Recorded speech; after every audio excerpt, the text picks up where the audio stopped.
What do you perceive the nobility to be? Exalted, loyal, disciplined, and courageous? In reality, they are nothing more than a detestable swarm of maggots, parasitic bloodsuckers clinging to countless human lives, despicable and base, deserving of death, and fit only to be cast into hell to languish among demons. Tragically, nearly every human on the continent of Saint North ardently aspires to nobility as the ultimate dream of their existence. The esteemed scholar Santiago Trellis met a grim fate in his own home merely a day after delivering his startling pronouncement to the world. When Santiago was discovered, his body bore the horrendous marks of brutal beatings and inhumane torture, yet the local authorities, after a thorough investigation, concluded the case as a suicide. On the vast expanse of Saint North, innumerable races flourish: humans, elves, orcs, dwarves, and dragons, where martial prowess and magic intertwine in an unbroken cycle of warfare and survival. The protagonist, having traversed into this realm with a diminutive semi-intelligent ship embedded in his consciousness, embarks on a journey as a pioneering knight, commencing his endeavors from a humble island, leveraging the power of magic to immerse himself in this grand epic, setting forth on the path to empire. Keywords: agriculture, warfare, development, martial arts, magic knight. In the boundless expanse of the northern Great Plains, a vast tapestry unfurls, blanketing the northern reaches of the Terra Kingdom, where endless fields lie serene and magnificent, and rolling waves of wheat glimmer like gold beneath the sun. At the northernmost edge of the plains, at the tail of the Beastmaster Mountains, stands an awe-inspiring castle. The castle rises in elevation against the mountains. The southeast is the highest point, stretching outward to both sides, with the mountains embracing it westward to the Beastmaster Mountains and eastward to the Moto Giant Peaks. The elongated city, whisper quiet like a colossal beast, sprawls between the two mountain ranges, with towering city walls that reach 30 meters, winding around without a single blind spot. Outside the castle, the expansive plains are rich with fertile land, where streams cascading gently from the Beastmaster Mountains feed into an imposing moat, while also nourishing fertile fields, providing an inexhaustible source of water. This is the renowned Castle Radiance, a stronghold on the outskirts of the Terra Kingdom and humanity's first line of defense against the orcs. Since its establishment over a century ago, Castle Radiance has withstood 4 assaults from orc legions each time it was laid to waste. Its defenses were upgraded, transforming the castle into an indomitable fortress, almost resembling a war machine, brimming with lethal potential at every corner. The numerous towering arrow towers standing between the front, middle, and rear walls instill despair in any would-be invaders, and the stone gates, solid as rock, boast an astonishing thickness of 2 meters. Requiring the combined strength of dozens of elite warriors to open, no simple winches nor aids are employed. Within the castle, the roads weave through in a labyrinthine manner, akin to tunnels, flanked by structures hewn from dark steel rock, rendering any commander hesitant to engage in the brutal urban warfare that might arise. Today, despite only having 3,000 troops stationed within Castle Radiance, the opposing orcs have not mounted a single charge against it in quite some time. Countless lives and bloodshed have brought the orcs immense sorrow, while simultaneously bestowing lasting glory upon the castle's lords. Bolstered by this stronghold, the Solomon family has risen from a modest barony to a marquisate within the kingdom, overseeing the counties of Roland, Copper Mountain, and Terrii, which can only be regarded as a remarkable achievement among the human nations of Saint North. The Solomon family is affectionately dubbed the Iron Wall of Terra by the denizens of Terra, flanking the northern Great Plains alongside the Moto Giant Fortress. At this moment, on the southern road of Castle Radiance, 2 weathered steeds, bearing the marks of countless trials, pull an unadorned cart, advancing at a leisurely pace. Flanking the cart is a small detachment of cavalry, mounted on fine horses, clad in black armor, and wielding long spears, a stark contrast to the dilapidated cart. Inside the cart, only a plain-looking old man gently wields a whip, urging the 2 aged steeds along the flat, broad road, his cautious demeanor reflecting a fear of startling the evidently weary horses. The cart's interior is cramped, filled to the brim with various tomes, leaving no room to sit, forcing a young boy within to curl up in a remote corner, enduring the jolting motion of the vehicle. The boy possesses a mop of thick golden hair, loosely tied at the back, and delicate skin that shines with a subtle glow. His features are finely chiseled, displaying the youthful innocence of a boy, yet in his azure blue eyes, akin to tranquil lakes, flickers a glimpse of weary sorrow.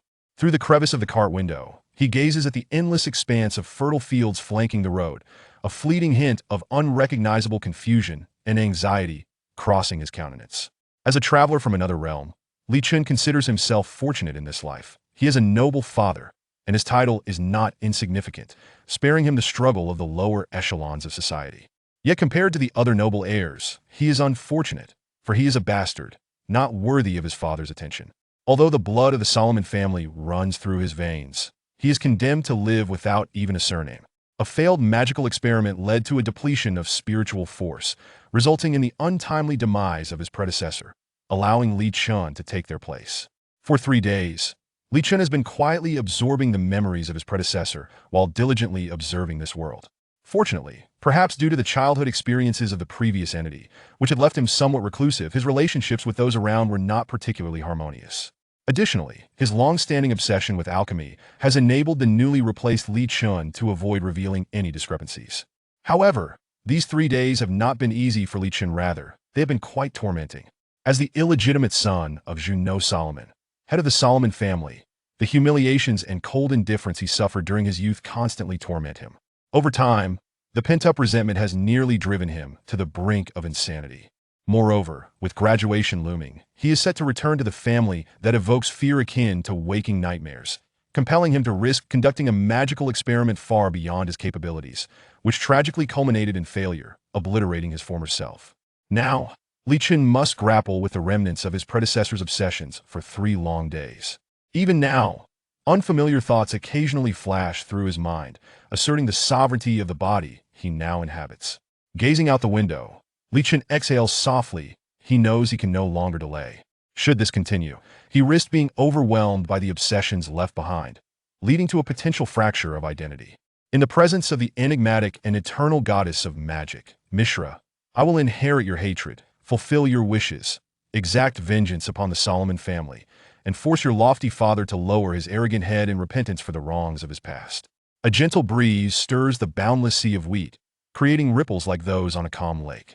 As Li Chen's whispered words fade into the air, no immediate changes occur around him.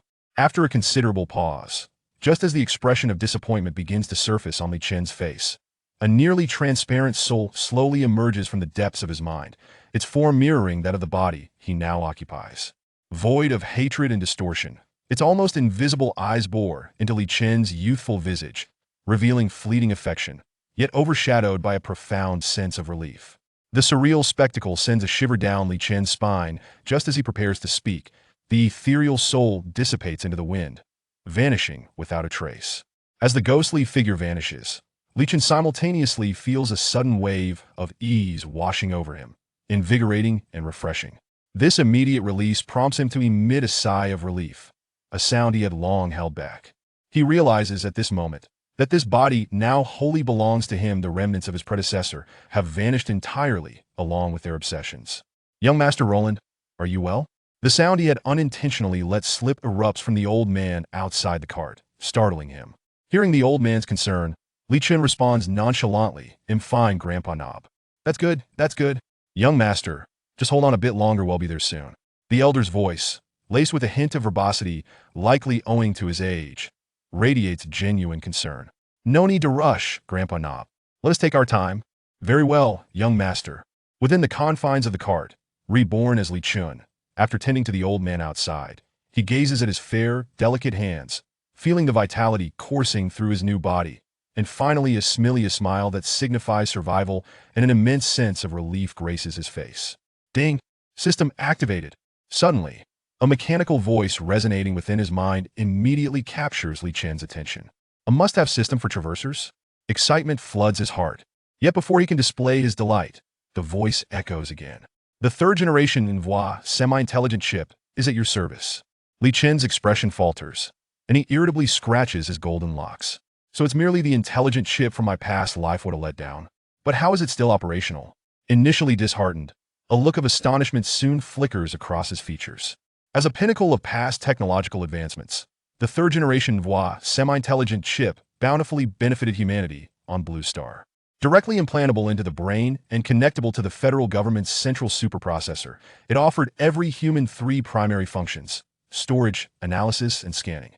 These features liberated humanity from manual labors, as many everyday tasks, including learning and working, could be performed by the Envoi chip.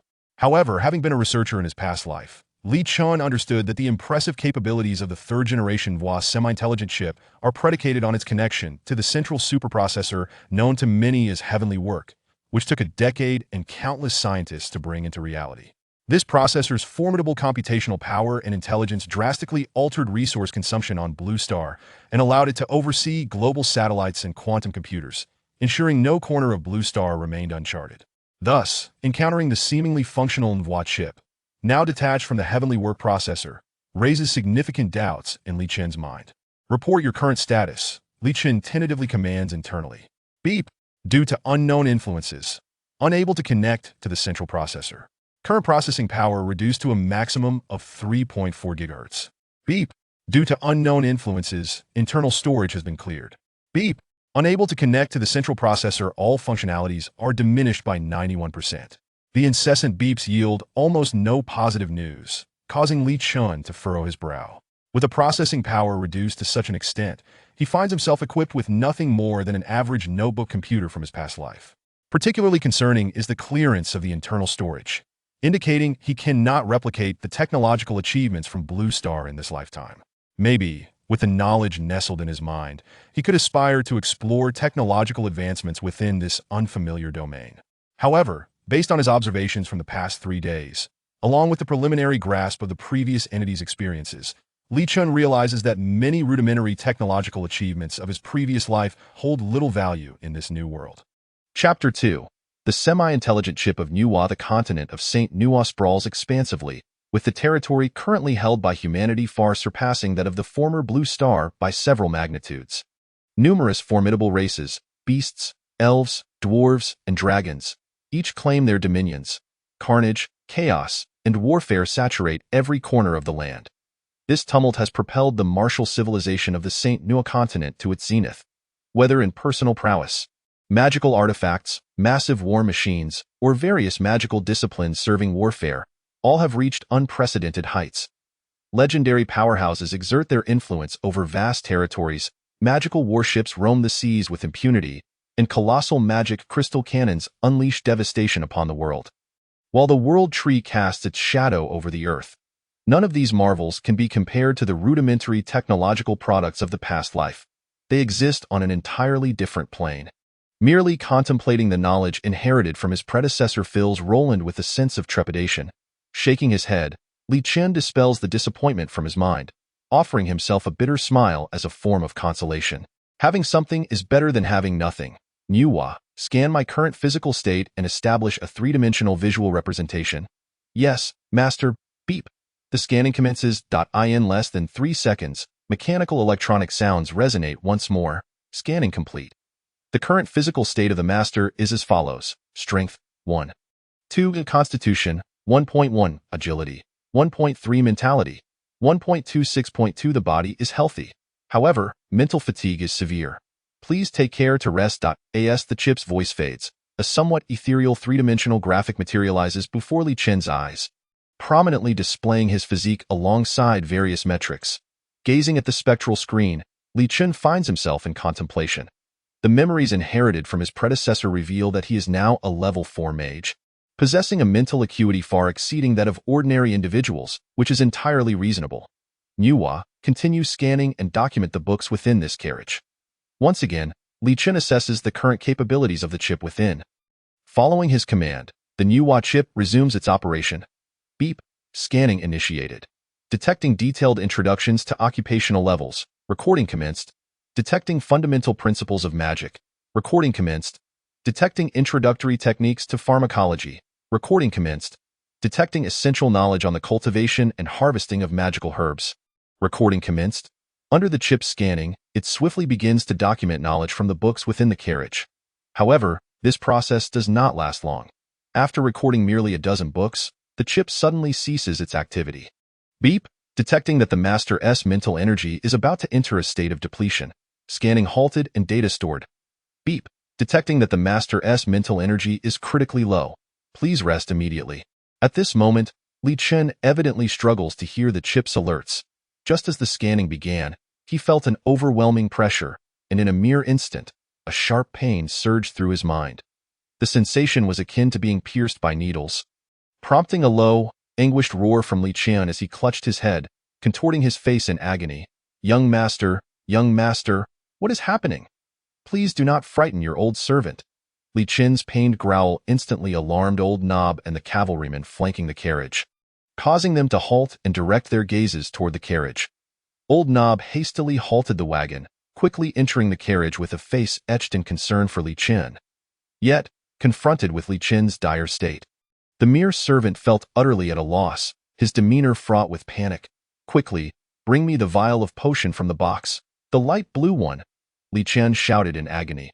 Upon hearing this, old Nob immediately opened the box nearest to the carriage's exterior, revealing 3 vials of potions wrapped in cotton. The anxious elder swiftly handed Li Qian the vial of light blue potion. Li Qian seized it, uncorked it, and downed the potion in one gulp. As the liquid coursed through him, a refreshing sensation flooded his mind, gradually alleviating the piercing pain. Though it did not vanish entirely, Li Qian found himself able to endure the discomfort. Grandfather Nob, I am fine. Do not worry yourself, Li Qian said, managing a faint smile to reassure old Nob. You frightened me terribly, young master. What happened just now? Are you feeling unwell? Your body is still in a state of recovery. You must not engage in any magical experiments. Fear not. What you witnessed was merely a remnant of my previous magical experiment. I have taken a restorative potion, and there should be no further issues. Li Qian softly explained. Very well, that is a relief. Old Nob, upon seeing Li Qian's demeanor easing, felt his worry lessen, though he still suggested, it is still early. Why don't we take a brief rest here? You could disembark and stretch your legs. Let us continue our journey, Li Qian gently declined, noticing the unmistakable impatience in the cavalryman's eyes. His decision was not solely influenced by the soldier's demeanor. Instinctively, he maintained a certain distance from old Nob, who knew the predecessor all too well. After all, revealing any weakness might lead to old Nob detecting something amiss, and whatever consequences ensued would undoubtedly be unwelcome to Li Qian. Fortunately, the predecessor's soul had vanished, allowing him to delve deeper into the memories left behind. As long as he could grasp all the memories of the former self, any minor personality shifts would be inconsequential. Very well, if you feel any discomfort, be sure to inform me, old Nob said reluctantly as he exited the carriage to resume their journey. Old Nob's concern did not endear Li Qian. Instead, it sparked a sense of irritation. Despite the close relationship the predecessor shared with Nob, to Li Qian, old Nob was merely a stranger, one who posed a potential threat. However, as a newcomer in this foreign land, Li Qian clearly still relied on old Nob's care. According to the predecessor's memories, nearly all matters were handled by old Nob, and even now, with Li Qian inhabiting this body, he needed time to adjust to this entirely new environment. As the wagon resumed its course, Li Qian gazed at the empty crystal vial in his hand, a wry smile creeping onto his face. The level 3 mental restoration potion was priced at approximately 18 gold coins. To expend it so casually was undoubtedly a heavy blow to the predecessor's already meager finances. Nuwa, what just happened? Why did scanning consume so much of my mental energy? Li Qian asked, irritation lacing his tone. The excruciating pain he had just experienced was unmistakably a symptom of excessive mental depletion, a predicament he had encountered frequently in the predecessor's memories, most severely just a month prior, resulting in a catastrophic backlash of magical energy that cost him his life. Unknown changes detected in the chip.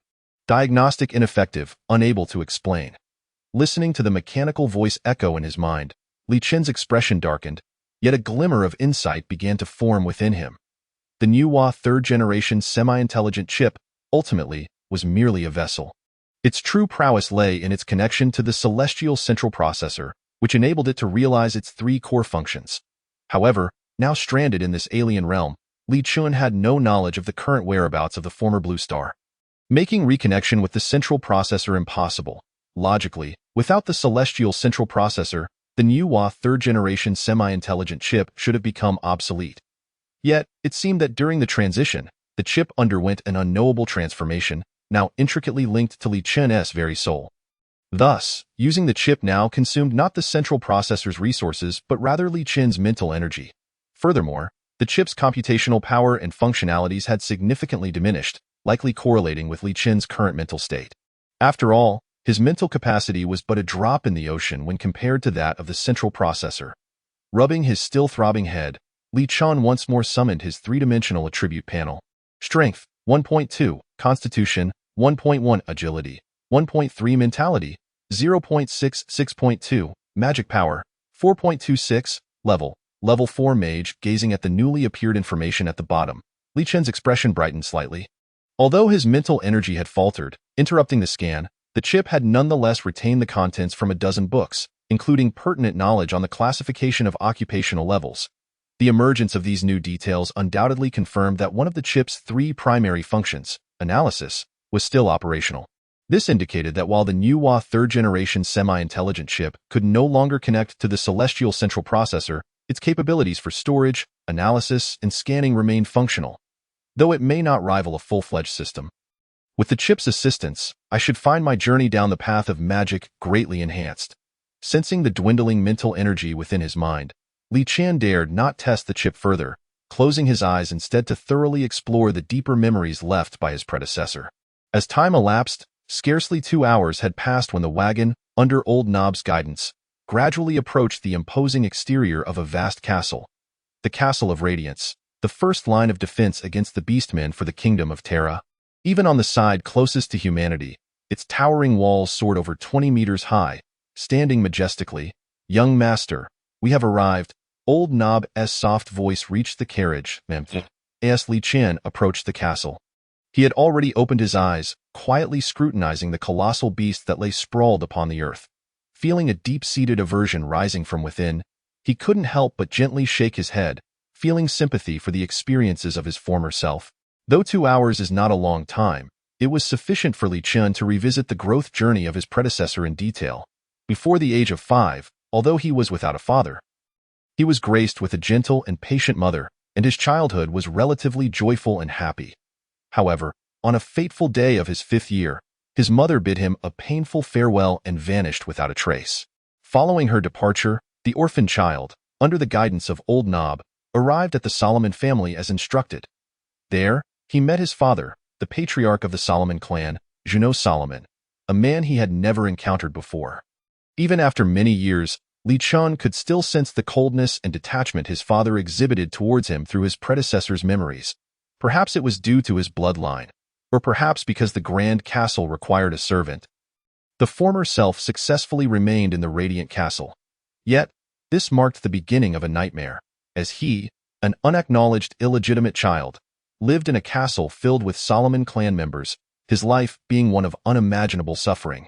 Endless beatings, humiliations, sleeping in the darkest, dampest basement, consuming food fit for serfs, performing the most arduous and filthy tasks. Had it not been for Old Knob's relentless care, the former self might have perished in a dark corner long ago. This torment persisted for 5 long years, until one day, during a family aptitude assessment, it was discovered that he possessed remarkable magical talent. This revelation granted him another audience with that man, although this time the so-called father displayed a somewhat improved demeanor. The former self still felt the lingering distance and disdain. Under his arrangements, the former self departed from the familial hell, enrolling in the Noble Magic Academy of the Kingdom of Terra. 8 years later. Having successfully graduated, the former self was compelled to return to the Radiant Castle, a place that still instilled fear in his heart. Chapter 3. A classic beginning for a transmigrator. At the southern gate of the Radiant Castle, a troop of cavalry clad in black armor and mounted on mid-level magical beasts, the blood flame horses, approached with a synchronized rhythm of hooves that resonated like a heavy hammer striking the ground. As they neared the carriage occupied by Li Chen, the leading captain pulled the reins sharply, causing the massive blood flame horse to rear up, letting out a long whinny before landing heavily just under 3 meters from the carriage. With this movement, the entire cavalry unit operated like a flawless machine, each action simple and clear, expertly controlling their mounts as they halted tightly behind their leader. Undoubtedly, this was a highly elite cavalry unit, far more formidable than the escort that had been ostensibly supervising Li Chen's return to the family.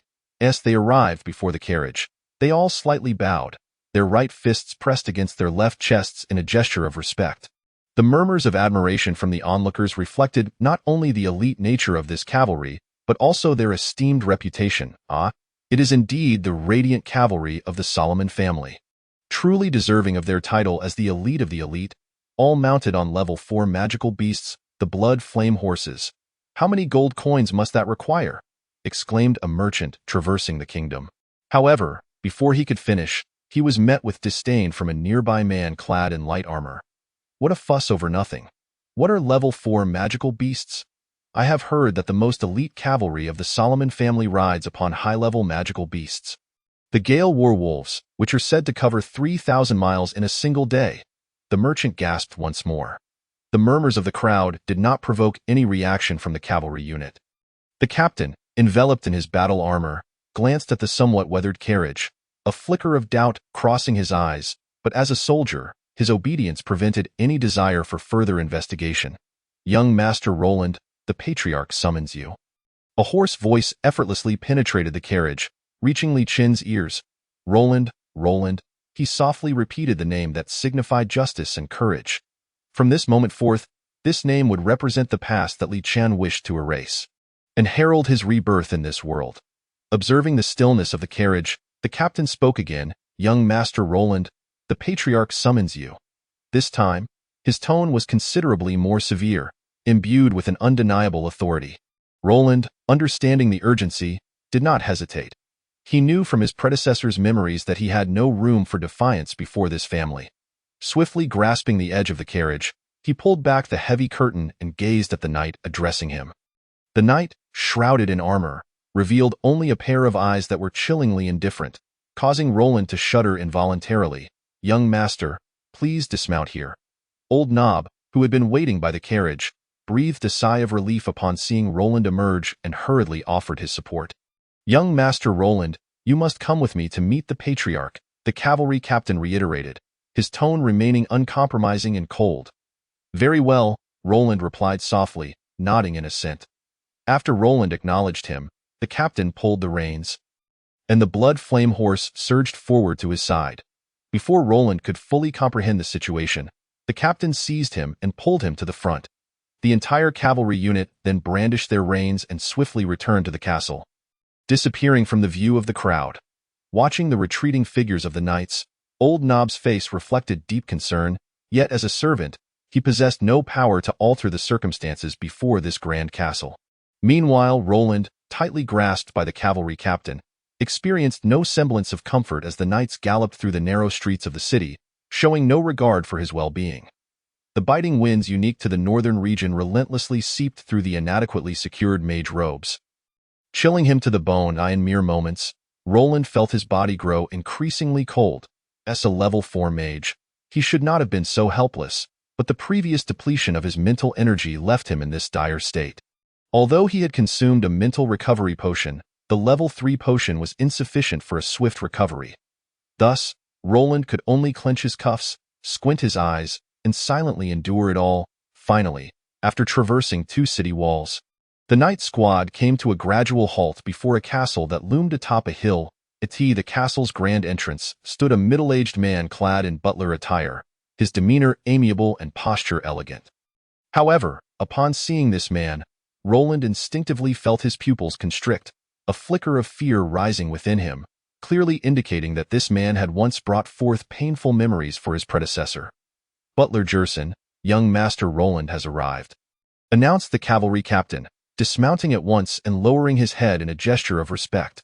The middle-aged man nodded slightly, then turned his gaze towards Roland, his face breaking into a flawless smile, warm, gentle, and sunny. Yet only Roland understood the terror this man inspired. The tragic experiences endured by his predecessor during childhood were largely attributable to this very man. From beatings to whippings, the former self-survival within the Radiant Castle was solely due to Old Nob's relentless care. Young Master Roland, it has been quite a while. The man's cordial greeting momentarily startled Roland, for this was an attitude he had never encountered in his memories. However, despite inheriting his predecessor's hatred, Roland knew he had no room for resistance today. Thus, he suppressed any expression of animosity and softly replied, "It has been a while, Butler Jerson." Observing Roland's placid demeanor, Jerson's eyes flickered with a hint of astonishment, as if the boy before him bore little resemblance to the memory he held. Yet after so many years apart, a change in character was only to be expected, so he dismissed any suspicion. "Young Master Roland, the master summons you." "Please follow me," Jerson stated, gesturing for him to proceed. "Very well," Roland responded, dismounting and following the middle-aged man into the heart of the Solomon family's castle. As he stepped into the familiar yet foreign interior of the castle, Roland cautiously surveyed his surroundings, simultaneously pondering the Solomon family's apparent shift in attitude towards him. Why such a drastic change? Upon his arrival at the gates, the Solomon family had already dispatched a cavalry unit to welcome him, indicating preparation had been made in advance. The once cruel and harsh butler Jerson now exuded warmth and amiability, an unprecedented treatment in the memories of his predecessor. Was it merely due to his ascension to the rank of intermediate mage? Yet, from what Roland understood, an intermediate mage was hardly noteworthy in the eyes of the Solomon family, who held the title of Marquis. Could there be some underlying scheme? A sense of unease began to stir within him. Just then, a shrill voice suddenly pierced the air. "Roland, you damned wretch, why are you here? Roland, the one who stole our family's bloodline?" As Roland heard this, his brows furrowed, and he lifted his gaze. Approaching from deep within the castle was a girl in her early 20s. Clad in a flowing white gown, her slender waist accentuated, she possessed smooth, chestnut hair that cascaded in soft curls down her neck. Her fair and delicate skin radiated vitality, and the features of her oval face were exquisitely refined, as if meticulously sculpted by a master craftsman. However, Roland's first impression of her was far from favorable, for the young woman glared at him with a face full of fury, as if his mere presence was a profound insult. Beside her stood a boy in his teens, whose visage bore a faint resemblance to Roland's, also adorned in finery. "Miss Third, young Master 4 is requesting your presence to summon young Master Roland." The butler, Jerson, said with a bow, his demeanor markedly different when addressing Roland. The previous friendliness now appeared as mere condescension, while the latter emanated a palpable air of reverence and trepidation. "Sister, you still haven't answered my question. Is he the Roland you told me about?" The boy inquired with curiosity. "Indeed, he is that wretched bastard," the girl replied venomously, lifting her gown and lunging towards Roland with a fierce determination. The furious girl charged at him. Roland, who had been quietly observing the situation and recalling the memories of his previous self, suddenly sensed the impending danger. It was evident that the girl was no ordinary individual. She was a formidable warrior. The inevitable consequence of a mid-level mage being caught in close quarters with an equally ranked warrior was clear. Before he could react, she delivered a powerful kick to his chest, sending him sprawling backward. The force of the blow caused him to spew a mouthful of blood upon hitting the ground. Yet, the physical pain paled in comparison to the wound inflicted upon his pride. "Damn it. I've been beaten by a woman," was Roland's immediate reaction, as he struggled with indignation to rise and retaliate against her. However, before he could muster the strength, a foot descended upon his chest, pinning him firmly to the ground. The girl's slender foot showed no mercy as it pressed down on his already injured ribs, increasing the pressure relentlessly. The pain contorted Roland's face, and anguished cries escaped his throat. Looking down at him, the girl leaned forward, her voice dripping with disdain. "Why are you still alive?" This moment triggered a flood of memories from Roland's past life. In a dimly lit basement, he recalled being 6 years old, while the girl had been 8, similarly subjugated beneath her relentless foot, echoing the same question. The unfamiliar memories swiftly revealed to him the identity of the girl before him. Eleanor Solomon, the cherished third daughter of Junot, the head of the Solomon family. Yet, times had changed. The Roland who stood before her now was not the same weak boy who had once known no resistance. "You foul witch, get away from me!" He spat, gripping her powerful calf with all his might and pushing outward. To his embarrassment, despite exerting every ounce of strength, he could not budge her. "What did you say, you filthy bastard? What gives you the audacity to insult me?" Eleanor's fury ignited at his words, her delicate features contorting with rage. In her rage, she produced a sharp dagger from within her garments, poised to slash at Roland's throat. "Is she serious?" Roland gasped in horror. Realizing that Eleanor was indeed intent on killing him, her resolve unwavering. This was his first encounter with the perilous nature of this world, where a disagreement could lead to violence. As the dagger approached, feelings of frustration and regret surged within him, but more potent was a sense of helplessness, which transformed into a deep-seated resentment towards Eleanor. Just then, a powerful hand seized her wrist, preventing the blade from descending any further. No matter how desperately she struggled. Realizing her thwarted intentions, Eleanor looked up in fury. Jerson, bowing deeply, appeared humble in the face of her wrath, but his grip on her wrist remained unyielding. Miss Third, the master requests young Master Roland's presence. You cannot kill him here, he stated, a servile smile plastered across his face. Young Master? He is unworthy of such a title, Eleanor shot back, her anger intensifying. Be why the master's command, Jerson replied softly, unwavering in his stance. Father! When has he ever cared for that wretched bastard? Eleanor spat, her voice laced with disdain. Jerson remained silent, his posture resolute despite the humility that characterized his demeanor. Faced with his steadfastness and recalling her father's imposing figure, Eleanor took a few deep breaths, gradually suppressing her wrath. Yet, the memory of the insult she had just suffered reignited her fury, compelling her to exert pressure once more until the sound of cracking bones and Roland's pained cries filled the air. Since it is a summons from my father, I shall spare you today. But remember, do not dirty my eyes with your presence again. Eleanor threatened coldly, her words devoid of any warmth, tightening Roland's heart with a flicker of fear. Seeing her satisfaction, she finally lifted her foot, relinquishing her control over him. In the face of death, Roland's once laughable dignity evaporated, and he refrained from retorting, struggling to rise on his injured body. Thank you for your understanding. Miss Third, I apologize for my earlier offense, Jerson said, bowing deeply as he released Eleanor's wrist. Get him out of here, now. Right away, Jerson said, disregarding Roland's injuries as he pulled him along swiftly towards the castle's interior. Each step sent jarring pain through Roland's chest, eliciting cries of agony. Silence. I thought 5 years of training would teach you humility, yet you still dare to provoke the master, Jerson snapped, his tone harsh and devoid of the earlier warmth. Roland, drenched in cold sweat, said nothing, lowering his head to obscure his expression, although his simmering anger and desire for vengeance had reached a boiling point. Despite knowing the misfortunes that had plagued his previous self's childhood, he found it difficult to empathize. Yet, having narrowly escaped death, he truly felt the weight of the torment that had once been inflicted upon him. I thought I inherited your hatred. It seems I have only acquired my own. Roland mused silently. Jerson's fury remained unquenched, for he could not accept having defied the esteemed Miss Third for the sake of such a lowly creature. Had it not been for the master's command, he might have been tempted to eliminate Roland on the spot. Remember, if you dare show even a hint of disrespect before the master, I will not hesitate to kill you, even at the cost of my own punishment. Jerson warned, his voice laced with menace. Rest assured, I will not, Roland replied, suppressing the pain that coursed through his chest. That's for the best. With that, Jerson led Roland up 7 flights of winding stairs, through a narrow passage, finally arriving at the entrance of a study. The door stood ajar, yet Jerson did not enter immediately. Instead, he paused at the threshold, performing a respectful bow, and with fervent sincerity declared, Master, I have brought young Master Roland.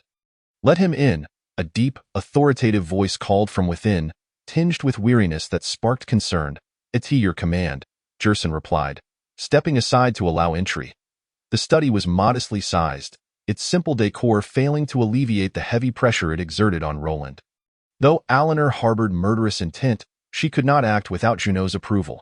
However, this man, his father, was a different story entirely. If he wished to end Roland's life, no one could intervene. That familiar sense of powerlessness surged within him once more, igniting a sense of irritation. Yet, with no option to retreat, Roland steeled himself and stepped into the study. The tidy room was lined with books, and at a massive oak table sat a middle-aged man, poring over a pile of documents while intermittently using a magical quill to annotate his notes. The man's attire was exceptionally refined, adorned in a flowing black satin robe, with delicate patterns of pale golden embroidery meticulously gracing the sides, depicting an intricate design clearly crafted by a master. His long golden hair was casually tied at the back, and although the passage of time had left its mark upon his visage, it did little to obscure his strikingly handsome features. His face was slender yet sharply defined, boasting a prominent nose and rosy lips, each detail reminiscent of a masterpiece sculpted by a great artist, evoking an involuntary sense of admiration. However, for Roland in that moment, This man represented the arbiter of his fate, leaving him devoid of any affection, instead engulfed in unease. I in the quiet study. The only sounds were the gentle friction of the magical pen against the paper, soft and flowing, akin to a tranquil symphony. After a prolonged silence, the man finally set down his magical pen, lifting the document once more for review, yet his dissatisfaction was evident as he furrowed his brow, his expression grave. Only after making further revisions did he finally lay the document aside with a sense of contentment, directing his gaze toward Roland, who stood nervously in the study. The man's piercing and authoritative stare intensified Roland's pressure, rendering him uncertain of how to speak. Yet, soon his trepidation dissipated as the man slowly spoke. A fourth-level magician, acceptable. The family has arranged for you to meet a magical tutor. Prepare yourself to report for duty. Upon hearing this, Roland was momentarily taken aback, struggling to believe that this father, who had shown him no concern for years, would actually arrange for him to have a magical mentor, through the memories of his predecessor. He understood profoundly what having a magical tutor entailed. Each individual worthy of the title was a magician of at least 13th rank, possessing not only formidable power but also a vast reservoir of knowledge. It is worth noting that the magical realm differs from that of warriors. In the world of knowledge-centric magic, graduation is never the terminus. Even the most prestigious magical academy in the kingdom of Tyra only imparts the most rudimentary magical theoretical knowledge. And acquiring more advanced insights necessitates substantial resources. At this juncture, Roland had already graduated. Not only had he lost the opportunity to pursue higher knowledge, but even if he had not, the costs associated with obtaining more advanced magical understanding were astronomical. Thus, for his predecessor, the prospect of apprenticing under a magical tutor was an unattainable dream. Not only would he have the chance to acquire some free advanced knowledge beside the tutor, but he would also assist in high-level experiments, which would greatly benefit his exploration of the magical path. However, the exorbitant registration fees to become a magical tutor's apprentice were far beyond what Roland could currently afford. Yet, unexpectedly, the family that had once treated him as insignificant had fulfilled his predecessor's wish. This sudden stroke of fortune made Roland's breath quicken, but having the experience of a past life, he did not believe that such a substantial boon could simply fall into his lap. Thus, he patiently gathered his thoughts and cautiously inquired, "May I ask which magical tutor the family has arranged for me?" Upon hearing Roland's inquiry, Junot's brow furrowed slightly. However, considering that the subsequent arrangements required the individual's consent, he provided an explanation. "Prince Garfield." Garfield? Roland silently mulled over this somewhat unfamiliar name. Suddenly, a title from his predecessor's memory surfaced, causing his expression to change drastically. "The bloodline alchemist Garfield." At Roland's exclamation, Junot slowly nodded. With Junot's confirmation, Roland felt a tremor course through him, his face paling instantly. Chapter 5. The domain of the sorcerer for others, a magical tutor is the most esteemed of titles, embodying great power and unparalleled wealth. Yet for Garfield, this was merely one of his most ordinary titles, overshadowed by others that resonated even more powerfully, such as the Hell Butcher, the Nightmare Tutor, the Sinful Alchemist, and the title that denoted his might. The domain sorcerer. His fame had spread across the entire continent of St. No, and even the predecessor, who was utterly absorbed in alchemy and oblivious to the world beyond, held a distinct impression of his illustrious name. Garfield, with a professional rank of 18, was a domain sorcerer on the verge of breaking through to legendary status. However, he was most renowned not for his prowess, but for his groundbreaking contributions to alchemy. His unique research topic had gained acclaim across the continent, focusing on the fusion and mutation of potions and bloodlines. Essentially, it was about developing exclusive potions tailored to specific bloodlines. According to his research findings, such potions would enhance their efficacy by 1 to 3 times when applied to a particular bloodline. In other words, a standard third-level healing potion, if redeveloped by Garfield specifically for a unique bloodline, could yield a minimum of double the effectiveness, all while maintaining a relatively low cost of production. The disparities here were immense, for once a potion was successfully developed, it could benefit an entire family for decades, if not centuries. Thus, despite the exorbitant research costs, countless nobles were drawn to enlist Garfield's expertise to create potions unique to their family bloodlines. However, the price of developing new bloodline potion formulas was not solely in vast resources. It also required families to provide exceptionally gifted practitioners for experimentation. For families willing to pay a hefty price to enlist Garfield's assistance, warriors with talent were plentiful, but those possessing magical aptitude, especially of the exceptionally gifted kind, were treasures to every family. If participation in the experiments did not adversely affect the subjects' bodies or their advancement, it would be of little concern. Yet, Garfield's ominous titles, Nightmare Tutor, Sinful Alchemist, were not mere embellishments. Nearly every participant in his bloodline potion development experiments faced grave risks, with countless unfortunate souls perishing in his trials over the decades. Of course, there were a few fortunate individuals who not only survived but significantly advanced their professional ranks. Yet they were exceedingly rare. The fate of most participants was nearly always grim. Roland knew not how great a price Solomon had paid to contact Garfield, and he could hardly believe that the Solomon family had gone to such lengths merely to secure a magical tutor for him. A mere illegitimate child. The end result for Roland was bound to be becoming Garfield's test subject, aiding the Solomon family in the development of bloodline potions.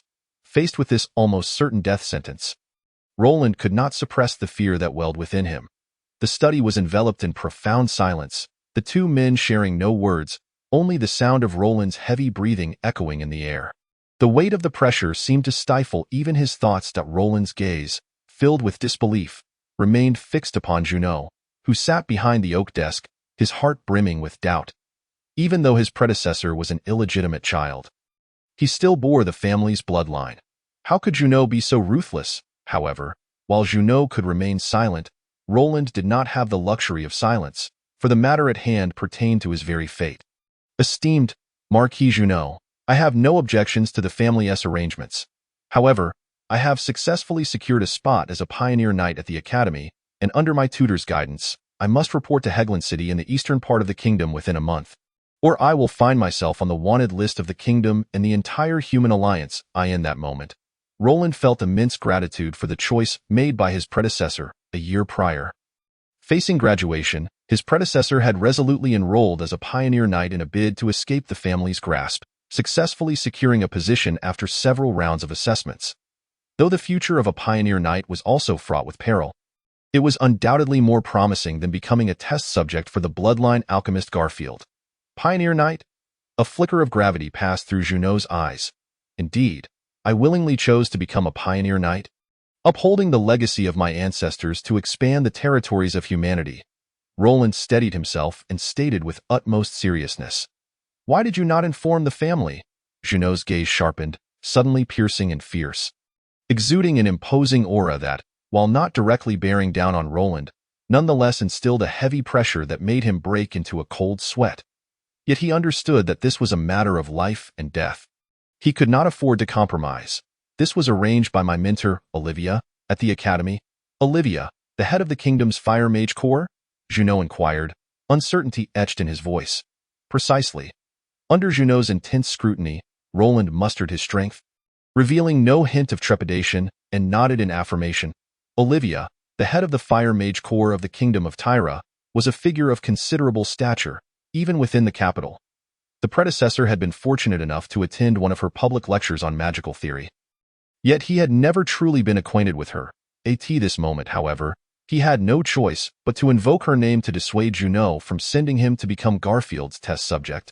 Junot's sharp gaze meticulously scrutinized Roland, yet ultimately, he refrained from further questioning, the tension in his demeanor dissipating as a faint smile graced his face.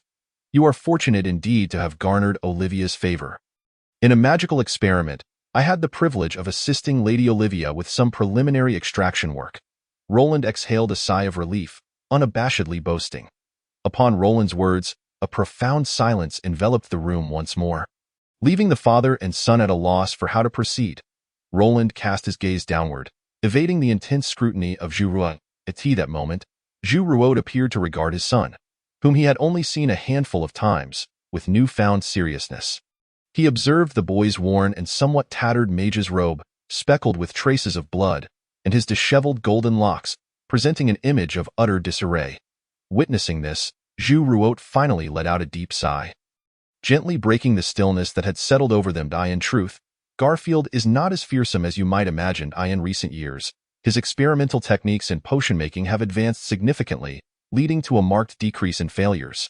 Furthermore, participating in these experiments would greatly benefit your professional journey. I presumed you had some awareness of these matters, yet it appears you are entirely oblivious. Zhu Ruo's words left Roland momentarily taken aback, struggling to comprehend their implications. Did Zhu Ruo genuinely intend to arrange for him to have a magical mentor? The skepticism and wariness etched on Roland's face elicited a flicker of guilt in Zhu Ruo's eyes.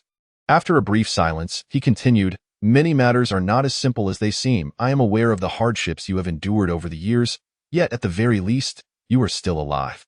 Upon hearing this, Roland abruptly lifted his head, locking his gaze onto Zhu Ruo's eyes, as if seeking the most authentic answer within them. Zhu Ruo's unexpected demeanor today caught Roland off guard, hinting that there might be deeper secrets surrounding his childhood experiences. If that were the case, then why not send him elsewhere? "Do you know how I lived before turning 10? Roland asked, his voice trembling softly, his complexion pale. At that moment, he was not particularly inclined to delve into the truths of the past. Rather, he sought to better understand the attitude of this unexpected father figure towards him. "Other places? Do you know why your mother sent you to me?" She was acutely aware of what a bastardy would face in a marquis family. Yet she chose to do so regardless. "Mother?" Roland's expression grew increasingly complex, his eyes betraying a profound sense of nostalgia. She was the one he longed for most, the one he prayed to the gods for every night during his childhood. Yearning for a chance to reunite with her, Zhu Ruo's gaze became more intricate and restrained as he spoke once more, "Because she wanted you to survive. Only within the core territories of the Solomon family could you find safety. It was only when you turned 10 that I managed to resolve certain hidden troubles, ensuring that as soon as you stepped out of the glorious fortress, I would not be sending someone to retrieve your corpse." Hearing Zhu Ruo's explanation, Roland began to grasp why the previous incarnation, who had been treated like a slave, was nonetheless granted the opportunity to attend a noble magic academy before the age of 10. An institution renowned for its unparalleled magical prowess in the Kingdom of Terra. It seemed that Zhu Ruo had always been involved, even helping to alleviate some of the clandestine troubles faced by his predecessor. But why did he allow the Solomon clan to humiliate him so? If he had only paid a bit more attention, the previous incarnation would not have suffered such dire treatment in his youth. Noticing the confusion etched on Roland's face, Zhu Ruo continued, "There are matters you do not yet comprehend. And at present, you lack the standing to understand them. Now, go. Since you have chosen to become a pioneering knight, tread that path with courage. But remember, it all depends on your own efforts." "What exactly is my mother's identity? Is she still alive?" Roland posed the question that had long been lodged in his predecessor's heart. Upon hearing Roland's inquiry, a fleeting look of nostalgia crossed Zhu Ruo's authoritative features. Yet, he ultimately chose to remain silent.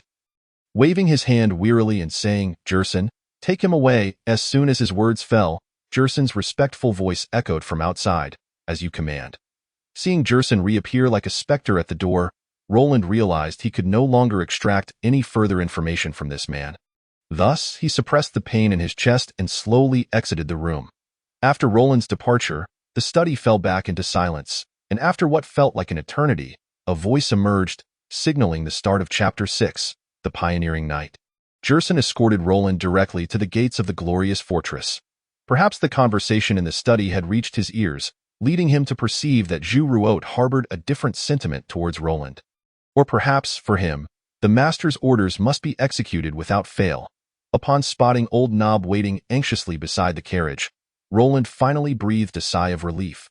"Master Roland, remember that no matter what transpires, you must learn to be humble and hold respect in your heart." Jerson's warm smile returned as he regarded the departing Roland.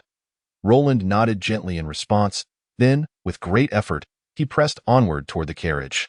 Enduring the pain radiating from his chest, at that moment, old Nob's tense expression transformed into one of relief upon seeing Roland, and he hurried to support the young man, who appeared to be on the verge of collapse. Observing the blood seeping from Roland's chest and his disheveled state, old Nob felt a surge of anger, yet his subservient position rendered him incapable of voicing any grievances against the Solomon family. All he could do was lend his shoulder more firmly for support. With old Nob's assistance, Roland struggled to climb into the carriage. "Grandfather Nob, let us depart." "Very well, let us go." Once inside the carriage, Roland immediately instructed Nuwa to assess his injuries. Fearing that the powerful individuals in this realm might discover the secret of the chip within his mind, He had disabled its automatic scanning feature before entering the glorious fortress. Given his current lack of information, he could not afford to be careless. Nuwa, scan my current physical condition. Beep. Scanning initiated. Scan complete. Master, your left ribs 3, 5, and 6 are fractured, with severe soft tissue damage. Internal blood vessels and muscles are compromised. And your left lung is compressed, leading to rupture. Damn that woman. She is ruthless. Roland cursed inwardly upon reading the Chip S alerts. However, feeling the intensifying pain in his chest, he reluctantly opened the box containing his remaining healing potions and retrieved the last bottle of green liquid. Consuming it in one gulp, the potion coursed through him.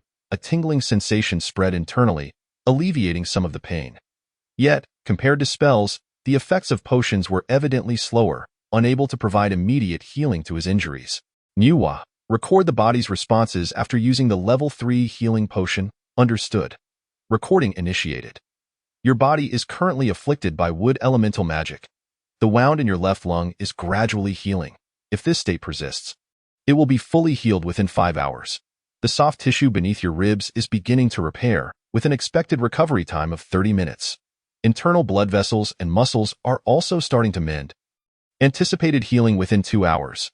The 3, 5, and 6 ribs on your left side are recovering at an accelerated rate due to the influence of the wood elemental magic, expected to heal within 7 days under these conditions.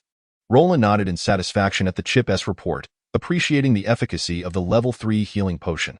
Unfortunately, he only had one bottle left, and based on his predecessor's memories, its effects would likely last only half an hour. Once the potion's effects wore off, he would have to rely on his own recovery. As he steadied himself against the jolting of the carriage, Roland pulled back the curtain to gaze at the glorious fortress nestled among the mountains under the night sky. In and out, it had been less than an hour since he nearly lost his life here. Regardless of Zhu Ruot's intentions, it was evident that Eleanor harbored a lethal intent towards him. Moreover, Jerson also bore deep-seated malice against him. With all of this in mind, Roland felt no fondness for the Solomon family, known for its impenetrable fortress in Terra. Thus, whether driven by a promise to his predecessor or by the indignities he had suffered today, Roland vowed that, whenever the opportunity arose, he would ensure the family paid a steep price. However, even as he resolved to take action, Roland felt a tinge of confusion. Having only arrived in this world for less than 3 days, he remained a stranger to it's merely a level 4 mage. How could he make a marquis family bear the consequences? Lost in thought, struggling to devise a plan, Roland absent-mindedly tugged at his golden hair and exclaimed with a glimmer of hope. Nuwa, from now on, you shall be renamed the Transcendent Growth System. Your task is to issue me a quest, and upon completion, grant me a reward. After a prolonged silence, the chip finally responded, Task, please attend to your injuries promptly. Reward, a healthy body. With no other viable options at hand, Roland resolved to follow his predecessor's previous course of action and set his sights on the direction of Hegeland City. In truth, he could not afford to ignore this path. Zhu Ruot had effortlessly quelled his fears regarding Roland's future, largely due to the identity he bore as a pioneering knight. The pioneering knights have long occupied a sacred and inviolable domain among the human tribes of the continent of Saint Nuwa. In ancient times, it was a valiant pioneering knight, unafraid of peril, who made an indelible contribution to the advancement of human civilization, enabling humanity to possess territories that rival those of other races. However, while the pioneering knights bask in glory, they also bear the weight of immense responsibility. Thus, once one becomes a pioneering knight, retreat is not an option, nor is it permissible to alter one's path. One must either ascend to the esteemed rank of nobility or perish on this glorious road of exploration. There exists no third path. Falter not only results in the loss of past honors, but also invites the collective disdain of the entire human alliance, leaving little room for redemption. Furthermore, each pioneering knight is mandated to venture into lands beyond human control, seizing a territory for human survival from the hands of myriad alien races, a task fraught with peril that could lead to a near-certain demise, often involving even the scions of great nobility. Yet, risk coexists with opportunity. In the present era of the continent of Saint Nuwa, from empires to duchies, every nation is fundamentally established around the core of nobility. Even the formidable Dawn Church, which wields unparalleled influence within the Holy Light Empire, has not dared to dethrone the emperor or radically transform the nation into one ruled by a pope. This illustrates the significant position of nobility within human society. However, aspiring to become a noble, especially a landed noble, is a formidable challenge. The first method is hereditary succession, wherein a noble with a hereditary title bequeaths their rank to their heir. The second method is through military merit, wherein one earns accolades during war and is ennobled by the king. Yet, the achievements required to become a landed noble are often astronomical, typically necessitating the efforts of several generations. If success is possible at all, the third method involves becoming a pioneering knight, as enshrined by the ancient sages of humanity, a sacred mandate firmly recorded in the human continental covenant, unchanged for millennia.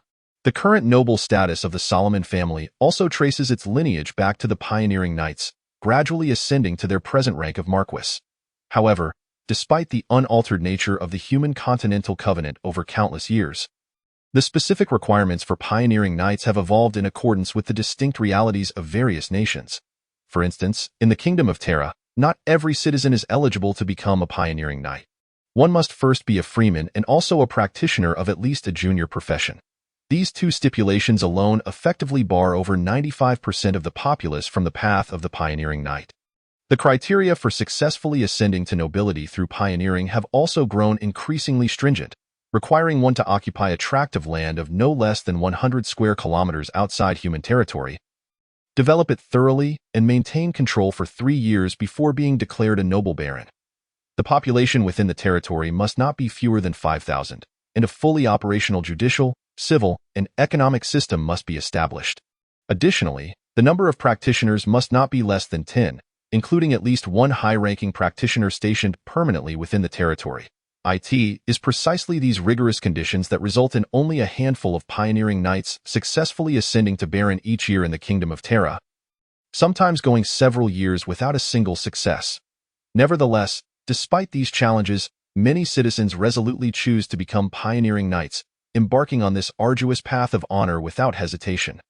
The protagonist, formerly one among countless pioneering knights, had, according to the memories he inherited, no grand aspirations for nobility. His primary motivation for becoming a pioneering knight was, in fact, to escape his family's grasp. His choice to venture not into the northern territories of Terra towards the Orc Empire, but to journey eastward to Terra's eastern shores, seeking to establish a foothold in the Sea of 10,000 Islands, reflects this desire to distance himself from his lineage. Roland is grateful for this choice, as it has provided him with a sufficient pretext to decline Junot's arrangements. Although Junot's proposals might have been the most advantageous, Roland, inheriting the memories of his predecessor, harbors deep mistrust towards Junot, mirroring his disdain for the family, including the man who has allowed his child to grow up neglected for 18 years. Regardless of the reasons, they do not serve as justifications for him. Even the perilous journey of a pioneering knight is 1,000 times preferable to being an apprentice under Garfield, where one's life is subject to the whims of others. Chapter 7. Haglon in the year 4339 of the St. Noah human calendar. Autumn, an old man and a young lad, a master and a servant, aboard a dilapidated cart drawn by 2 weathered horses, traversed over 1,000 miles in the span of 14 days, finally arriving at their destination. The seaside city of Haglon, lauded as the most resplendent jewel of the eastern sea in the Kingdom of Terra. The city is constructed along the coast, with the ceaselessly flowing Glannon River coursing through it before emptying into the ocean. The vast harbor, hundreds of vessels resemble great dragons, gracefully gliding across the azure waves, forming a picturesque tableau. Haglon rightfully earns its reputation, boasting a robust maritime trade system, an extensive land-sea transport network, and exceptional shipbuilding and navigation techniques renowned throughout the kingdom. This city serves as one of the most crucial hubs between the Kingdom of Terra and the ocean, as well as the primary conduit to the Sea of 10,000 Islands. Such strategic significance has brought endless prosperity to the city, with its handicrafts and slave trades topping the national charts. Almost every pioneering knight aspiring to carve out territory in the Sea of 10,000 Islands passes through here. The Araco family, which governs this city, though only holding the title of count, possesses wealth that surpasses that of the entire kingdom. Even the dukes of the realm, when it comes to financial might, appear somewhat inadequate in comparison. Today, outside the city gates of Haglon, a rickety cart approaches slowly. At this moment, Roland on the cart is keenly observing the vibrant city before him. In fact, it had been the intention of his predecessor to conclude his journey upon reaching Haglon. The purpose of becoming a pioneering knight was to escape familial control.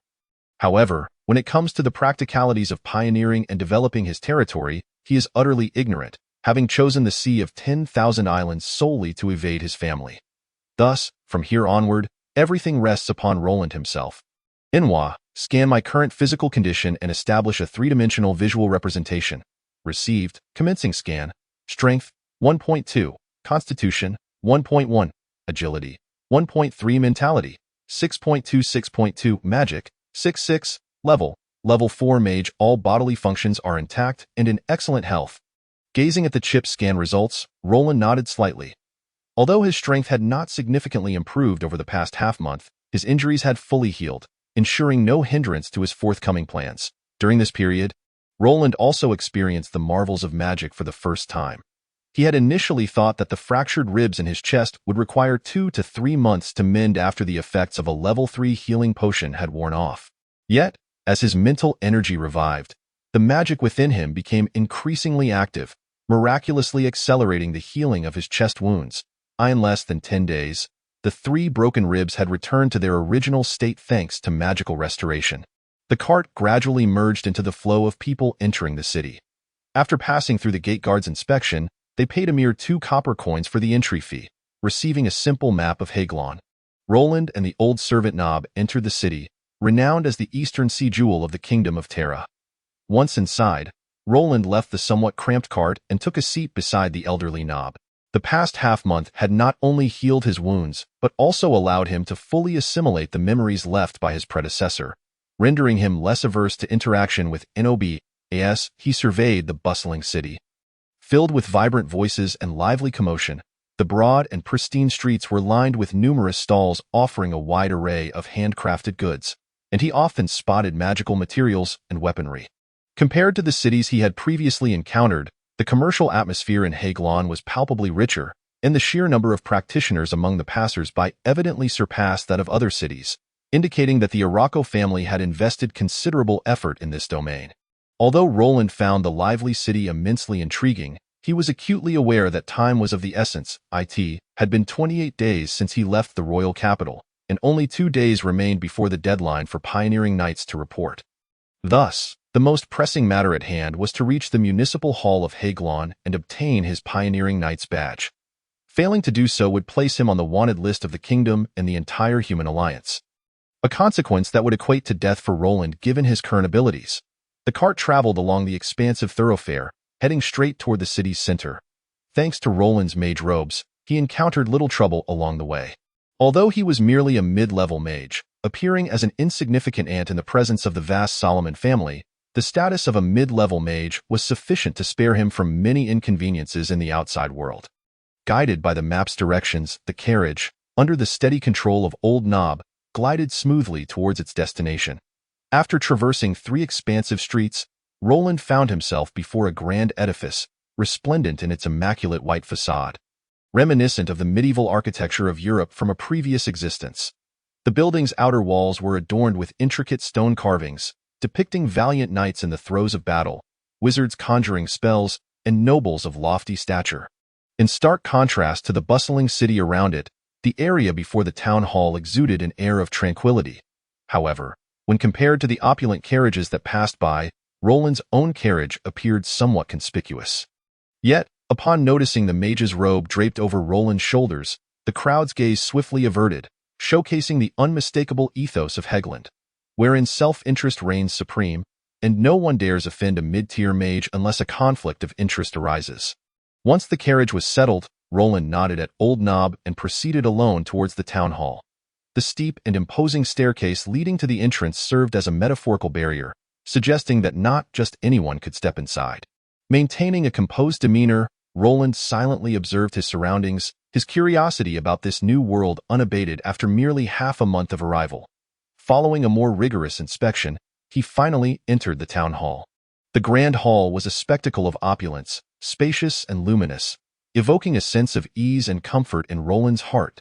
That moment, as he searched for the kingdom's office, he noticed a tall, elegantly clad young man outside the town hall in a fit of rage. He forcefully shoved aside the guards stationed at the entrance and marched towards the office of Heglin's trade administration. Flanked by a cadre of fully armed warriors, the sudden intrusion of the formidable young man sent waves of alarm through the officials gathered behind the office, their expressions shifting drastically. However, their immediate reaction was not to summon the guards. Instead, under the leadership of a middle-aged official, they hastily approached the irate young man and bowed deeply. "Master Leslie, how may we be of service?" The middle-aged official, Jim, said with a sycophantic smile, his voice trembling with trepidation. "Jim, what audacity you possess! What gives you the gall to issue a decree prohibiting my merchant vessels from docking?" Master Leslie thundered, disregarding the scrutinizing stares from the onlookers within the town hall. "This, Master Leslie, might I suggest you retire to the upper floors while I relay the matter to you in detail?" Jim stammered, his voice quaking with fear. "Retire? My 2 merchant ships are still adrift at sea. Do you have any idea the losses I will incur from such delays? You will sign the docking order immediately, allow my vessels to unload their cargo, or I shall hold you accountable for every single loss." Leslie threatened, his eyes glinting with menace. Jim, under the weight of Leslie's intimidation, was drenched in cold sweat, nearly collapsing to the ground. Yet, even in his state of distress, he did not relent. Instead, he mustered his strength, stepped closer to Leslie, and pleaded in a hushed tone, "Master Leslie, the key lies not with me. I am merely following orders from above.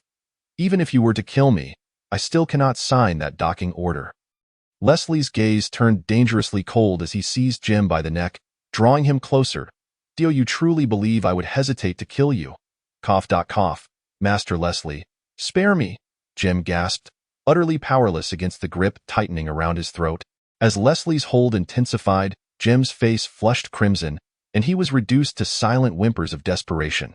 "Do you intend to commit murder within the town hall, especially against an official of the Araco family?" Just then, a commanding voice rang out, accompanied by the descent of an elderly man with silver hair, his face etched with authority and anger as he fixed his gaze upon Leslie. Upon seeing the elder, Leslie's anger dissipated in an instant. He released the now gasping Jim and turned to address the elder with a formal noble bow. "Of course not, esteemed Mr. Andre. I was merely imparting a small lesson to some foolish individuals." The elder glanced at Jim, who lay unconscious on the floor, and huffed heavily before addressing Leslie. "Follow me, at your command," Leslie replied, bowing slightly once more, his demeanor transformed into that of an elegant noble. Exuding an air of refinement that starkly contrasted with his prior brutishness, Leslie exited in the company of the elder. His entourage of armored guards discreetly withdrew from the town hall. Chapter 8. The Sea of 10,000 Islands. This spectacle provided ample entertainment for the gathered crowd, who immediately fell into a flurry of discussion following Leslie's departure. "That must be Leslie Araco, the second son of the Araco patriarch," one man remarked. "Who else would dare to cause a scene in the town hall? I hear he is ruthless and merciless. Today's display confirms it. Best to steer clear of him in the future." His words were met with murmurs of agreement from those nearby. "Indeed, one cannot afford to provoke him in Heglin City." "Heglin City? Would you dare to provoke a noble scion even outside the city?" questioned another, who had earlier echoed the sentiments. Yet, feeling the inadequacy of his courage, he flushed and fell silent. Roland listened intently to the exchanges around him. This sudden conflict deepened his understanding of the harsh realities of this world and ignited within him a burgeoning curiosity towards the nobility. A noble descendant wielded such audacity within the town hall, even daring to assault an official. Such power was enviable. However, he recognized that, for the time being, the status of nobility remained tantalizingly out of reach. Thus, he shook his head, dispelling these thoughts, and resumed his search for the office of the Kingdom of Tyra. Indeed, within the fiefdom of the nobility, the Kingdom of Tyra could only establish a single office. The entire town hall functioned to serve the Araco family. Even the king's commands bore no weight here. Nevertheless, as a kingdom office, it occupied a prominent position within the hall. Not wishing to waste any more time, Roland made his way directly towards the kingdom's office. In stark contrast to other offices, the kingdom's office was markedly less crowded, allowing the 3 officials within to appear somewhat idle. This, however, worked to Roland's advantage. As there was no need to queue, Greetings, I am Roland, a graduate of the kingdom's Noble Magic Academy, here to register today, he announced. His declaration momentarily stunned a middle-aged man with a thick beard and chestnut hair stationed behind the desk, who cautiously inquired, "A pioneer knight?" "Indeed," Roland affirmed with a nod. Upon receiving his confirmation, a flicker of respect appeared in the expressions of the three officials. Any warrior bold enough to venture into foreign lands was deserving of reverence from all mankind. Regardless of their status or position, they revered those who inherited the courage and legacy of their ancestors, striving to carve out new realms for humanity's survival, irrespective of the outcome. Thus, Roland's registration proceeded smoothly, and he successfully obtained a badge designating him as a pioneering knight of the Kingdom of Tyra. Master Roland, you have 3 months to prepare, by that time. You must journey to the Sea of 10,000 Islands and select a territory to develop. Failure to do so will result in penalties under kingdom law. The bearded official addressed him with deference. 3 months of preparation? Roland's eyes brightened, and he sought confirmation once more. Indeed, due to the complex circumstances surrounding the Sea of 10,000 Islands, the kingdom has recently decreed that every pioneering knight is afforded 3 months to procure slaves, gather supplies, and recruit subordinates. Excellent. Might I inquire what further support the kingdom can provide? Roland inquired eagerly, caressing the freshly acquired silver badge. A map of the Sea of 10,000 Islands? The official replied somewhat awkwardly. In the early days of the Kingdom of Tyra's establishment, the kingdom indeed provided a degree of funding to each pioneering knight for territorial expansion. However, as years passed and the kingdom's foundation grew more stable, coupled with escalating pressures from the Orc Empire, the Kingdom of Tyra had ceased such support for knights venturing into the Sea of 10,000 Islands. Very well, something is better than nothing, Roland replied, his expression tinged with disappointment, yet maintaining a calm demeanor. After all, he did not possess the audacity of Leslie, who could brazenly question or even slay officials at the town hall. And even if he were to kill Jim, he would gain no support. Nevertheless, the 3-month preparation period was undoubtedly more crucial for Roland at this juncture. This map, belonging to the Northern Navy Fleet of the Kingdom, was a strategic document, far more detailed than those available in the marketplace. Observing Roland's slight despondence, the bearded official quickly elaborated on the map's significance. "This is indeed good news," Roland remarked with a smile. With the experience of his previous life, he was acutely aware of the significance of a military-grade map, particularly during times of war. The short-bearded official, relieved to see the satisfaction on Roland's face, hurriedly retrieved a thick folded sheet of coarse paper from a large box. "Your map? Thank you."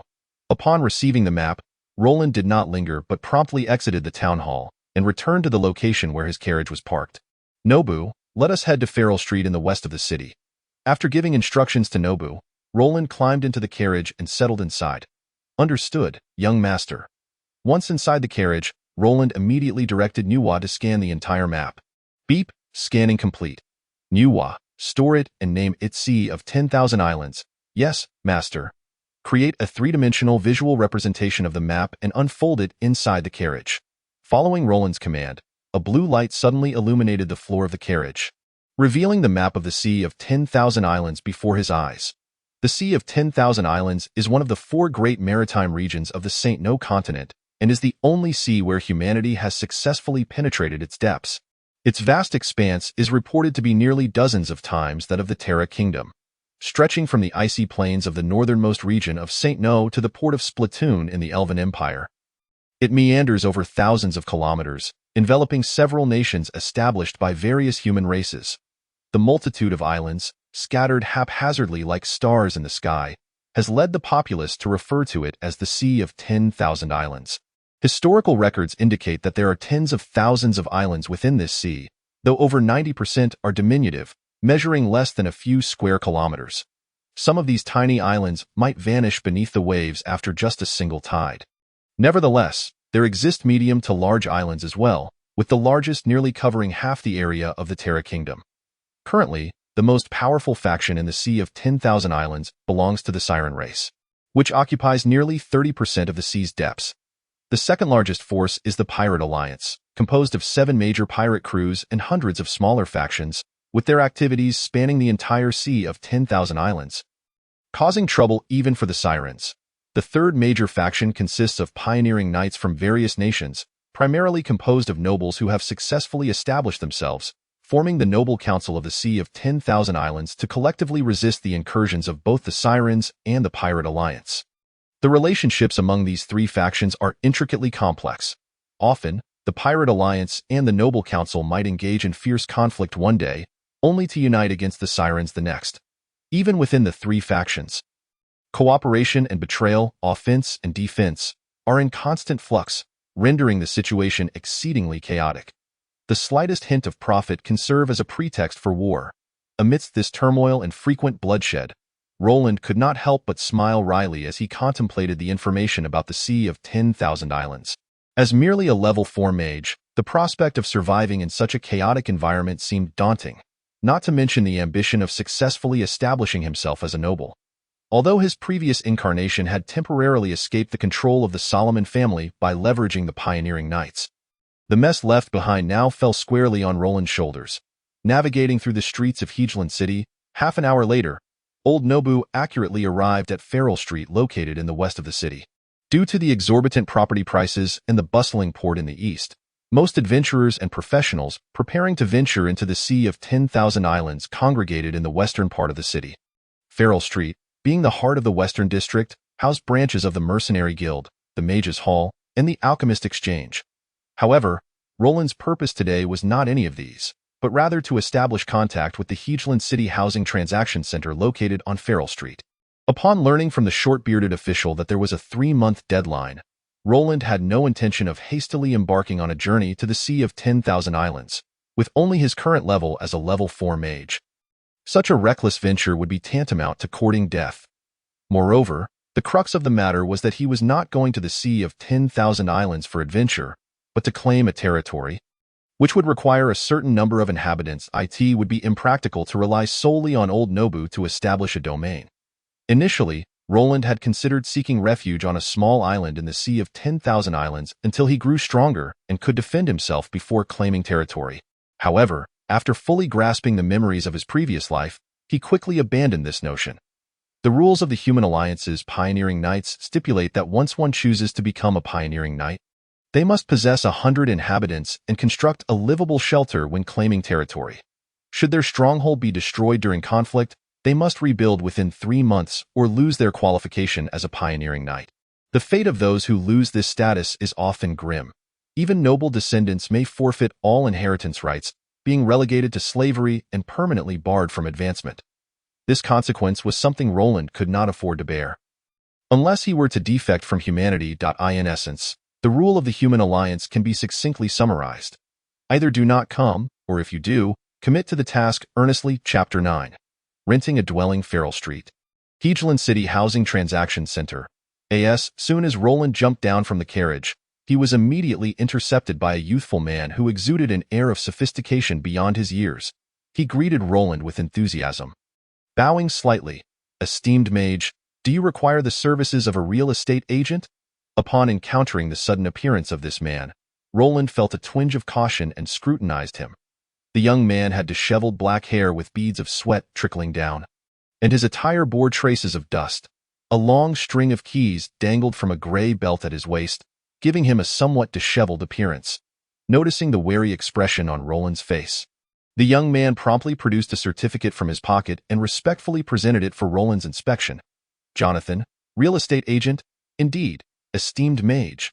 I have undergone rigorous training and possess a qualification certificate affiliated with the Hegeland City Housing Transaction Center.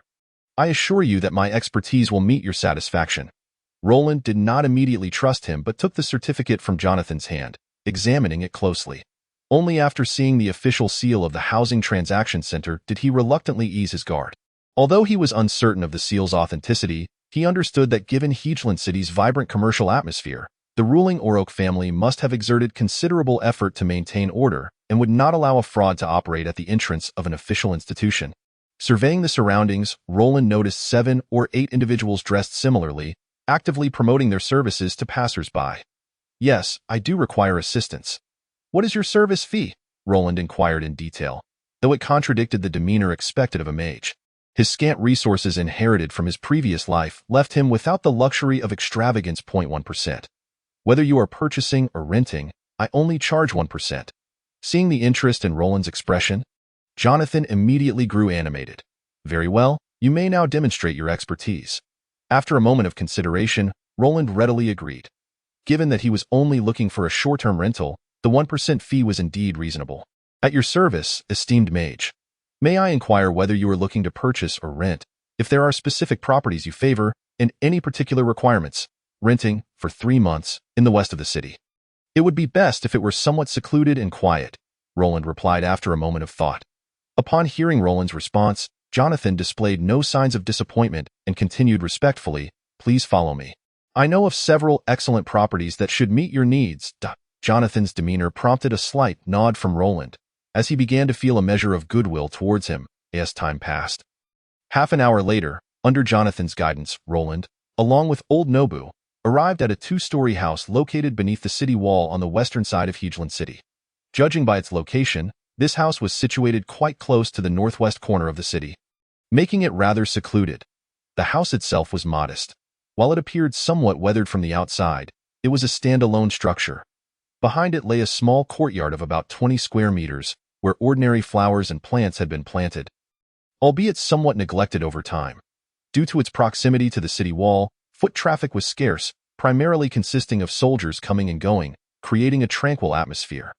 This aspect alone satisfied Roland as a mage. He indeed required a quiet environment for his experiments and meditation. Furthermore, its seclusion implied more affordable pricing. "Let us go inside and take a look," Roland instructed Jonathan. Upon hearing Jonathan's words, the tension on his face eased slightly. Prior to this moment, he had already shown Roland 3 properties, all of which had been promptly rejected for various reasons. Should this one also fail to meet Roland's approval, his options would indeed be limited, potentially leading to the failure of this business transaction. Thus, Jonathan dared not delay and quickly retrieved the key hanging from his waist to unlock the door to the house, as he pushed open the creaking wooden door. A musty, decayed odor immediately wafted towards him, causing Jonathan a degree of embarrassment. He hastily offered an explanation. "Esteemed mage, this house has indeed been uninhabited for quite some time, resulting in a significant decline in its sanitary conditions." "Not to worry, let us continue our inspection," Roland replied, stepping boldly into the house, undeterred by the somewhat nauseating smell. He was confident that old Nob possessed ample experience regarding such matters, having spent 5 years in the gloomy confines of a basement. When it came to hygiene, he was certainly a master. Once inside, Roland casually surveyed the interior environment. The combined area of the 2 floors was just over 100 square meters. The ground floor consisted mainly of a living room, kitchen, dining area, bathroom, and a small servant's room. The second floor contained 2 bedrooms and a study. Overall, the layout was exceedingly simple, allowing for a comprehensive view at a glance.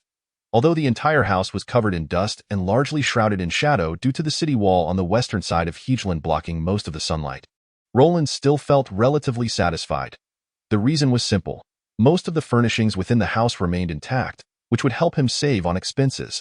"Esteemed mage, there is also a basement beneath this house, slightly smaller than the ground floor. Allow me to show you," Jonathan said, noticing Roland's increasing satisfaction, and he continued with even greater enthusiasm. "Let us see," Roland replied, his eyes lighting up.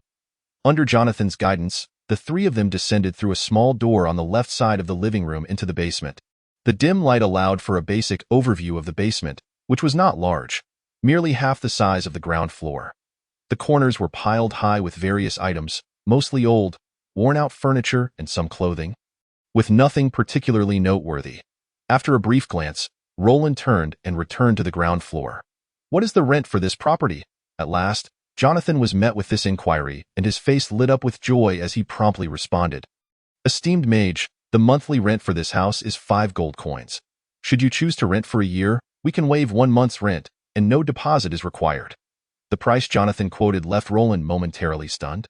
He had indeed prepared himself for a considerable financial outlay, considering this was Heejland, famously dubbed the Pearl of the East in the Kingdom of Terra, where every inch of land was precious.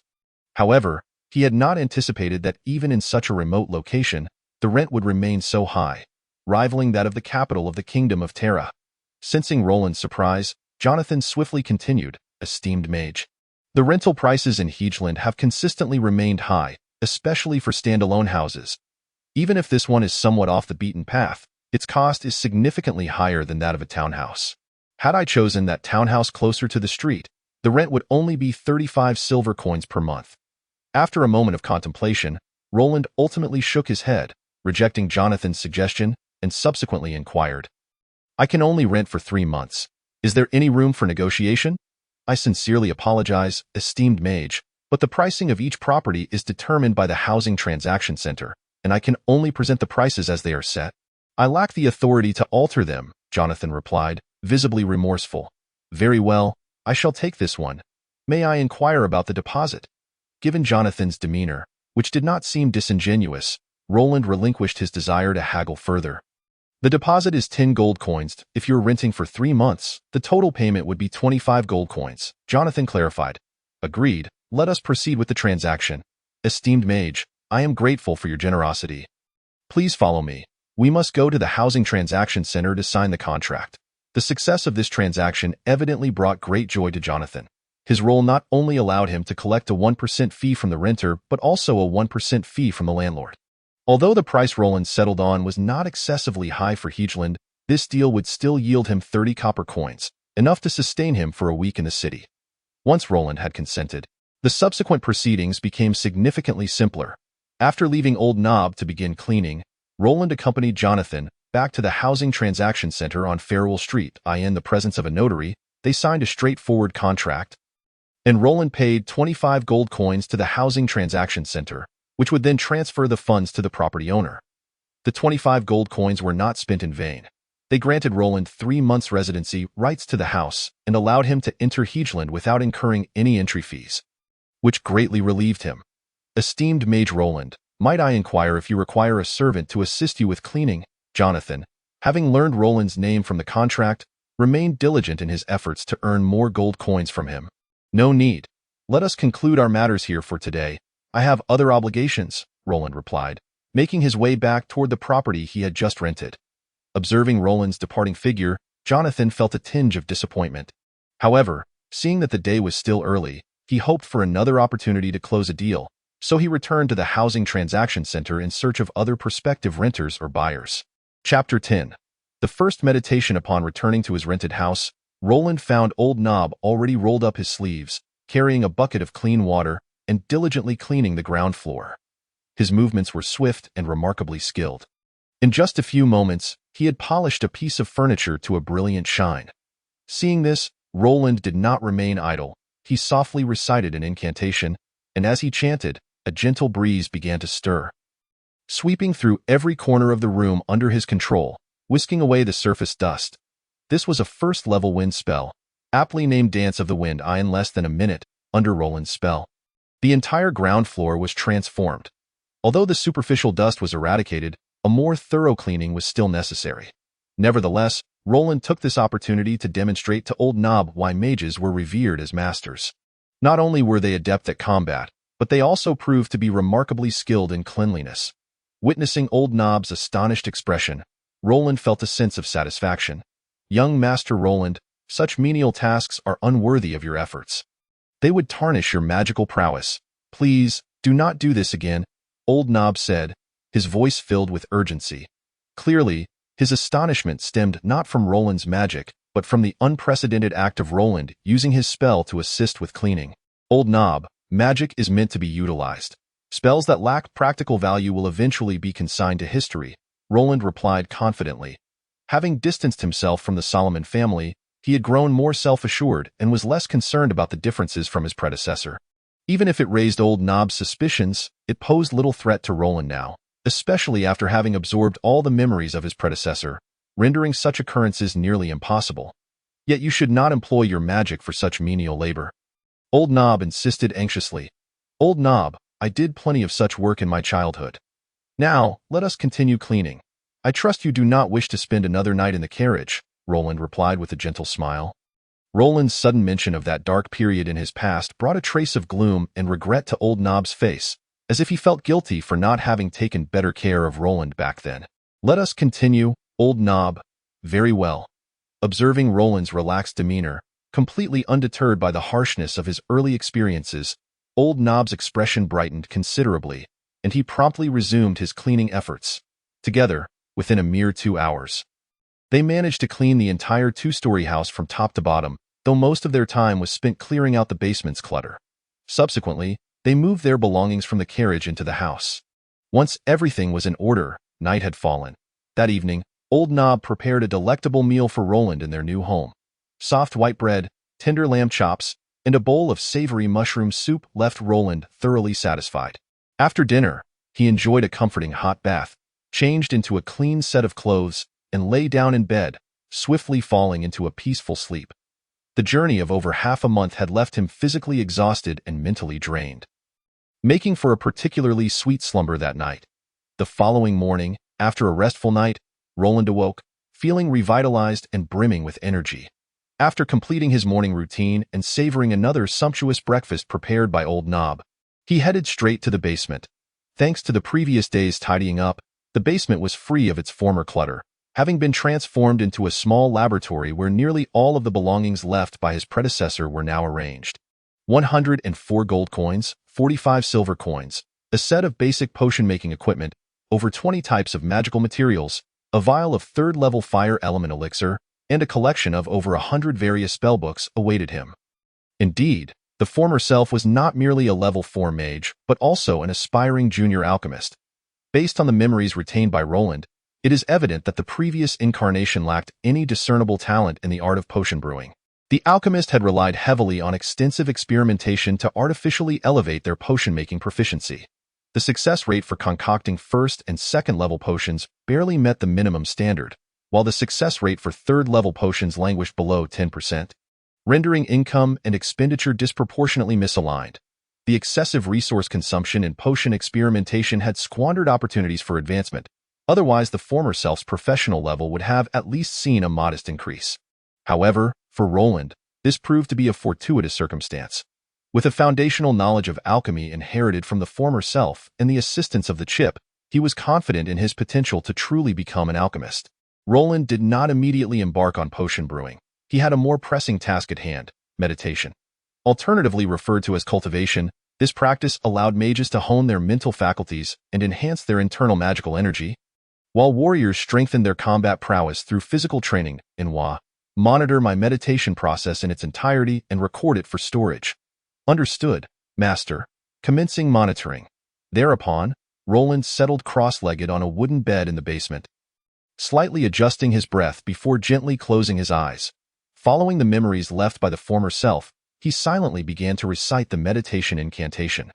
The meditation technique passed down was known as the fire element meditation. A rudimentary method. As time elapsed, aided by the meditation method, Roland gradually descended into a profound meditative state. Beep. Abnormalities detected in the master's mental state. Beep. Anomalies in surrounding fire attribute elements detected. Beep. The activity level of the master's internal fire attribute magical energy has increased by 30%. Beep. The master's influence from the fire element meditation has risen by 0.001. Beep. The rate of mental energy depletion has accelerated.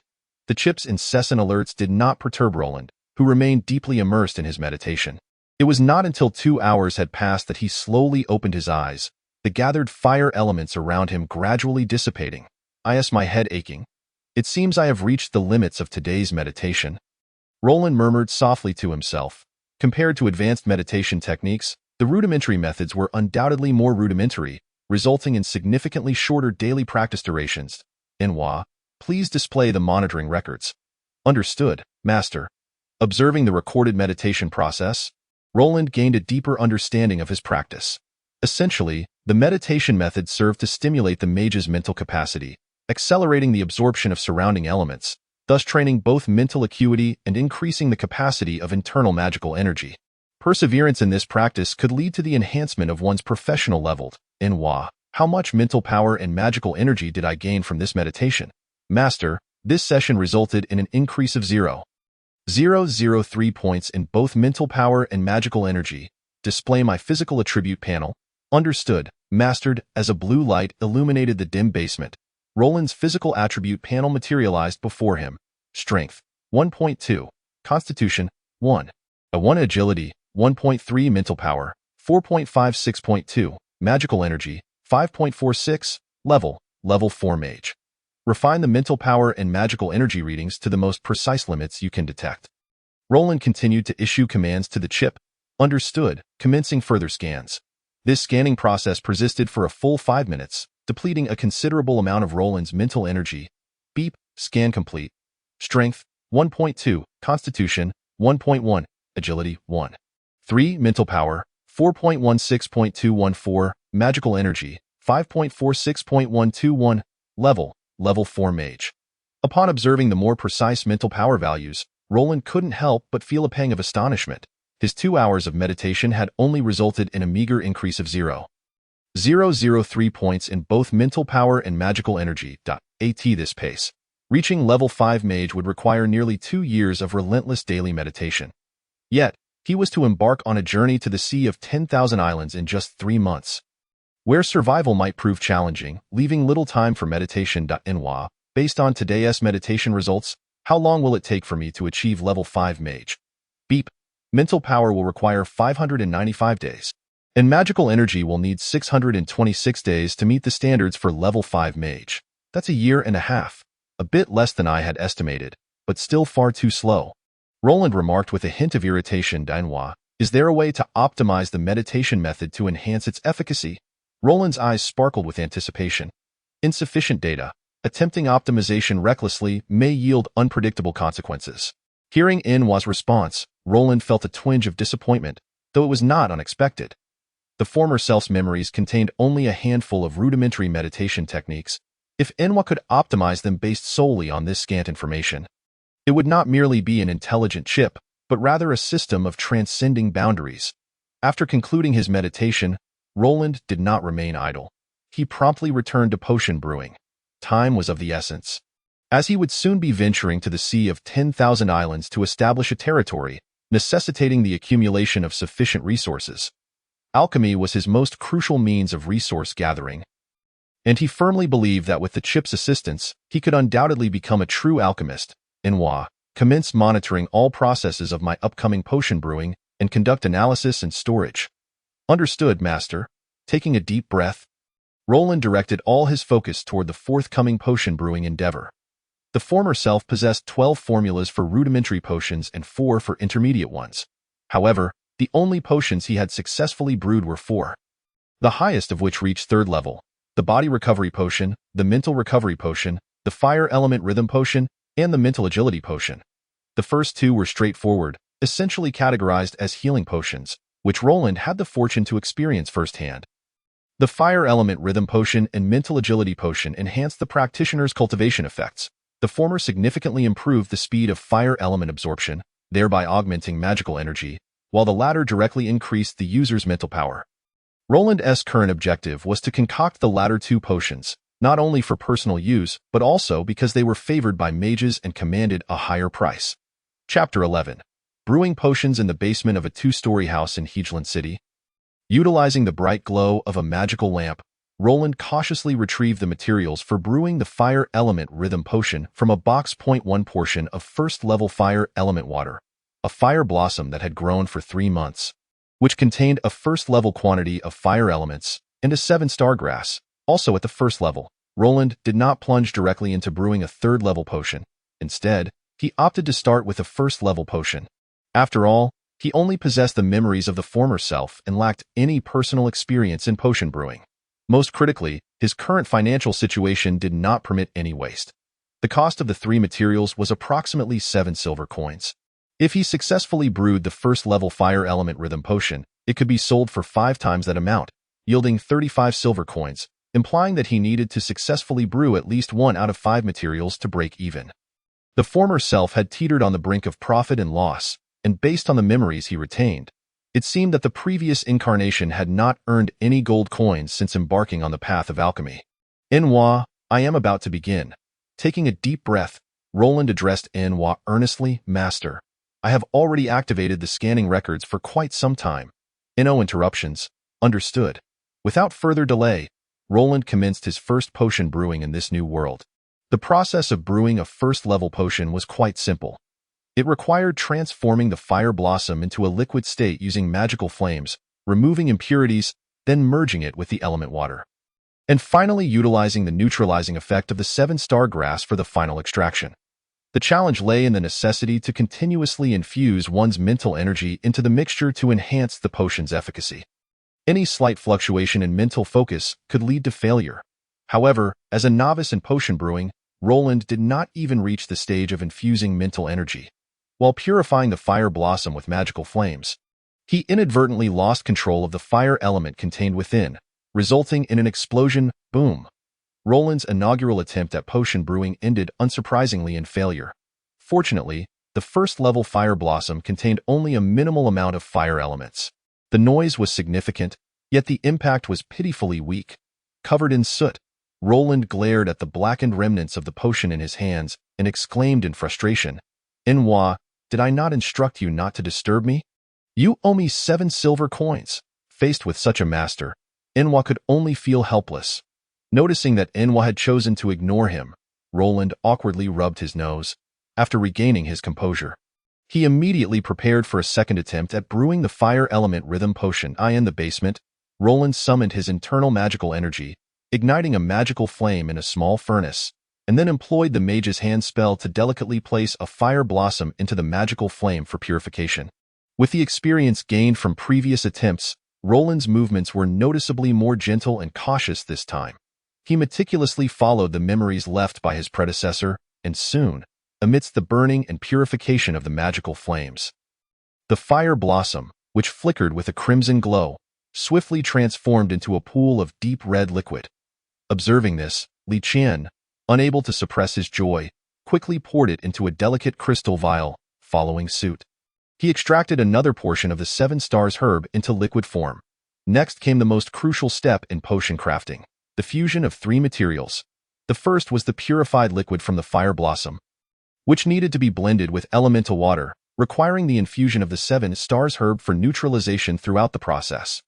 This step proved to be the most challenging, as it necessitated the control of the volatile fire attribute magic from the fire blossom while simultaneously injecting mental energy for secondary purification. However, armed with past experience, Roland carefully regulated his mental energy and successfully introduced the liquid from the fire blossom into the elemental water, drop by drop. Before long, the originally bright and clear elemental water began to boil. Enveloped in layers of swirling mist, warning, the elemental water is extremely unstable. An explosion is imminent in 3.5 seconds. Upon hearing Nuwa's alert, Roland felt a surge of panic, and the mental energy he was channeling into the elemental water wavered significantly. Yet, with hope for a miracle, he hastily poured the previously purified liquid from the 7 stars herb into the elemental water, hoping to neutralize the unstable elements present. Warning: fluctuations in mental energy detected. The elemental water is about to explode. Just as the chip's warning echoed, the elemental water in Roland's hands erupted with a loud bang, transforming into a cloud of black ash. The force of this explosion was considerably greater than the last due to the 3 materials involved. Although Roland emerged unscathed, he was left dazed, especially by the disarray of the table, which made his temper flare. Nevertheless, as a former researcher, while his intelligence might not have been extraordinary, his tenacity certainly surpassed that of the average person. In no time, he tidied up the table and prepared for a third attempt. Bang! Nuwa, where did the problem arise this time? The fluctuation in your mental energy stimulated the fire attribute magic within the elemental water, causing it to expand. Roland, upon hearing this, couldn't help but smile bitterly. It was indeed the mental energy. Maintaining a steady infusion of mental energy for secondary refining and fusion during potion crafting had always been the most difficult phase. This stage posed the greatest obstacle and challenge for mages on their path to becoming potion masters. This requirement was not limited to potion masters, but also applied to rune masters and alchemists. The steady output of mental energy is of paramount importance to a mage, comparable to the potency of their internal magical power and mental strength. A mage capable of maintaining a steady flow of mental energy, undisturbed, can perform crucial roles even in battle, significantly conserving their magical power while casting spells at a much swifter pace than others. However, unlike combat, the duration of stable mental energy output during potion crafting far exceeds that required in a fight.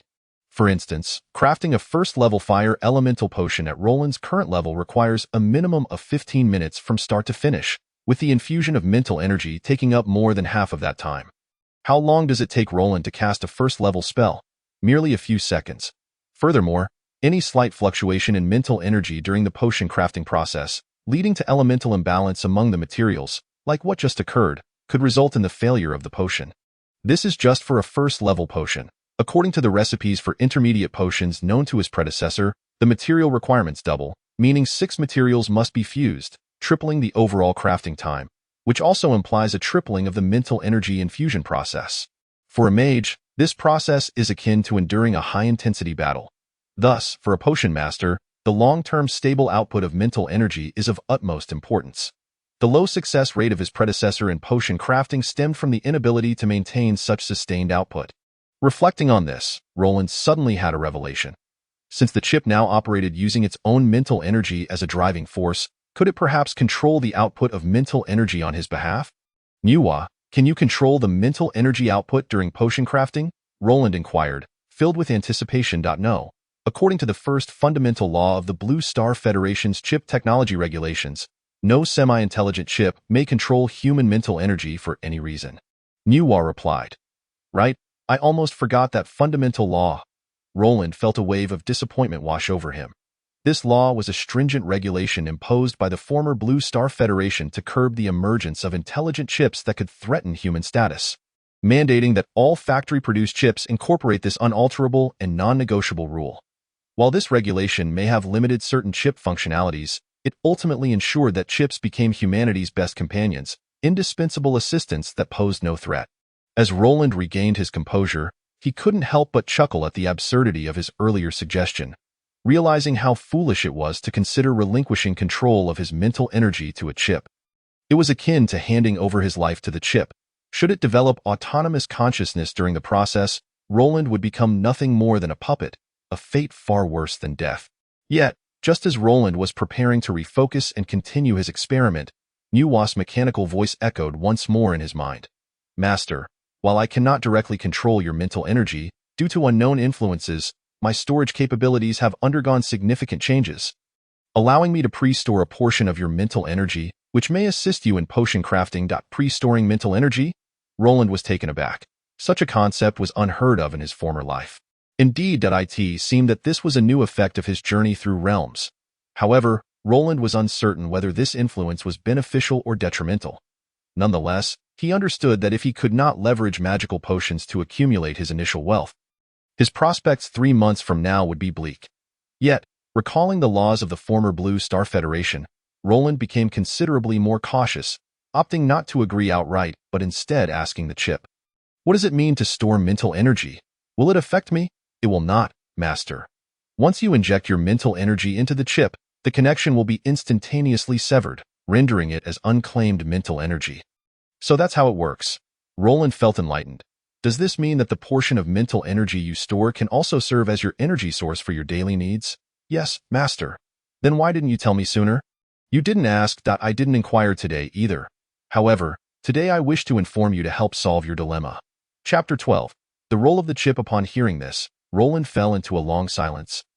Realizing that the effects of his journey on the Nuwa chip were far greater than he had initially imagined. Such dialogues were virtually non-existent in his previous life, given that Nuwa was merely a semi-intelligent chip, not a fully fledged intelligent one. Roland was uncertain whether this change was advantageous or harmful, but amidst the strangeness and danger of this new world, Nuwa had become his greatest reliance. Moreover, it was only with her companionship that Roland's suppressed and restless spirit found significant relief. Thus, regardless of the changes Nuwa might undergo in the future, Roland was resolute in his decision not to abandon her, for he felt incapable of doing so. Nuwa, how do I store mental energy? Master, you simply need to inject your mental energy into my body. However, my current storage limit is approximately 2 points of mental energy. All right. Roland nodded gently, then closed his eyes. Over the past half-month, he had conducted extensive research and gained a deeper understanding of the Nuwa chip nestled within his mind. In his previous life, the Nuwa semi-intelligent chip was a white crystalline structure, about the size of a fingernail, implanted at the back of his head. However, after his journey, the Nuwa chip had transformed into a sphere of white light, gradually shifting from a tangible form to an ethereal one, now residing deep within his mind without impeding his cognitive functions. Perhaps it was this remarkable phenomenon that had significantly enhanced the chip's intelligence. Under Roland's guidance, his mental energy flowed like a tide, gradually pouring into the white light that was the chip. Once his mental energy diminished from 3.6 to 2 points, he paused, mindful of not exhausting his reserves to the point of impairing his ability to craft potions. After all, the mental energy required for a first-level magical potion was not substantial. Even with 1.6 points of mental energy, he could adequately manage 2 rounds of crafting. Once he regained his focus, Roland retrieved the materials for crafting the first-level fire elemental potion, the last remnants left by his predecessor. Nuwa, I'm ready to begin. Acknowledged, Master. Ignite the magical flames, purify the materials, and commence fusion. With the assistance of the chip, Roland no longer needed to divide his attention. He could concentrate entirely on the various materials at hand, rendering the entire experiment remarkably straightforward. In comparison to humans, the chip undoubtedly excelled in stability and endurance.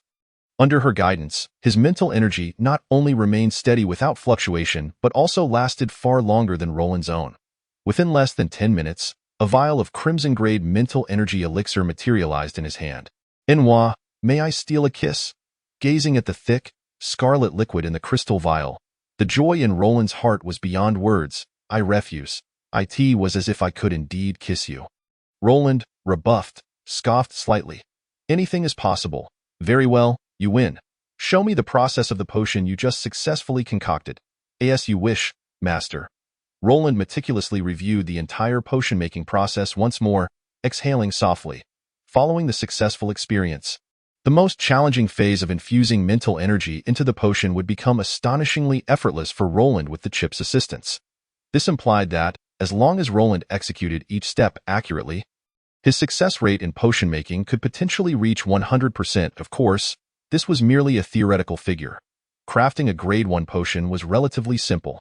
However, as the potion's grade increased, the elements influencing the success of potion making would multiply, including the essence and refinement of high-grade materials, the fusion of 10 or even dozens of ingredients, and the handling of rare materials requiring unique crafting methods, all of which could affect the potion's success rate.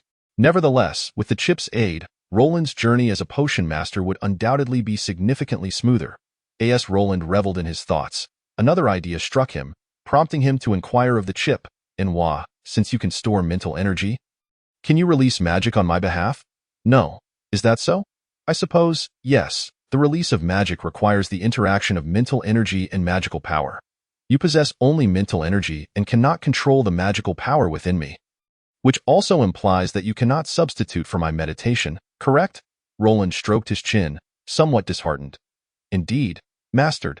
Enwa expressed her disdain for her master's desire to transform entirely into 007. Can the mental energy stored within you be transmitted back to me, replenishing my mental energy consumption? Li Qian still wished to explore more functionalities of the chip. Insufficient experimental data, unable to answer. Upon hearing this, Roland's face brightened with hope. Enwa, infuse mental energy into me at the lowest speed. Roland immediately began his experiment.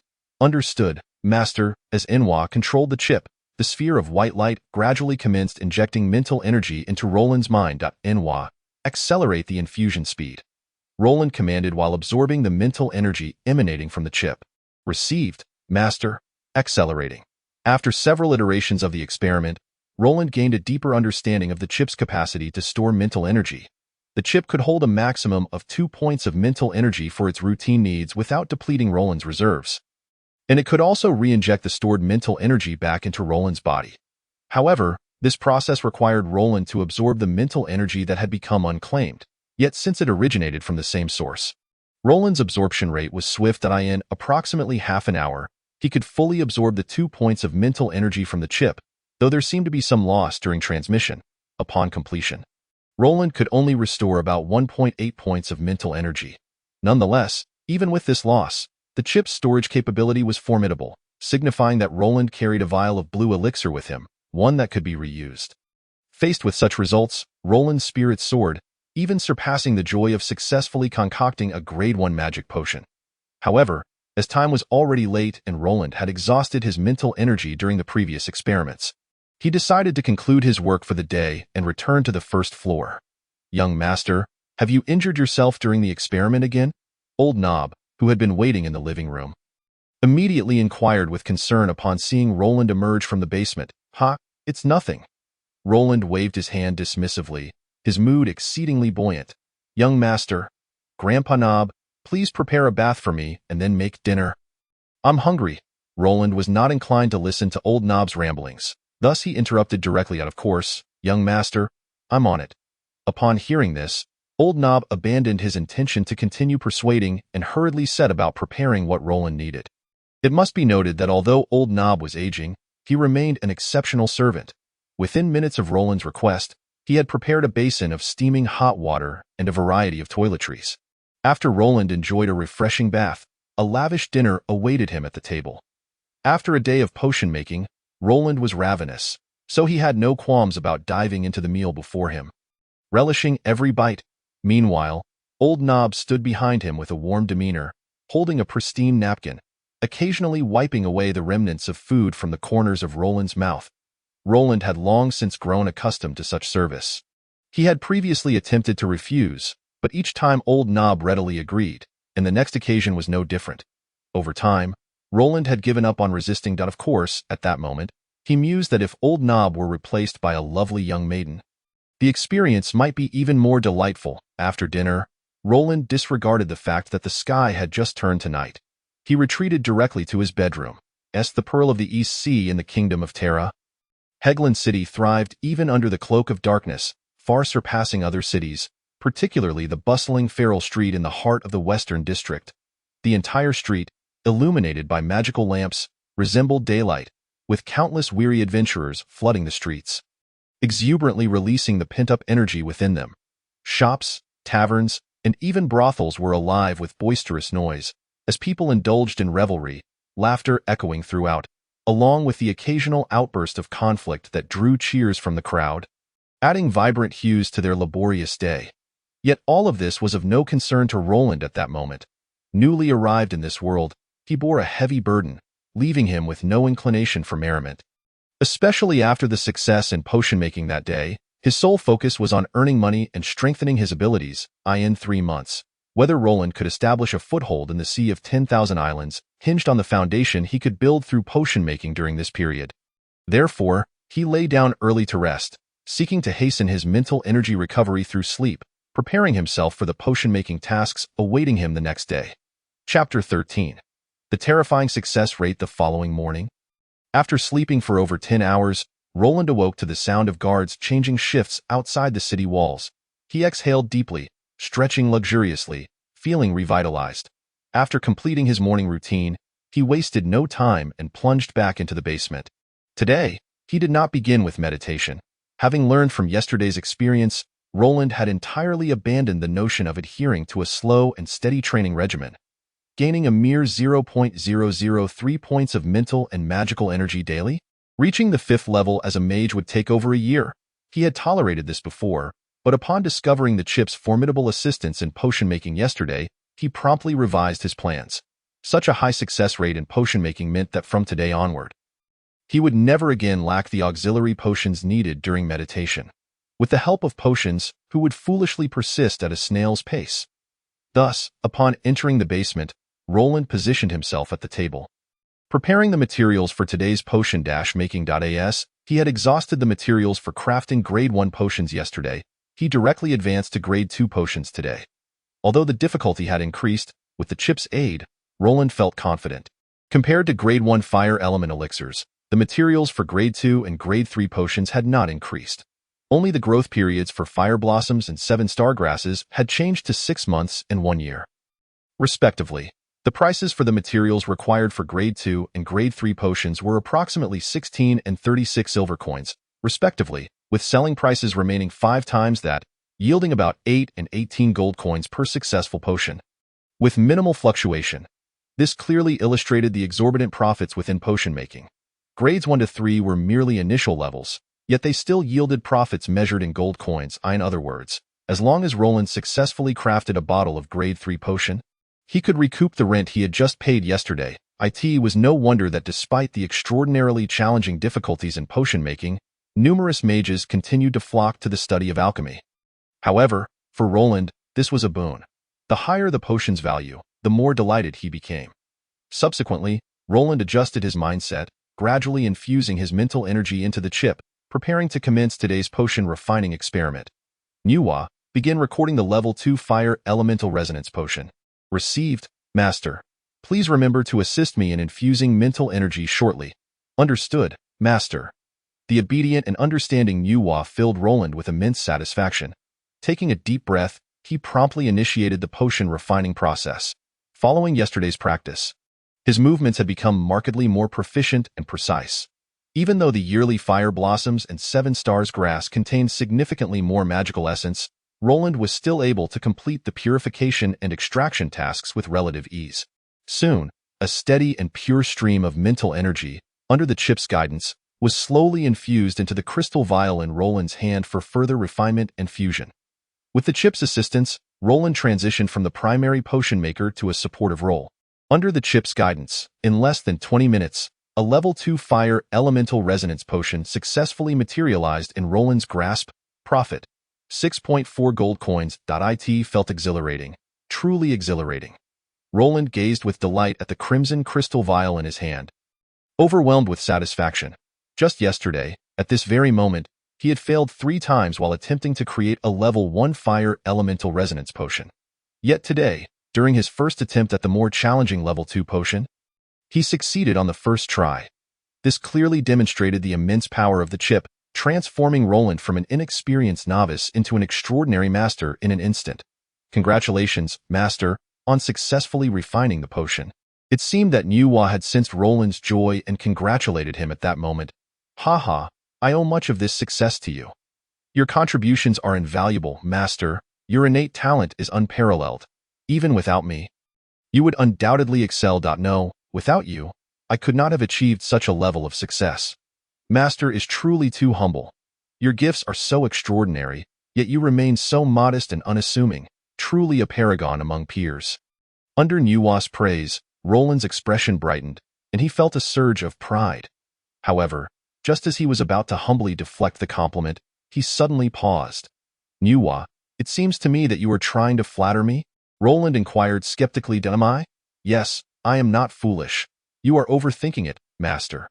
Although Nuwa's voice remained as cold and mechanical as ever, Roland could keenly detect a hint of teasing in her tone. Faced with the increasingly intelligent Nuwa chip, Roland could only shake his head in resignation. As long as Nuwa adhered to the fundamental rules inscribed deep within her upon manufacture, she would never pose a threat to him. However, after the anomaly, Roland was uncertain whether Nuwa would continue to uphold the rule of never harming humans under any circumstances. Yet, he understood that he could not afford to lose Nuwa. Without her, his potion refining success rate would plummet. Without potions to build his foundation, how could he hope to carve out a territory in the perilous Thousand Islands, see 3 months hence? Sensing the sudden surge of worry within Roland, Nuwa spoke once more. Master, Nuwa will never harm you. Serving you is my utmost duty. Roland remained silent for a long moment before responding earnestly, I believe in you. Indeed, if Roland could not trust Nuwa, who had accompanied him to this otherworldly realm, whom could he trust? Realizing this, Roland's worries dissipated, and his focus returned to potion crafting. Nuwa, how much mental energy was expended during the last potion refinement? Refining the Level 2 Fire Elemental Resonance Potion consumed a total of 0.8 points of mental energy. Upon hearing this, Roland nodded slightly. It was approximately a 0.2 point increase compared to the Level 1 potion. A manageable expenditure.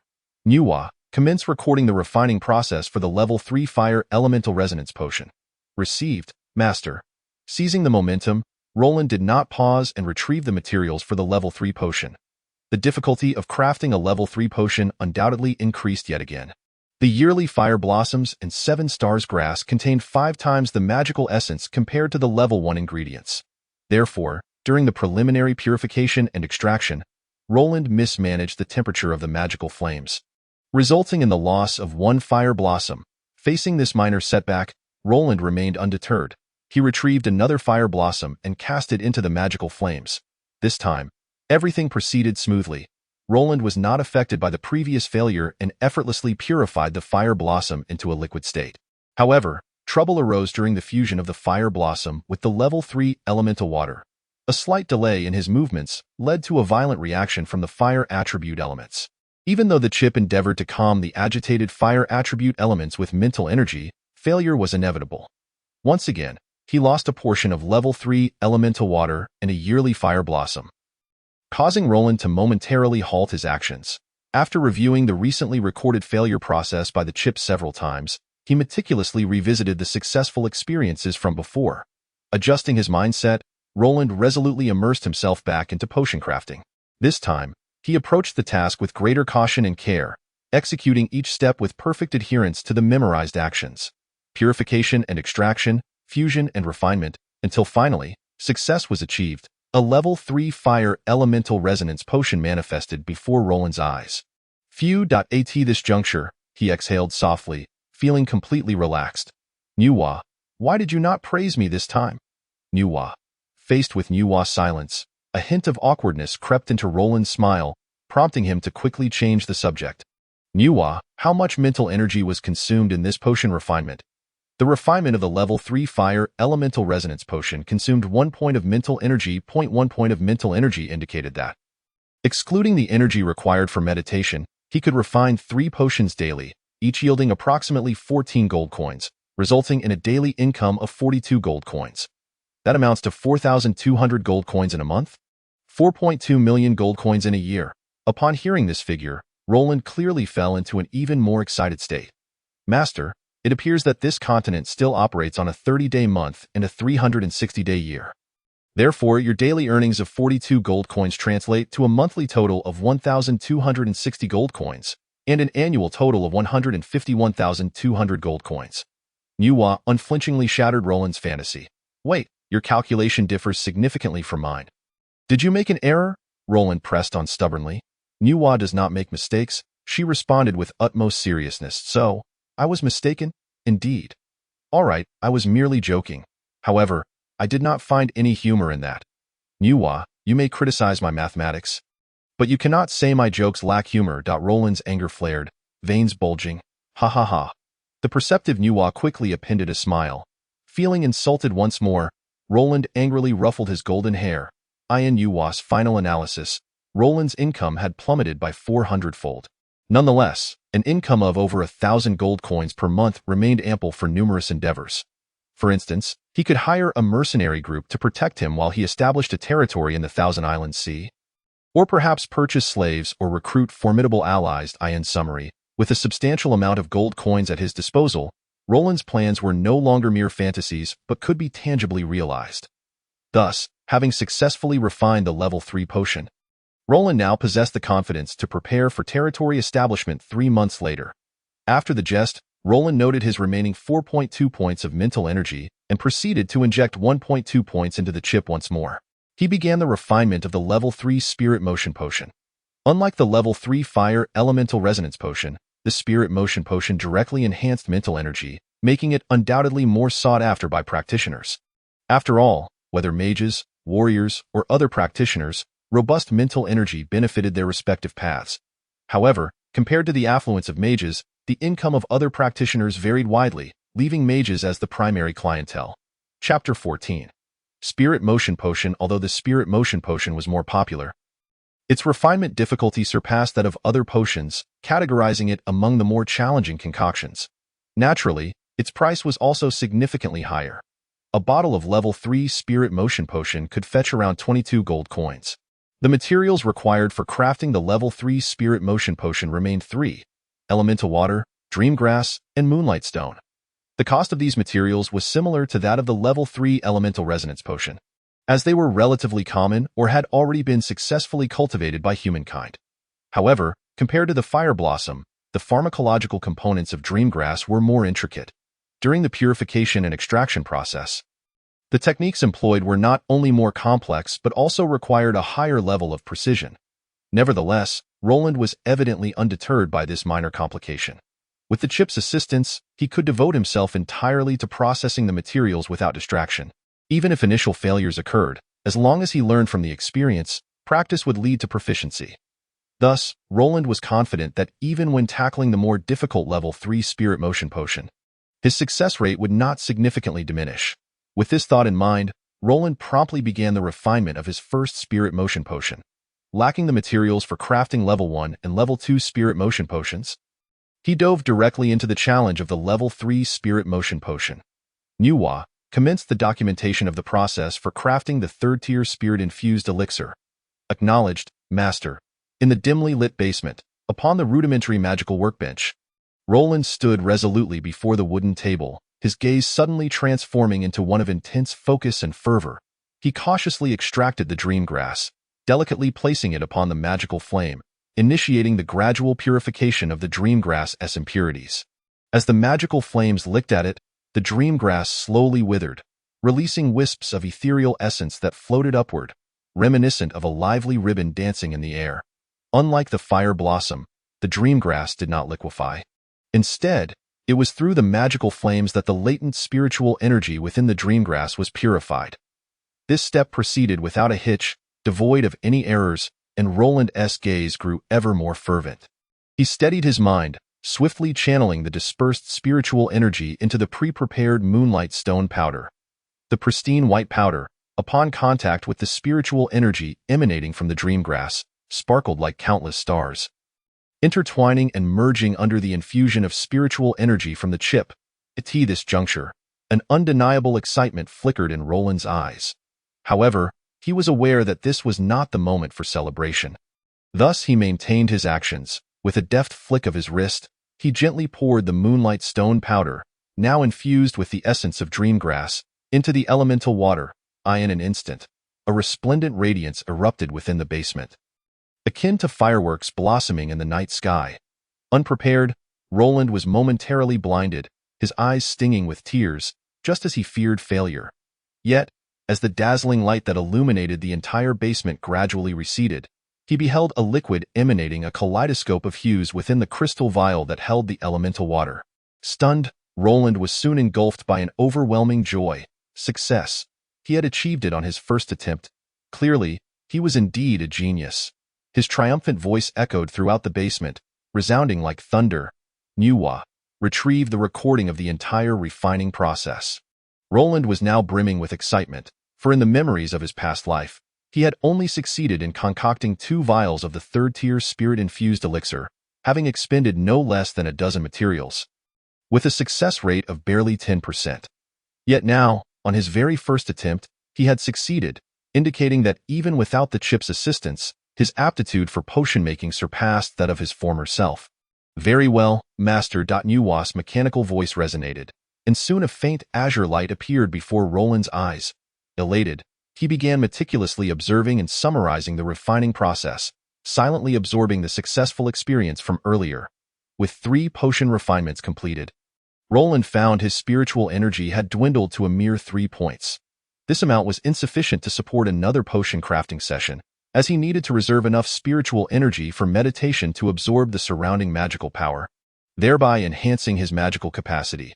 After consolidating his insights from the successful endeavor, Roland proceeded to tidy up the various experimental apparatuses and return to the wooden bed in the basement, preparing for today's meditation. However, today's meditation was unlike yesterday's. Roland now held 2 vials of the third-tier elixirs, valued at 40 gold coins each, the third-tier fire elemental rhythm elixir and the third-tier spirit-infused elixir. Sitting cross-legged, Roland cleared his mind, alleviating the tension and excitement from the potion crafting. Nuwa began documenting the process of consuming the third-tier spirit-infused elixir and scanned for bodily reactions. Acknowledged, Master. Without delay, Roland took a deep breath and slowly poured the elixir into his mouth, savoring the cool liquid as it glided down his throat.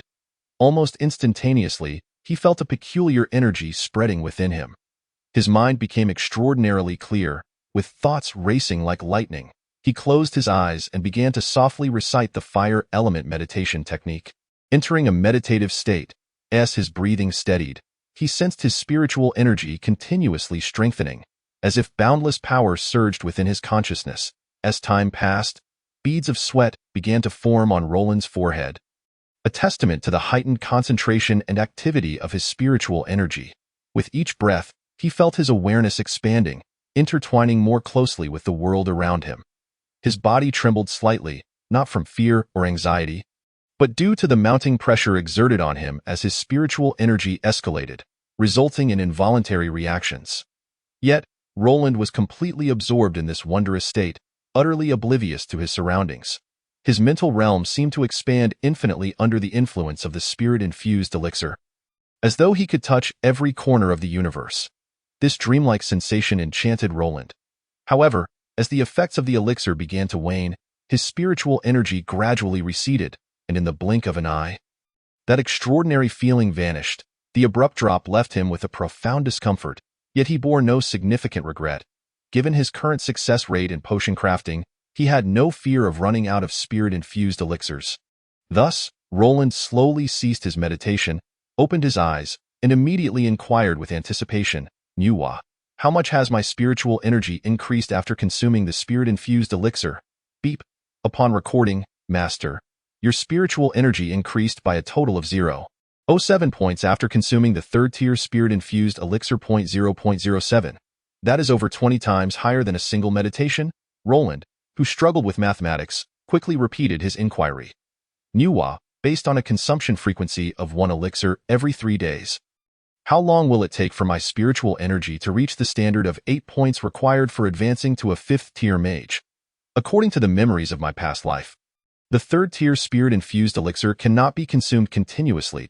A minimum interval of 72 hours, or 3 days, is required after each dose. Frequent consumption in a short time frame can lead to a state of spiritual fatigue, resulting in diminished spiritual energy and potential backlash from the elixir. Beep. Based on calculations, it will take 76 days for your spiritual energy to reach the standard of 8 points. 76 days? That is a speed almost 8 to 9 times faster than the previous year and a half. Is this the power of potions? Roland was deeply astonished. No wonder a mere basic potion is priced in gold coins. The effects are truly remarkable. After his astonishment, Roland did not conclude his meditation. Having just consumed the spirit-infused elixir for a mere half hour, he had not completed today's meditative tasks. Moreover, he still had a vial of the third-tier fire elemental rhythm elixir, and following the previous delight, he was now eager to discover the effects of this elixir. Nuwa, document my consumption of the third-tier elemental rhythm elixir. Acknowledged, Master. After slowly nodding, Roland adjusted his mindset, removed the wooden cork from the crystal vial, and poured the crimson liquid directly into his mouth. Similar to the spirit-infused elixir, an extraordinary sensation washed over his body in an instant. Roland could distinctly feel his sensitivity to the surrounding fire element rapidly intensifying. He dared not squander time and entered a meditative state once more, sensing his perception sharpen as the elusive fire elements transformed into lively, dancing flame sprites, vividly and energetically swirling within his consciousness. With his eyes tightly shut, Roland acutely felt the fire elements surging toward him like a tidal wave, their speed vastly surpassing that of before. They seemed eager to rush into his body, flowing joyfully within him, ultimately being absorbed by the magical energy within. As his magical energy continuously assimilated the fire elements, his body felt as though it had transformed into a colossal furnace, intensely hot yet brimming with formidable power. Countless flames danced within him, creating a series of mysterious and spectacular images. This meditative session clearly extended far beyond the duration of consuming the spirit-infused elixir. As time elapsed, Roland's magical energy steadily increased with each passing moment. Finally, after an hour and a half, he sensed a trace of mental fatigue and gradually halted his meditation, opening his eyes. Nuwa, how much have my attributes increased during this meditation? Upon concluding his meditation, Roland immediately inquired of Nuwa. Beep. Upon detection, this meditation enhanced your magical energy by 0.06 points and your spiritual energy by 0.004 points. 0.06 points of magical energy. Thus, if I consume 1 rhythm elixir daily, my magical energy could meet the standard for a 5th-tier mage in a month, Roland mused, stroking his chin. Indeed, Master, but Nuwa does not recommend this course of action. As a mage, spiritual energy is paramount. Nuwa cautioned, thank you for your reminder. Roland nodded appreciatively. In truth, even without Nuwa's warning, Roland was aware. Unlike the spirit-infused elixir, the intervals for the elemental rhythm elixir are significantly reduced, allowing for nearly daily consumption. This implies that with an ample supply of elixirs, Roland's rate of magical energy growth would undoubtedly surpass that of his spiritual energy. However, Roland had no intention of pursuing that path, for a mage's rank is always gauged by their spiritual energy. Once magical energy exceeds spiritual energy, one risks entering a state of magical depletion, as the spiritual energy cannot adequately control the magical energy, which not only inflicts harm upon the body but also places immense strain on the spiritual energy itself. Thus, a mage rarely finds themselves in a state where their magical power exceeds their mental capacity. Even if such a circumstance arises, they would promptly dissipate the excess magic energy within their bodies and expel it externally. Chapter 15. Terrifying Consumption. The meditation for today has come to a complete conclusion. This moment, Roland's mental power is barely 2 points. Further depletion may plunge him into a state of mental fatigue, which would greatly affect his physical condition. Consequently, he is prohibited from conducting any magical experiments. However, the immense enhancement he experienced today has rendered Roland somewhat infatuated. Nuwa, based on the maximum supply of potions, establish a 3-month training plan and calculate all necessary expenditures. Understood, Master. For the Nuwa chip, such calculations, even with over 90% of its functions impaired, require merely less than half a second. Before Roland's eyes, a conventional plan diagram materializes, detailing even the daily itinerary and tasks with meticulous precision. According to Nuwa's assessment of Roland's current condition, the most rational plan is laid out.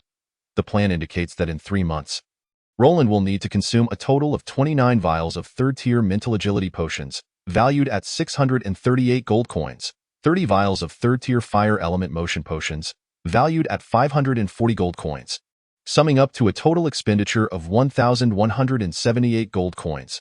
Faced with such exorbitant, even astronomical costs for training, Roland falls into a momentary silence. According to his previous life's memories, all human nations on the Holy No continent fundamentally utilize gold coins, silver coins, and copper coins as their monetary basis. The exchange rate among the three is 1 to 10, meaning 1 gold coin can be exchanged for 10 silver coins, and 1 silver coin can be exchanged for 10 copper coins. As the highest denomination, gold coins possess formidable purchasing power across all human nations. Even in the bustling city of Hagilon, the average monthly salary of an ordinary person hovers around 2 gold coins. For instance, Jonathan, who assisted Roland in selecting a residence the other day, might earn slightly above the average salary in a month, yet he would never exceed 4 gold coins. This is still in Hagilon, a relatively impoverished area in the northwest of the Terra Kingdom. Let alone gold coins, their monthly wages are typically calculated in silver coins. According to Nuwa's plan, Roland would need to expend over 400 gold coins each month on potions. Such a terrifying consumption rate would be unbearable not only for an ordinary citizen, but even for a small noble with a fief. However, beneath such immense expenditure lies the potential for Roland to ascend to a level 5 mage in less than 3 months.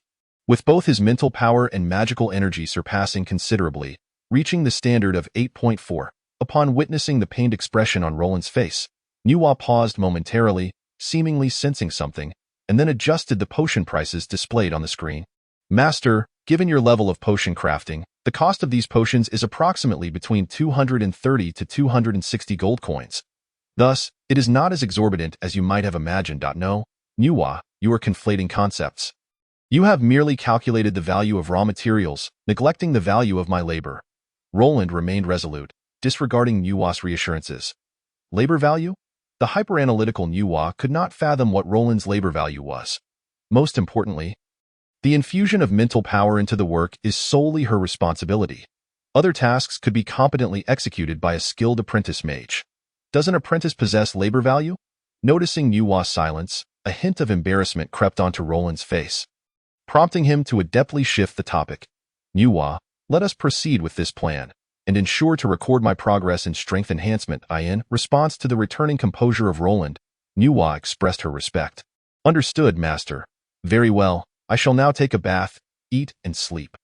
Roland gently stretched, uttering this before preparing to leave the basement. Just then, Nuwa's mechanical voice suddenly interrupted. Beep, beep, Master. According to the daily work schedule, your next task should be to study Chapter 3, Section 5 of the Fire Element Combination and Casting. Starting today? Roland paused, reluctant to comply. Indeed. But I am quite hungry and fatigued. I require rest. Roland appeared quite unwilling. Nuwa suggests you could summon Old Knob to prepare afternoon tea for you, allowing him to help you relax while you study. No, I do not wish to study. The perilous sea of 10,000 islands is a nightmare for every pioneering knight. They may perish in the enchanting songs of beautiful sea sirens, perhaps meet their end at the hands of cruel and ruthless pirates, or fall victim to the terrifying jaws of ferocious beasts. Here, one can encounter unimaginable ways to die. There are no limits to the horrors of death. Filled with pain, cruelty, and despair, Nuwa ceased to further persuade Roland, instead silently reciting information about the Sea of 10,000 Islands. However, just a few words sent shivers down Roland's spine, turning his complexion pale. He feared not only death but also pain. Thus, Roland dutifully returned to the wooden table, silently opening Chapter 3, Section 5 of the Fire Element Combination and Casting. Beep. Detecting the master's mental fluctuations stabilizing, indicating a tendency to fall asleep. Please study diligently. I understand. Beep. Detecting frequent fluctuations in the master's mental power, indicating a wandering state. Please refocus on your studies. I know. Beep. Detecting. Nuwa, please be quiet. Thus, the final moments of Roland's day concluded amidst the torment of study. Today, Roland, after finishing dinner, retired early to bed to recuperate his mental power. Unlike the previous day, when he acted voluntarily, today he succumbed to Nuwa's threats. Time elapsed, and in the blink of an eye, 2 days had passed, marking the 5th day since Roland arrived in Hagilon. Remarkably, today Roland did not, as usual, begin potion crafting. Instead, he picked up a sturdy small box in the basement and, accompanied by Old Knob, stepped out of the second-floor residence for the first time. In the early morning, the bustling city of Hagilon welcomed a rare moment of tranquility in his day. The streets were sparsely populated, largely occupied by adventurers returning to their abodes, weary after a night of revelry, or searching for work to sustain themselves for the day. Clad in a pristine mage robe, Roland tossed the small black box to Old Knob while leisurely surveying his surroundings and the passers-by. After 4 days of intensive meditation and magical experimentation, he finally relished this rare moment of relaxation, savoring the slightly chilly street. Thus, Roland meandered to Farrell Street, and after observing his surroundings without discovering anything extraordinary, he proceeded directly toward the Potion Guild. The Potion Guild of the Terra Kingdom is classified as a semi-official organization. Even the Terra Kingdom refrains from imposing direct management on these irritable yet highly esteemed potion masters. They merely dispatch officials to oversee the guild's daily operations and provide various magical materials while purchasing various potions. The Potion Guild stands at the very heart of Farrell Street, resembling a mysterious and solemn temple, comprising 7 grand and majestic levels. The entire structure is constructed from sturdy blue stone bricks, bearing the marks of age. The entrance is tall and imposing, adorned with an array of peculiar herbs and magical runes. Exuding an aura of mystery, Roland meticulously examined the magical patterns on the walls. Upon realizing his knowledge was insufficient to recognize them, he instructed the chip to scan and record the information before approaching the entrance. 4 tall, fully armed guards stood sentinel at the door. They had already noticed Roland, and as he approached, they immediately rendered a formal military salute. Each of them held a professional level exceeding Roland's. Yet they maintained a posture of humility in his presence. This deference was not merely due to Roland's status as a mid-level mage or his identity as a potion master, but rather because of the pioneering knight emblem hanging from his chest. Each pioneering knight, while not a noble, commands a level of respect within the human realm typically reserved for nobility. Roland was momentarily taken aback by this display, but then nodded gently and passed through the quartet into the Potion Guild's interior. The spacious hall was lofty and bright. Luxurious magical chandeliers hung from the ceiling, casting a soft glow, while the floor was adorned with exquisite magical carpets woven with intricate magical patterns, allowing one to sense a faint flow of magical energy beneath their feet. Clearly not an ordinary commodity. The walls were decorated with precious herb illustrations and some ancient, now obsolete potion formulas, showcasing the rich history and profound depth of potion making. Roland did not hurry. Instead, he chose to leisurely stroll through the hall, savoring the wall murals and recording them in the chip. As a newcomer, he eagerly sought to comprehend some of the ancient history of this world, which would not only enlighten him about its origins, but also broaden his horizons. For a mage, Every piece of knowledge holds intrinsic value. After scanning all the murals on the surrounding walls into the chip's storage, he arrived at the center of the hall, where a counter labeled Royal Apothecary Service Center hung prominently. Its name may appear modest, yet it is the official office directly established by the Terra Kingdom. Not only does it purchase various potions, but it also sells various magical materials. Although the transactions with the kingdom, whether in selling or purchasing, are not particularly advantageous in terms of price, they offer significant guarantees in quality and do not entail any complications. This is especially crucial for Roland, as for him. Complications equate to danger. Behind the counter, there are merely two young men clad in the robes of novice mages, their chest insignias indicating their professional ranks of level 2 and 3, upon noticing Roland's approach. The two young men hastily rose to their feet, with the brown-haired, blue-eyed third-level mage bowing slightly and respectfully stating, "Esteemed intermediate mage, may I inquire what you require?" "Chada is at your service." Observing this, Roland nodded in acknowledgement before promptly stating, "I have some potions I wish to sell." Upon hearing this, Chada's face lit up with delight, and his demeanor became even more enthusiastic. "Esteemed apothecary, might I request a glimpse of your potions?" At the mention of the title apothecary, Roland's attitude softened considerably. Among the hierarchy of professions, the status of a mage undoubtedly ranks highly, yet it pales in comparison to that of an apothecary. After all, being a mage does not guarantee one can become an apothecary, while the latter is certainly a mage. Thus, as Roland embodies both professions, Chada would naturally refer to him as apothecary out of respect. Chapter 16. The Slave Trading Market. After bidding farewell to Chada, Roland promptly exited the Apothecary Guild. Upon stepping outside, he discovered that the real estate agent, Jonathan, had somehow appeared beside Old Nob, engaging him in animated conversation. When Jonathan spotted Roland, his eyes brightened, especially upon noticing the magical materials Roland was carrying. He quickly doffed his hat and bowed, exuding utmost deference. Being a native of Hagulan City, Jonathan was well aware of the worth of a mage. But he understood even more the esteemed status of an apothecary, a profession that could drive countless individuals to madness due to its association with gold. However, at this moment, Roland evidently remained oblivious to the true significance of being an apothecary. "Esteemed Lord Roland, I did not anticipate that you are also a distinguished apothecary. It is truly an honor for a lowly man like me to serve you." Roland did not respond to Jonathan's flattery, instead silently awaiting his intentions. Noticing Roland's lack of response, Jonathan felt no embarrassment and continued, "Esteemed Lord Roland, although I am unaware of the potions you can concoct, I can find a very sincere buyer for you. And I assure you he will offer a price far superior to the kingdom's purchasing rate. Thank you, but I do not require that at the moment."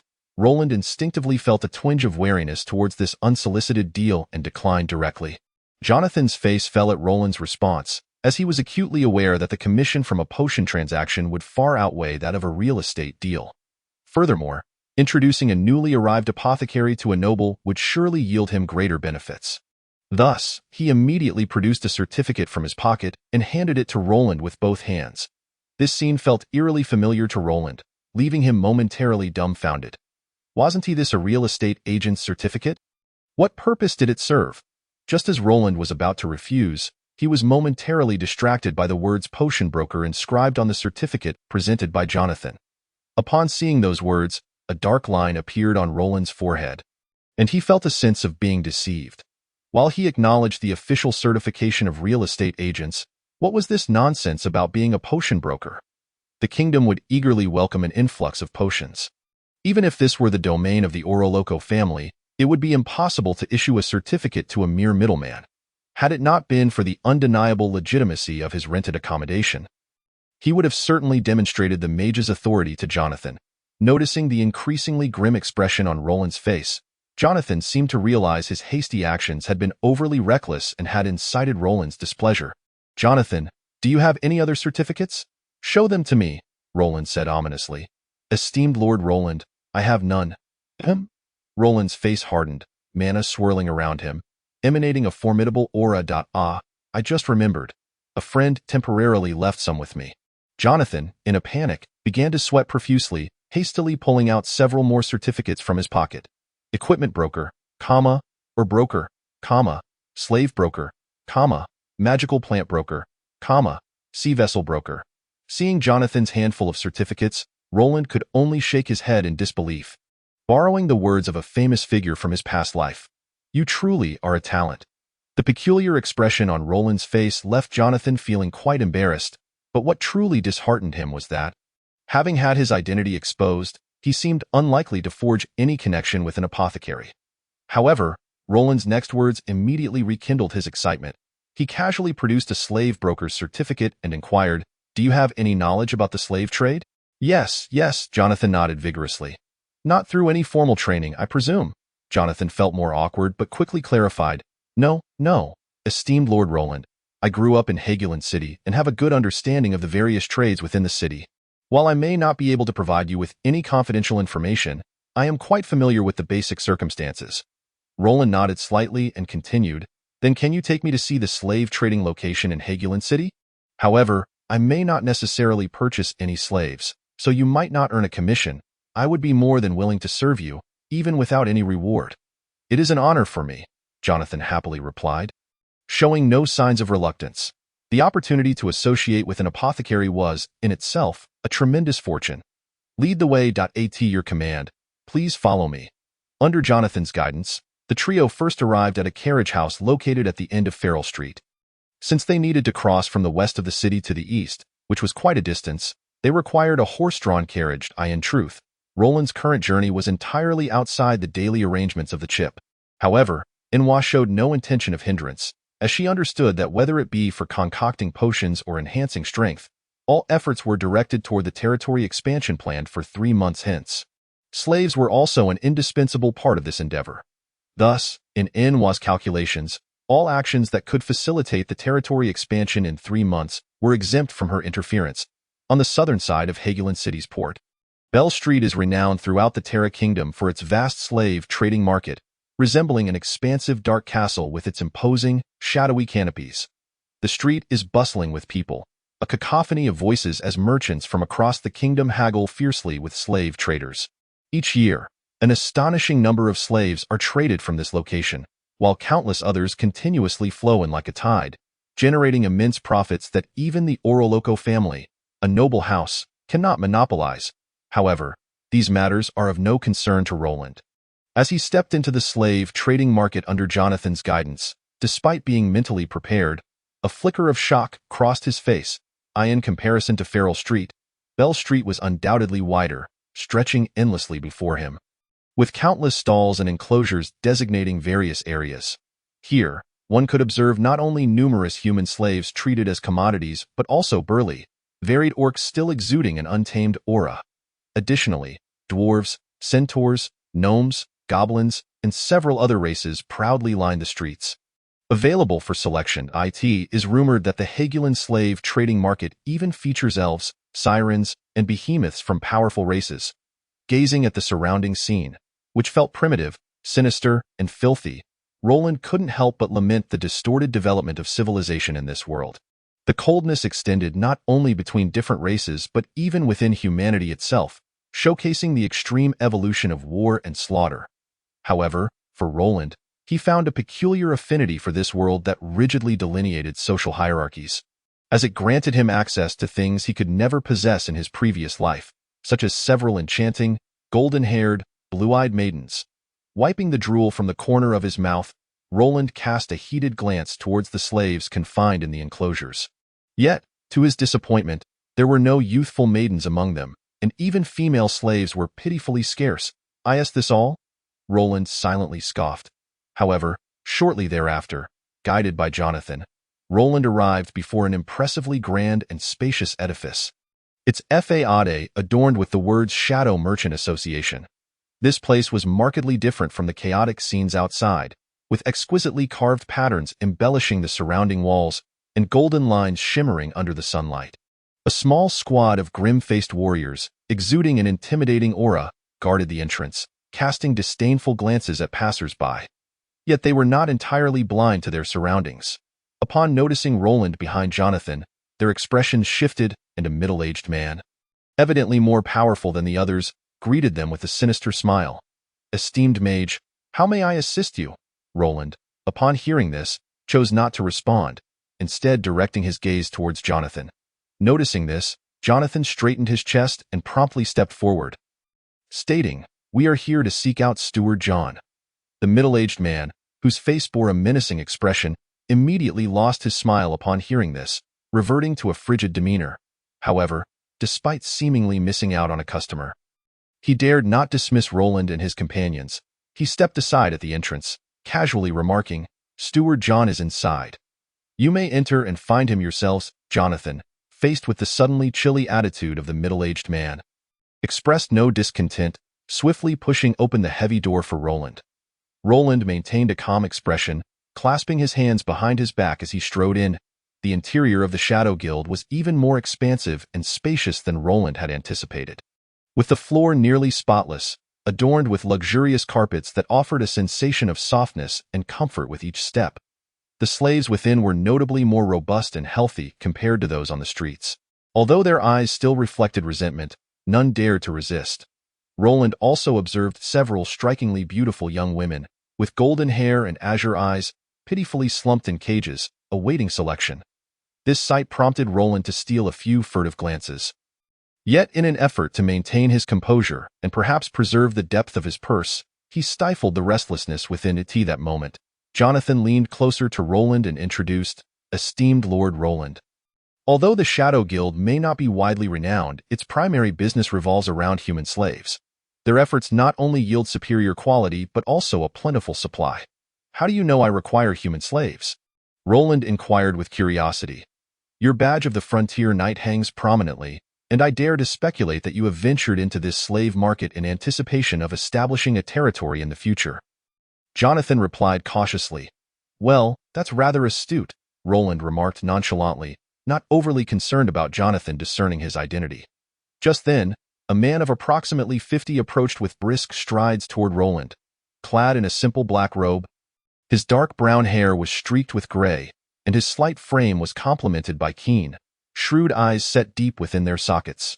"Young Jonathan, I have heard it said that you bring a distinguished guest. Might it be this esteemed mage?" The gray-haired man greeted with a smile, his gaze lingering on Roland with an appraising glint. "Indeed, Uncle John, this is Mage Roland. He is not merely a mage but also a respected alchemist. I implore you to offer him a favorable price," Jonathan quickly responded. John's eyes lit up at this revelation, and his gaze towards Roland grew markedly more fervent. "Certainly, it is my honor to serve a distinguished alchemist," John replied, extending his hand to invite Roland. "Allow me to show you around." "Very well," Roland acquiesced. Chapter 17. The expensive slaves. Under John's guidance, Roland gained a deeper understanding of the Shadow Guild. It was indeed a guild specializing in human slaves. The slaves here were not only robust and healthy, but also varied in type, including men, women, and children, fully capable of meeting Roland's needs for territory establishment. "Steward John, may I inquire about the prices of your slaves?" Roland suddenly asked, observing the slaves within their cages. While the slaves piqued Roland's interest, the paramount concern remained the cost.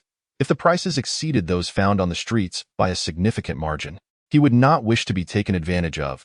After all, even the friendliest slave could serve as a settler for territory, with the worst consequence being a higher casualty rate. "Lord Roland, our Shadow Guild boasts a history spanning over a century. Each slave we sell has been meticulously selected, and we assure the health of our slaves, guaranteeing that none carrying diseases are sold to clients." But before John could finish his boast, Roland interjected. "Steward John, what are their prices?" Unperturbed by the interruption, John's sharp gaze flickered with a hint of cunning. "Lord Roland, a healthy adult male slave is priced at approximately 25 gold coins, while an adult female is 15 coins. And children are considerably cheaper at merely 5 coins. Of course, if you seek professional slaves, we also have warrior slaves. A first-level warrior is priced at around 50 gold coins, and a second-level warrior." As John continued to list prices, although Roland maintained a neutral expression, a tempest brewed within him. From his previous memories, he learned that the Kingdom of Terra, due to its proximity to the Orc Empire and years of warfare, had suffered severe population losses, resulting in persistently high slave prices. However, the exact figures had eluded him, as he seldom paid attention to such matters. Yet, he never anticipated that an adult male slave could be valued at 25 gold coins, exceeding the cost of a third-level mental elixir. But considering it, perhaps it isn't so exorbitant. as one human is roughly equivalent to a third-level potion? Roland pondered, suddenly struck by a thought. Nuwa, calculate the expenses necessary for purchasing slaves to establish a territory. Understood, Master. Beep.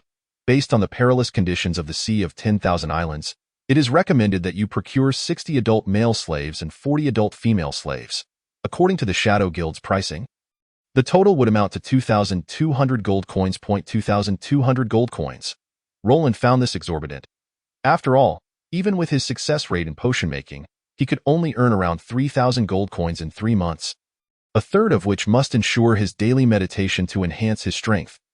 The remaining funds would not suffice to purchase such a number of slaves, as the materials, food, and mercenaries for protection necessary for territory establishment were all of greater importance than buying slaves. Thus, he found himself unable to afford such a price. Consequently, under John's enthusiastic presentation, Roland's demeanor grew increasingly frigid. Steward John, thank you for your introduction. I shall look elsewhere, Roland stated, preparing to leave. Seeing Roland show no intent to bargain, John's expression turned anxious as he hurriedly stepped in front of him. Noticing this, Roland's face darkened with irritation, questioning, "Is the Shadow Guild intent on strong-arming me?" No, Lord Roland, you misunderstand. Our guild has a policy that if transactions are settled with magical potions, a discount of 90% can be applied, John hastily explained. Upon hearing this, Roland's expression softened slightly, yet he still did not agree. Even with a 90% discount, it would still amount to nearly 2,000 coins, a sum beyond his reach. Nevertheless, he moderated his tone, stating, "Very well, I will consider it."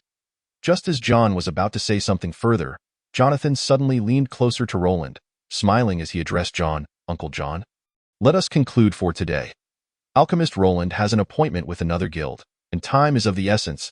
Jonathan's remark elicited a flicker of urgency on John's face, prompting him to turn once more to Roland. "Lord Roland, should you procure 100 slaves, I can petition the guild for an additional 5% discount." Evidently, John had noticed the Frontier Knight badge adorning Roland's chest. Another 5% discount? Roland felt a twinge of temptation, for the quality of slaves at the Shadow Guild was indeed commendable. However, even if John slashed the price to the bone today, he still could not afford it. Thus, after reiterating that he would consider the offer, he departed the Shadow Guild with Jonathan and Old Nob. Once outside, Jonathan leaned in and whispered to Roland, "Esteemed Lord Roland, if you wish to purchase slaves from the Shadow Guild, you might delay for a while. I know John well.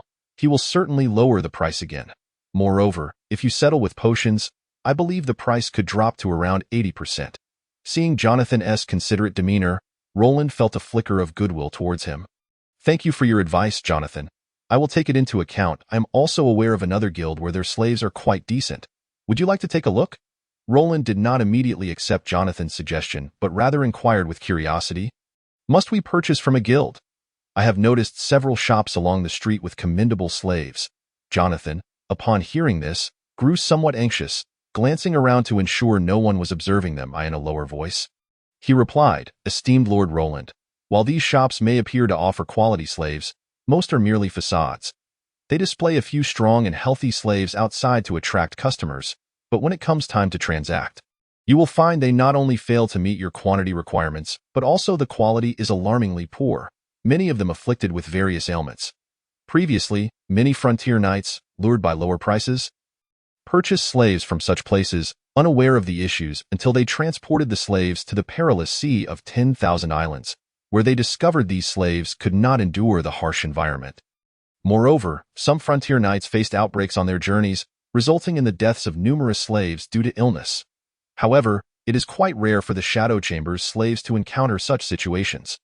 Although the price mentioned by John earlier may be somewhat inflated, he did not exaggerate on one point. The Shadow Chamber indeed boasts a history of a century and enjoys a commendable reputation. While it is certain that their prices are considerably higher than those in the open market, I still recommend that you make your purchase through the chamber. Jonathan's demeanor is exceedingly sincere, seemingly entirely for Roland's benefit. Although Roland is somewhat satisfied, he remains cautious and does not wholly trust Jonathan. He cannot simply rely on Jonathan's word alone to engage in a transaction involving such a substantial sum of gold coins. "Well, let's take a look a bit more," Roland nodded and casually remarked. "Please follow me." Jonathan responded, and once again led Roland deeper into Bell Street. Over the course of the next hour, Roland accompanied Jonathan as they visited 2 more trading houses, each no smaller in scale than the Shadow Chamber. However, none of these establishments specialized in human slaves, resulting in a slight inferiority in the quality of their offerings compared to those of the Shadow Chamber. At this point, Roland had lost his desire to continue exploring. The prices of the chamber's slaves were largely similar, with little difference from the figures quoted by John of the Shadow Chamber. Continuing to browse would serve little purpose, as without finalizing a deal, Roland would remain oblivious to the base prices of the various trading houses. Thus, he directly instructed Jonathan, "Let's conclude our visit for today." "Very well, I shall respect your wishes," Jonathan replied. "However, I have one more task I require you to undertake, for which I am willing to compensate you," Roland said suddenly, with a flicker of thought. Jonathan eagerly responded, "I am entirely at your service. Please give your orders. I wish to gather information regarding the prices of grain, various farming implements, and hiring a mercenary company in Hagueland City. I wonder if you could assist with this?" "Certainly. Within 3 days, I shall provide you with a satisfactory report," Jonathan assured, thumping his chest. "Good. Here is a deposit," Roland said, retrieving 3 silver coins from his pocket and tossing them to Jonathan. Jonathan, beaming with gratitude, bowed slightly to express his thanks. After concluding their business, Roland promptly set off with Old Nob back home. Once the two were alone, Old Nob, who had remained silent throughout, could no longer contain his concern and said to Roland, "Young master, this Jonathan is too slippery. You must not place too much trust in him." Roland smiled in response and reassured, "I am aware." With that, Old Nob felt a wave of relief wash over him. Upon returning to the second-floor room Roland rented, it was already midday.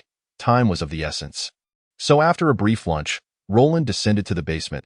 He first organized the magical materials he had purchased that day before immediately diving into the process of potion crafting. Today, having sold all the potions he had on hand, he set about creating 1 level 3 elemental fire potion and 2 level 3 spiritual agility potions to enhance his own capabilities. After several days of continuous potion crafting, Roland had become exceedingly proficient in his techniques. Consequently, his success rate for crafting level 3 potions had soared to over 90%. Even when errors occurred, they typically arose in the initial steps, rarely resulting in the complete destruction of all 3 materials. This meant that as long as Roland maintained sufficient mental energy, his rate of earning could reach a staggering level. Chapter 18. 1 month later, as time slowly passed, a month had slipped by in the blink of an eye. In the dimly lit basement, only a magical lamp flickered on the table, yet it provided Roland with ample illumination to carry on with his potion crafting. Under the guidance of Nuwa, with the last vestige of mental energy infused, a level 3 spiritual agility potion materialized successfully before Roland's eyes. Finally done, Roland exhaled a sigh of relief. This level 3 spiritual agility potion marked his 88th successful creation for the month. Yes, Roland had maintained a rigorous pace, crafting nearly 3 potions each day for an entire month. Apart from 2 trips to the guild for supplementary materials, he had not stepped outside at all. This led Roland to feel as though he had been trapped in place, unexpectedly discovering that the workload after his transmigration was even more intense than in his previous life. In comparison, the 996 work schedule of his former life now seemed like a blessing. Nevertheless, he dared not become complacent, despite his efforts over the past month yielding a considerable amount of gold coins. It still fell far short of the sum calculated by Nuwa as necessary for establishing his territory. Moreover, Roland now faced an awkward predicament. He could not find a market for the potions he had crafted. He was hesitant to reveal his success rate of over 90%, as such an alarming figure would undoubtedly attract countless covetous gazes. After all, even master-level alchemists rarely achieved such success rates when crafting basic potions. Yet, Roland was merely a novice alchemist. What justified his ability to attain such results? Should his success rate be exposed, he would inevitably be thrust into a perilous situation, attracting the attention of those who would seek to exploit his secret. Not only the Solomon family, but perhaps even the entire Terra Kingdom would find it difficult to protect him in such circumstances. Roland was convinced that should such a scenario arise, the Solomon family or the Terra Kingdom would be the first to strike, eager to uncover the secret he possessed. Thus, over the course of the month, while he had crafted a total of 88 level 3 potions, he could only dare to sell a mere 40% of them. maintaining the facade of a success rate of around 40%. Even so, his reputation had begun to spread within this small circle. Fortunately, his identity as a pioneering knight offered him some protection, preventing any attempts to recruit or harass him. However, this also meant that the potions he held could not be exchanged for the materials he so desperately needed in the near term. Roland had considered concealing his identity to sell in Hagelin City's black market, but given his current strength, he was ill-equipped to hide from high-level mages, leaving him vulnerable to exposure, especially with magical potions, which were nearly strategic resources. His wares would undoubtedly attract the attention of those with ulterior motives. According to Nuwa's calculations, while he might manage to sell once or twice without issue, the more potions he sold in the black market, the greater the likelihood of his identity being revealed. Thus, he dared not act recklessly. Nuwa, how much more gold do I need to gather to afford the establishment of a territory? Roland inquired, his mood somewhat despondent. Master, you require an additional 2,800 gold coins, Nuwa's mechanical voice responded. Upon hearing this, Roland's expression grew more troubled. After Jonathan reported the various procurement prices to Roland, he immediately instructed Nuwa to analyze the data and establish a target progress chart. However, after a month, Roland's progress had barely reached 10%. During this time, aside from purchasing materials, he had only managed to sell approximately 35 level 3 potions, which yielded a meager income of just over 300 gold coins. Although this amount would be considered a substantial income for a mid-level mage, it was still woefully insufficient for Roland's goals. This implied that in 3 months' time, he would be unable to accumulate enough to establish his territory. Nuwa, is it possible to reduce the various expenditures required for establishing the territory? Roland asked, somewhat impatiently. Master, after analysis, reducing all expenditures by 10% would increase your risks by 20%. A 20% reduction would escalate your risks by 50%. And this is progressive, Roland exclaimed in surprise. Indeed, Master. The fewer resources you prepare, the weaker your risk tolerance becomes, leading to a high likelihood of triggering a domino effect. If one piece collapses, the entire structure is lost. Upon hearing this, Roland immediately dismissed the idea of reducing resources, alarmed by the implications of a domino effect. Nuwa, since reductions are not feasible, what alternatives do you suggest? Consider borrowing or crafting intermediate potions. As soon as Nuwa proposed these two options, Roland fell into contemplation. Neither suggestion was particularly appealing. Firstly, regarding borrowing, Roland, as an alchemist, could secure a substantial loan from any faction, and the interest rates would likely be manageable. However, the issue lay in his identity as a pioneering knight. This designation would elevate the perceived risks for any lending party. After all, no one could guarantee that Roland would survive the treacherous and complex sea of 10,000 islands. Should a territorial war break out, adversaries would not care whether he was still an alchemist. Therefore, if Roland were to perish, their loans would instantly become worthless. Thus, the path of borrowing was essentially unviable. Even if someone were willing to lend, the interest would likely be exorbitantly high, rendering it unacceptable for Roland. The second option, crafting intermediate potions, carried significant risks as well. According to the hierarchy of potion crafting, higher-level potions entail increased difficulty. Although intermediate potions differ from basic potions by only one level, the required materials double and the crafting difficulty triples. Despite this, Roland felt confident he could produce them with the assistance of the chip. But what about the time required? He now has less than 2 months remaining, and refining a level 3 potion is a surefire investment, even if he fails to meet the target set by Nuwa. At the very least, there remains a glimmer of hope for struggle. Once he begins the process of concocting intermediate potions, Roland cannot guarantee how long it will take to succeed. Should he fail to produce an intermediate potion within 2 months, he would find himself in a dire predicament, utterly unprepared to establish his territory. Nuwa, have you completed the analysis of the intermediate potion formula? Roland inquired, breaking a long silence. Given his current situation, any attempt to borrow money would inevitably lead to usury, resulting in countless troubles in the future. Even if he successfully established his territory, he would be burdened with substantial debt. Thus, Roland undoubtedly leaned towards Nuwa's second proposal. Master, the analysis is complete, and I have outlined the most reasonable refining steps for you. Very well, then let us commence the refining of the intermediate potion starting tomorrow, Roland resolved with determination. He would either produce the intermediate potion and confidently venture forth to establish his territory in the Sea of 10,000 Islands, Or he would seek refuge on a small island, where even if hunted by the human alliance, it would be preferable to death. With his resolve firm, Roland retrieved 12 vials of potions and hurriedly set out towards the Alchemist Guild to procure materials for the intermediate potion. Upon arriving once more at the Alchemist Guild, it was evident that Roland had grown quite familiar with the place. Roland the Alchemist? As soon as he entered the hall, a man in a pristine alchemist's robe, appearing to be in his 40s, called out to him. Roland paused and turned to the voice. Upon seeing the man, he slightly bowed and respectfully greeted, "Esteemed Alchemist Olsen, I extend my greetings to you." Olsen Clare was not only a senior mage but also a mid-level alchemist, known for his amiable demeanor and willingness to mentor younger practitioners, earning him considerable respect from many junior alchemists. Roland had met him during his last material purchase, where they exchanged experiences in potion refinement. Though it was termed an exchange, it was more of a teaching session, as Olsen's expertise in potion crafting surpassed Roland's, greatly benefiting him. Roland's respectful attitude at this moment was a token of gratitude for Olsen's previous guidance. "Roland the Alchemist, simply call me Olsen." "There is no need for such formality," Olsen replied with a warm smile. "I insist you call me Roland. In your presence, my knowledge of alchemy pales in comparison," Roland stated earnestly. "No. If your alchemical proficiency is insignificant, then others would hardly be worthy of the title alchemist.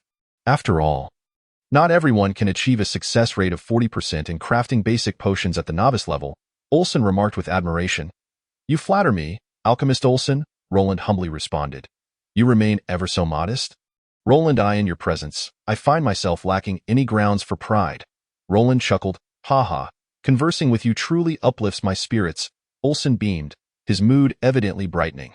"What I speak are my sincere thoughts." Upon hearing Roland's reply, Olsen's smile broadened, and he continued, "Roland, in a month's time, I will be hosting an exchange meeting for novice and intermediate alchemists here. Would you be willing to join us and share your experiences in potion refinement?" Faced with Olsen's invitation, Roland did not decline.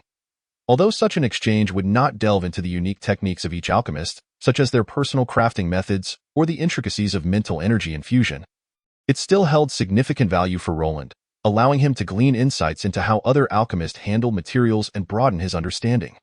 Thus, he readily accepted the invitation. Upon hearing Roland's response, Olsen appeared quite pleased, giving Roland a hearty pat on the shoulder before bidding him farewell. After parting ways with Olsen, Roland made his way directly to the kingdom's Alchemist Service Center. "Good day, Alchemist Roland," greeted Chiade, his face lighting up with joy upon seeing Roland. "Good day," Roland nodded in return. "Are you here to sell potions again?" "Indeed," Roland replied, casually placing the box he carried on the counter. Chiade's smile grew even wider at this, for he had earned a significant commission from Roland over the past month. Not only did Roland sell potions through him, but he also purchased materials, allowing Chiade to profit twice with each transaction. Moreover, Roland's efficiency was impressive. In just 1 month, he had sold potions 4 times, each time with dozens of vials, nearly double the output of other alchemists at the same level. 8 vials of level 3 Spirit Agility Potion and 4 vials of level 3 Fire Elemental Rhythm Potion total to 208 gold coins. Chiade quickly stated. Agreed. "Do you require any magical materials today?" Chiade asked eagerly. "Yes," Roland confirmed, for he had come specifically to procure materials for crafting intermediate potions. "Please follow me," Chiade said, his face alight with excitement. Leading Roland toward the underground storage. As usual, Chiade guided Roland toward the storage areas for moonlight stones, dream grass, and other materials. However, at this moment, Roland called out to him, "Today, I wish to purchase some 3-year-old dream flowers, fire flowers, and level 4 elemental water." "You intend to craft intermediate potions?" Roland nodded in affirmation. "Your progress in alchemy is truly astounding," Chiade remarked, astonished. After all, Roland appeared to be merely in his early 20s, already embarking on the journey of crafting intermediate potions. Should he succeed, Roland's status would rival that of a grand mage, marking him as a prodigy of the younger generation. "Success is not guaranteed," Roland replied with a smile. "Yet your courage deserves commendation." Chiade's respect for him deepened. "You flatter me," Roland waved his hand dismissively. After composing himself, Chiade led Roland to the deeper shelves. Level 4 potions, though only 1 tier above level 3, required 3 additional materials. For instance, the level 3 Spirit Agility Potion only needed dreamgrass, moonlight stones, and elemental water. However, the level 4 spirit agility potion additionally required bay leaves, mandrake grass, and white crystal tree sap. Furthermore, the growth years and magical potency of these 6 materials had also become more standardized. Most crucially, the cost of materials for crafting level 4 spirit agility potions was thrice that of level 3, with each material priced around 11 gold coins, making it prohibitively expensive. This was why Roland had previously refrained from crafting intermediate potions. Such costly materials, if not successfully refined, would not only fail to yield profit but could even lead to bankruptcy. Nevertheless, having made up his mind, Roland cast aside his concerns about failure and directly purchased 20 sets of level 4 potion materials from Chiade, spending 240 gold coins. Chiade the mage, having purchased so many magical materials from you, is there truly no possibility of a discount? Roland lamented upon seeing the price, which had increased by 10%. Chiade, hearing this, felt a twinge of embarrassment. Alchemist Roland, I sincerely apologize. I lack the authority for such matters. Accepting Kayad's explanation, Roland relented, realizing he was merely voicing a casual complaint. It was reasonable that Chiade, a mere level 3 mage, would not possess the authority to alter prices. Those with such authority were likely beyond Roland's current standing. Afterward, Roland paid an additional 32 gold coins and then departed from the Alchemist Guild. Time was of the essence. He needed to hasten his efforts to earn money. Meanwhile, as he watched Roland's retreating figure, Kayad's expression turned contemplative. After a prolonged moment of thought, he entrusted his tasks to another mage and hurriedly left. He was soon seen boarding a carriage, swiftly making his way towards the northern region of Haglon City. The northern area of Haglon City stood in stark contrast to the other 3 major districts, characterized by elegant mansions arranged in a meticulous manner, each exuding a unique aura of dignity and prestige. The broad, clean streets were lined with lush trees, and every sight spoke of the extraordinary status and substantial wealth of the residents. This area was home to the affluent and aristocratic families of Haglon City. Boasting tighter security and an atmosphere of opulence and nobility, as Chiade navigated the winding streets in his carriage, he arrived at the entrance of a lavishly adorned estate. After passing through several checkpoints, Chiade was brought before a young man. Should Roland have been present, he would undoubtedly recognize this young man as Leslie Aloko, the second son of the Aloko clan, infamous for his ruckus at the town hall a month prior, and currently the second heir to the Aloko family. In the face of Leslie, Kayad's demeanor visibly shifted to one of palpable tension, for the man before him was known for a rather unsavory reputation. Chiade the mage, may I inquire as to the purpose of your visit today? Leslie asked, casually twirling an ancient ring in his hand as he regarded Chiade. Young Master Leslie, today I am here to introduce to you a prodigious alchemist, Kayad replied promptly. A prodigious alchemist? Who? Leslie's interest was instantly piqued. His name is Roland, and he is a junior alchemist. A junior alchemist? Leslie's enthusiasm visibly waned. Given his stature, it was indeed unnecessary to extend favor to a mere junior alchemist. Kayad, sensing the shift in Leslie's demeanor, hastily added, Young Master Leslie, although Roland is currently just a junior alchemist, his success rate in concocting basic potions is an impressive 40%. Moreover, today he purchased materials for intermediate potions from me, preparing to brew a level 4 spirit elixir, and he dares to attempt such a challenging potion right away? Leslie's curiosity was rekindled at the mention, though junior alchemists held little allure for him due to the low profit margins of basic potions. The narrative changed with intermediate potions. Aside from the profits, intermediate potions offered ample room for innovation, particularly the level 4 spirit elixir, which could be regarded as a strategic resource capable of opening trade routes for any nation.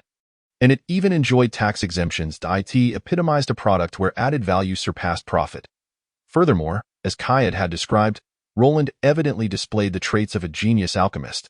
Should he attain the rank of a senior alchemist in the future, he would become a veritable goldmine. Indeed, young Master Leslie, based on his success rate with level 3 spirit elixirs, it is not inconceivable for Roland to master the level 4 elixir. Kayad fervently sang Roland's praises in hopes of garnering Leslie's attention.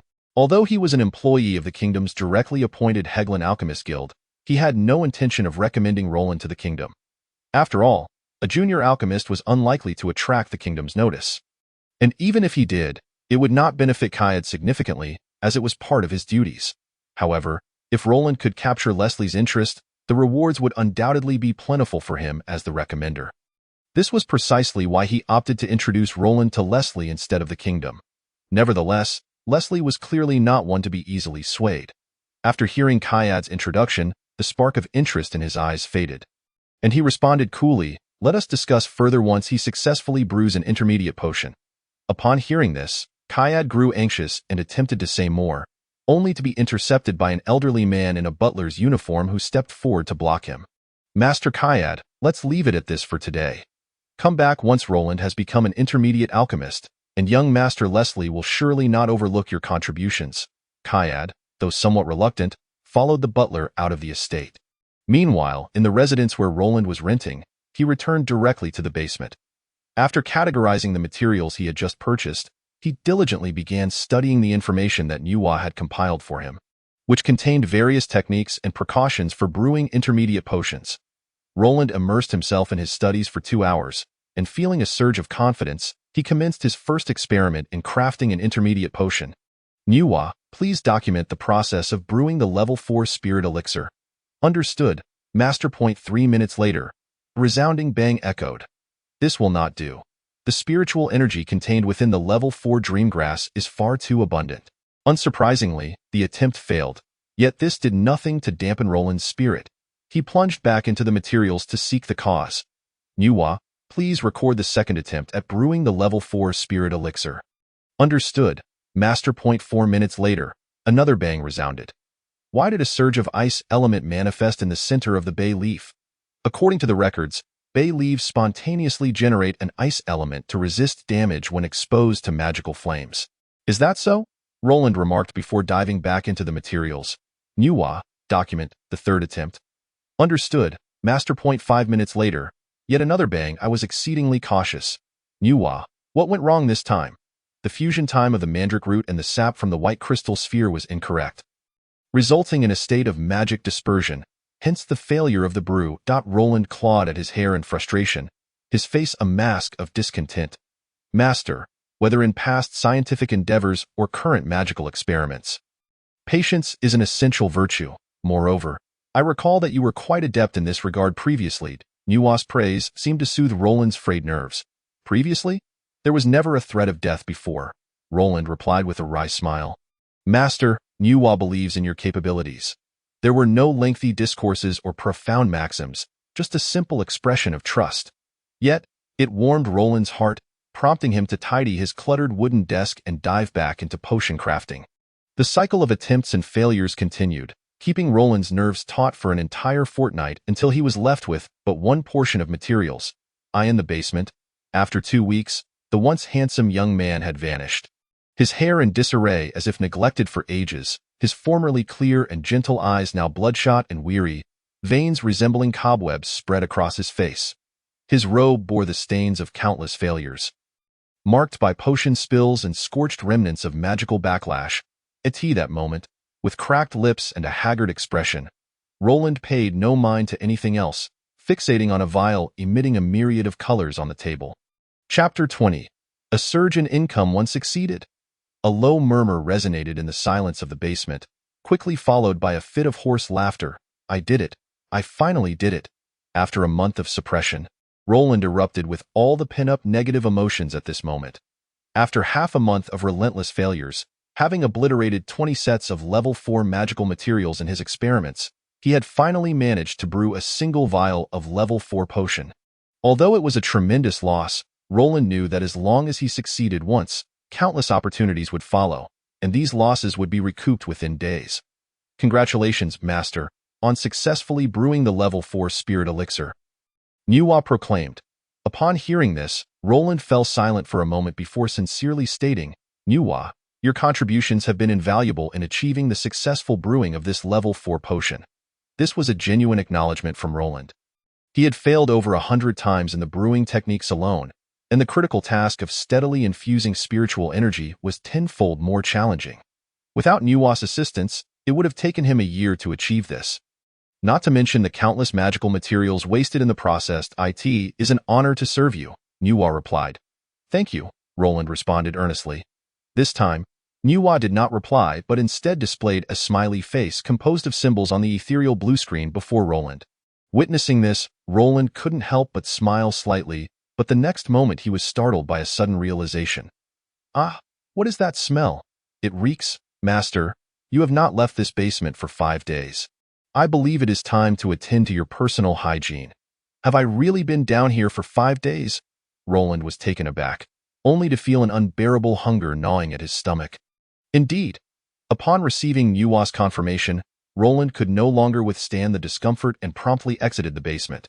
Young master, you have finally emerged. Old Nob appeared in the living room, his face lighting up with a delighted smile upon seeing Roland. Grandpa Nob, please prepare a bath for me and cook me a hearty dinner. I feel as if I am starving, Roland called out urgently. Certainly, young master. I will get right on it, without delay. Old Nob busied himself with preparations. After a 5-day absence, Roland finally enjoyed a long-awaited hot bath and donned a clean nightgown. After savoring the dinner prepared by Old Nob, he collapsed into bed, seeking to alleviate the tension that had accumulated over the past month. The following day, after sleeping for a full 12 hours, Roland finally opened his eyes. Although his body still felt far from restored, he no longer appeared as disheveled and haggard as the previous day. After exchanging greetings with Old Nob, Roland once again grabbed his small box and set out. Meanwhile, at the Kingdom Alchemist Service Center within the Alchemist Guild, Kayad languidly rested his chin on the counter. Appearing utterly dispirited, however, upon seeing Roland enter with a small box, his face lit up with surprise. Alchemist Roland, you have finally arrived. Observing Kayad's unusually enthusiastic demeanor, Roland couldn't help but feel a twinge of curiosity. Were you waiting for me? Naturally, with an exceptional alchemist like yourself, I eagerly anticipate your presence every day, Kayad replied warmly. Roland's initial skepticism waned, as he surmised that Kayad's enthusiasm stemmed from a desire to procure his potions. Master Kayad, you flatter me. I am merely an unremarkable alchemist and cannot be deemed exceptional. Roland's modesty momentarily startled Kayad, causing an uneasy premonition to rise within him, prompting him to carefully inquire, Alchemist Roland, may I ask if you have successfully brewed the intermediate potion? Well, that I barely succeeded, but I did ruin quite a few materials. Roland did not deny it. He was undoubtedly going to sell intermediate potions to earn gold coins, rendering any denial at this moment meaningless. Upon hearing Roland's response, Chada's mouth fell agape, his face a tableau of astonishment, though inwardly he harbored scorn. Is this what you call unremarkable? What kind of unremarkable alchemist can achieve the rank of intermediate potion maker in their early 20s? Yet, soon enough, a wave of excitement washed over him. With Roland now an intermediate potion maker, should he gain the favor of Leslie, he would undoubtedly reap significant benefits. Chada's fluctuating emotions were unbeknownst to Roland. As he was pressed for time and wished not to squander it at the Alchemist Guild, Master Chada, I have come today to procure materials for 20 level 4 potions once more. Very well. Please follow me. Upon hearing this, Chada quickly suppressed his astonishment. Moments later, Roland spent 240 gold coins to acquire the materials for 20 level 4 spirit motion potions. This time, he refrained from purchasing materials for the level 4 fire elemental motion potion, as he had yet to succeed in concocting it over the past fortnight. Moreover, the level 4 spirit motion potion was undoubtedly more expensive and in higher demand, so Roland had resolved to devote his efforts to crafting it in the coming days. After Roland's departure, Chada could no longer sit still and hastily left the Alchemist Guild, heading towards the northern part of the city. Upon returning to his rented abode, Roland tidied up and immediately commenced his potion-making endeavors for the day. Having gained a successful experience, he now proceeded methodically.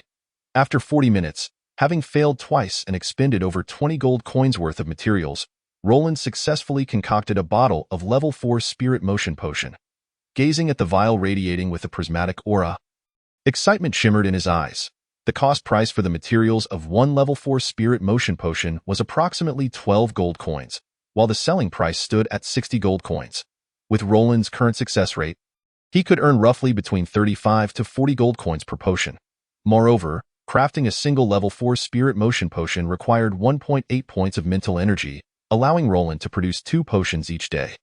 This translated to an income of 70 to 80 gold coins daily. Of course, Roland still dared not sell all the intermediate potions he produced. He didn't even want to disclose a success rate of 40%, considering it implausible for a newly promoted alchemist to achieve such rates in crafting potions of the same level. Thus, although his actual monthly earnings could reach a staggering sum of over 2,000 gold coins, the amount he could pocket was far less. He still had a considerable distance to cover to meet the goals set by Enwa. However, a significant distinction between intermediate and beginner potions lay in their unit price.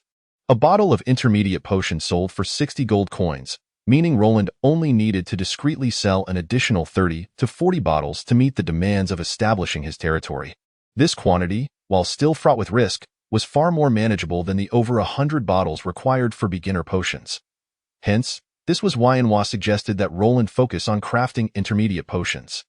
In her calculations of risk, selling intermediate potions posed less danger than selling beginner potions.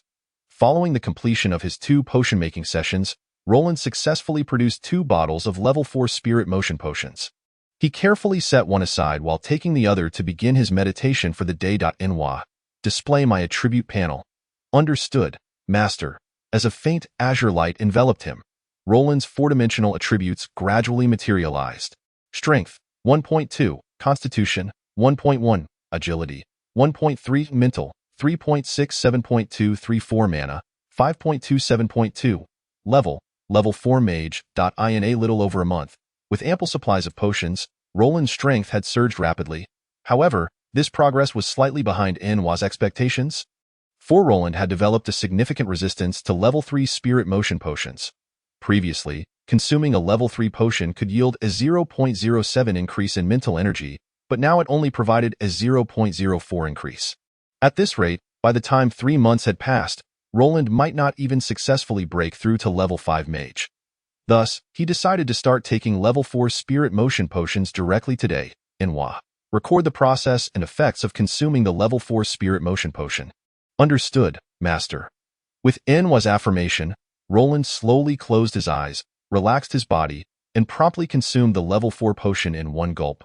As a level 4 mage, although the level 3 potion could still affect him, it would undoubtedly pale in comparison to the corresponding level 4 potion. Hence, upon ingesting the level 4 spirit motion potion, the energy reacting within him was several times stronger than that of the level 3 potion. His consciousness became extraordinarily clear and sharp, and Roland even sensed a powerful surge of energy coursing through his mental realm. As the effects of the level 4 potion continued to unfold, the mental energy within his mind ignited like a blazing torch, radiating brilliance and vitality. However, this was soon accompanied by an overwhelming pressure, causing Roland's mental energy to endure a process of tempering and enhancement amid its continuous expansion and reshaping. An hour later, Roland slowly opened his eyes. Though his countenance bore signs of fatigue, it did little to diminish his excitement. Although he had yet to ascertain the extent of enhancement from Enwa regarding the level 4 potion, the sensations he had just experienced strongly indicated that the effects of the level 4 potion were indeed several times more potent than those of the level 3 potion. Enwa, by how much has my mental energy increased? Beep, after testing, your consumption of the level 4 spirit motion potion has resulted in an increase of 0.14.0.14. That's double the enhancement of the first time I consumed a level 3 potion. While this figure did not reach Roland's expectations, he was nonetheless quite satisfied. After all, an increase of 0.14 points in mental energy brought him ever closer to the threshold of becoming a level 5 mage. Enwa, analyze the comparison between the level 3 and level 4 spirit motion potions and reset my training regimen. Understood, Master. Beep, comparison completed, reset accomplished. Open it for me to see. Received. With the ethereal blue light materializing once more, Roland gained a clearer understanding of the effects of the level 3 and level 4 potions. The efficacy of the level 4 potion was indeed double that of the level 3 potion. Beginning today, by consuming level 4 potions, Roland estimated he would only need about half a month to break through to level 5 mage. In contrast, continuing with the level 3 potions, given the onset of resistance, he would require at least 2 more months to achieve the same breakthrough. Having comprehended the comparison between the two, Roland naturally would not subject himself to unnecessary hardship.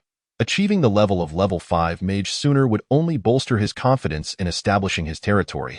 Subsequently, Roland consumed a bottle of level 3 fire elemental motion potion to complete his meditative practice for the day. Just as he finished his tasks and immersed himself in his studies, a soft knocking at the door caused his brow to furrow.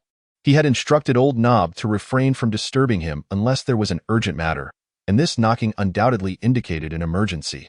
Without delay, Roland ascended the stairs and opened the door.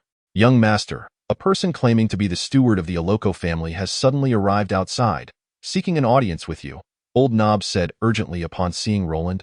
"Aloco family? A steward?" Roland's expression darkened slightly. Although the Aloco family was merely a count-level family, ranked lower than the Solomon family, they were still the de facto rulers of Hegeland City, a formidable presence capable of easily crushing him. The sudden visit from the Aloco family made Roland instantly suspect that his secrets had been exposed. However, recalling that he had yet to commence selling intermediate potions, he felt slightly more reassured. Still, a wave of great uncertainty coursed through him, prompting him to follow old Nob to the entrance. At the door stood a man dressed in an exquisitely tailored steward's outfit, patiently waiting. The man appeared to be in his 40s. With neatly combed silver-gray hair slicked back, his face marked with a few wrinkles that only added to his mature demeanor. Upon spotting Roland behind old Nob, his eyes brightened. "Greetings, potion maker Roland. I come from the Aloco family. Currently serving Master Leslie. You may call me Tim." "Leslie?" Roland was taken aback, struggling to comprehend how the second son of the Aloco family had sought him out. "Do you know my young master?" "Potion maker Roland?" Tim inquired tentatively. Hearing Tim's question, Roland's lips twitched, thinking to himself how difficult it would be not to be aware of someone with Leslie's flamboyant demeanor. "Yes, Master Leslie is well known. Naturally, I am acquainted with him. May I inquire as to the purpose of your visit today, Steward Tim?" With some trepidation regarding Tim's intentions, Roland ventured to ask directly, unwilling to waste time. "Young Master Leslie has heard of a remarkable alchemist recently emerging in Hegeland City and has specifically come to invite you to dinner. Wishing to exchange knowledge about alchemy with you, is Leslie also an alchemist?" Roland inquired, curiosity flickering across his face. "You shall find out in due course," Tim replied, his demeanor shrouded in an air of mystery. Observing this interaction, a sense of caution arose within Roland. Nevertheless, he maintained his composure and continued to inquire, "Is it for tonight?" "Indeed, young Master Leslie has prepared a banquet, awaiting your esteemed presence," Tim replied with genuine enthusiasm. As Roland regarded Tim's sincere and eager expression, he found himself uncertain about the true intentions behind Leslie's invitation. However, given his current capabilities, he felt ill-equipped to decline the Oroco family's summons. Moreover, there was little need to refuse. As long as he kept the secret of the chip concealed, Roland believed that Leslie would not dare to act overtly against a pioneering knight. Thus, after a moment of contemplation, he nodded gently and responded, "It would be my honor, but please allow me to change into more appropriate attire. As you can see, I have just completed a magical experiment. Certainly, my young master possesses considerable patience for you." Tim replied with a smile. After expressing his agreement, Roland turned and returned to his chamber, donning a brand new mage robe and adorning his left chest with the insignias of both a mid-level mage and a pioneering knight. Once he was properly attired, Roland, accompanied by old Nob, boarded a carriage that Tim had prepared. Setting off towards the northern part of the city, 4 pristine white horses pulled an opulent carriage, racing through the broad streets of Hegeland City. The unrestrained carriage caused passers-by to panic, hastily stepping aside. Just as they stabilized themselves and prepared to voice their ire, their eyes were drawn to the blue sea emblem affixed atop the carriage, instantly silencing their intended outbursts and transforming their expressions of anger into fear. This emblem represented the ruling Oroco family of Hegeland City, a family of noble earls. This scene did not escape Roland's notice, prompting him to re-evaluate his understanding of the Oroco family's power. Before long, the carriage came to a gentle halt before a lavishly adorned estate in the northern part of the city. Under Tim's guidance, the two men stepped into the estate. Although Roland felt a tinge of nervousness, he masked it well, silently scrutinizing his surroundings. In the estate's courtyard stood a magnificent fountain, from which water flowed gracefully from the hands of an angelic statue. The lush, rare vegetation on either side had been meticulously tended, and the surrounding walls were adorned with exquisite reliefs, their patterns clear and elegant, undoubtedly crafted by a master artisan.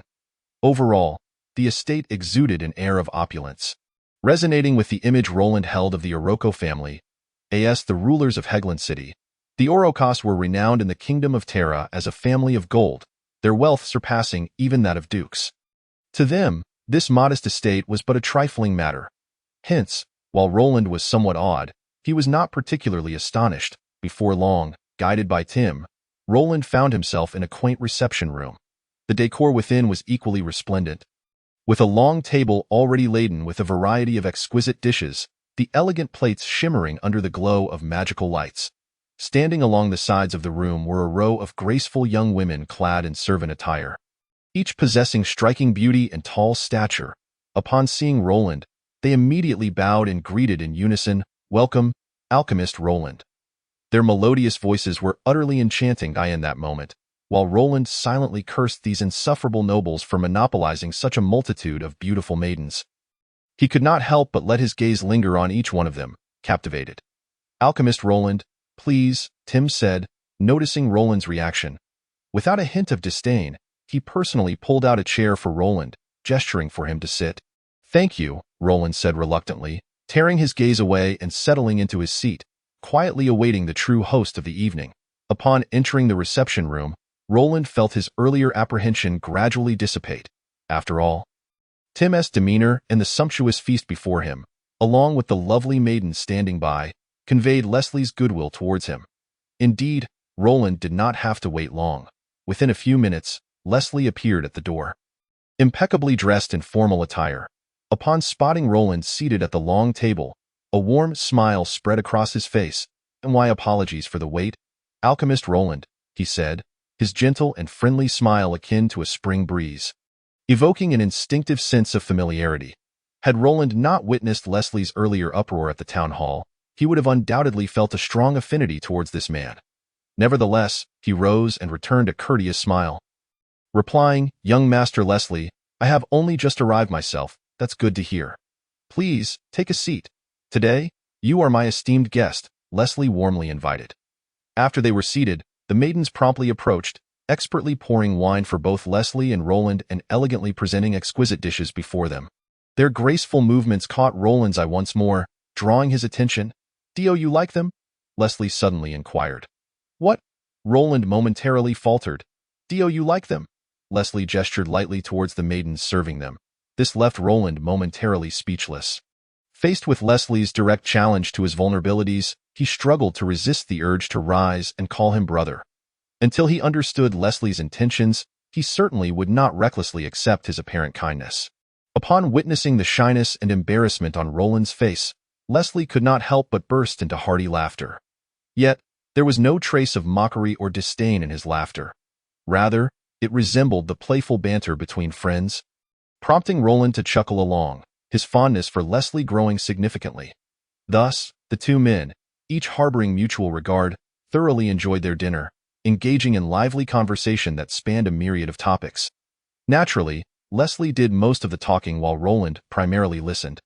For aside from the painful legacy left by his predecessor and his knowledge of magic, he had little to boast about. Chapter 22. A generous gift. After the dinner, the two transitioned to an elegant study, where only Tim remained in attendance. Roland understood that it was time to delve into the crux of the matter. Roland, the illegitimate son of the Solomon family patriarch, graduated from the Noble Magic Academy in its 325th class. Mentored by senior mage Theophilus, he has published numerous papers on alchemy within the Academy, garnering accolades, and last year participated in the Academy's pioneering night assessment, emerging successfully. Leslie spoke, his gaze calm and devoid of any ulterior motives. However, upon hearing this, Roland's expression changed, his brows knitting together as a wary glint flickered in his eyes. "You've investigated me, Roland. You may discern from my hospitality today that I harbor no ill intentions. I merely wish to befriend you," Leslie stated earnestly. "Become friends? Your methods of seeking friendship are rather peculiar," Roland retorted, his dissatisfaction evident. Leslie, clearly attuned to Roland's discontent, responded apologetically, "Roland, due to my position, there are times when I cannot act solely according to my wishes. However, I believe that friendship should be founded on sincerity, which is why I have shared this with you." Leslie's demeanor eased some of Roland's irritation, and he began to reflect on the recent rumors he had heard. It was said that the patriarch of the Oroco family was aging and had reached the juncture of selecting an heir. The elder son, Kalier Oroko, had always been moderate in his conduct and of average capability, while the younger son, Leslie, was known for his exceptional skills and had facilitated the establishment of several new trade routes, generating substantial profits for the family. Despite his poor reputation, he had garnered considerable support from many of the Oroko family's elders.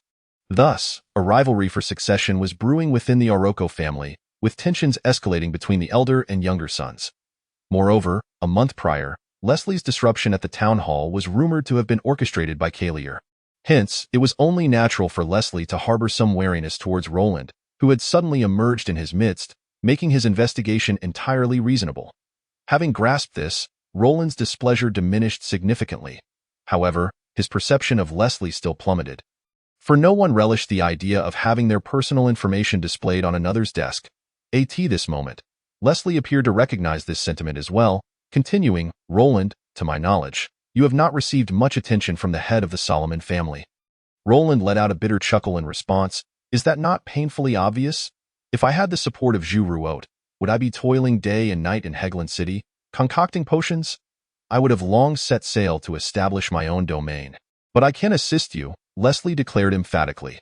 Investing in a pioneering knight, compared to others, is undoubtedly a venture fraught with peril. However, for Leslie, the second son of the Oroko family patriarch, it may not pose a significant challenge. Although he lacks the means to alter Roland's identity, as the ruler of Hegland City, the Oroko family maintains intricate connections with various factions within the Sea of 10,000 Islands. Thus, despite the treacherous nature of the sea, rife with conflict, he possesses considerable confidence in safeguarding Roland's safety. Moreover, as Roland currently finds himself in a dire situation, his assistance is undeniably invaluable. "Why would you help me? Are you not concerned about incurring the ire of the Solomon family?" "You should be acutely aware of their stance towards me," Roland said, momentarily taken aback and struggling to believe it. "The Solomon family's displeasure?" Leslie replied with a gentle shake of his head, his expression devoid of disdain yet equally free from fear. "Roland, you may have been immersed in magical experiments for so long that you are somewhat unfamiliar with the kingdom's nobility, particularly the great houses. While the Solomon family is indeed formidable, they have expended all their efforts in countering the threats from the Orc Empire. Were it not for the support from various factions within the kingdom, do you truly believe that a single radiant city could withstand the onslaught of hundreds of thousands of orcs?" This was the first time Roland had received an impression of the Solomon family from an outsider.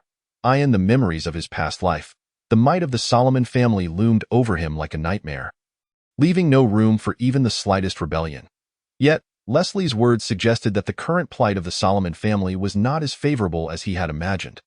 Furthermore, although we, the Oroko family, are merely a countly house, it does not imply that I am obliged to concede to the Solomon family, Leslie stated with utmost confidence. Roland found himself in agreement. The Oroko family, despite its limited domain of just Hegland City, garnered an annual income that could rival that of a prosperous province in the Terra Kingdom and the Holy New Continent. Gold equates to power. Nevertheless, a profound doubt lingered within Roland's mind, prompting him to inquire once more, "Master Leslie, even if the powerful Oroko family does not fear the Solomon family, what value do I possess that warrants your considerable effort in befriending me?" Indeed, Roland was acutely aware of his own standing. He was merely a fourth-level mage and, at best, a barely competent mid-level alchemist. His status as a bastardo rendered him a subject of disdain within noble circles, leaving him perplexed as to why Leslie was expending such effort to extend friendship. Upon hearing this, Leslie's expression morphed into one of incredulity, as if he had just heard the greatest joke in the world. Observing Leslie's reaction, Roland felt a twinge of embarrassment, uncertain if he had misspoken. "Roland, it seems you are not fully aware of your own future. My future?" Roland responded, more puzzled than ever. "Do you comprehend the significance of becoming a mid-level alchemist by the age of 18? Leslie continued to probe. "Is that exceedingly difficult? Moreover, I heard from Butler Tim that you too are an alchemist?" Roland asked cautiously. Leslie, upon hearing this, twitched the corner of his mouth, casting a silent glance at the unflinching Tim nearby, and replied with a wry smile, "If the assessment of an alchemist hinges on the ability to accurately ascertain the price, efficacy, and added value of every potion, then I could indeed consider myself an alchemist." Roland found himself at a loss for words. According to reliable statistics, Becoming a mid-level alchemist by the age of 18 significantly increases the probability of attaining the status of a high-level alchemist to over 50%, with the chance of reaching master-level alchemist exceeding 20%. This is your future. Such statistics exist? Roland inquired, intrigued. Indeed, this is information circulated among the high nobility, Leslie affirmed, then seemingly recalling something, he added, from this perspective, your relationship with the Solomon family may be even worse than I had anticipated. It is truly hard to believe that they would cast aside a genius alchemist. Then do you still wish to continue our friendship? Roland queried, sidestepping a direct answer, though his interest was piqued. Why not? A future master alchemist is worth my investment, Leslie stated bluntly, perhaps perceiving this as a display of sincerity. This sentiment resonated deeply with Roland. Having just met Leslie, he found it peculiar to discuss value in such a manner. Very well, Leslie, you have won me over. I am willing to be your friend, though I may not be able to assist you much at present. Roland replied after a moment of contemplation. Upon receiving Roland's response, a radiant smile finally graced Leslie's face. Roland, my friend, your continued progress in alchemy is the greatest assistance you can offer me. I believe I can manage that. Roland replied confidently, for with the aid of Nuwa, concocting potions was hardly a daunting task. Ha! Your confidence only reinforces my faith in your future, Leslie praised. Future? In just over a month, I will venture into the sea of 10,000 islands to establish my territory. With danger lurking at every turn, I may very well meet my demise at the hands of sea monsters or pirates. What future can there be? Roland replied with a wry smile, faced with the prospect of a fortune-laden friend. Roland naturally chose to feign poverty, hoping to elicit further assistance from Leslie. In response to Roland's lamentations, Leslie merely smiled knowingly, having evidently anticipated this. He then produced a document from a drawer and handed it to Roland. This is a gift from a friend. Roland was taken aback, but as he opened the document under Leslie's expectant gaze, he was met with the following items. 1,100 healthy and robust slaves. 2.10 tons of rye, 2 tons of wheat, 2 tons of barley, and half a ton of assorted meats. 300 sets of various agricultural tools. 4. A squad of elite mid-level warriors. 5.1 year of protection from the Black Knight pirate group. At that moment, Roland finally grasped Leslie's sincerity. All the aforementioned items were gifts from Leslie, requiring no compensation from Roland. Although he was uncertain of the value of the final item regarding the protection from the Black Knight pirate group, the first 4 alone were worth over 3,000 gold coins, an amount that would directly satisfy Roland's needs for establishing his territory. My friend, are you satisfied? Leslie inquired with utmost confidence, convinced that no pioneering knight could refuse such a gift. Indeed, I now feel the power of gold, Roland replied sincerely. Ha! You shall experience even more of it in the future, Leslie said, his smile growing even broader at Roland's response. I eagerly anticipate it. Roland finally wore his first smile of the day. Upon witnessing Roland's smile, Leslie casually retrieved another document from his desk drawer and handed it to Roland. Roland, this is a trade contract. Should you agree, I shall become your alchemical agent. Chapter 23. Signing the contract. As Roland surveyed the new document before him, he realized this was Leslie's true objective. The previous gifts had merely been a prelude to this impending business collaboration. Thus, Roland approached the trade contract with utmost seriousness. Yet, within moments, his expression turned peculiar. It was not that the contract was excessively harsh. On the contrary, he found that Leslie's profit was almost non-existent. The contract stipulated that Leslie would provide Roland with various magical materials at cost price and purchase the potions he produced at market price, terms far superior to those he could achieve by selling directly to the kingdom. Although a strict clause indicated that all potions Roland sold externally must be sold to Leslie from the moment the contract was signed. Even so, the profit from this arrangement would predominantly belong to Roland, with Leslie merely acquiring the potions. What was the significance of this? Observing the perplexed expression on Roland's face, Leslie smiled gently and explained. Roland, I previously mentioned that I am investing in your future, not your present. While basic potions may be one matter, the value of intermediate and advanced potions extends beyond their selling price. What I truly value is their added worth. Furthermore, with ample resources at your disposal, your advancement in alchemy will accelerate, resulting in higher-grade potions, which in turn benefits me greatly. Listening to Leslie's candid explanation, a flicker of emotion crossed Roland's face. He had arrived at the banquet with trepidation. expecting to be exploited and taken advantage of, yet instead, he found himself reaping significant benefits from Leslie. This stark contrast to his preconceived notions of Leslie left him utterly astonished. Master Leslie, tonight I have witnessed your sincerity and generosity, leaving me with no reason to refuse your proposal. With that, Roland produced a magical pen from his pocket and swiftly signed his name at the bottom of the contract. Following Roland's signature, the harmonious atmosphere in the study reached its zenith. Leslie promptly instructed Tim to uncork a bottle of fine wine to celebrate this occasion. As their relationship deepened, Roland seized the moment to inquire about the final gift, the protection from the Black Knight pirate group. Roland, do you know the annual death toll among pioneering knights venturing into the Sea of 10,000 Islands to establish territories? Leslie countered with a question instead of answering. Roland naturally could not ascertain the precise figures in this regard, especially considering the absence of any reports on the matter. After witnessing Roland shake his head, Leslie continued, according to incomplete statistics, the number of pioneering knights who perish in the Sea of 10,000 Islands each year is approximately 120. Do you know how many individuals venture to the Sea of 10,000 Islands each year to establish territories? Roland shook his head once more. There are roughly 140. Although Roland was psychologically prepared, he was still taken aback by this brutal statistic. 140 set out, and 120 met their demise. This was hardly the act of establishing territories. It was akin to queuing for a death sentence.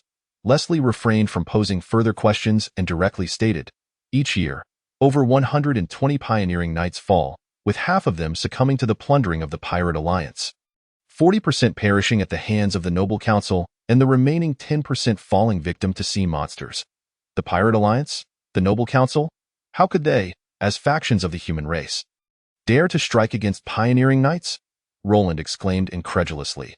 While he did not believe that the identity of a pioneering knight granted immunity from harm, he recognized that this role had been established by the ancient human alliance to carve out living spaces for humanity, thus affording them the protection of the entire human coalition.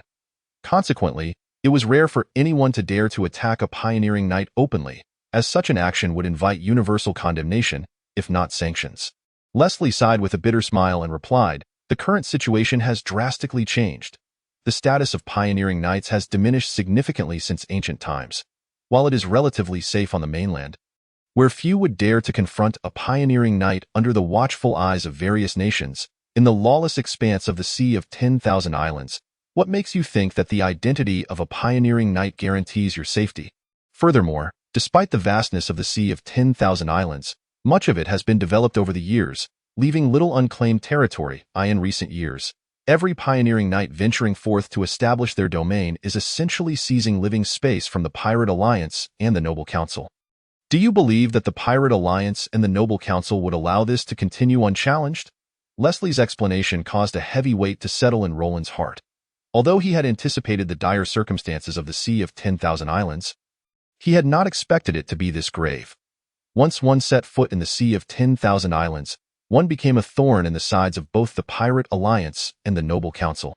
How could one navigate such peril? Thus, the protection of the Black Knight pirate crew was essential to avoid attacks from the Pirate Alliance. Roland hastily inquired, is that true? Indeed, without the protection of the Black Knight pirate crew, no matter how well prepared your supplies are, you would struggle to survive a month, Leslie affirmed. Roland believed Leslie's words, as he could not fathom any reason for Leslie to deceive him. A sense of relief washed over him.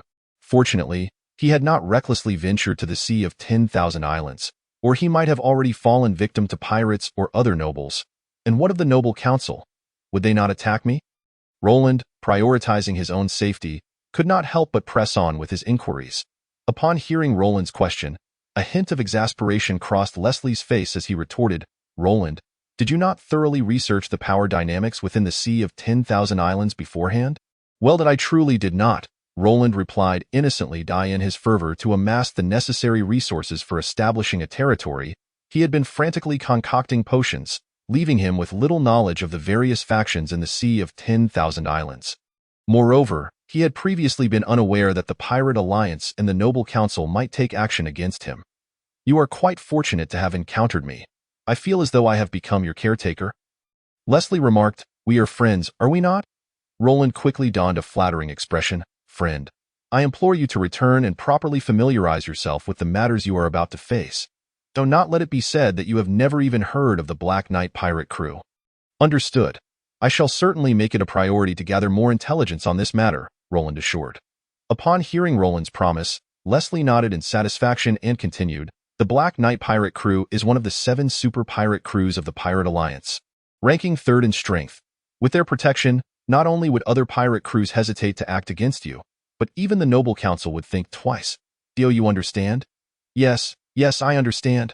Roland nodded repeatedly. Although he was still somewhat unclear about the significance of the 7 super pirate crews, he recognized that Leslie seemed to have found him a formidable ally. Before you establish your territory, the Black Knight pirate crew will send individuals to provide you with maps from which to select an island. Maps? Select islands? Roland was momentarily taken aback, vowing to himself that upon his return, he would diligently seek out more comprehensive information regarding the Sea of 10,000 Islands. Indeed, they will delineate a suitable island for you to establish your territory within their domain. Of course, the island will not be excessively large, so prepare yourself for that. Such attentive service, they even allocate islands directly? Roland was astounded. Of course, if you choose an island within the domain of the Noble Council, how they will honor the contract is another matter altogether, and I have invested a considerable sum, Leslie retorted with a hint of irritation. Roland chuckled awkwardly, quickly raising his glass to clink it against Leslie's, before downing its contents in one go. Seeing this, Leslie sighed and took a delicate sip from his own glass. Master Leslie, you would not wish to see your friend come to harm, would you? Perhaps you could share some insights on the precautions one should take when establishing a territory? Roland set down his glass, smiling brightly. Roland, I am not your caretaker, Leslie feigned annoyance. Indeed, but you are my friend. I somewhat regret my earlier decision. The contract has been signed. With your esteemed character, I presume you would not wish to breach it. Roland quickly flattered Leslie. Very well, you have won this round, Leslie conceded. Clearly pleased, and thus refrained from further admonishing Roland. As the evening progressed, under Leslie's detailed explanations, Roland's eyes were opened wide, gaining a deeper understanding of the situation in the Sea of 10,000 Islands.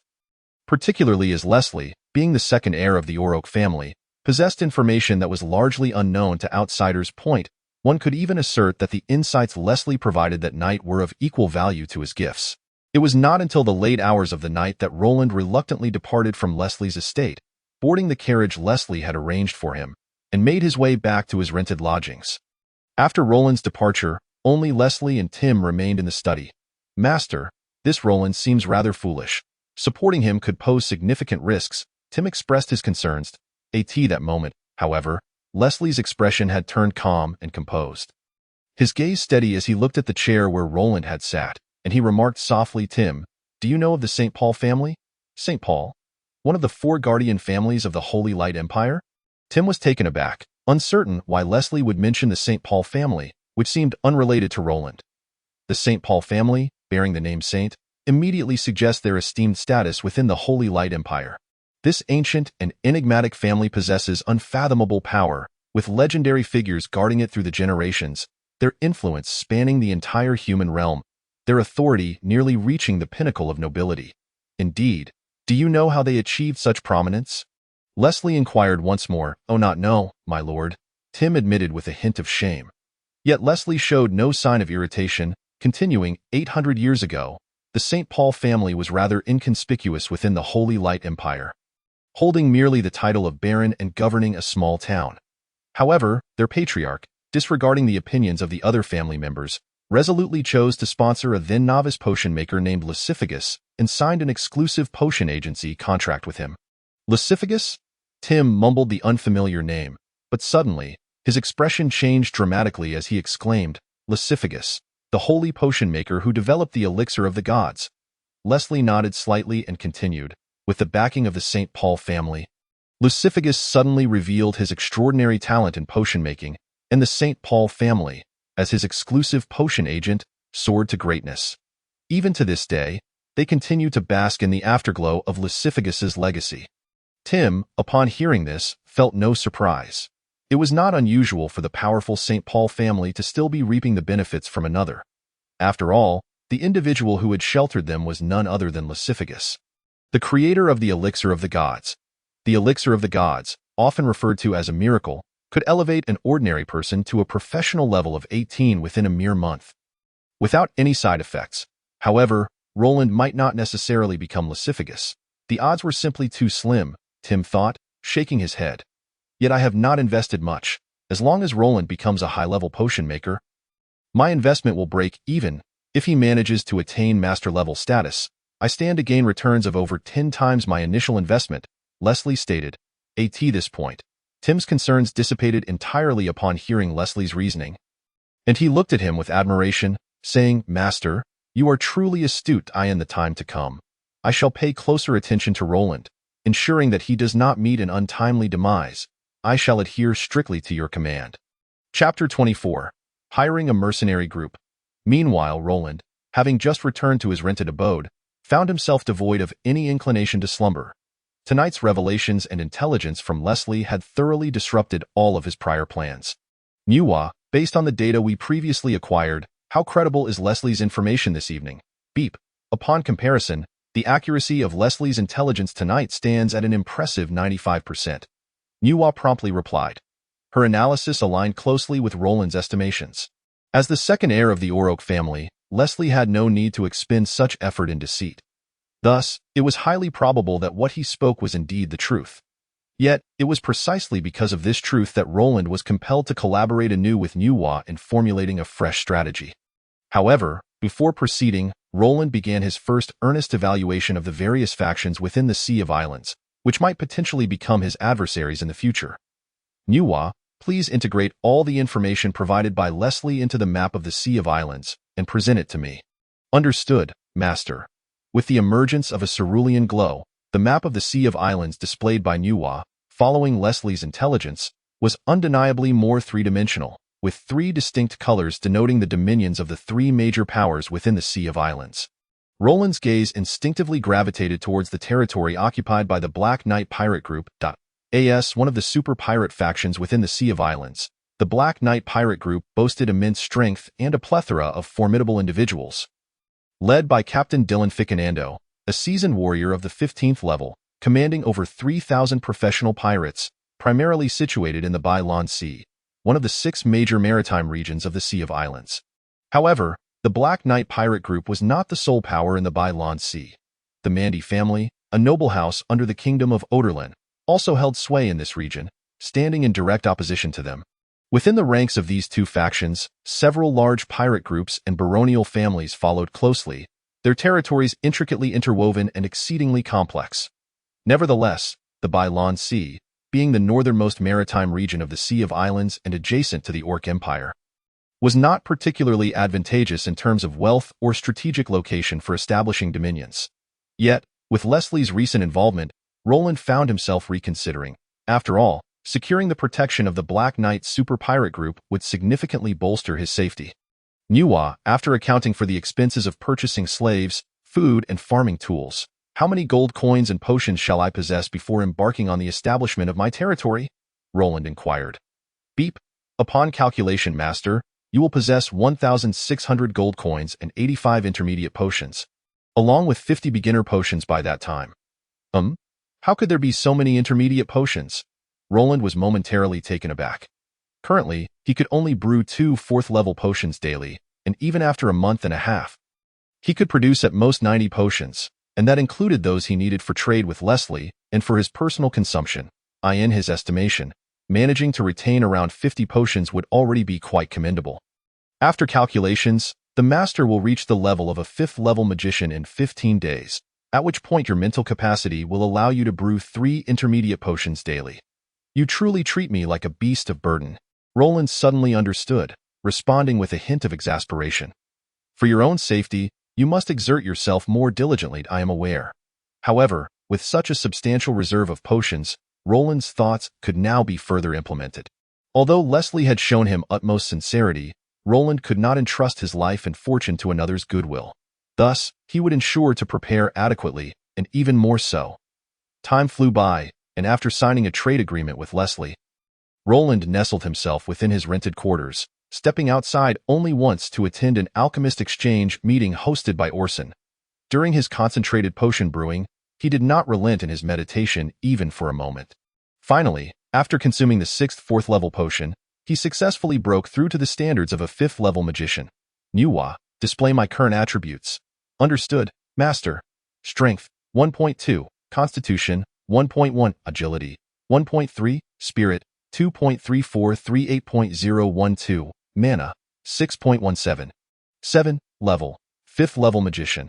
Observing his mental capacity elevated to 8 points, meeting the criteria for a 5th-level magician, a satisfied smile graced Roland's face.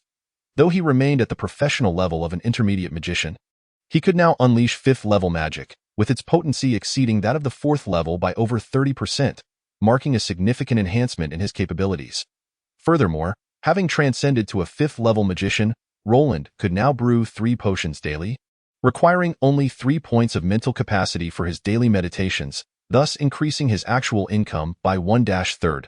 To commemorate today's breakthrough, Roland instructed Old Knob to prepare a sumptuous banquet, opening a bottle of fruit wine. While it paled in comparison to what he had tasted at Leslie's, it still brought Roland great satisfaction. Just then, a knock echoed at the door, followed by Jonathan's voice. Esteemed alchemist Roland, Jonathan pays his respects. Upon hearing this, Roland lightly nodded to Old Knob. After receiving Roland's signal, Old Knob promptly opened the door and welcomed Jonathan inside. "It has taken quite some time for news to arrive," Roland inquired, gently setting down his knife and fork, a hint of curiosity in his tone. "I sincerely apologize, alchemist Roland. Due to the bustling commerce of Haglon City, many mercenary groups are perpetually engaged in missions, and I dared not select arbitrarily per your request, which led to considerable delays," Jonathan replied apologetically. "Caution is commendable, but have we reached a conclusion today?" Roland did not reprimand Jonathan but continued to inquire. Indeed. Here are 3 mercenary groups, all possessing commendable strength and reputation.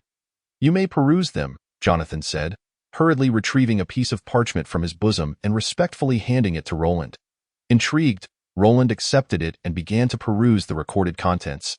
Although Leslie had previously arranged for him a small elite team of intermediate warriors, Roland could not possibly entrust his life entirely to the hands of others. Moreover, in his view, a small squad of intermediate warriors was rather insufficient. Thus, half a month prior, he had commissioned Jonathan to seek out a mercenary group with an excellent reputation, intending to hire them to safeguard him while establishing his territory. However, Roland had not anticipated that it would take so long for Jonathan to find suitable candidates. The parchment was somewhat coarse, crafted from papyrus, which was significantly cheaper than the expensive parchment made from animal skins, yet it was beloved by the common populace. According to the records, Jonathan had identified 3 suitable mercenary groups for Roland. The Loyal Lion Mercenary Group, led by Captain O'Neill Guri, boasting a 7th-level advanced warrior rank, comprising approximately 100 members, well-equipped, and notably possessing an excellent reputation, having once encountered a formidable band of robbers during an escort mission and sustaining 30% casualties without abandoning their employer. A true paragon within the mercenary realm. Their hiring price is approximately 1,000 gold coins per month. The Cold Iron Mercenary Group, led by Jackson Duran, possesses an 8th-level advanced warrior strength, with around 120 members, known for their conservative approach and strong adherence to commitments. Their hiring price is approximately 900 gold coins per month. The Valley Mercenary Group, led by Bertus Caliso, also has an 8th-level advanced warrior's prowess, comprising around 140 members, significantly stronger than the previous 2 groups, with a commendable task completion rate. Their hiring price is also around 1,000 gold coins per month. Upon seeing the prices of the 3 mercenary groups, Roland could not help but draw in a sharp breath. Although he was aware that hiring a 100-member mercenary group would undoubtedly be costly, he had not anticipated the prices to soar to such heights. However, upon reflection, considering that the average monthly salary in Haglon City reached 2 gold coins, it seemed reasonable for mercenaries, risking their lives, to earn 5 times that amount, especially given that the mercenary group comprised many professionals. Having come to this realization, Roland no longer lingered on his concerns. Turning to Jonathan with a query, it appears that the Loyal Lion Mercenary Group is the weakest among the 3, yet why does their hiring price match that of the strongest, the Valley Mercenary Group? Since the completion of that mission, the Loyal Lion Mercenary Group has become highly favored by various merchant houses in Haglon City. Whenever circumstances permit, merchants prioritize hiring them, which accounts for their elevated rates. Jonathan elucidated. I see. So they are in high demand. Indeed. I awaited their completion of the previous mission before coming to report to you. Roland, intrigued by this, continued to question Jonathan. Very well. Could you arrange a meeting with the leader of the Loyal Lion mercenary group for me tomorrow? Regarding his own safety, Roland has consistently prioritized it above all else in any endeavor, including the employment of mercenary groups. He would prefer to hire a less powerful yet reputable mercenary band rather than a formidable one lacking in integrity. In the chaotic realm of the Archipelago Sea, reputation becomes the paramount guarantee for mercenaries, and Roland certainly does not wish to meet his demise at the hands of those he has hired. Thus, despite the Loyal Lion Mercenary Corps being evidently mismatched in strength compared to their hiring fees, their esteemed reputation significantly enhanced Roland's regard for them. Of course, it is my honor. Here is your payment, Roland remarked, producing 5 gold coins from his pocket and handing them to Jonathan. Upon receiving such generous compensation, Jonathan's face lit up with joy, and he expressed his gratitude repeatedly. Chapter 25. The Loyal Lion Mercenary Corps. The following morning, Jonathan exhibited exceptional efficiency, arranging a meeting with the commander of the Loyal Lion Mercenary Corps, O'Neill Gure, within a single night.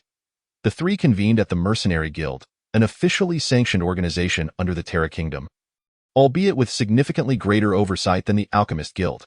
Every hiring task must undergo notarization by the Mercenary Guild, which also extracts a portion of the task's remuneration for the kingdom, while strictly regulating the scale of mercenary groups and raising entry barriers through a deposit system. After all, the profession of alchemist is not only rare but also greatly enhances the kingdom's strength, whereas mercenaries hold little significance for the Terra Kingdom. The disparity in their status is stark. Under Jonathan's guidance, Roland stepped into the Mercenary Guild of Hegeland City for the first time, in stark contrast to the Alchemist Guild. The environment here was undeniably more chaotic, filled with throngs of people and the incessant clamor of boastful tales of past valor. What astonished Roland even more was the presence of a duel taking place in one corner of the hall. Although neither party utilized their fighting spirit, the physicality of their blows elicited cheers from the surrounding crowd. Witnessing this scene, Roland couldn't help but furrow his brow. While the spectacle was novel, his experiences in the Archipelago Sea had profoundly influenced him, leaving him averse to such disorderly displays. Please bear with me. Alchemist Roland. O'Neill Gure has arrived and is waiting for you in the reception room, Jonathan said apologetically. Lead the way, Roland nodded in response. Moments later, they arrived in a quiet chamber, furnished simply with 4 chairs surrounding a round table. A middle-aged man clad in armor was already present. He appeared to be in his 30s or 40s, with a resolute gaze and a robust physique, his muscular arms resembling tempered steel. Upon noticing Roland behind Jonathan, he immediately rose and inquired in a deep voice, Alchemist Roland? Indeed, that is I. Roland stepped forward and met the middle-aged man's gaze. I am O'Neill Gure, commander of the Loyal Lion Mercenary Corps. It is an honor to meet you. O'Neill spoke respectfully. Despite his higher professional rank, Roland's status as a mid-level alchemist significantly outweighed that of a level 7 warrior, prompting O'Neill to exhibit considerable humility in his presence. Commander O'Neill, please take a seat, Roland said with a smile, appreciating O'Neill's demeanor, which fostered a sense of goodwill. If even the employer does not command respect from their mercenaries, how could Roland expect them to ensure his safety? After they were seated, Jonathan naturally assumed the role of attendant, pouring steaming cups of tea for both men.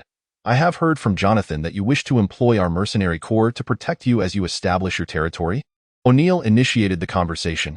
Indeed, Jonathan spoke highly of you, and I have gathered through other channels that the Loyal Lion Mercenary Corps possesses an excellent reputation and integrity, Roland praised. O'Neill's face brightened with pride at the commendation, which was certainly a point of pride for their mercenary band. You flatter us, Alchemist Roland. We are merely fulfilling our basic duties. Nevertheless, even the most fundamental duties are not something every mercenary group can accomplish. And you have every reason to take pride in that, Roland remarked, deliberately fostering a closer rapport. Yet, O'Neill did not forget the primary purpose of their meeting. He leaned in slightly and asked in a hushed tone, Alchemist Roland, may I inquire about the location you intend to establish your territory? The Bilant Sea. Have you arranged for connections in that area? As O'Neill posed this question, a hint of anxiety crossed his face. Clearly indicating the significance of the matter in the past, Roland might have been caught off guard by O'Neill's inquiry, but after Leslie's guidance, he quickly grasped O'Neill's meaning. Thus, he responded with composure, "The Black Knight Pirate Corps will provide protection for my territory for 1 year." Upon hearing the mention of the Black Knight Pirate Corps, a flicker of surprise crossed O'Neill's face, revealing that he was indeed familiar with their reputation. Upon learning that Roland had established contact with the pirate group, he visibly relaxed. O'Neill had witnessed too many aspiring knights venture into the archipelago sea without the protection of a significant local power, often leading to their tragic downfall. Hence, if Roland had not made such preparations, he would never have accepted Roland's employment. Accompanying Roland into the archipelago sea to establish a territory meant facing not only the attacks of sea monsters, but also the internal strife from various factions within the archipelago. A challenge far beyond the capabilities of a newly formed mercenary group. "Alchemist Roland, I have another question," O'Neill continued, somewhat hesitantly. "Please, go ahead," Roland replied without a hint of irritation, recognizing the importance of careful consideration for both parties. "Should we reach an agreement, in the event of potential combat, will our mercenary corps prioritize the safety of your territory or your own life?" Roland turned slightly at O'Neill's question, surprised at the depth of inquiry that contrasted sharply with his imposing stature. While the safety of the territory and Roland's life seemed closely related, they represented two distinct concepts for the loyal Lion Mercenary Corps. This decision would dictate their strategies in future battles. If they prioritized the safety of the territory, they would be compelled to protect the entire area, which would be a considerable burden. Conversely, if they focused on Roland's safety, their responsibilities would be significantly lessened. After a moment of contemplation, Roland replied earnestly, "In the face of an insurmountable enemy, my life will take precedence. However, in battles of equal strength, the safety of the territory will be paramount." Upon hearing this, O'Neill fell silent, deep in thought. The prosperous commercial environment of Hegeland City had attracted numerous mercenary groups, leading to fierce competition within the mercenary industry. Although the loyal Lion Mercenary Corps enjoyed a good reputation and popularity, they did not receive tasks daily. Furthermore, the eastern coastal cities of the Terra Kingdom were well connected, allowing many tasks to be completed within a few days to half a month, significantly diminishing the core earnings. However, accepting Roland's employment would not only spare them the fatigue of constant travel, but also provide a stable and substantial income each month. Not to mention, Roland was an alchemist. He understood the immense value of cultivating a friendship with an alchemist. Yet, the chaotic situation in the archipelago sea left O'Neill conflicted. After all, compared to the kingdom, the archipelago sea was an entirely disordered realm. Even with the protection of the Black Knight Pirate Corps, the specter of war was unavoidable. As O'Neill remained silent for an extended period, Roland refrained from speaking. This was a mutual decision. As Roland chose them, they were also selecting this mission. Moreover, the hiring price of the loyal Lion Mercenary Corps had already exceeded their scale, leaving Roland no inclination to increase his offer further. Ultimately, after a long pause, O'Neill's eyes glimmered with determination, and he replied earnestly, "Alchemist Roland, we of the loyal Lion Mercenary Corps are willing to accept your employment." Upon hearing O'Neill's response, a flicker of delight surged within Roland, yet he did not immediately acquiesce. Instead, he inquired, "Commander O'Neill, how many active members does your mercenary corps currently have?" Upon hearing this, O'Neill understood it was now Roland's turn to assess them and promptly answered, "Our mercenary corps currently has a registered membership of 105, with only myself as a high-level warrior, 5 mid-level warriors, a level 5 warrior and 4 level 4 warriors, and 28 junior warriors." "Very well, reasonable composition. May I ask where your mercenary corps is stationed?" "We are currently based in the town of Jamosa, which falls under the jurisdiction of Hegeland City." Upon hearing this, Roland could not help but direct his gaze towards Jonathan. After receiving the other's confirmation, he proceeded to inquire, "Colonel O'Neill, might I ask how many members of your mercenary company are settled?" This question took O'Neill by surprise. It was indeed the first time he encountered an employer who sought to understand the families of mercenaries prior to hiring them. However, for Roland, this information was of utmost importance. The reputation of the loyal Lion Mercenary Corps was one aspect, but the stability represented by their families was another. With familial ties, the mercenaries would inevitably consider their loved one's safety before making any decisions. Thus, Roland deemed it essential to raise this inquiry. "Roland, our mercenary company has approximately 30 members who have settled down, though most of them are professionals, as their income tends to be higher," O'Neill replied, seemingly aware of Roland's intent, emphasizing the term professionals with particular weight. "Would it be possible for me to visit your base?" Roland cautiously asked O'Neill, somewhat at a loss, noted that this was the first time he had encountered such a meticulous employer. Nevertheless, he did not refuse, stating, "It would be our honor." O'Neill's acquiescence brought a radiant smile to Roland's face as he promptly stood and declared, "Very well, let us proceed." "Now?" O'Neill was taken aback. "Is that not permissible?" No, it is certainly fine. It's just that the base is a bit untidy, as it has not been cleaned."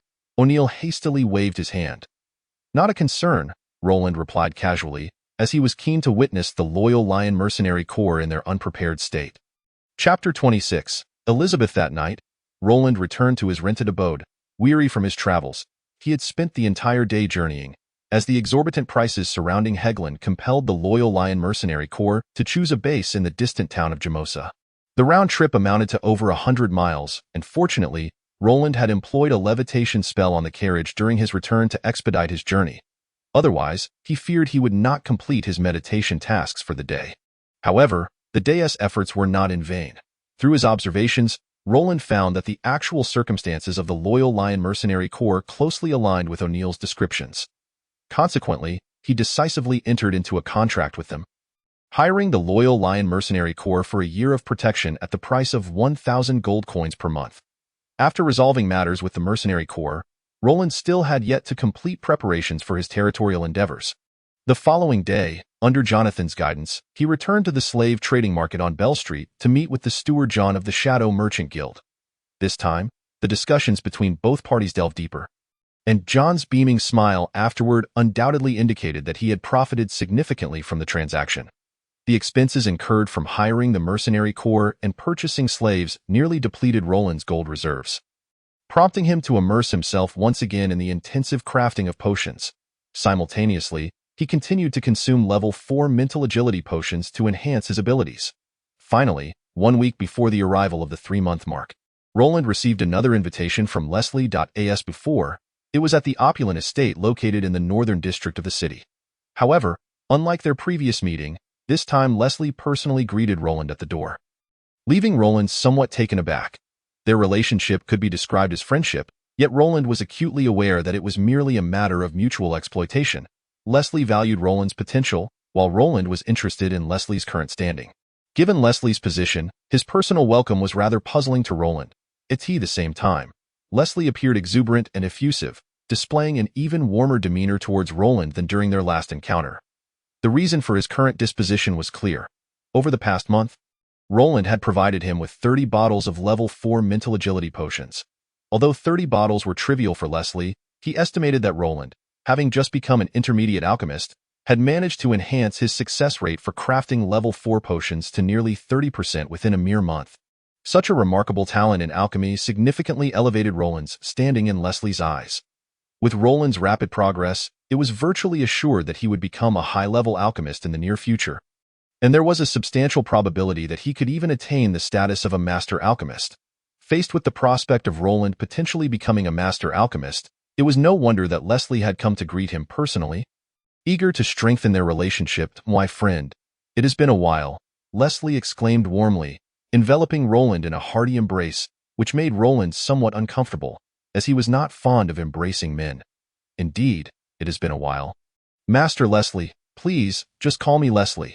We are friends, are we not?" Leslie insisted earnestly. Taken aback by this, Roland nodded slightly. "Come, allow me to introduce you to a stunning beauty," Leslie said, pulling Roland towards the interior of the estate. A stunning beauty? Roland's interest was piqued, as he held Leslie's taste in high regard, evidenced by the numerous maidens within the estate. Under Leslie's guidance, they soon arrived in a spacious conference room deep within the estate, where Roland found 2 young women already present, surveying their surroundings. One wore a pristine white maid's dress, her petite stature giving her an adorably plump appearance. However, it was the second young woman who captured Roland's attention. She donned a luxurious burgundy velvet gown that perfectly accentuated her graceful curves, featuring a deep V neckline that revealed her fair skin and delicate collarbone. Her deep blue eyes sparkled with clarity akin to the ocean, and her golden hair cascaded in waves over her shoulders, with a few strands playfully framing her face. Every movement she made exuded an irresistible charm, rendering Roland momentarily spellbound. Yet, in the next instant, he seemed to recollect something, his eyes regaining their clarity as he exclaimed in surprise, "Elizabeth, the Black Rose?" Though this was their first meeting, Roland accurately recognized her identity. Having diligently researched the various factions and notable individuals in the Sea of 10,000 Islands following Leslie's hints, he knew well that this young lady was someone of great significance. Elizabeth Ficanando, the only daughter of the Black Knight pirate group's leader, possessed not only breathtaking beauty but also extraordinary professional talent. Having achieved the rank of high-level warrior at just over 20 years of age, she was renowned among countless pirates in the Sea of 10,000 Islands as the Black Rose. Roland's astonishment stemmed not from her identity, but from the sheer unexpectedness of seeing her here. Despite Elizabeth's high standing in the Sea of 10,000 Islands, she was ultimately a pirate. And the Kingdom of Tyra had maintained a stringent stance against piracy, issuing numerous bounties for wanted pirates. The sight of Elizabeth brazenly appearing in the home of Leslie, the second heir to the Count, in Hegland City, compelled Roland to reassess the Auroch family's position between the Kingdom of Tyra and the Sea of 10,000 Islands. Roland's exclamation immediately drew the attention of the young woman across from him. She slowly withdrew her gaze from her surroundings, her piercing blue eyes fixing on Roland at the doorway. With a slight arch of her brow, she bluntly inquired, "Who are you?" Before Roland could respond, Leslie interjected, "Elizabeth, allow me to introduce you. This is my friend Roland, the pioneering knight for whom I requested your protection." Leslie emphasized the word friend, seemingly attempting to elevate Roland's status in her eyes through his own. Upon hearing this, Elizabeth either did not grasp the deeper implications of Leslie's words or simply did not care. She returned her gaze from Roland, seemingly losing interest upon learning his identity. Instead, she gestured subtly to her charming maid beside her. The maid promptly produced a delicate little map from her bosom, unfolding it to lay it on the table. "Please select. The islands marked in green are available for you to establish your territory." The maid's soft voice chimed, sounding exceptionally pleasant. Seeing this, Roland approached the table and began to examine the map meticulously. The map presented by Elizabeth's maid delineated the territorial extent of the Black Knight pirate group. Centered around Doublegate Island, they controlled an area of nearly 100,000 square kilometers in the sea surrounding the northwest of the Azure Sea, with its edges lying less than 200 miles from the Orc Empire. The islands predominantly marked in green were scattered along the periphery of the Black Knight pirate group's territory. Comparing this with the map recorded in his chip, Roland fell into deep contemplation. First and foremost, he ruled out the eastern side of Doublegate Island, as the Mandy family resided in the eastern part of the Azure Sea, placing Roland precariously between two formidable factions. Making him wary of even sleeping without his clothes, however, the northern island of Roland is also not a viable option. The Sea of Bylands is, after all, the region of the Thousand Islands that is closest to the north. Already influenced by the frigid realms of the northern continent of St. No, if Roland were to choose the northernmost island offered by Elizabeth, he would face a winter that lasts 9 months of the year. And the energy required to develop such a territory is incalculable. With these two directions eliminated, only the southern and western islands remain. The southern islands are nearest to Hegland City, boasting extensive connections and bustling trade, making it the most advantageous location among the 4 directions. Yet, this very advantage attracts numerous small pirate groups and pioneering knights, and according to the intelligence in Roland's possession, around 100 various factions congregate here. These factions include pirates, pioneering knights, and nobles from different nations, each with their own stances and objectives. One can only imagine the chaos that ensues. There exists no semblance of order, only endless contradictions and conflicts. The struggle for limited resources and territory has never ceased, and countless pioneering knights and pirates have perished in these waters. Roland has no desire to partake in such turmoil.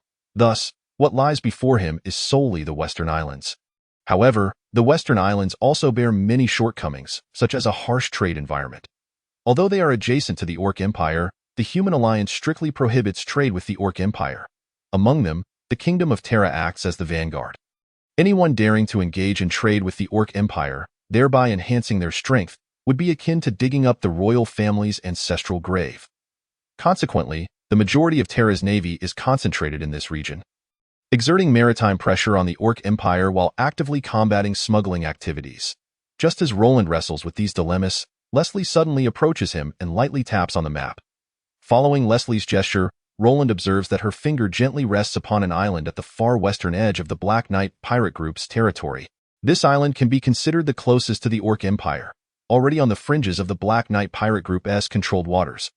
Although Roland is curious about Leslie's reason for choosing this location, her choice aligns with his thoughts. Thus, he refrains from further discussion and simply nods at the maid, affirmatively stating, "This one will do." Roland's selection catches Elizabeth's attention, and upon seeing his choice, a flicker of disdain crosses her face. Though this expression is fleeting, Roland's keen perception captures it, igniting a sense of curiosity within him. He cannot fathom why his choice of the Western Island would incite Elizabeth's contempt. Chapter 27. The World of Nobility. However, Elizabeth evidently has no intention of divulging her reasons. After Roland makes his choice, the maid promptly collects the map from the table. "Leslie, do not forget your promise to me," Elizabeth remarks, ignoring Roland and striding towards the exit. Elizabeth's almost arrogant demeanor instantly causes Leslie to furrow his brow, an expression of anger crossing his features as he curtly responds, "Ensure Roland's safety." Without a backward glance, Elizabeth dismisses him with a wave of her hand. Departing with her maid, that arrogant woman, Leslie mutters darkly under his breath. At this moment, Roland, too, feels a tightening in his brow, a sense of unease creeping in. Elizabeth's attitude is not something he finds unacceptable. After all, he is merely a minor pioneering knight. Had it not been for Leslie's connections, he would not even have the opportunity to stand before her, so what right does he have to demand her demeanor? His concern lies in whether Elizabeth's attitude will affect the Black Knight Pirate Group's protection of him, which is of utmost importance. Sensing Roland's apprehension, Leslie continues, "Roland, while Elizabeth may be haughty, her credibility is quite commendable. Not only she, but the entire Black Knight Pirate Group is renowned for its reputation in the Sea of a Thousand Islands. Otherwise, I would not collaborate with them, I see." Roland nods gently, his unease slightly alleviated. However, he soon recalls Leslie's earlier actions and curiously inquires, "Why did you choose an island so close to the Orc Empire?" "It's a secret, but rest assured, it will surely benefit you," Leslie replies mysteriously. "Very well." Seeing that Leslie is unwilling to elaborate, Roland decides not to press further. "Now, let's set aside these troubling matters. You have come here with great difficulty today. Allow me to take you to a wonderful place to unwind," Leslie says, a hint of a knowing smile gracing his lips. Upon witnessing this, Roland's eyes brighten, and the shadows of worry dissipate. Subsequently, under Leslie's guidance, the two board a carriage and head directly to Frank Street in the eastern district of Hegeland City. Often referred to as the place where the men of Hegeland City bask in the glory of dawn, as they travel, Roland gazes out the carriage window, truly captivated by the sights. Unlike the hustle and bustle of Farrell Street, Frank Street epitomizes luxury to the utmost degree. The streets are alive with the sound of carriages and the bustling of pedestrians, each passing carriage adorned with noble crests, and every traveler dressed in exquisite finery. Attended by numerous servants, the buildings flanking the street exude opulence, adorned with intricate decorations and elegant murals that reflect a pursuit of artistry amidst the extravagance. Yet, even on Frank Street, the carriages of the Oroch family dominate the thoroughfare, moving unimpeded until they finally halt before an imposing structure situated on the banks of the Glannon River. The entire edifice, while not towering, occupies a vast expanse, its crescent-shaped design resembling a new moon. A row of stout, pristine white columns is embellished with exceptionally elegant reliefs, exuding an air of grandeur. The two deep blue doors swing open, displaying the four characters that spell noble manor. At the entrance stand a formidable 20 guards. Clad in full armor, their faces stern as they vigilantly observe the surroundings. Upon seeing the carriage bearing the Oroch family crest come to a stop, several guards swiftly advance, skillfully kneeling to form a human seat. Leslie, accustomed to this spectacle, effortlessly steps down from the carriage, treading upon the sturdy backs of the kneeling guards. When it is Roland's turn to disembark and he witnesses this scene, he momentarily pauses in astonishment.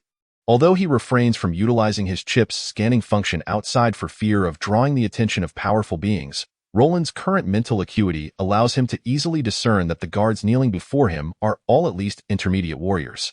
This sight further deepens Roland's understanding of the aristocratic identity, stirring within him an undeniable impulse and desire.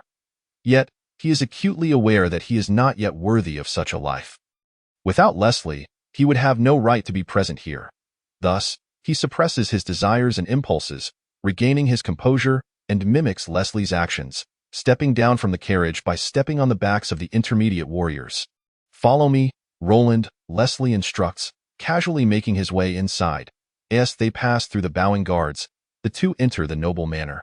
Upon crossing the threshold, Roland is immediately enveloped by a wave of warmth, invigorating music enveloping his ears. Curious, he glances towards the hall, where dim and mysterious lighting creates an alluring atmosphere.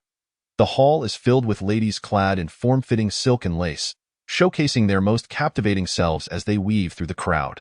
Serving exquisite wines to the reveling nobles, at this sight, Roland's breath quickens.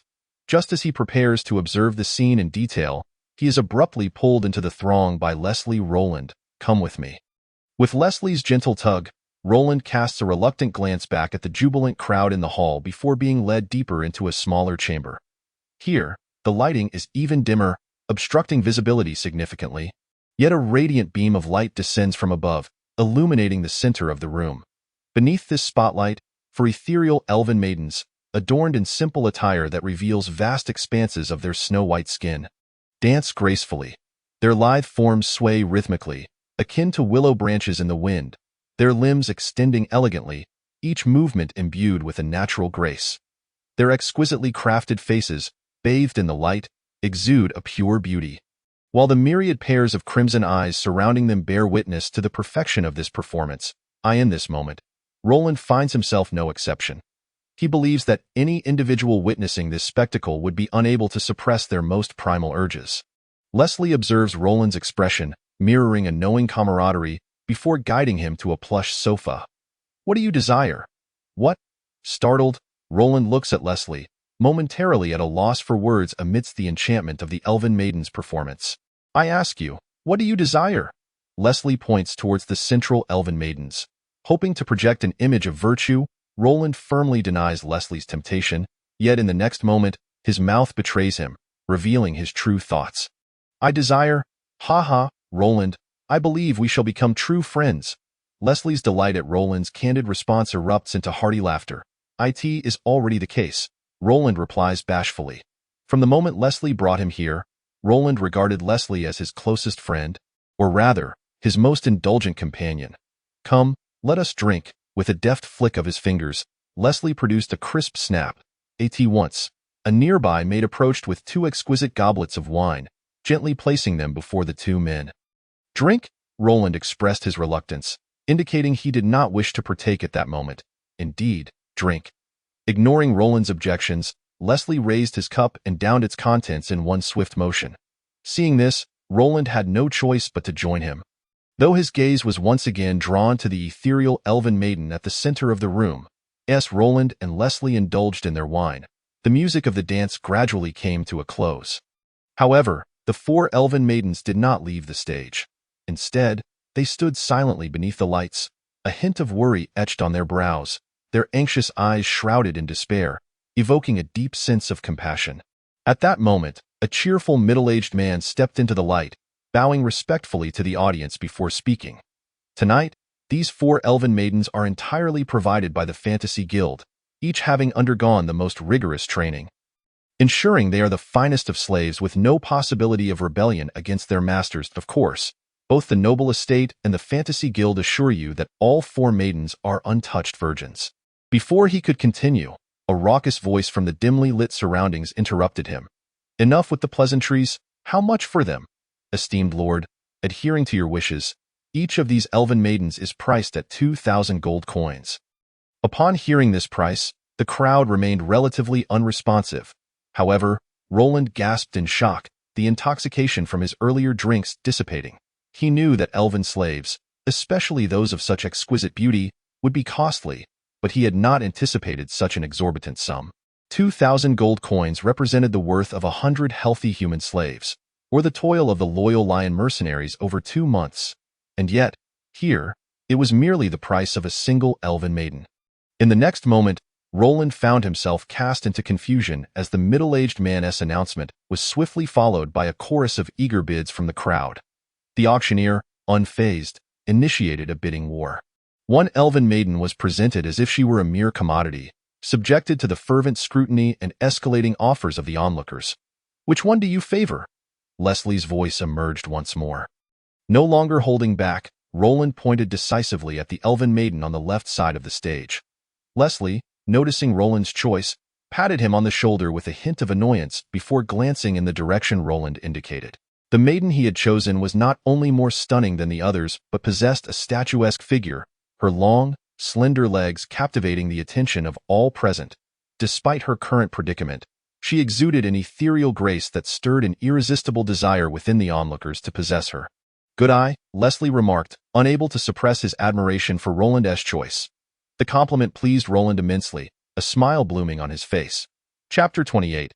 5,000 gold coins in mere moments. The first two elven maidens were sold for 3,200 and 3,400 gold coins respectively.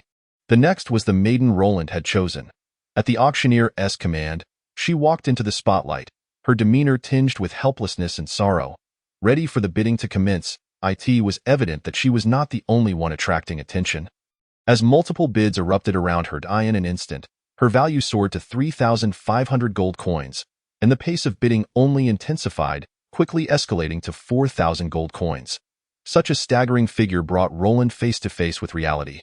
Despite his desires, he realized the impracticality of the situation. "Leslie, perhaps we should reconsider. That some could purchase 200 slaves," Roland suggested, a hint of reluctance in his tone. "Roland, I will uphold my promise to you," Leslie replied earnestly, turning to face him. With a determined flourish of his right hand, he declared an astonishing bid of 5,000 gold coins. Leslie would not allow Roland to withdraw. His intent tonight was to deepen their bond. And the higher the price, the greater his sincerity. Roland, taken aback by Leslie's unwavering resolve, found himself captivated by the earnestness in Leslie's eyes. In that moment, a genuine friendship replaced his previous feelings of manipulation and wariness. "Leslie, your sincerity leaves me no choice but to reciprocate. I too shall strive to fulfill my promises to you," Roland replied solemnly. Upon hearing Roland's response, a satisfied smile graced Leslie's lips. His objective had been achieved. Ultimately, he purchased the elven maiden for the exorbitant sum of 5,000 gold coins. "Follow me." After securing the elven maiden, Leslie took Roland by the arm, leading him toward the staircase. Confused yet beginning to trust Leslie, Roland did not resist. Moments later, under Leslie's guidance, they arrived at an opulently adorned chamber in the upper levels of the noble estate. Upon entering, an inkling of what was to transpire filled Roland with a mix of shyness and anticipation. Noticing Roland's expression, Leslie found it amusing and teased. "You aren't still a virgin, are you?" Before he could finish, Roland interrupted him emphatically. "I am not. I have experienced many battles." With a mischievous grin, Leslie replied. "All right, my friend, I wish you a delightful evening." With that, he exited, leaving Roland alone in the room. However, Roland did not wait long before the door swung open. The elven maiden, now dressed in a flowing pale green gown, entered gracefully. Though less provocative than before, she radiated purity and innocence, her eyes shimmering with a sorrowful, lake-like clarity that was impossible to resist. "Greetings, master," the maiden's voice, soft as flowing water, washed over Roland, igniting the flames of desire within him. Roland, far from being a saint, found his willpower alarmingly weak in the face of such allure.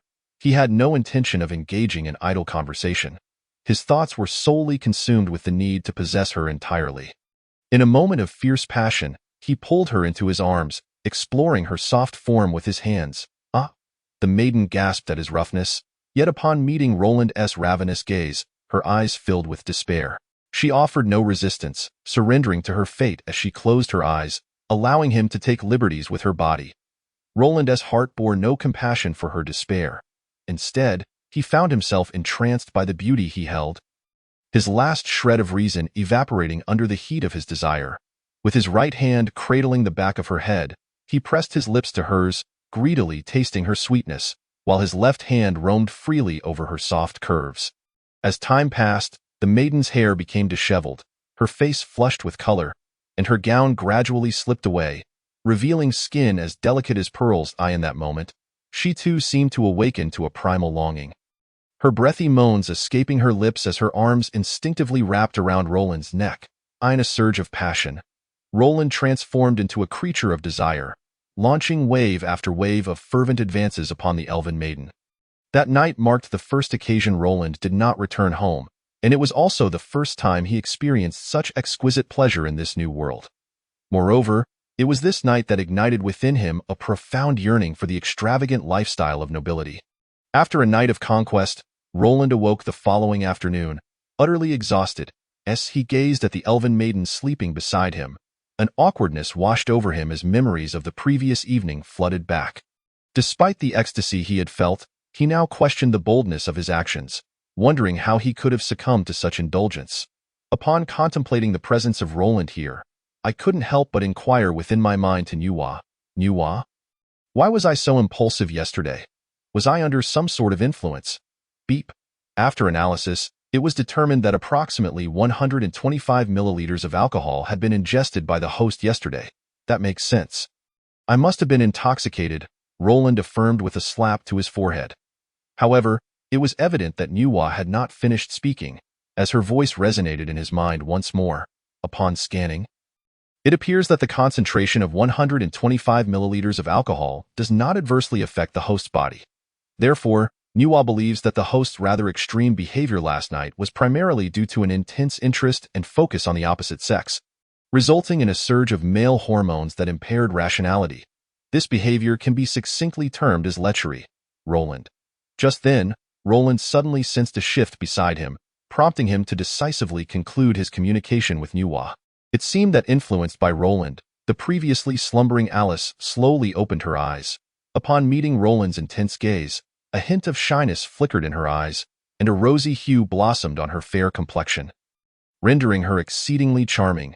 Gazing at the enchanting maiden before him, Roland felt a renewed surge of desire, and sensing the warmth radiating from her body beneath the covers, he found himself unable to resist. Thus commenced another passionate rendezvous, and it wasn't until the afternoon that Roland, reluctantly arising from the bed under Alice's attentive care, finally got up. Alice, has anyone ever told you that your legs are utterly captivating? Roland mused, stroking his tender waist as he looked down at Alice, who was tidying his attire. Upon hearing this, Alice paused her movements, her gaze filled with confusion as she looked up at Roland. Yet, upon catching sight of his teasing expression, she quickly understood, and her fair cheeks flushed a deeper shade of red, making her appear even more adorable. Observing the innocent girl before him, Roland couldn't help but emit a satisfied chuckle. The expenditure of 5,000 gold coins was worth it, especially since it didn't require Roland to reach into his own pockets. After preparing himself, Roland discovered that Leslie had already departed. Therefore, he wasted no time and took Alice with him as they left the noble villa. Returning to his rented accommodation, Grandpa Knob, this is Alice. From today onward, she will be responsible for my daily affairs. Upon returning, Roland's first order of business was to inform Old Knob of his decision. Although Old Knob's service had been exceptionally attentive and considerate, Roland's choice was undeniably clear when compared to the elven maiden. But, Master, I have always been the one to attend to your needs. I fear that others, Old Knob protested, a hint of reluctance evident in his tone. After nearly 20 years of companionship, he had come to regard caring for Roland as second nature, and the sudden announcement of Roland's arrangement left him feeling quite unaccustomed. Grandpa Knob, you have more important matters ahead. I don't trust anyone else, Roland interrupted firmly. Seeing this, Old Knob finally relented, nodding in resignation. Roland paid no heed to Old Knob's reaction. The elder was gradually aging and could no longer bear the burden of such demanding service. Sooner or later, he would step back from Roland's side, a fact that would not change due to Old Knob's insistence. Moreover, Roland did not wish to have someone so familiar with his former self lingering by his side, as it would inevitably evoke a sense of discomfort. Of course, Roland was determined to ensure Old Knob's peaceful twilight years after his attentive care over the past 3 months. Alice, this is Grandpa Knob. If you have any questions, you can consult him. Roland then addressed Alice. Understood, Master. Alice cautiously glanced at Knob before responding. Her reply momentarily caught Roland off guard, prompting him to seriously instruct her, from now on, refer to me as young master, but that I cannot. Alice's eyes widened with fear, repeatedly declining his request. I command you to call me young master henceforth. Roland insisted, young master. Upon witnessing Roland's stern demeanor, Alice was taken aback and finally acquiesced in a whisper. Seeing this, Roland nodded in satisfaction before leaving the two of them behind and turning towards the basement. Despite the beautiful maiden's presence, Roland remained acutely aware of his current circumstances. After all, he was still merely a 5th-level mage. An explorer with an uncertain path ahead. Chapter 29. Setting sail in the year 4340 of the human calendar in the St. No continent. During winter, a snowstorm from the north transformed the entire city of Heglin into a realm of ice and snow. While the residents of Heglin celebrated the annual Dawn Festival with exuberance, Roland was preparing to embark on a sacred and ancient exploratory journey across the Sea of 10,000 Islands. At the eastern port of Heglin, in the early morning, 3 10-jong-long 3-masted merchant ships silently glided into the harbor, docking at the pier. Concurrently, as the merchant ships made landfall, robust slaves emerged from the houses on both sides of the harbor, tirelessly loading the pre-prepared goods onto the vessels. Beside the merchant ships, Leslie stood opposite Roland. He said little, for thus far, his investment in Roland had reached his personal limit, and from here on, Roland's fate would depend solely on his own efforts.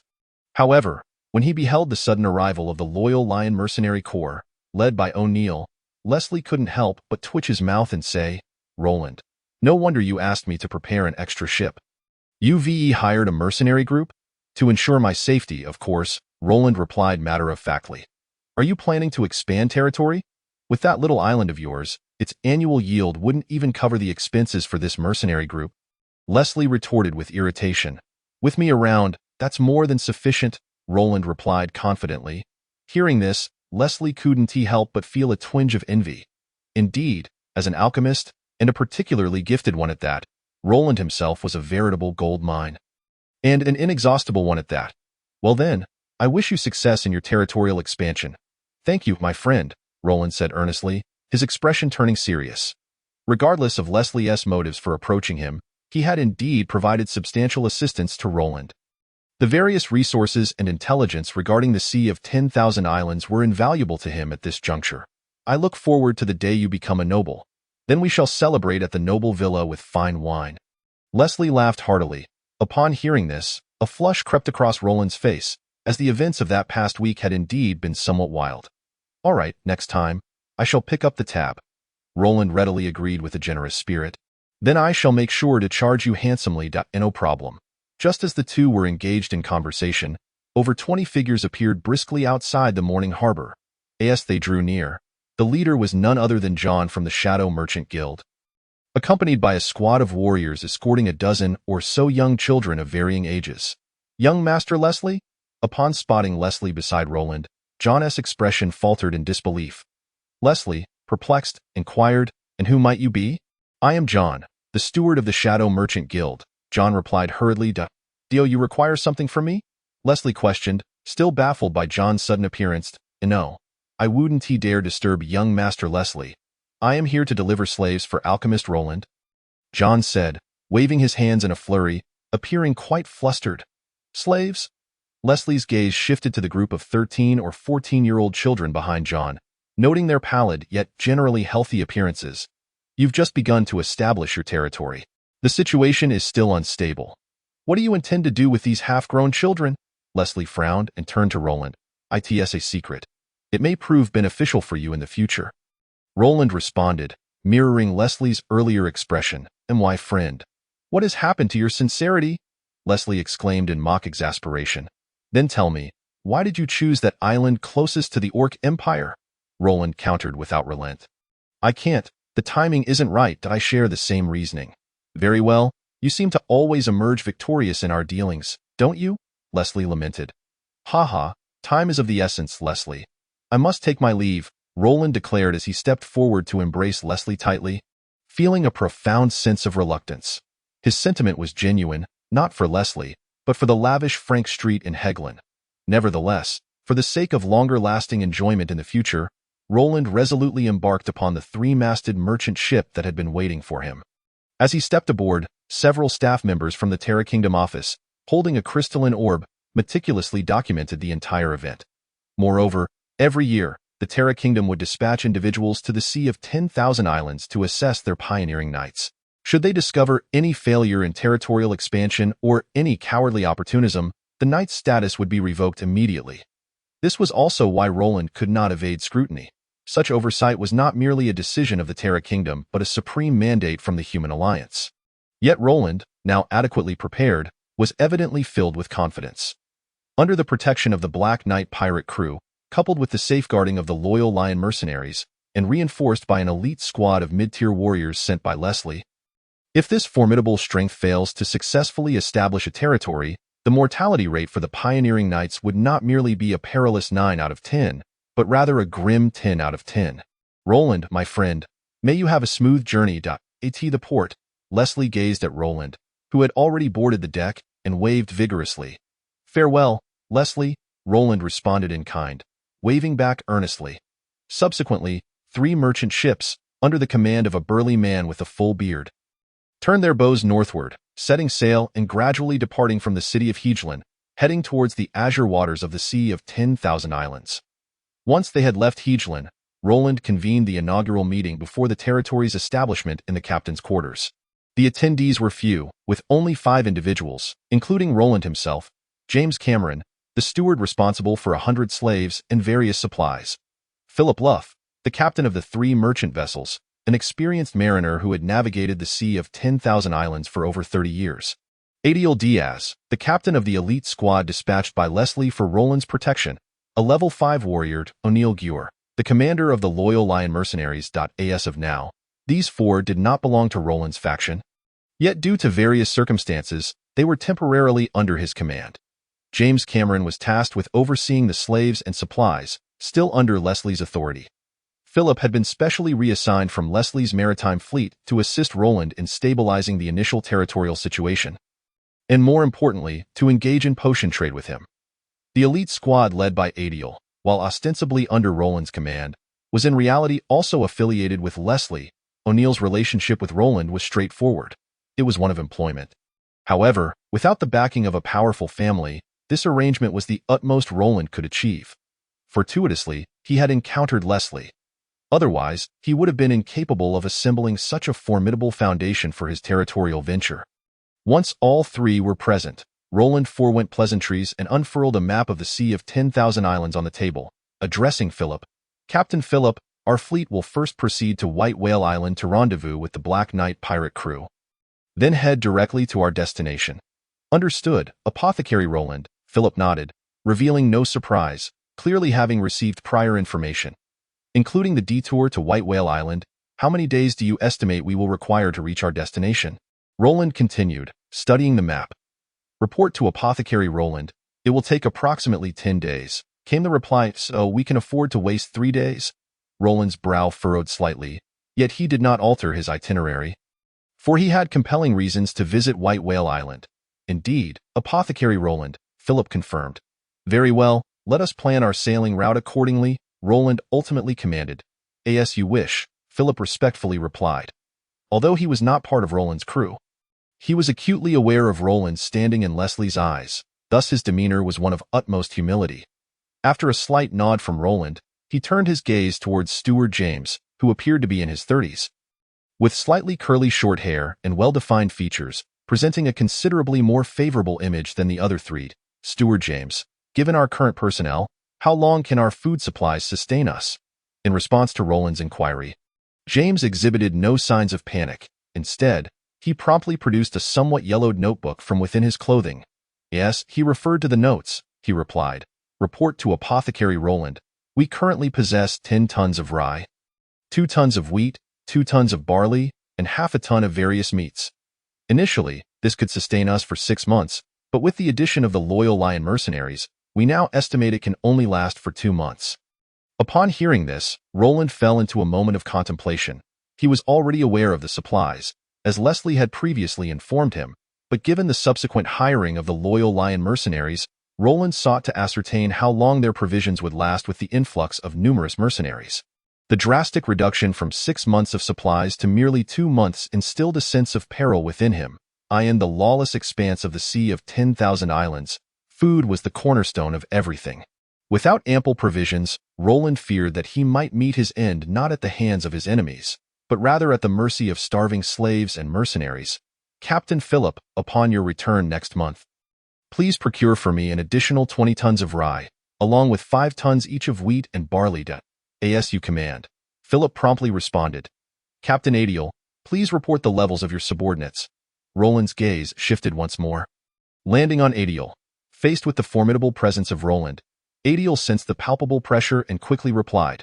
Report to Apothecary Roland, our squad, including myself, comprises 1 level 5 warrior and 9 level 4 warriors. Good, Roland noted without further inquiry, recording the information relayed. His questions primarily served to gather comprehensive data for Nuwa, facilitating precise risk assessments. Should Roland overlook any aspects during the territory's establishment, Nuwa would be poised to issue immediate risk alerts. Having gained a foundational understanding of his current assets and personnel, Roland chose not to engage in superfluous dialogue. His serious gaze swept across the 4 individuals before him, and he solemnly declared, Gentlemen, fate has brought us together today. Therefore, I implore you to stand alongside me in the endeavor of establishing this territory. In due course, I shall ensure recompense for your efforts. Upon hearing this, the expressions of the 4 immediately shifted to seriousness. Had these words been spoken by another, they might not have resonated as deeply. Yet spoken by a gifted apothecary, the potential friendship offered was undoubtedly advantageous for their futures. After exchanging glances, the 4 replied in unison. We are willing to serve you. Excellent, a radiant smile illuminated Roland's face. In that moment, his motley crew had taken its initial form. Chapter 30. A shift in attitude on the boundless horizon of the sea. A small fleet composed of 3 three-masted merchant ships was cutting through the waves. This moment, Roland stood quietly at the forefront of the deck, savoring the refreshing sea breeze that carried the unique briny scent of the ocean. Invigorating his senses. 5 days had elapsed since he departed from Hegeland, and the journey had not been entirely smooth, encountering several small pirate vessels along the way. However, upon noticing the Black Knight pirate crew's flag fluttering atop the merchant ships, they promptly turned tail, much to Roland's relief. He was not averse to conflict but dreaded the prospect of his meager resources suffering losses. Fortunately, the reputation of the Black Knight pirate crew held considerable sway in the Sea of 10,000 Islands, enabling him to reach White Whale Island unscathed. White Whale Island, situated at the juncture of the Lingsea Sea and the Azure Wave Sea within the Sea of 10,000 Islands, served as a supply island for the Black Knight pirate crew, which boasted a small outpost on its shores. Although the detour to White Whale Island cost them 3 days, Roland felt no dissatisfaction. He understood the necessity of having the Black Knight pirate crew's guidance before reaching his chosen island. This was an age-old tradition in the Sea of 10,000 Islands, where local powers would pilot newcomers, signaling protection over those they led to Roland. This tradition represented a means for various factions to assert their authority, symbolizing that any pioneering knight venturing to establish a territory must show respect. As a beneficiary of this custom, he held it in high regard, appreciating the different perspective. Apothecary Roland, up ahead is White Whale Island. Philip's voice interrupted Roland's contemplations as he stood, enjoying the sea breeze. Upon hearing this, Roland turned his gaze towards the horizon, where a modest island had appeared, seemingly out of nowhere, due to the distance. The specifics of the island were unclear, but Roland could discern a dozen warships floating upon the surface. As the 3 merchant ships drew nearer, they quickly garnered the attention of the warships, which swiftly began to encircle them. Let us approach, Roland instructed with a gentle wave of his hand. As you wish, Apothecary Roland, Philip replied without a hint of concern. As a captain under Leslie, he was well acquainted with the Black Knight pirate crew. As the 2 parties closed in, the Black Knight pirate crew, upon spotting their own flag atop the merchant ship, gradually slowed their warships, refraining from any aggressive actions. Just as the 2 groups converged, a figure leaped from one of the sharp-prowed warships, soaring through the air in a graceful arc before crashing down onto the deck of Roland's merchant vessel with a resounding thud. The impact sent wooden splinters flying as the figure's feet sank deep into the deck. This spectacle immediately captured the attention of everyone on Roland's side, prompting O'Neill and several of his men to draw their swords, pointing them at the newcomer. However, both Philip and Adiel remained unfazed, clearly having anticipated this situation. However, this scene fell upon Roland's eyes, causing his brows to furrow and a shadow to darken his expression. He refrained from uttering much, instead silently scrutinizing the unexpected visitor. The newcomer was tall and robust, seemingly only a shade smaller than O'Neill, Yet the aura he exuded was far superior to that of O'Neill, marking him as a formidable warrior. Most striking was the long scar that slashed across his dark visage, stretching from the corner of his eye to his chin, resembling a twisted centipede, sending chills down one's spine. "You must be Roland?" The scarred man disregarded O'Neill, who stood tense beside him, and made his way toward the center of the crowd. "Halt!" O'Neill interjected, positioning himself protectively in front of Roland. "Humph! Overestimating yourself." The scarred man's eyes flashed with a terrifying murderous intent, and a searing crimson energy surged from his body. In an instant, he appeared before O'Neill, delivering a powerful punch that shattered O'Neill's defenses and struck his broad chest. Bang! The sound echoed as O'Neill, weighing over 300 pounds, was sent flying without resistance, crashing against the railing at the edge of the deck.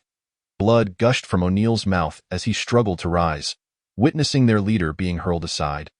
Several members of the Loyal Lion mercenary group could no longer contain themselves and raised their swords and blades, charging at the scarred man. Though they were acutely aware that their strength posed no threat to him, they could not stand idly by while their leader was assaulted. "Stop! Misunderstanding. We are all on the same side. Do not act rashly." At that moment, Philip rushed forward to intercept the members of the Loyal Lion mercenary group, who were on the brink of conflict. "Step back, you are no match for him." With Philip's intervention, O'Neill called out to those restrained by Philip, commanding them to halt their advance. Under O'Neill's orders, the mercenaries grudgingly retreated to his side, forming a barrier to obstruct any further aggression from the scarred man. Meanwhile, the sudden turn of events on the deck prompted Roland to recall the tribulations he faced 3 months prior within the Solomon family, shattering the arrogance that had built up during his recent streak of good fortune.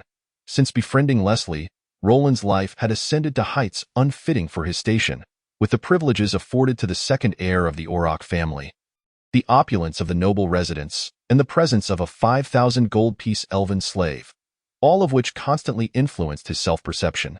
Yet, the blow from the scarred man shattered all his illusions, laying bare the truth that he was merely an inconsequential frontier knight, a mere pawn in both Leslie's and the Black Knight pirate crew's eyes. The overwhelming sense of powerlessness washed over him once more, casting a pall over his countenance, dark as water. "Damn bastard. Remember, should you encounter a knight of the earth again, you ought to extend your utmost respect." The scarred man sneered contemptuously at the mercenaries obstructing him. With that, he turned his gaze back to Roland. "Are you Roland?" His tone now dripped with rudeness and malice. Roland did not respond immediately, his expression dark as he regarded the scarred man. Countless thoughts flickered through his mind in an instant. Yet after weighing the consequences, he gradually regained his composure. "I am." "Stop dithering. You sound like a woman. The lady awaits you. Follow me." The scarred man snapped impatiently, bending his knees slightly before explosively leaping back onto his warship. "Captain Philip, go with him." Roland's demeanor remained eerily calm, betraying no signs of anger at the scarred man's provocation, though a chilling undertone laced his voice. "Yes, Apothecary Roland," Philip responded, seemingly sensing the shift in Roland's attitude, and promptly replied with respect. However, even if given another chance, Philip had no intention of confronting the scarred man directly, fully aware of what the Black Knight pirate crew represented in the Sea of 10,000 Islands. After issuing his orders, Roland approached O'Neill. "Are your injuries severe?" "Not too bad. My internal energy was disrupted, rendering me temporarily incapacitated," O'Neill replied, a hint of shame creeping into his voice as he lamented his failure to protect Roland. "Well, that's good," Roland replied curtly. He did not dwell on the matter. He had witnessed O'Neill's valor and would acknowledge it at the appropriate time in the future. Under Philip's guidance, 3 merchant ships followed the scarred man's warship as they slowly sailed into White Whale Island, ultimately docking beside a 20 Zhonglong warship. Through a basket lift, Roland, under the scarred man's lead, entered a simple yet elegant captain's cabin, where he encountered Elizabeth once more. At this moment, Elizabeth had shed her previous extravagant attire, her golden hair neatly tied back, revealing her exquisite features. Clad in a fitted brown leather jacket and trousers, she showcased her graceful figure, ever ready for battle. However, this encounter marked a significant shift in Elizabeth's demeanor towards Roland. "Roland, are you still an apothecary?" she inquired with genuine interest, her gaze finally resting on him. "Yes," Roland replied with a slight nod. The scarred man's earlier arrogance had left him with an unfavorable impression of the Black Knight pirate crew. And despite his admiration for Elizabeth's beauty, his demeanor remained cool. Sensing Roland's attitude, Elizabeth's brow furrowed slightly as a thought crossed her mind, her deep blue eyes shifting toward the scarred man beside Roland.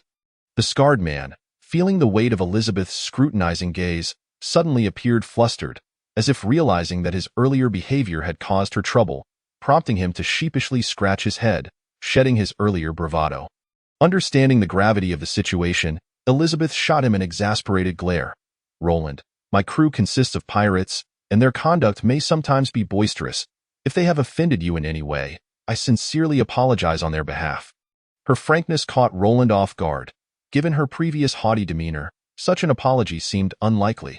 Yet, unbeknownst to Roland, since their last meeting, Elizabeth had harbored immense curiosity about him. After all, the disparity between Leslie and Roland's statuses was vast. And Leslie's regard for Roland must have stemmed from significant reasons. Thus, she had promptly activated the Black Knight pirate crew's intelligence network in Hagrid City to conduct a preliminary investigation into Roland. However, as Hagrid City was under the Auroch family's domain, the intelligence agents could only ascertain that Roland was an apothecary providing mid-tier potions for Leslie. Nevertheless, this revelation astonished Elizabeth, as she recognized the significance of a man in his early 20s achieving such a status. It was this realization that led her to rare humility in apologizing to Roland on behalf of her crew. As Elizabeth's apology lingered in the captain's cabin, a momentary silence enveloped the space. Regardless of the reasons behind Elizabeth's apology, Roland had no intention of accepting it. If apologies were effective, then there would be no need for laws. The scarred man's brazen actions warranted consequences, and although it may not be today, Roland was certain that, given his potential, retribution was inevitable. He would never forget the indignities inflicted upon him by the Solomon family or the scarred man. He held grudges on such matters. Yet, recognizing the current disparity in power, Roland merely cast a deep glance at Elizabeth before responding with unexpected ease. "It was merely a misunderstanding. It is of no consequence." Roland's words brought a smile to Elizabeth's face, and she gracefully approached the table. Leaning slightly against its edge, her arms naturally crossing over her chest as a spark of warmth flickered in her eyes. Gazing at the aura of casual elegance radiating from Elizabeth, Roland found himself momentarily entranced. His gaze drifting into a haze, he could not deny that Elizabeth's beauty rivaled that of any elven maiden, if not surpassing it in grace. For someone like Roland, who possessed a keen interest in the opposite sex, this was an irresistible allure. Observing Roland's rapt expression, Elizabeth was well accustomed to such reactions. She understood the power her appearance wielded over men. "That's wonderful. I hope this misunderstanding does not hinder our future collaboration." "I too hope such incidents do not recur," Roland replied. "Rest assured, I will guarantee it with the name of the Black Knight pirate crew." With Elizabeth's sincere demeanor, Roland's expression gradually softened. Seeing this, Elizabeth immediately inquired again, "I have heard that you can provide Leslie with intermediate potions?" Elizabeth's abrupt question caused Roland's previously relaxed demeanor to tighten once more, and with a hint of dissatisfaction, he retorted, "What does this have to do with our collaboration?" Upon noticing that Roland did not deny it, Elizabeth's eyes brightened. "Roland, this is of utmost importance to our partnership. Furthermore, compared to Leslie, our Black Knight pirate crew is far more suitable to be your potion trading partner. Should you choose to ally with us, we can offer you a territory in the form of an island exceeding 100 square kilometers. You must understand the significance of this. Moreover, we will enhance our protection for you, even dispatching warships to provide comprehensive safeguarding for your domain, ensuring your absolute security within the Sea of 1,000 Islands." Elizabeth spoke with unwavering confidence. As Elizabeth's words resonated, Roland finally comprehended the reason behind her drastic change in attitude today.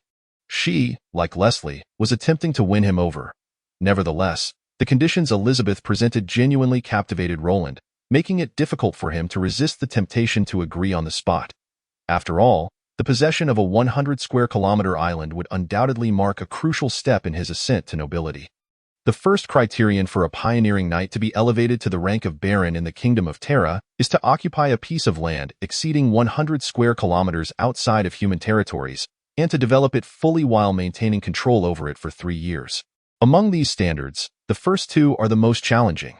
Securing a mature piece of land of 100 square kilometers and acquiring 5,000 subjects.it is worth noting that while the Sea of 1,000 Islands is vast, most of its islands are small, with areas below 30 square kilometers. Thus, a 100 square kilometer island qualifies as a medium-sized island, a rarity even among the Black Knight pirate crew.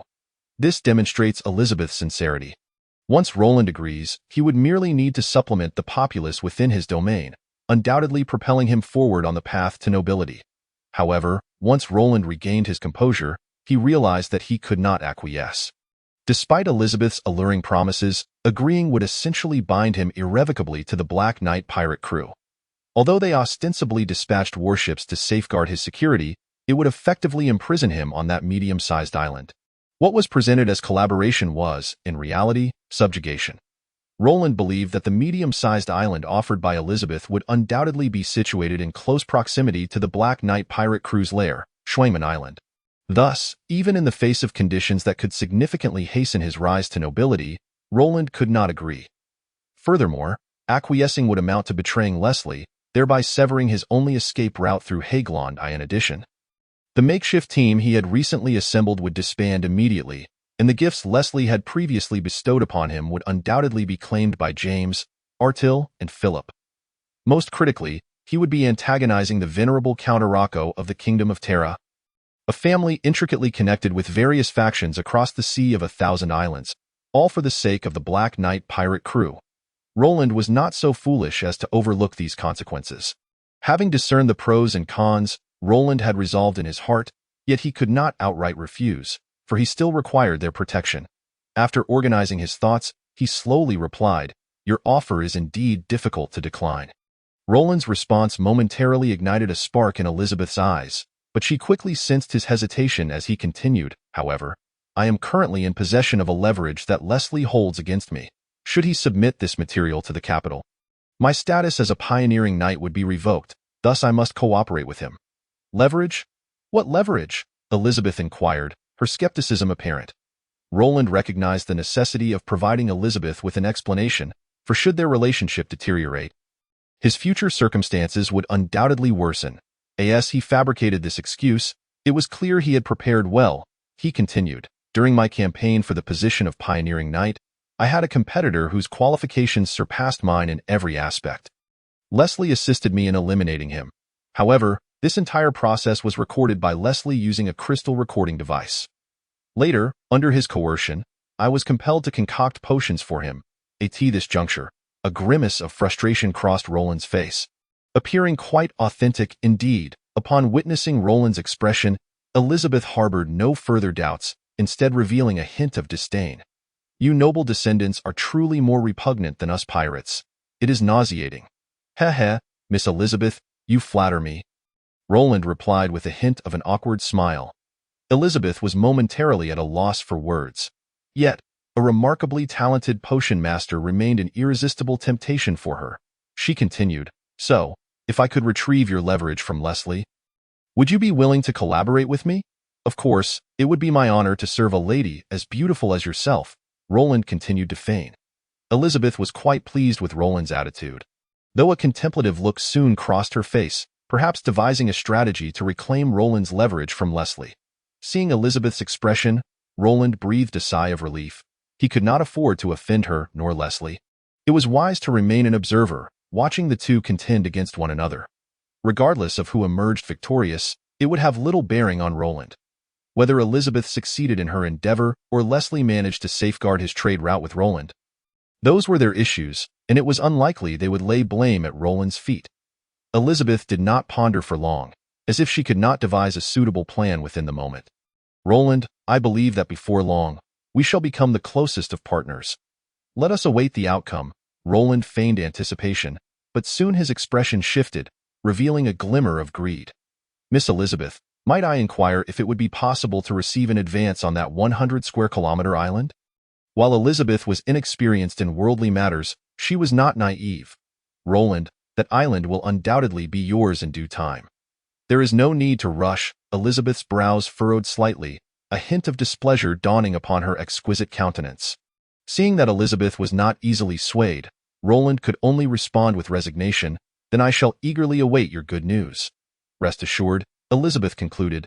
Seemingly losing interest in further conversation with Roland, she turned to the scar-faced man beside Roland and commanded, "Captain Henry, you shall escort Roland to his territory from here."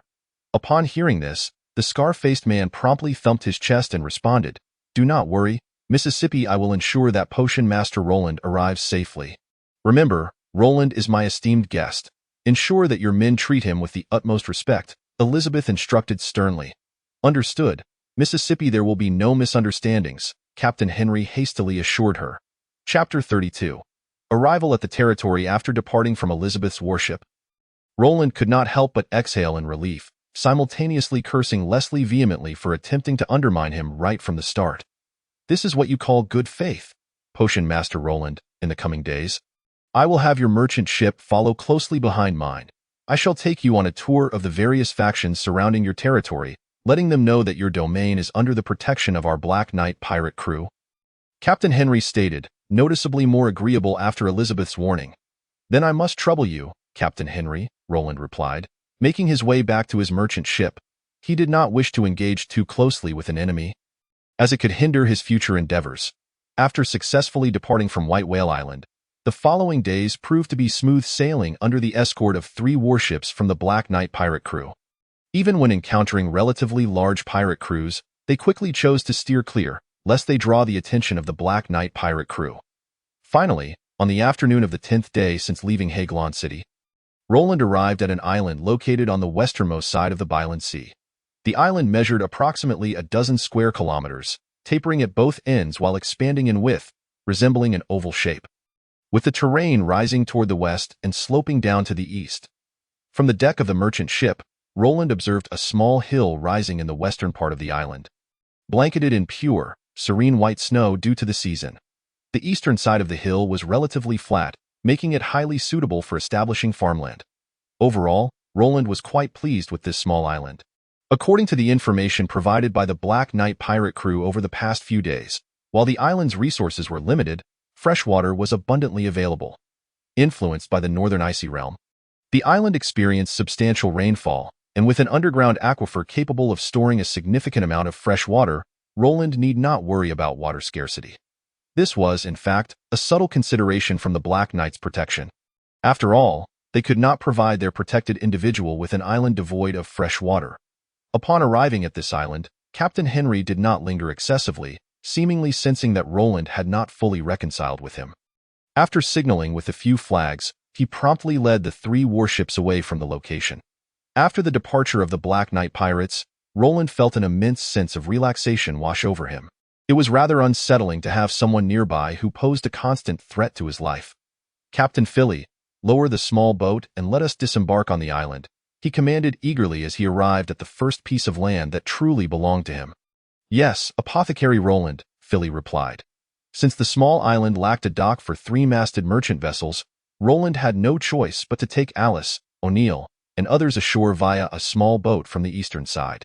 Upon stepping onto the island, an exhilarated Roland wasted no time and, accompanied by Alice, O'Neill, and Artiel, commenced his initial exploration of the new territory. However, due to time constraints, he merely intended to circle around the eastern plains. "Enoi, estimate how many acres of farmland can be cultivated in this plain?" Roland inquired, standing atop a gentle slope, surveying the flat terrain before him. "Ding. After calculations, under the condition of sufficient freshwater resources, this plain can potentially yield around 1,200 to 1,300 acres of farmland. Now, based on the agricultural yield in this world, calculate the daily harvest," he continued. "Ding. After computations, the yield of rye is approximately 180 pounds per acre, while wheat and barley yield about 120 pounds per acre. Such a low yield." Roland was momentarily taken aback. He was aware that this world lacked fertilizers and hybridization techniques, resulting in considerably low agricultural productivity. But this was excessively meager. "Master, the data indicates that a class of druids exists in this world. They can accelerate plant growth and significantly enhance yields. So it was achieved through magical means." Roland felt no surprise. After all, this was the continent of Saint No, a high magic world where magic and martial prowess flourished, even featuring supreme deities. It was hardly conceivable that there would be no methods to increase food production. However, This solution held little utility for Roland, as he had no druids under his command and lacked the meditation techniques to cultivate one. Given our island's location, how many harvests can these farmlands yield per year? He inquired. Ding. Analysis shows that due to the influence of the northern frost realm, this island will enter winter by the end of October and remain so for approximately 5 months, allowing for only 2 harvests a year, albeit with diminished yield. This meant that even if he planted the most prolific rye across all the land here, he would only yield about 150 to 160 tons of grain in a year. Correct analysis suggests around 180 tons. 180 tons? Leslie was indeed correct. With such meager returns, I wouldn't even earn enough to pay the loyal Lion Mercenary Corps, Roland lamented. According to the latest grain prices in Haglon City, 1 copper coin could purchase a pound of rye, meaning a ton of rye was worth merely 20 gold coins, and 180 tons would equate to a mere 3,600 gold coins. This was not pure profit, as Roland had over 100 slaves and mercenaries to feed, and such a number would consume half of the annual yield that, of course, Roland had only scouted the eastern plains of the island. Other areas could potentially yield substantial farmland as well. Nevertheless, even so, the annual profit from mere grain cultivation would not exceed 2,000 gold coins. This was based on his current manpower. Cultivating such an expanse of farmland would require more than just 100 slaves, necessitating an increase in workforce, which, in turn, would escalate expenses. At that moment, Roland finally comprehended why the Sea of 10,000 Islands was so chaotic. Such barren resources rendered it impossible to sustain even himself, let alone expand his territory, leading countless small factions to resort to war to seize resources. Perhaps this was their most desperate choice. Either grow stronger through conflict or face annihilation. However, for Roland, war was not the only path, for he was an apothecary, one with an exceptionally high success rate in potion crafting. Just through his efforts alone, his real annual profit could amount to several tens of thousands of gold coins. He could single-handedly elevate his territory to greatness. With this realization, Roland felt a wave of relief and ceased to dwell on the issue of agricultural output. As night descended, to avoid potential encounters with unknown beasts on the island, Roland led his companions back to the merchant ship. Given the day's time constraints, he decided against disembarking the slaves, opting instead to continue residing aboard the vessel. Nevertheless, upon reaching his territory, Roland generously treated the slaves and mercenaries to a hearty meat soup, eliciting exclamations of gratitude from over 100 slaves and praise for their employer's generosity from the mercenaries. The following day, at dawn, as the first light broke, Roland promptly disembarked all the slaves and mercenaries to commence construction on his territory. The day's primary task was to establish a small habitation. Although the merchant ship served as a temporary dwelling, its space was exceedingly cramped. Even Roland, due to his status, could barely secure a few square meters for himself, let alone for the slaves and mercenaries. They had been living in crowded conditions for days, and this could lead to complications over time. Based on the previous day's reconnaissance, Enwa had swiftly devised a general planning map for the territory. At this stage, the focus would undoubtedly be on the eastern plains of the island, so Roland selected a location near the shore for the small habitation. O'Neill, take your mercenaries and clear all the trees in that area and bring them back, Roland instructed, pointing to a thicket adjacent to the shoreline. Understood, Apothecary Roland. O'Neill had no objections. Although their primary mission was to protect the territory and Roland's safety, the more established the territory became, the easier their task would be. As mercenaries, they were not afforded high status. James, take the slaves to level the land, Roland ordered again. Under his command, James wasted no time. With a wave of his hand, 100 slaves began to level the land for the small habitation. Captain Philly, please assist me in finding a suitable location for constructing a dock. As you wish, Philly replied with a slight bow before promptly departing with several sailors, in the blink of an eye. Only Artiel's team, Alice, and Old Nob remained by Roland's side. At that moment, Old Nob suddenly spoke up, Young Master Roland, is there anything this old servant can assist you with? With Alice's presence and the increasing number of people around Roland, Nob's sense of relevance had diminished considerably. In fact, he hadn't interacted with Roland in days, which left him feeling somewhat melancholic. Observing others engrossed in their tasks, he felt restless. Nob, you're getting older. There's no need for you to engage in such strenuous work. Just keep an eye on things for me and report any slackers discreetly, Roland said with a smile. Rest assured, young master.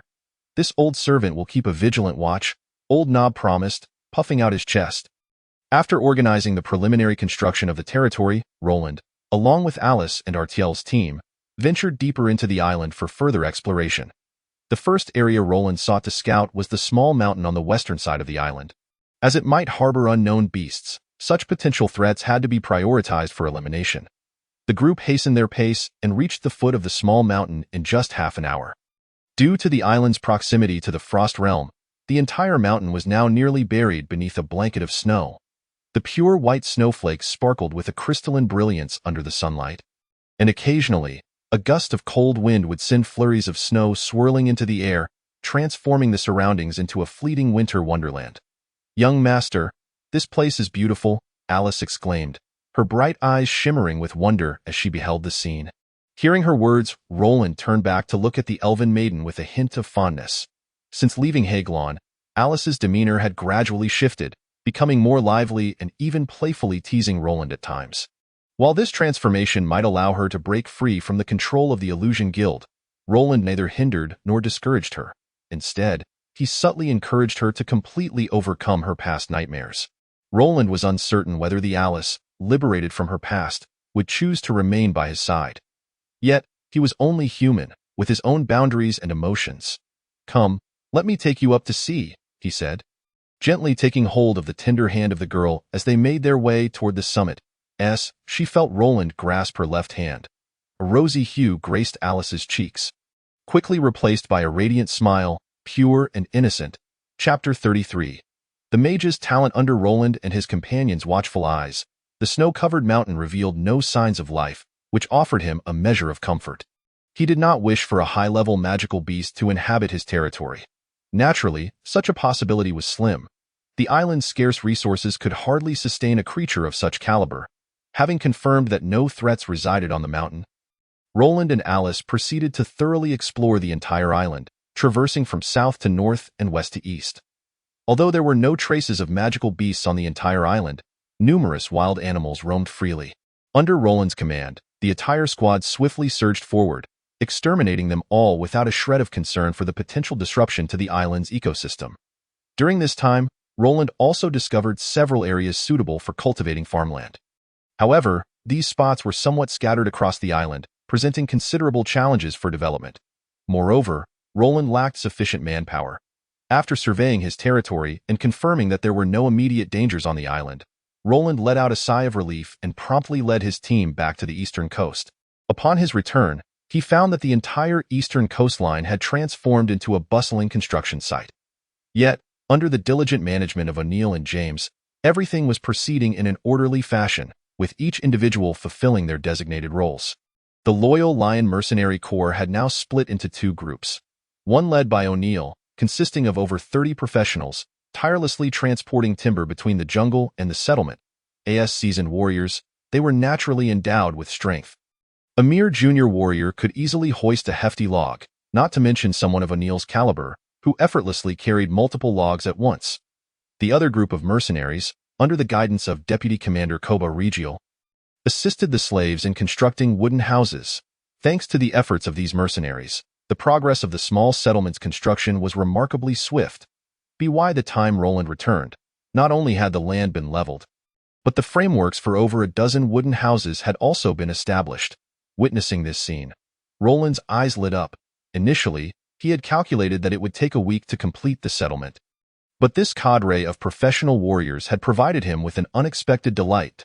At the current pace, it seemed that within half the anticipated time, he could erect sufficient wooden houses along the eastern coast to accommodate over 200 residents. "Captain Attire, you two shall lend your team's assistance in the construction of the houses." Upon realizing the effectiveness of the warriors, Roland could not allow Attire to remain idle. "As you command." "Apothecary Roland," replied Attire, somewhat disgruntled, inwardly cursing O'Neill for his excessive diligence. Nevertheless, faced with Roland's orders, he dared not protest and reluctantly led his 9 intermediate warriors to join the housing construction efforts. Unaware of Attire's complaints, Roland turned to Alice and made his way toward the seaside. Moments later, he found Philip and his group by the eastern coast. "Apothecary Roland," Philip greeted with a slight bow upon seeing him. "Captain Philip, have you located a suitable site for constructing the dock?" Roland inquired eagerly. During his previous survey of the territory, Roland had thoroughly despaired over the island's resources. Not only was there an absence of magical resources, but even common minerals were nowhere to be found, rendering the land exceedingly barren. Apart from agriculture, it seemed almost impossible to develop any industry. This implied that Roland's territory would heavily rely on external resources for an extended period. Food, minerals, magical materials, and even agricultural tools would all need to be procured from outside.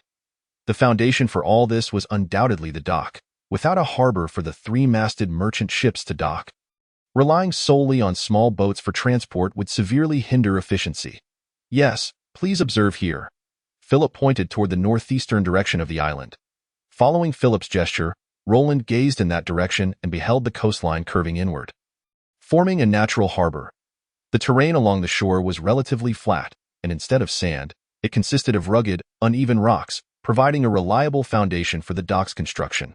I dispatched personnel to explore underwater, and there is sufficient depth to accommodate the weight of a three-masted merchant ship. However, there are numerous submerged reefs that will need to be cleared first, Philip explained. Although Roland was not well versed in the criteria for selecting a dock site, he chose to trust Philip's expertise and resolutely decided, "Once the settlement is completed, we shall dispatch personnel to commence the dock's construction and clear the reefs. For now, we will first build a small dock capable of accommodating the three-masted merchant ships." "As you command." After addressing the dock's matters, Roland found himself devoid of any pressing tasks to attend to, so he asked Alice to bring the dozen or so young apprentices he had purchased from the Shadow Guild to the seaside. Moments later, under Alice's guidance, 12 apprehensive youths approached Roland. Among them, the eldest was 16 years old, while the youngest was merely 12, with 8 boys and 4 girls. During their 10 days at sea, although they had received exceptional care from Roland, far superior to their previous conditions, their youth and the novelty of being in an unfamiliar place rendered them visibly tense. "Greetings, master," the 12 children chorused in unison, bowing deeply, evidently having undergone training at the Shadow Guild, displaying remarkable decorum. "Rise," Roland replied with a gentle demeanor. He held high expectations for these 12 young apprentices, having expended over 500 gold coins to acquire them. This was due to the fact that all 12 possessed inferior mage talents. This brings us to the esteemed status of mages. The foremost reason for their prestige lies in their power. While mages do not possess advantages over warriors or rogues at the intermediate levels, once they transcend to the ranks of archmages, few professions can rival them in combat. Moreover, as they progress, mages grow increasingly formidable. In large-scale warfare, the significance of mages becomes irreplaceable. A sanctified mage can even alter the tide of battle. Thus, on the continent of St. Noah, a nation's military strength is significantly gauged by the prowess of its mage corps. Secondly, mages are scarce. To become a mage, one must possess innate mage talent, an essential criterion. Without it, no amount of resources can grant entry into the mage's realm. Mage talent essentially refers to the strength of one's initial mental power. Only those with nearly exceptional mental power can successfully practice meditation techniques to become mages. Mage talent is categorized into 5 tiers: inferior, basic, intermediate, advanced, and superior. In ancient times, mage talent was only classified into 4 tiers, as individuals with inferior mage talent barely reached 0.8 mental power. Even if they managed to practice meditation successfully, their meager talent made it exceedingly difficult for them to advance beyond the intermediate level, rendering them a disgrace within the mage community, unacknowledged by their peers. However, with the emergence of alchemy, numerous potions were developed to assist mages in breaking through professional ranks, providing a pathway for those with inferior mage talent to progress further. This is why Roland invested in these 12 young apprentices, spending over 500 gold coins. While those with inferior mage talent may eventually become mages, their path to advancement necessitates substantial potion assistance, leading to exorbitant costs and limited potential. Nonetheless, despite their shortcomings, they could still become mages, and with ample resources, they might even break through to the intermediate or advanced levels. However, the financial burden of this endeavor is something a minor noble could hardly bear. And even major nobles would hesitate to prioritize the cultivation of individuals with inferior mage talent. Roland, however, found this flaw acceptable.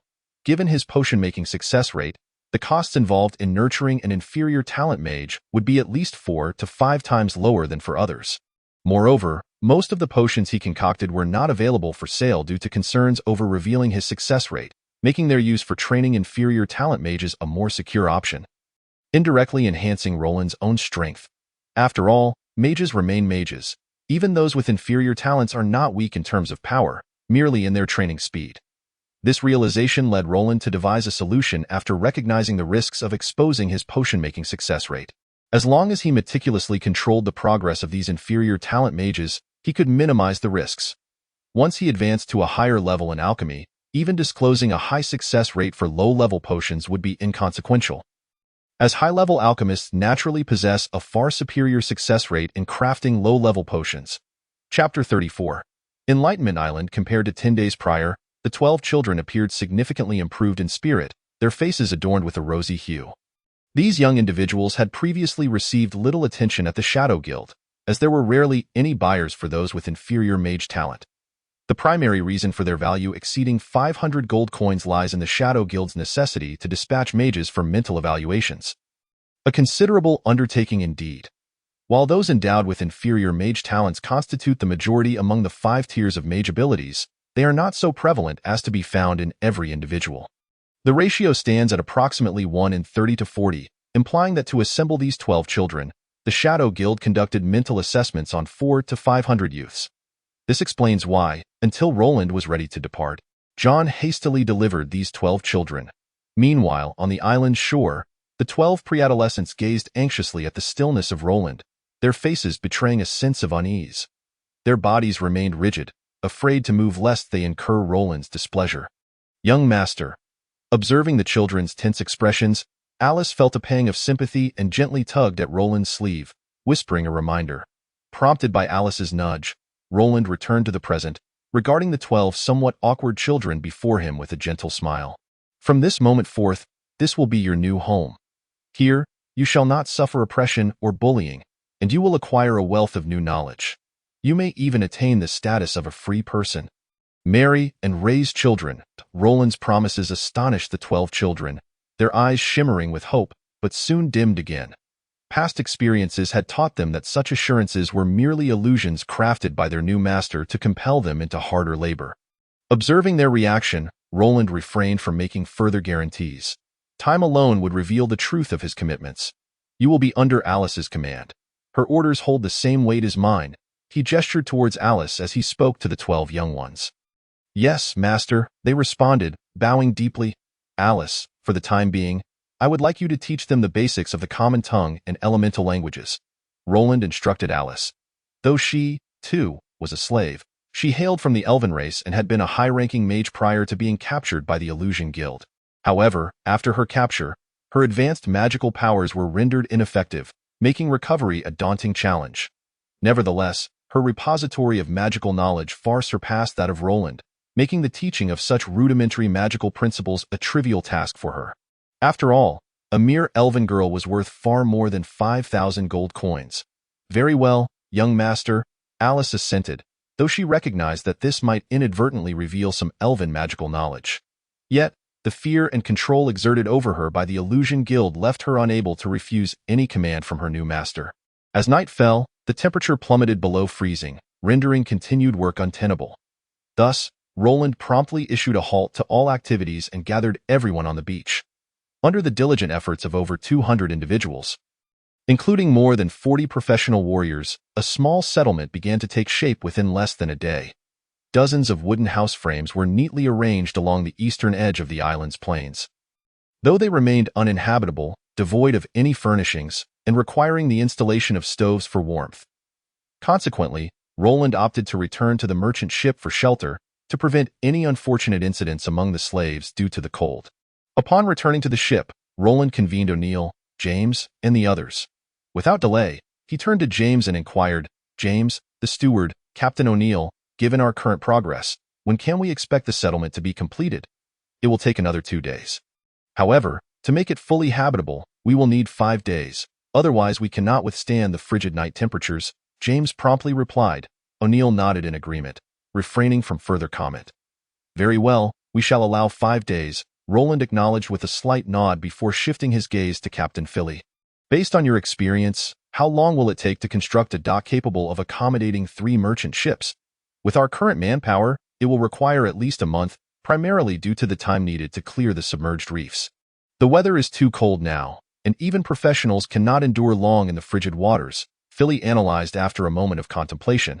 That is acceptable, as long as it does not interfere with our spring planting. We can afford to slow our pace, but we must prioritize the safety of our people, Roland stated earnestly. His words warmed the hearts of the 4 men, for encountering a leader who values the lives of his subordinates is indeed a rare fortune. However, their perspective was somewhat myopic. Roland held little affection for them. His concern was primarily for his gold. Most of the individuals in his territory, particularly the slaves, constituted his assets. The loss of even one would equate to a reduction in his wealth. Captain Arter, for the time being, your team shall refrain from participating in the construction of the housing, Roland instructed Arter. Yes, Apothecary Roland, Arter responded eagerly, a look of delight crossing his face. After all, their role was to protect Roland's safety, not to labor as mercenaries or slaves. However, his joy was short-lived as Roland continued. Tomorrow, take your team and join Captain Philly to survey the distribution of the reefs near the eastern waters of our island. To facilitate future operations, upon receiving Roland's further command, Arter's expression soured. Venturing into the sea at this time of year would undoubtedly be more arduous than constructing houses, not to mention the inherent dangers posed by marine beasts. Yet, upon witnessing Roland's serious demeanor, Arter swallowed hard and reluctantly nodded in agreement. Understanding the difficulty of the task, Roland's expression softened slightly. He recognized that such challenging work was precisely why he entrusted it to Arter. His previous performance against the scar-faced Henry had left Roland sorely disappointed. Thus, should any misfortune befall Arter during the reef clearing, Roland would feel no remorse, for they were effectively Leslie's men and would not be missed. Captain O'Neill, tomorrow morning, please craft a stone tablet inscribed with the name Cheeming Island. Henceforth, this island shall be known as Cheeming Island. Cheeming Island. Understood, Apothecary Roland, O'Neill murmured. Though the meaning eluded him, he readily acquiesced. Afterward, Roland refrained from elaborating further. The tasks at hand were quite straightforward, requiring no lengthy discourse. With the meeting concluded, Roland commenced his daily meditation practice. The tumultuous sea made it impossible to brew potions. Thus, during these past weeks, he had dedicated nearly all his spare time to meditation and the study of magical knowledge. Enwa, open my attribute panel. Received, Master. Strength, 1.2. Constitution, 1.1. Agility, 1.3. Mentality, 7.353. 8.512. Magic power, 8.1. 8.1. Level 5 mage, since his promotion to a level 5 mage. Over a month had elapsed during which Roland consumed several vials of level 4 mental agility potions and level 3 fire elemental potions. However, after his ascension, the effects of the level 4 mental agility potion had significantly diminished. Following the last consumption, it had only increased his mental power by 0.08 points, leaving him quite distant from attaining level 6 mage status.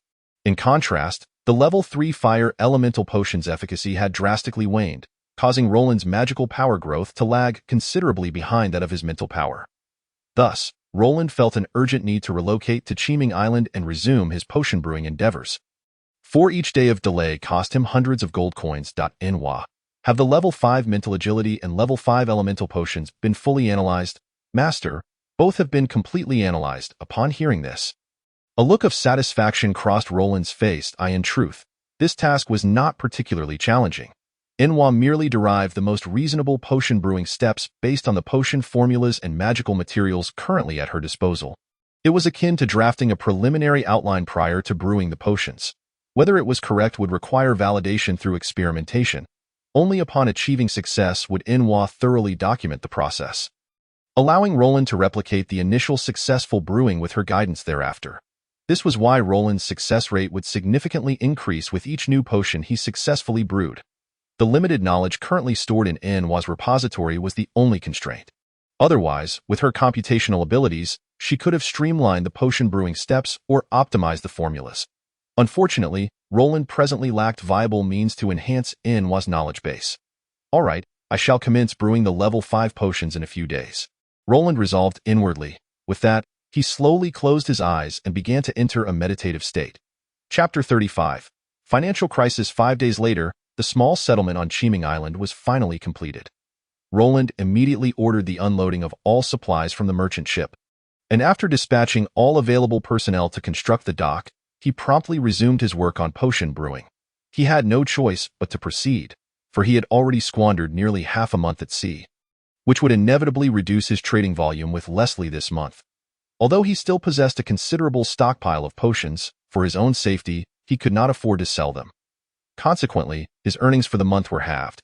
However, his expenditures had significantly increased. According to Nuwa's calculations, even if he managed to enhance the success rate of brewing intermediate potions to a little over 30% this month, his maximum earnings would only amount to around 600 or 700 gold coins. Such income, while substantial for an individual, was utterly insufficient when faced with the bottomless pit of establishing a territory. Currently, Roland was obligated to pay the loyal Lion Mercenary Corps 1,000 gold coins each month. Feeding over 200 people required 150 gold coins monthly. Furthermore, the establishment of the dock, though not overly costly, still necessitated numerous materials unavailable on Chiming Island, requiring procurement from Haglon City. This expenditure, as calculated by Philip, would also demand over 300 gold coins. Thus, although Roland's income for the month was 600 or 700 gold coins, his expenses reached a staggering 1,500 gold coins. Consequently, the newly established territory of Roland was confronted with its first financial crisis, teetering on the brink of bankruptcy. However, he could not afford to forego any of these gold coins, not even a single one. Both the loyal Lion Mercenary Corps and food were crucial to the stability of the entire territory, and the dock was vital for its development. Hence, the foremost task before Roland was to generate gold coins.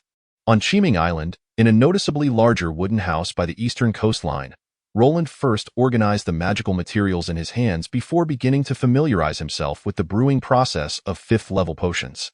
Since he still had a reserve of 4th-level potions sufficient for his next trade with Leslie, he intended to brew 5th-level potions directly. This would not only augment his real earnings, but also allow him to consume 5th-level potions to enhance his strength. The materials required for the 5th-level Spirit Motion Potion and the 5th-level Fire Element Rhythm Potion remained unchanged from those of the 4th-level potions. However, the quality of the materials had escalated a tier. For instance, while the primary material, Dreamgrass, for the 4th-level Spirit Motion Potion needed only 3 years of growth, the 5th-level version required 5 years. This disparity in growth duration significantly increased the difficulty of brewing.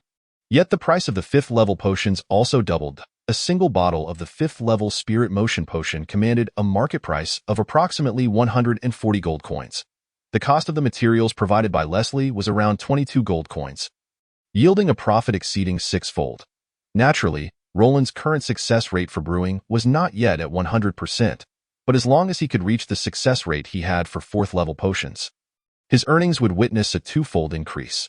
The Dreamgrass with a 5-year growth period also exhibited substantial changes. It contained far more spiritual energy, and each leaf and vein was more exquisite and clearer. Imbued with an air of mystery, Roland did not rush into brewing, for the materials for the 5th-level potions were precious. He only had 10 portions at hand. Should he fail, with his current financial situation, he would have to wait 2 months before purchasing more. Therefore, he diligently studied the analytical steps provided by Nuwa throughout the morning until he fully comprehended them, and only then did he embark on his first attempt at brewing a 5th-level potion. Nuwa, record. Received, Master. With 3 months of potion brewing experience, Roland had become exceedingly proficient and precise. Every movement was devoid of superfluousness, even approaching elegance.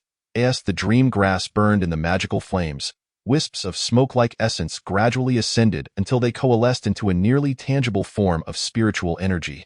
Although this energy was undoubtedly more abundant than that derived from 3-year-old Dreamgrass, Roland remained calm, strictly adhering to the steps outlined by Nuwa. He gently pushed the condensed spiritual energy of the Dreamgrass into the powdered moonstone. Then, there was no further progress. Just as Roland was about to add the mixture of Dreamgrass essence to a portion of 5th-level elemental water, an unsteady movement disrupted the fragile balance among the 3 materials. Following a resounding explosion, a powerful shockwave hurled Roland violently against the wall of the wooden house. Coughing out a cloud of dust, Roland irritably straightened his attire. This attempt at potion brewing had clearly failed, and the loss was considerable. All 3 of the most expensive materials for brewing 5th-level potions had been obliterated. amounting to a loss of nearly 20 gold coins. Once more, Roland conjured a faint red magical shield before re-engaging in potion brewing.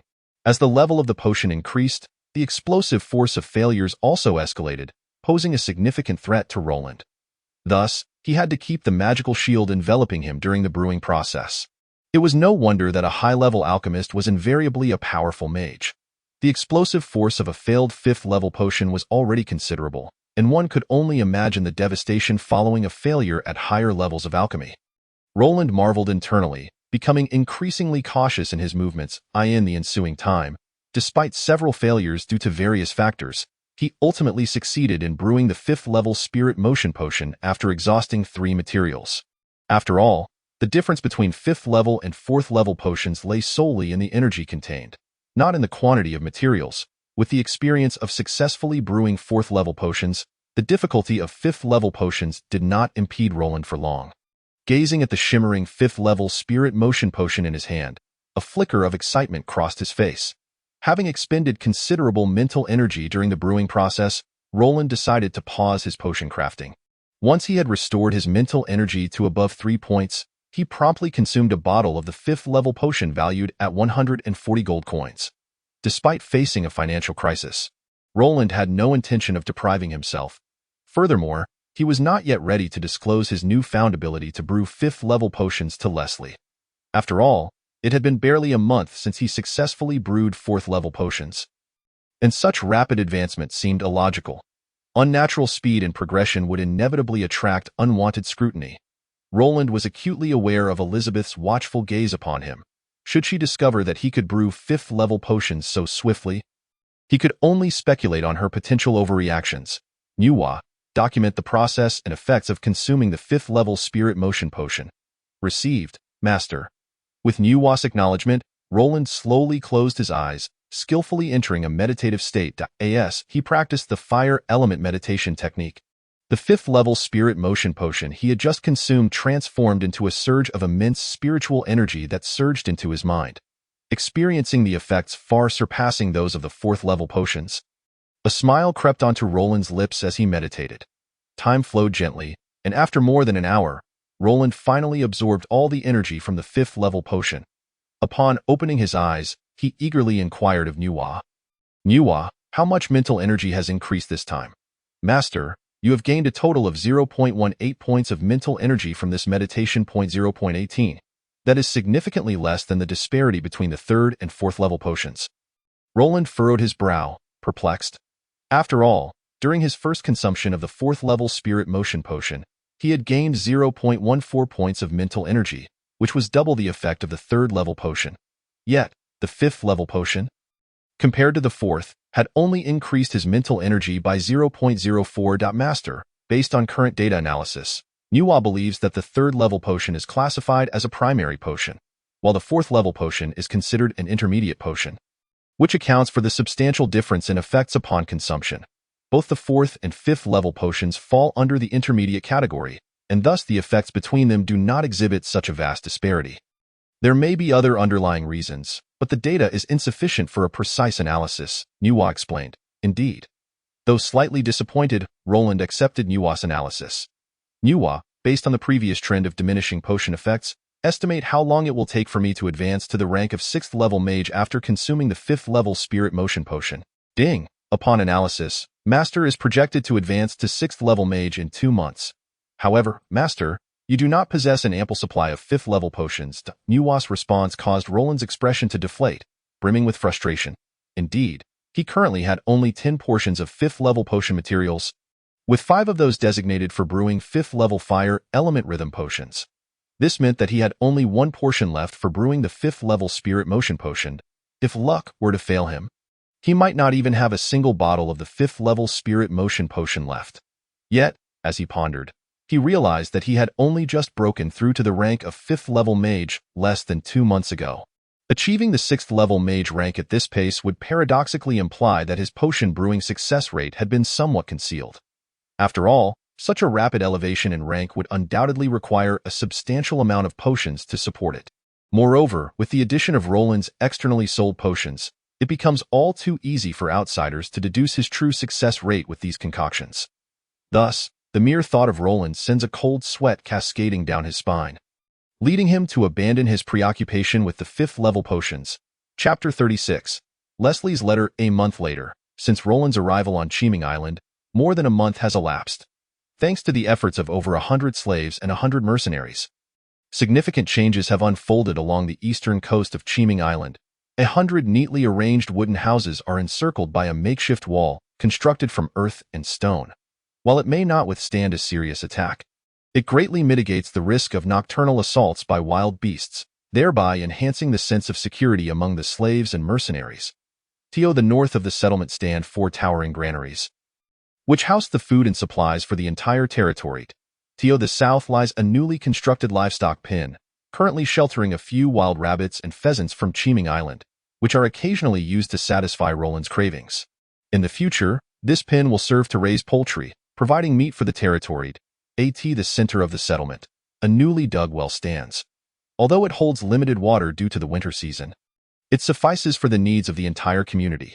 The emergence of this well has greatly reassured Roland, indicating that freshwater resources on Cheeming Island are likely quite abundant. With ample freshwater, Roland can expand the cultivation of farmland, allowing for the sustenance of more subjects. As for the territory's current priority, the dock, there remains some time before it is fully completed. The materials required for its construction, such as wrought iron and various ropes, cannot be produced on Cheeming Island and must be procured externally. Nevertheless, the nearby reefs have been cleared, allowing 3-masted merchant vessels to approach, albeit without docking berths or unloading passages. Small boats are still necessary for the final transport. But even so, this significantly saves time. At this moment, a grand 3-masted merchant ship is docked alongside the unfinished pier of Cheeming Island, unloading box after box of goods into a small boat. Despite the cumbersome process, the faces of the slaves and mercenaries are radiant with joy. After all, these supplies are essential for their continued survival. The more they transport, the higher their quality of life will rise. Simultaneously, a smile appears on Roland's face, his heart settling. Half a month prior, once the territory had begun to stabilize, he had instructed Philly to return to Hagelon City to procure necessary supplies from Leslie. Additionally, a more pressing matter was to seek assistance from Leslie. After much contemplation, Roland ultimately felt compelled to refrain from relying on potions to bridge the financial gap of the territory. Instead, he resolved to take advantage of Leslie's generosity. Thus, Roland penned a heartfelt letter pleading for aid, which he entrusted to Philly for delivery. To encourage Leslie to increase his support, Roland highlighted his response to the overtures from the Black Knight pirate group in the letter. Although he employed some subtle tactics, Leslie had already invested significantly in him. Hence, until Philly's return, Roland was uncertain whether Leslie would acquiesce to his request for assistance. It was only upon witnessing the bountiful supplies filling 3 merchant ships that Roland's heart was finally at ease. Greetings, Apothecary Roland. Philly rushed to greet Roland upon spotting him on the shore. During this return trip, seeing Leslie further bolster his support for Roland only deepened Philly's respect for him, leaving no room for complacency. Captain Philly, you have worked hard. Was the trip successful? Extremely successful. That is wonderful. How much in supplies have you brought back? Roland inquired with eager anticipation. Apothecary Roland, Master Leslie has prepared a total of 50 tons of grain for you, consisting of 30 tons of rye, 10 tons of wheat, and 10 tons of barley, along with 5 tons of wrought iron, over 300 farming tools, and more than 30 head of pigs, cattle, sheep, and poultry, as well as various leather goods, ropes, silk, and other living materials. Additionally, Master Leslie has specially purchased 3 slaves for you, a builder, a shipwright, and a craftsman, and this letter, which Master Leslie insisted I personally deliver to you. Philly said, producing an envelope from his pocket and presenting it respectfully to Roland.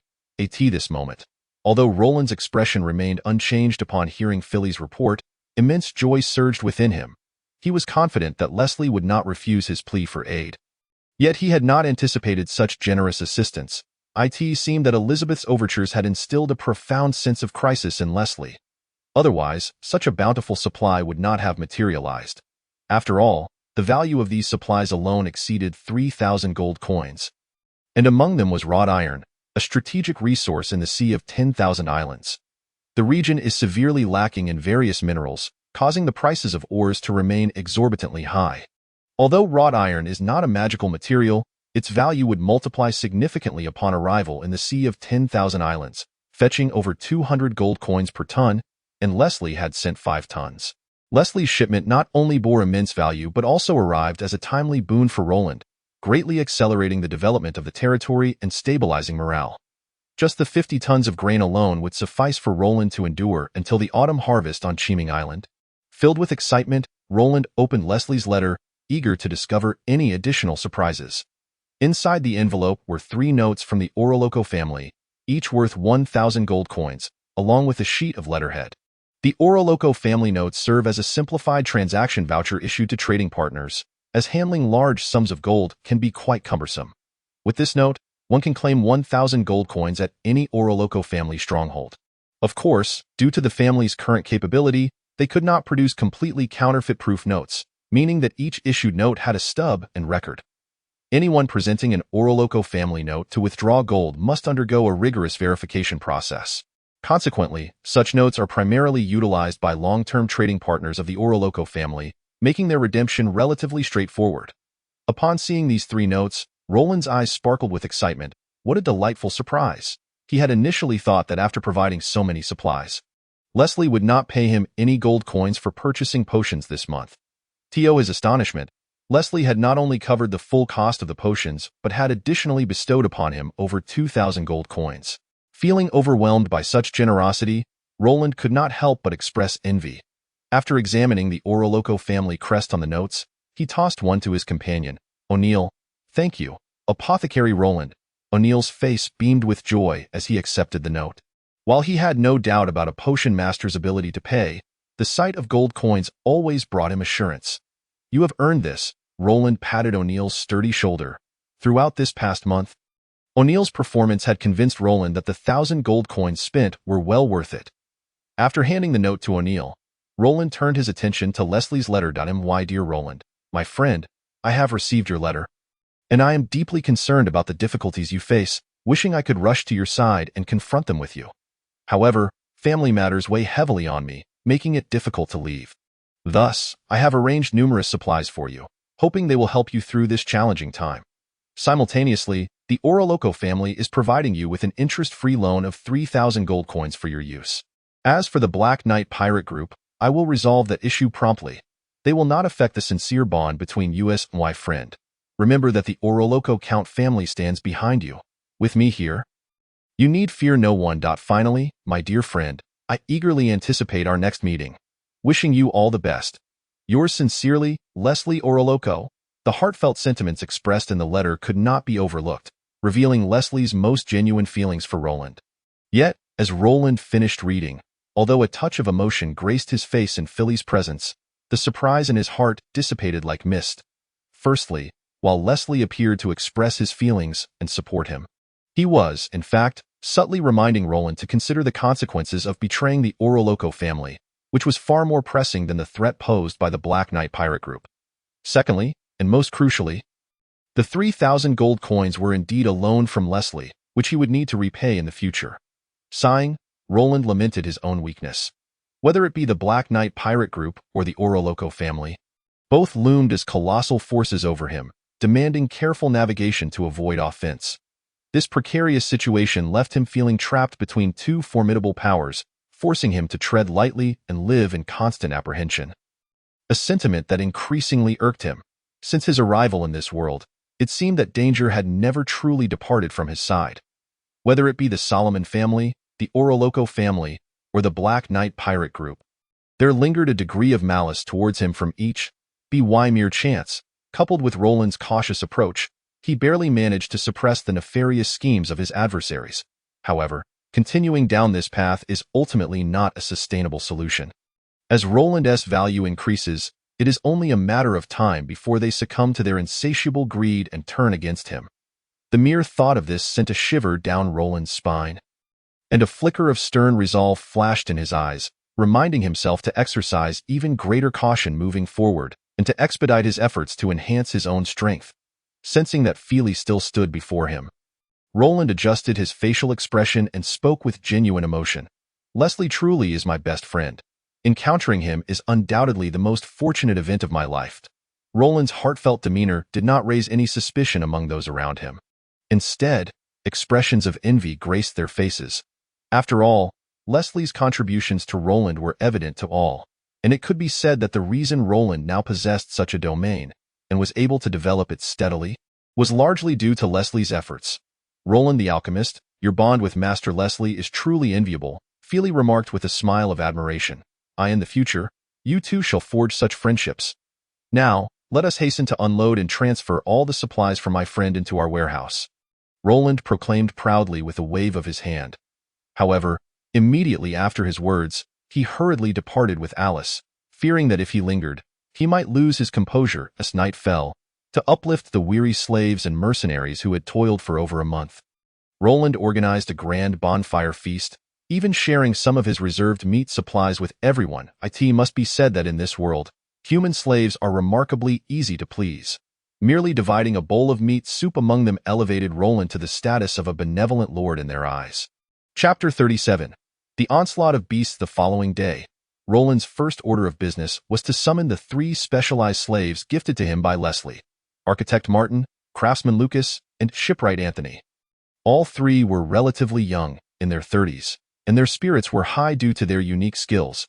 "We pay our respects to the Lord," they greeted Roland with deep bows upon meeting him. "Now, do tell me what skills you possess," Roland inquired directly. During his time managing the territory, Roland had developed a method for governing slaves. His experiences led him to conclude that for slaves, fear must outweigh kindness, and punishment must exceed reward. A loss of this balance could lead not only to a lack of gratitude from the slaves, but also to the emergence of undesirable thoughts among them. For instance, the previous night, when Roland distributed a bowl of meat soup to each slave, it was a calculated attempt to find that balance. It was not that he could not provide more, but giving too much would have transformed him from a merciful master into one perceived as foolish and weak. Such a label could easily foster complacency and greed among the slaves, who might come to believe that a weak master could not ensure their safety, consequently inciting rebellion. Many a lord on the continent of St. No had perished at the hands of their own slaves due to misplaced compassion. Thus, to this day, the lords of St. No primarily ruled their slaves through oppression and brutality, deepening the fear in their hearts to ensure their loyalty remained unwavering. While Roland did not resort to such extremes, he had administered punishment to at least 10 slaves over the past month on Cheeming Island. Of course, the 12 adolescents were an exception. Once they became mages, they would shed their slave status, and Roland could not treat them as he did the other slaves.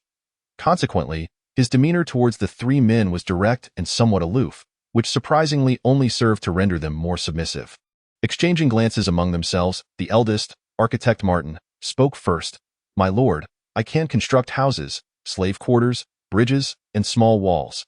Following Martin's response, Craftsman Lucas cautiously added, "My lord, I can create farming tools, implements, and some simple weapons."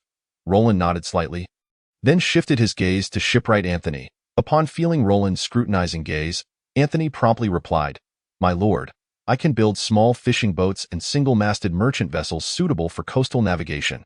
Anthony's answer finally piqued Roland's interest. After all, being situated in the Sea of 10,000 Islands, ships are undeniably crucial for any territory.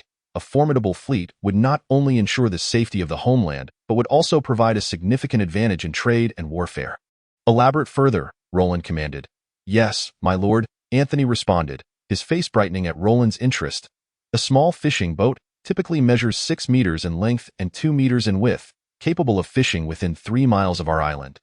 A single-masted merchant vessel generally spans around 10 meters in length and 4 meters in width, suitable for close-range trade, with a maximum sailing distance of 300 miles, as its hull is too fragile to withstand the assaults of sea monsters and monstrous waves." Roland had to concede that if his territory were to flourish in the future, Leslie would play a monumental role, for he not only understood Roland's needs, but also possessed the means to fulfill them. Such a friend, if devoid of ulterior motives, was one Roland genuinely wished could multiply. Yet, this was evidently impossible. The nobility of St. No had long since lost their former glory, with their pursuit of profit ingrained in their very bones. The idea that Leslie would expend such efforts solely to befriend Roland was one that no one would believe. Noticing Roland's prolonged silence, Anthony grew anxious, fearing he had failed to gain the approval of his new master. Sensing Anthony's distraction, Roland refocused his attention. What is the estimated cost for constructing a small fishing boat and a single-masted merchant vessel? The small fishing boat is relatively simple, requiring only commonplace materials such as wood, iron nails, tar, and hemp fiber, with a total cost of around 30 gold coins. The single-masted merchant vessel, however, is more complex. It necessitates wood from trees at least 10 years old, such as oak or cedar, which must be air-dried, cut to shape, soaked in preservatives, and finally coated with a waterproof agent. The construction process is not only intricate and lengthy, but the materials required also far exceed those of the small fishing boat.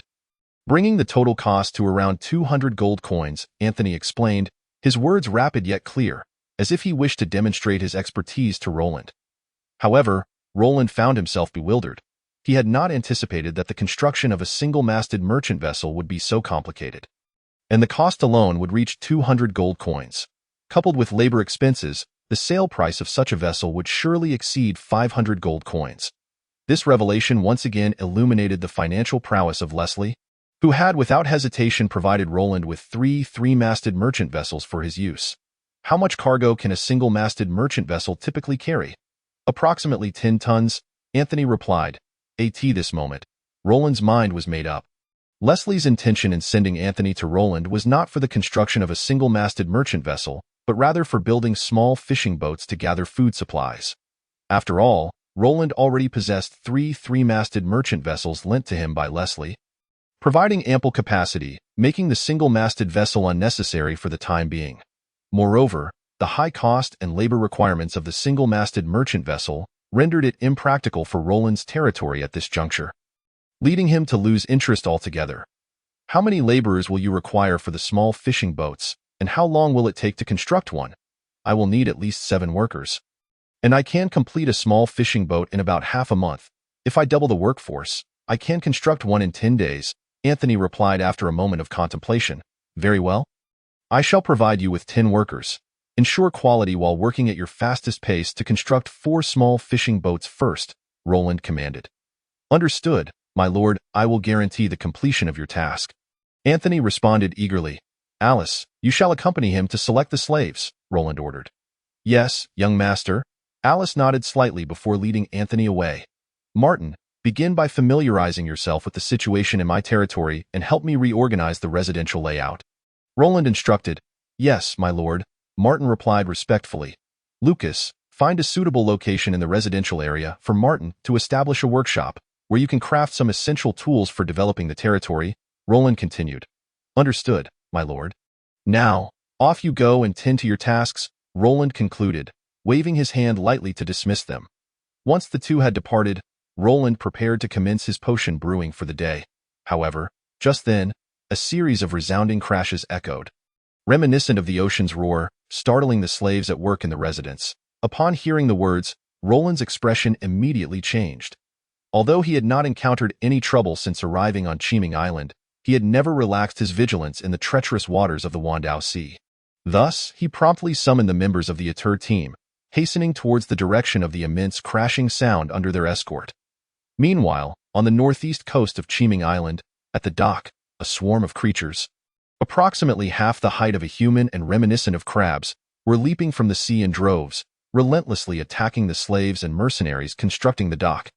Their robust crab legs allowed them to maintain impressive speed on land, especially with their 2 enormous pincers raised high, resembling heavy hammers that shattered the wooden planks before them with devastating force. This is bad. Armored crabs, second-tier magical beasts. Everyone, run.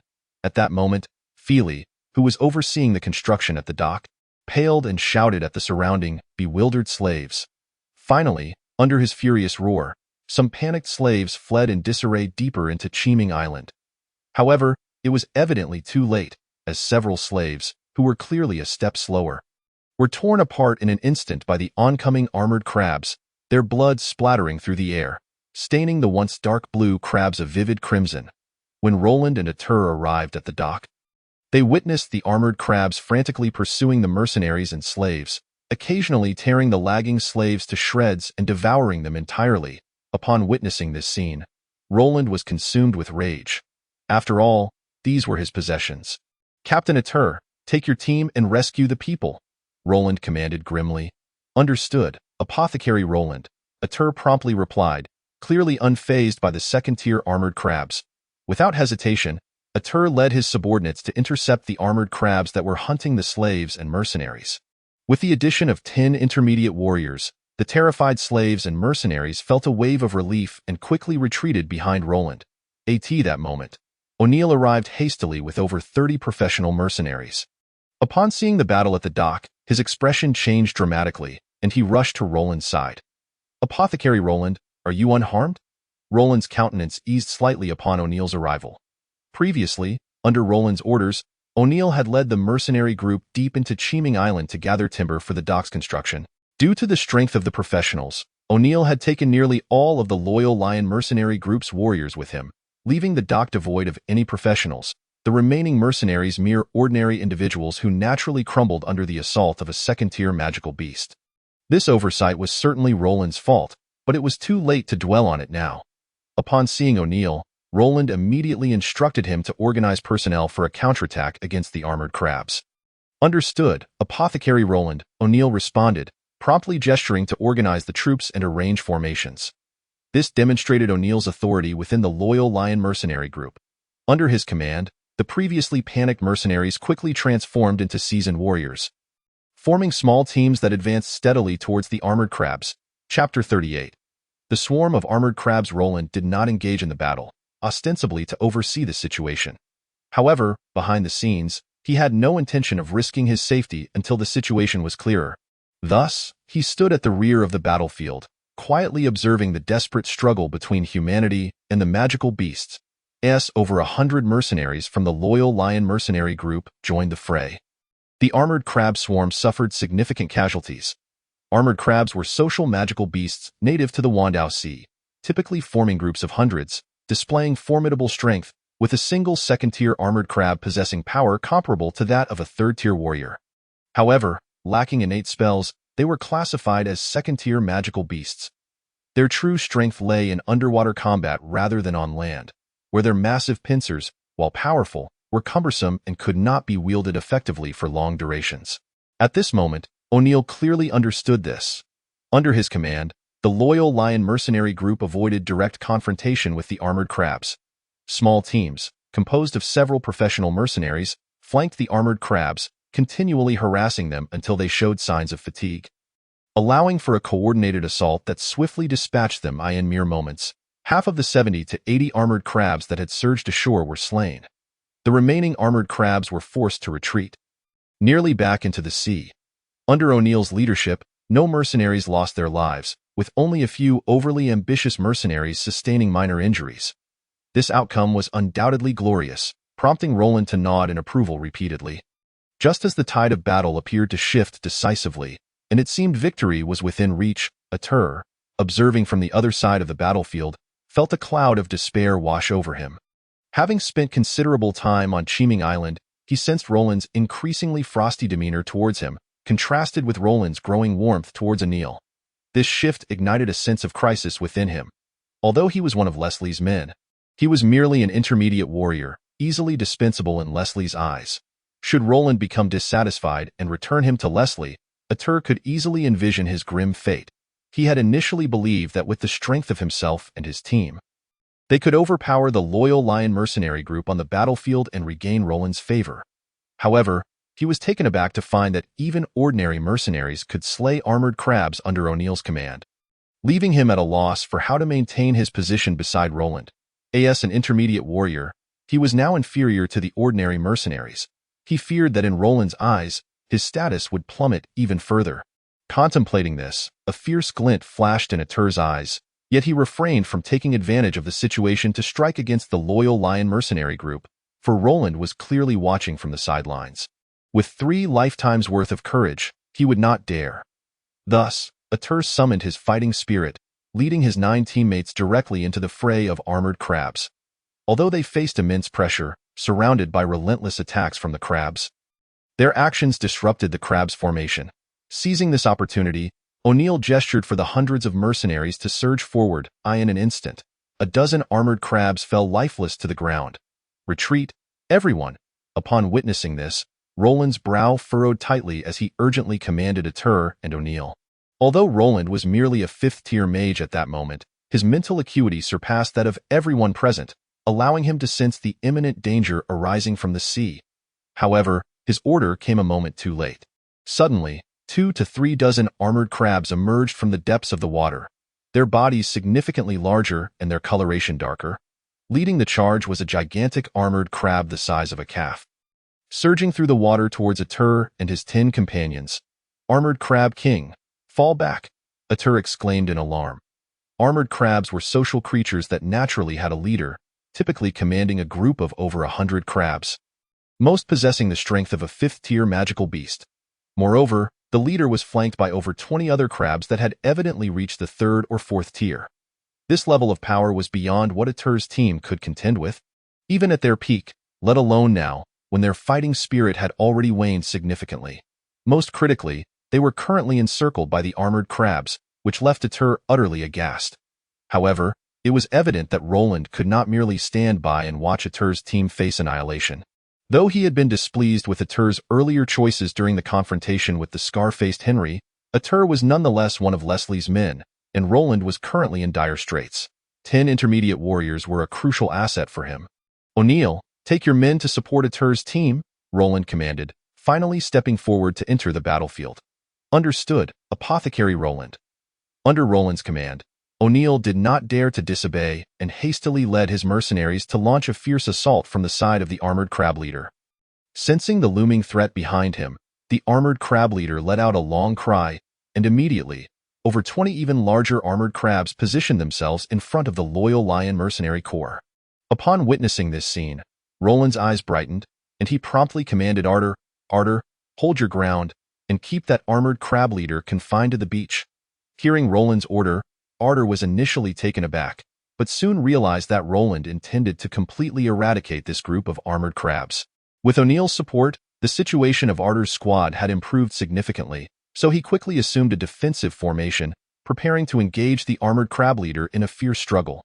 However, Artur's squad had already been engaged in battle for quite some time and was evidently no match for the armored crab leader. The armored crab leader, with its formidable carapace, charged recklessly, and when Artur's great sword struck its body, it only left a shallow dent, failing to inflict any significant damage. The armored crab leader seemed to sense the weakness in Artur's attacks and swung its massive pincers, akin to gigantic hammers, forcefully towards Artur. Faced with such a powerful strike, Artur dared not withstand it and swiftly rolled to the side to evade.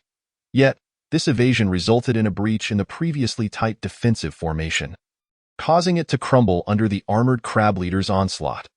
The scattered members of Artur's squad once again found themselves in peril and under the assault of the armored crab leader's enormous pincers.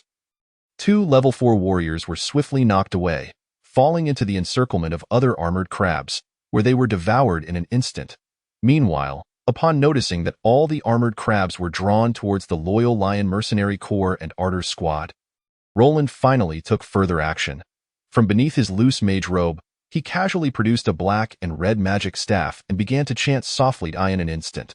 A powerful surge of magical energy radiated from within Roland, causing the surrounding air to grow increasingly heated as dense fire elements surged forth, forming a crimson magical tide that flowed towards the staff in his hand.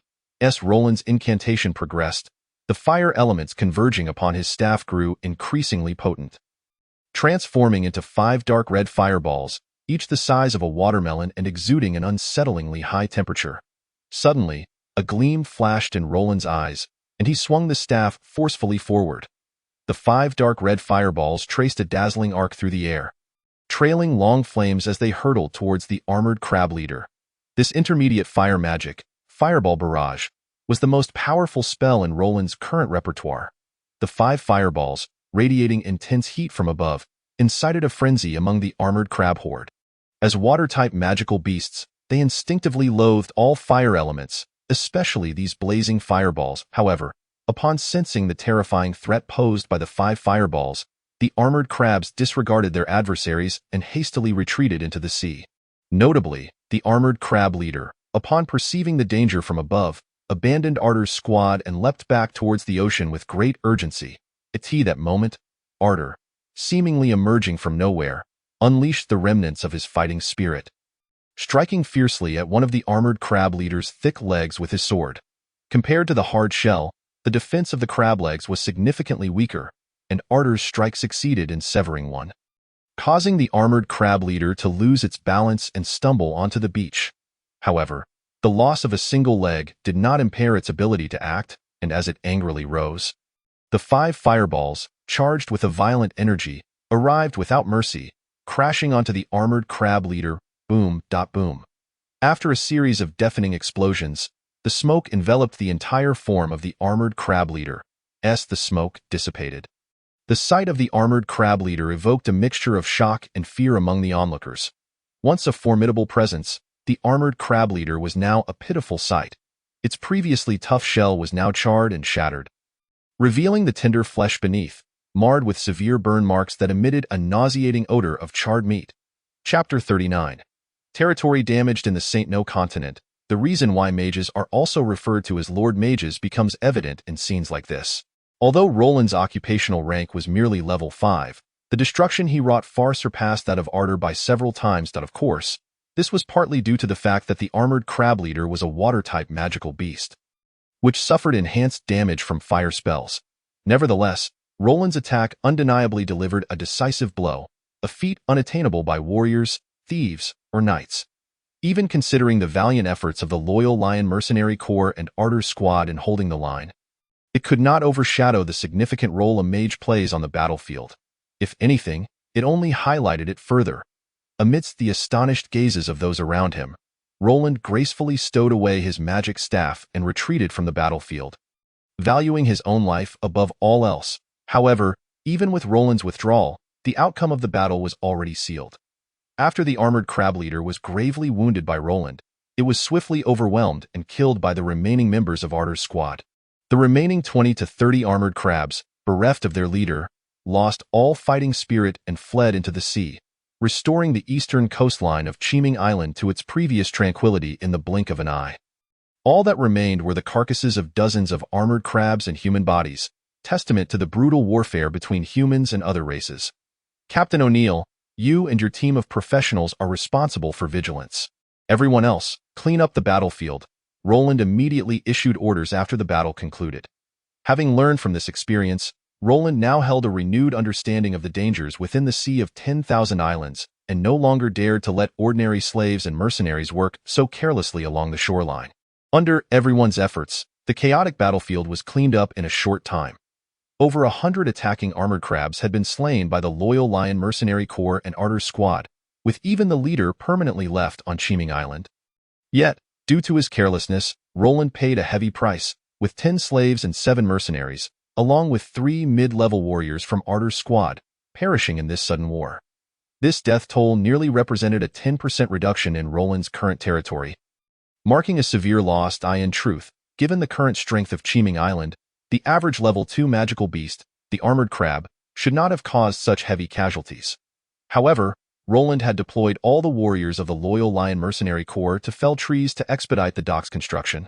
Neglecting its defenses, this ultimately left the ordinary slaves and mercenaries powerless to resist when the armored crabs attacked, forcing them to flee for their lives. Now, gazing at the row of corpses on the ground, Roland's earlier nonchalance evaporated, replaced by a countenance fluctuating between darkness and light.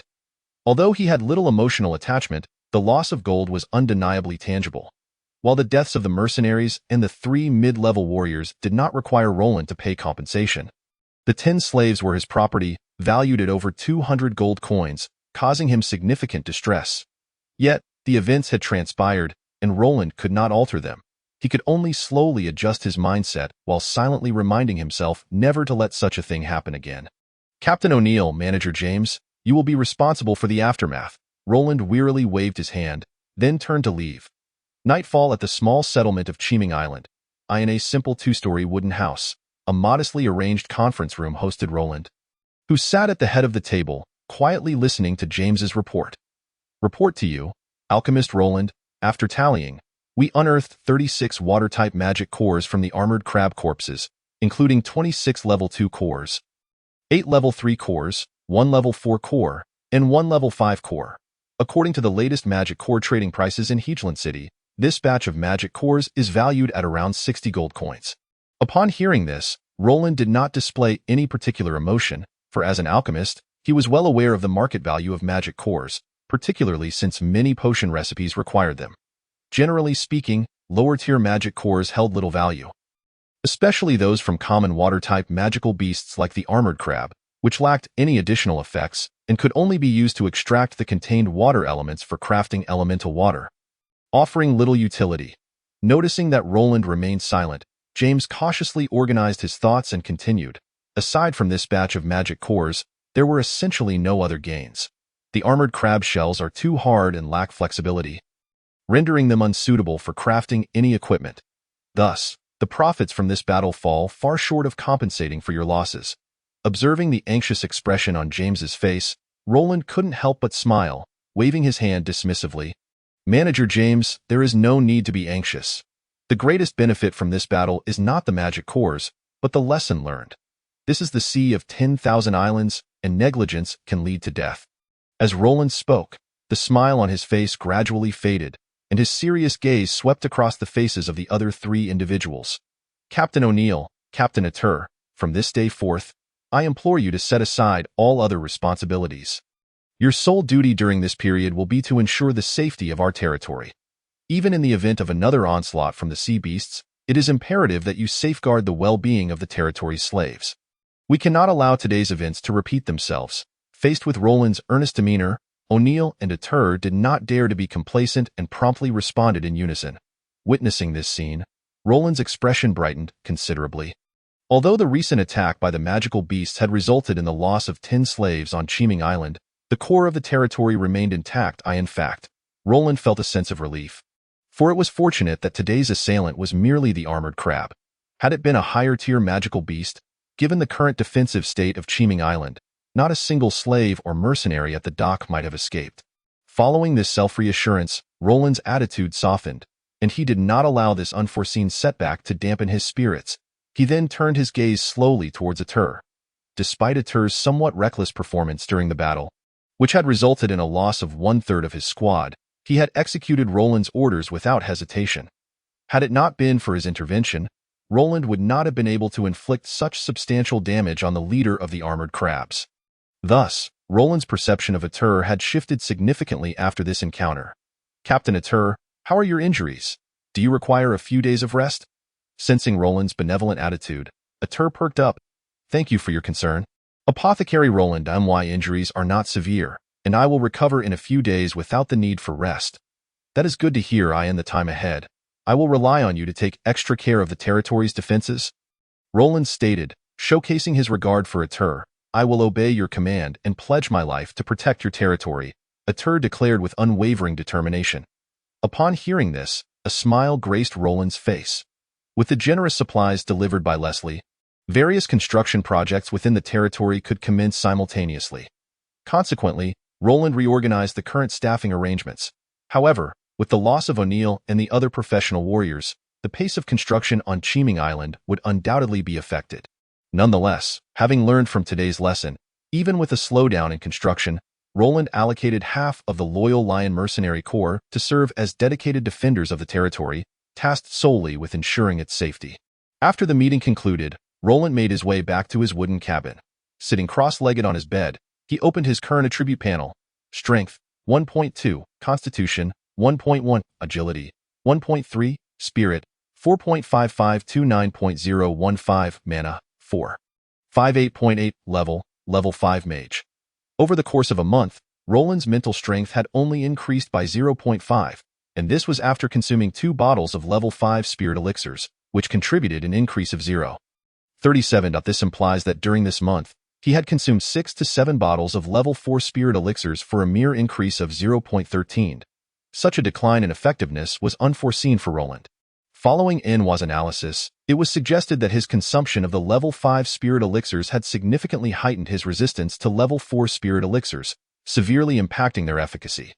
Although Roland felt a sense of helplessness regarding this outcome, he had no choice but to accept it. However, after successfully concocting level 4 and level 5 fire elemental elixirs, Roland's mana gradually began to catch up to his mental strength, which brought him some comfort.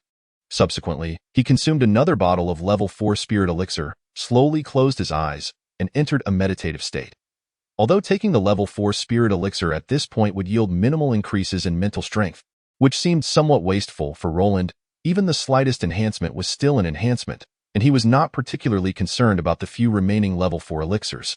The following day, after a night of rest, Roland found himself in peak condition once again. Today, he refrained from immediately concocting elixirs, as over the past month, under Alice's instruction, the 12 young adolescents had finally managed to grasp some rudimentary common and elemental languages, enabling them to engage in initial meditation practices.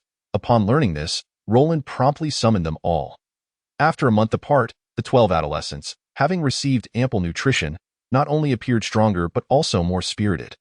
Moreover, under Alice's guidance, a newfound glimmer of wisdom had emerged in their eyes, no longer displaying the same dullness as before. Chapter 40. Cultivating Mages. Roland was quite satisfied with this development, as he had high hopes for these adolescents. Should he succeed in nurturing them into mages, it would undoubtedly bolster the strength of his territory significantly. We pay our respects to our master, the 12 adolescents chorused upon seeing Roland. Rise, please. How have you fared over the past month? Roland inquired kindly to my master. We have been well fed and warmly clothed during this past month. We are fully aware that all of this is a result of your benevolence, and we are immensely grateful to you, replied the eldest among them, Ryan, with palpable excitement. Although Ryan's words bore a childlike quality, they resonated with the other adolescents, who regarded Roland with gratitude. Their experiences over the past month seemed to have solidified their belief in Roland's earlier promises. Witnessing this scene, Roland felt even more pleased. It was imperative that he did not treat these young adolescents as he would other slaves. After all, under his mentorship, they were destined to become mages. And a mage, regardless of their slave origins, deserved to be accorded respect and status commensurate with their abilities. Therefore, in Roland's plan, the primary means of governance over them would hinge on benefits, supplemented by emotional ties. Subsequently, Roland rose slowly and approached the 12 adolescents, his demeanor turning serious. During this time, Alice should have informed you that each of you possesses the potential to become mages, albeit of the lowest tier. Upon hearing this, the 12 adolescents showed signs of anxiety.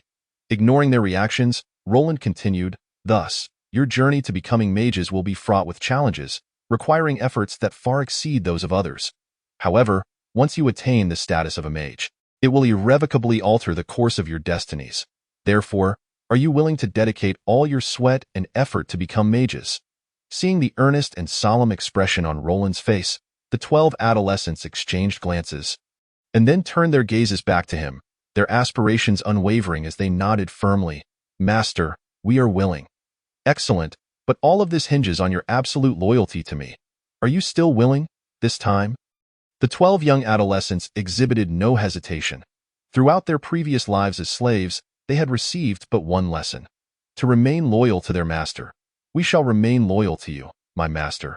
Upon hearing this, Roland chose not to elaborate further. He understood that loyalty could not be sustained through hollow promises.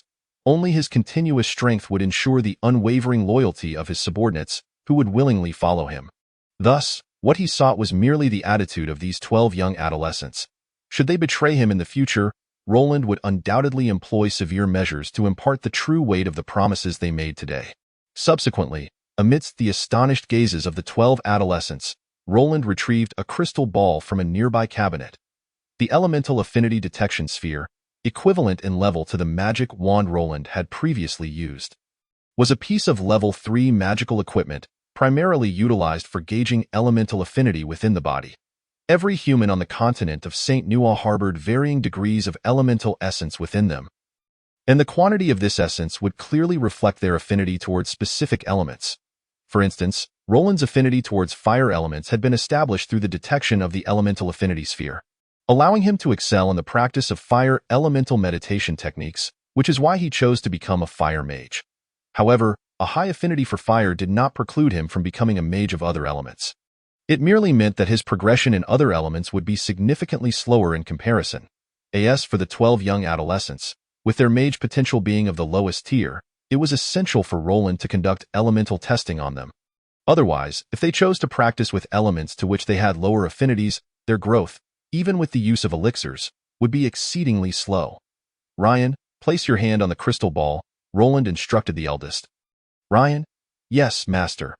Although Ryan felt a tinge of fear towards this unknown task, he obediently placed his hand on the crystal ball. Observing this, Roland nodded slightly, forming a more favorable impression of him. After subtly infusing a sliver of mana into the crystal ball, no immediate phenomena occurred. However, after a few seconds, the color of the crystal ball gradually revealed a deep blue hue. Water element, splendid, Roland remarked appreciatively as he gazed at the color manifested by the crystal ball. After all, this is the Sea of 10,000 Islands, where the elemental affinity for water is undoubtedly more pronounced than for other elements. Hence, here, water mages possess a distinct advantage in both cultivation and meditation. Upon hearing Roland's praise, Ryan couldn't help but show a delighted expression. Next, as soon as they saw that Ryan had not encountered any danger, the other children eagerly crowded around Roland, each placing their hands on the crystal ball. Compared to testing for mage affinity, assessing elemental affinity was undoubtedly much simpler. Thus, within a short span of time, the 12 children had their results determined. Among the 12, aside from Ryan, 3 exhibited an affinity for water, 2 for fire, 4 for earth, and 2 for wood. These were all among the most common elemental types, with no rare elements such as lightning, dark, light, or wind appearing. However, Roland displayed no signs of disappointment at this outcome. Even if rare elemental affinities had emerged, he lacked corresponding meditation techniques. In fact, Roland currently possessed only 4 meditation methods for the most common elemental types: wood element meditation, water element meditation, fire element meditation, and earth element meditation, all of which were at a basic level. These 4 meditation methods were essentially foundational practices provided by the Noble Magic Academy to any student who successfully enrolled. Consequently, these methods were far from precious, even somewhat commonplace, as nearly every graduate of the academy possessed a set, and the institution did not concern itself with whether these methods were disclosed. To this day, these 4 meditation methods were prevalent among the elite of the Terra Kingdom, with some commoners even managing to obtain them through various channels. After understanding the background through his previous life's memories, Roland speculated that this was likely a strategy employed by the royal family of the Terra Kingdom to disseminate basic meditation methods, thereby increasing the number of mages in the kingdom. It must be said that the current strength of the Central Mage Guild in the Terra Kingdom was perhaps significantly related to this approach. However, this also benefited Roland, alleviating him from the need to exhaust himself over meditation methods. After confirming the elemental affinities of the 12 children, Roland addressed them, saying, "Your elemental affinities have been established. Whether you can change your fate now depends on yourselves. Master, we will certainly give our all. Even if it costs our lives, we will perish on the path to becoming mages." Ryan, standing at the forefront, solemnly vowed, in truth, compared to Roland, they were the ones most eager to become noble mages. Not only to escape the identity of slaves, but also to lead lives they had never dared to imagine. "I see your determination. I have done all I can. Now it is up to you." Roland smiled. "Master, we will not disappoint you. Well, in the time ahead, seek guidance from Alice. She was once an outstanding mage." "Yes, master. You may leave now." Roland spoke no further, gently waving his hand. "Yes, master." Ryan and the 12 children bowed and slowly exited the room. With their departure, only Roland and Alice remained in the chamber. Observing Alice standing quietly beside him, Roland's gaze became somewhat fervent, the atmosphere in the room turning subtly ambiguous. "Young master, it is still daytime."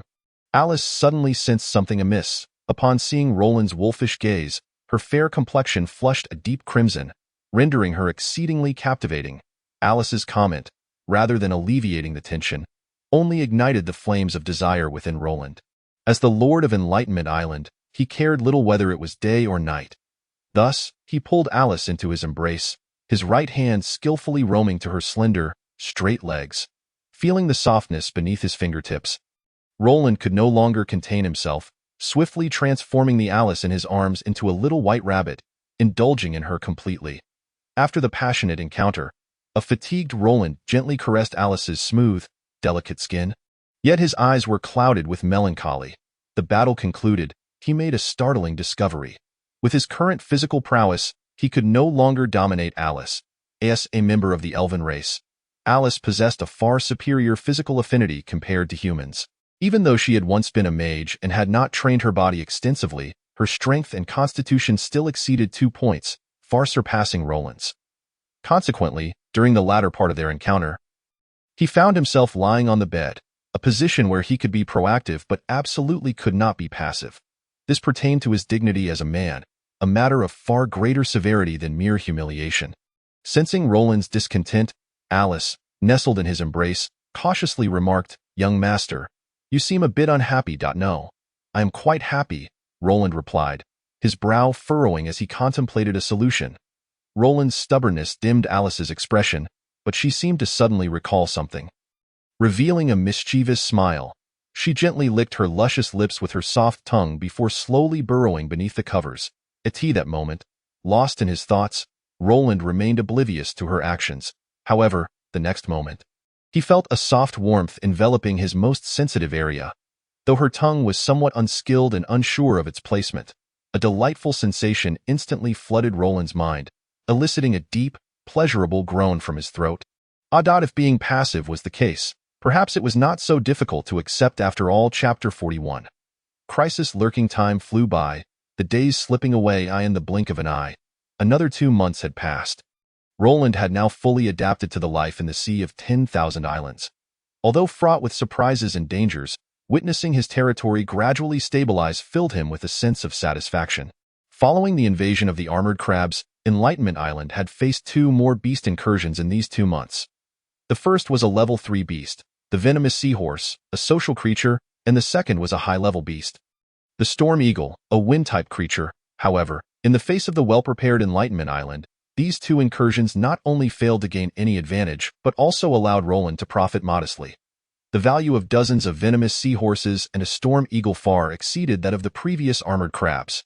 While the venomous seahorse was merely a level 3 beast, akin to the armored crab as a low-level creature, they were worth far more than just their magic cores. Their venom sacs were highly toxic, suitable for potion crafting and favored by many archers for arrow coating, thus holding considerable value. Coupled with the high-level beast, these 2 incursions brought Roland an additional income of over 300 gold coins. Simultaneously, his dealings with Leslie resumed normalcy, yielding a surplus of over 1,000 gold coins each month. Of course, after paying the hiring fees for the Loyal Lion Mercenary Corps, little remained. Nevertheless, adding to the 3,000 gold coins Leslie had lent him, Roland now had more than 2,500 gold coins at his disposal. The Enlightenment Island dock. 2 months had passed, and the dock remained unfinished. Just as it had reached the halfway point of construction, it was attacked by a swarm of armored crabs. Before they could recover their progress, they were again besieged by the venomous seahorses. The construction journey could be described as quite tumultuous. Though Roland felt quite troubled, he was powerless against the relentless waves of beasts in the Sea of 10,000 Islands. While the 3 major powers currently dominated, the formidable presence of beasts in the vast ocean could not be overlooked. Not only Roland, but even the stronghold of the Black Knights, the super pirate group on Doublegate Island, frequently faced assaults from beast hordes. Moreover, the scale of their attacks was not comparable to the low-level beasts Roland encountered. The beasts daring to assault large islands were invariably composed of high-level creatures, some even featuring the presence of super beasts. Thus, in light of this situation, Roland could only command O'Neill and Arter to maintain strict defenses. Striving to minimize losses, however, while the dock could not accommodate the 3-masted merchant ships, the submerged reefs in the bay had been cleared, allowing the 3 vessels to anchor just a few dozen meters from Enlightenment Island. Even if they faced beast attacks, they could still rely on the protection of Enlightenment Island. As the weather warmed, Roland was about to embark on the grand endeavor of cultivating and farming his territory. However, with the current number of slaves on Enlightenment Island, he knew it would be far from sufficient. Thus, to avoid impacting the harvest, Phil's return trip brought back a full 150 slaves. This time, Roland purchased 100 adult male slaves and 50 adult female slaves, depleting all his savings and leaving him utterly penniless. Moreover, this was achieved through Leslie's trade channels. Otherwise, the prices for this batch of slaves would have risen by at least 20%. One by one, small boats docked, delivering robust slaves to Enlightenment Island. After a half-month absence, Phil hastily approached Roland upon sighting him. "Greetings, alchemist Roland." Phil maintained his respect for Roland. "Was this trip successful?" Initially, Roland asked out of habit. But he was taken aback when Phil frowned. Witnessing this, Roland's expression grew serious. Go informed pharmacist Roland. During our return voyage, our fleet seemed to have caught the attention of a territory belonging to the pioneers. As we traversed the chaotic waters, they trailed us for 5 days before finally departing. Although they did not exhibit any intent to attack during this time, I firmly believe their intentions were far from benign. Speculated Philly. The chaotic waters, as referred to by Philly, are in fact the southeastern region of the Bilan Sea, where over 100 small factions converge, perpetually at war, leading to a state of disarray. Hence the name Chaotic Waters. What surprised Roland was that under the flag of the Black Knight pirate group, someone dared to follow Philly's fleet. Is it possible to avoid that area on our next voyage? Roland inquired. I fear not, for to circumvent it would necessitate traversing the waters controlled by the Mandy family, which is far more perilous. Philly shook his head. After all, our merchant ship flies the flag of the Black Knight pirate group. Entering the Mandy family's territory would be a blatant provocation. Upon hearing this, a grim expression crossed Roland's face. Given his current wealth, every transaction with Leslie was of utmost importance, and he could not afford to incur losses. However, the chaotic waters lie between Cheeming Island and Hegeland City, forming an inescapable route. The success of the previous 2 transactions had led Roland to naively believe that even in the chaotic waters, the Black Knight pirate group's flag would allow for unimpeded passage, but the news Philly brought back today cast a shadow over Roland's heart. Can we notify the Black Knight pirate group for an escort? Roland's eyes flickered as he suddenly thought of this. Yes, indeed possible, but we would have to pay an additional fee, and it would not be insignificant, Philly stated quietly. Understanding Philly's expression, Roland realized that this fee might be beyond his means. In such a situation, wouldn't the Black Knight pirate group find a way to address it? Roland expressed some dissatisfaction. Generally, the Black Knight pirate group does not intervene until the merchant convoy under their protection is attacked. Philly explained cautiously, noting Roland's displeasure. Roland, hearing this, felt quite helpless. In truth, he could understand the Black Knight pirate group's approach.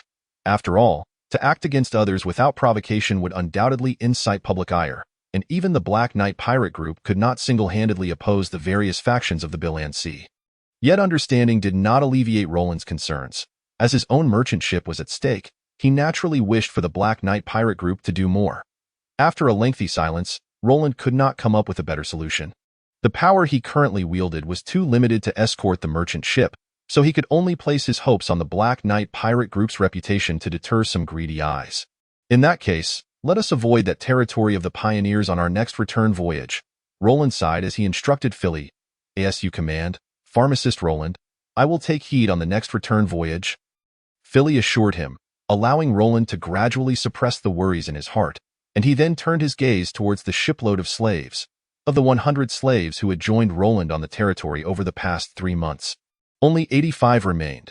10 had perished at the claws of the armored crabs, 2 had been slain by beasts on the island during the clearing, and 3 had fallen victim to the storm hawks.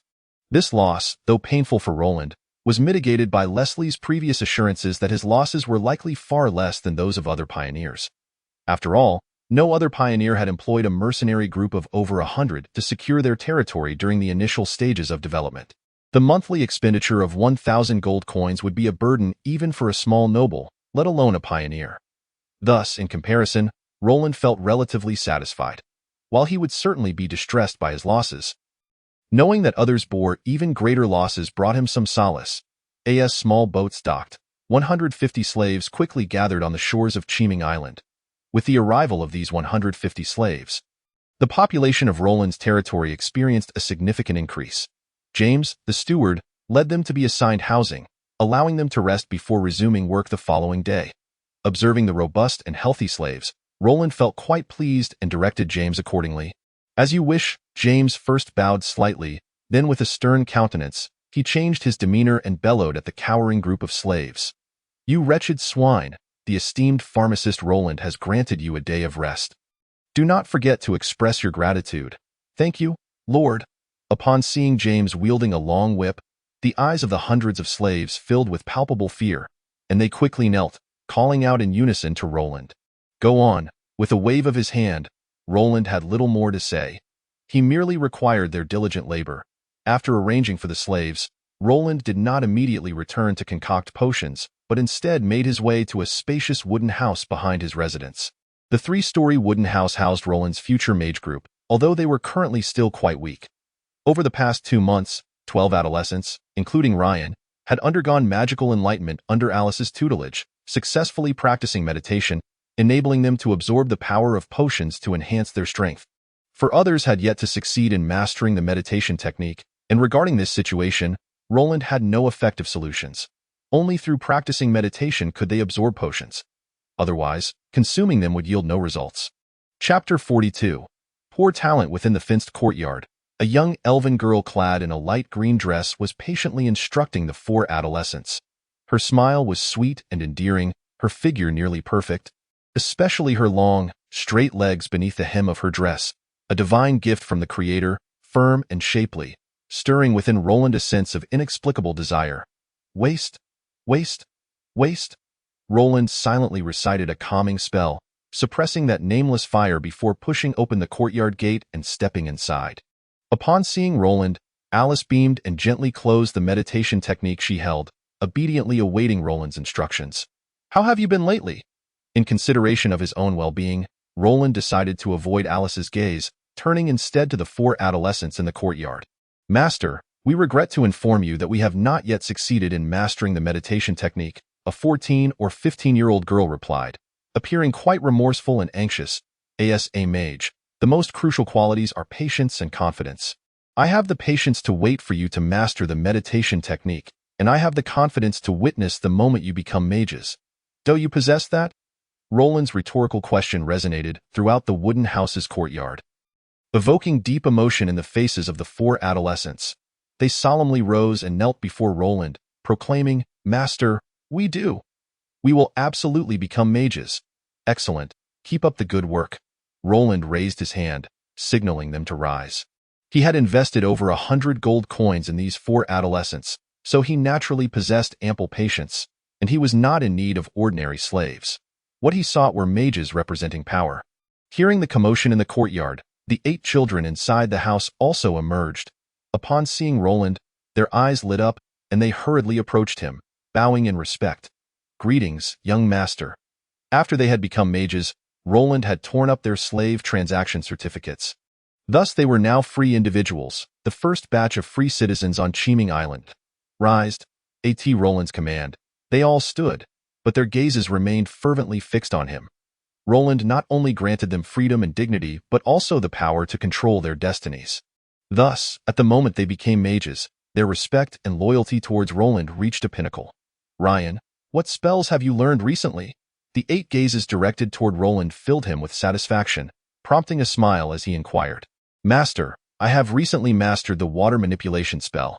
Ryan responded with enthusiasm and pride. Ryan's answer elicited a hint of envy on the faces of the surrounding adolescents. As the first to successfully practice meditation, Ryan, now supported by Roland, was on the verge of becoming a second-level mage and had mastered 2 spells, making him the strongest among the 12. "Very well. It seems you possess a remarkable talent for elemental arrangement and combination."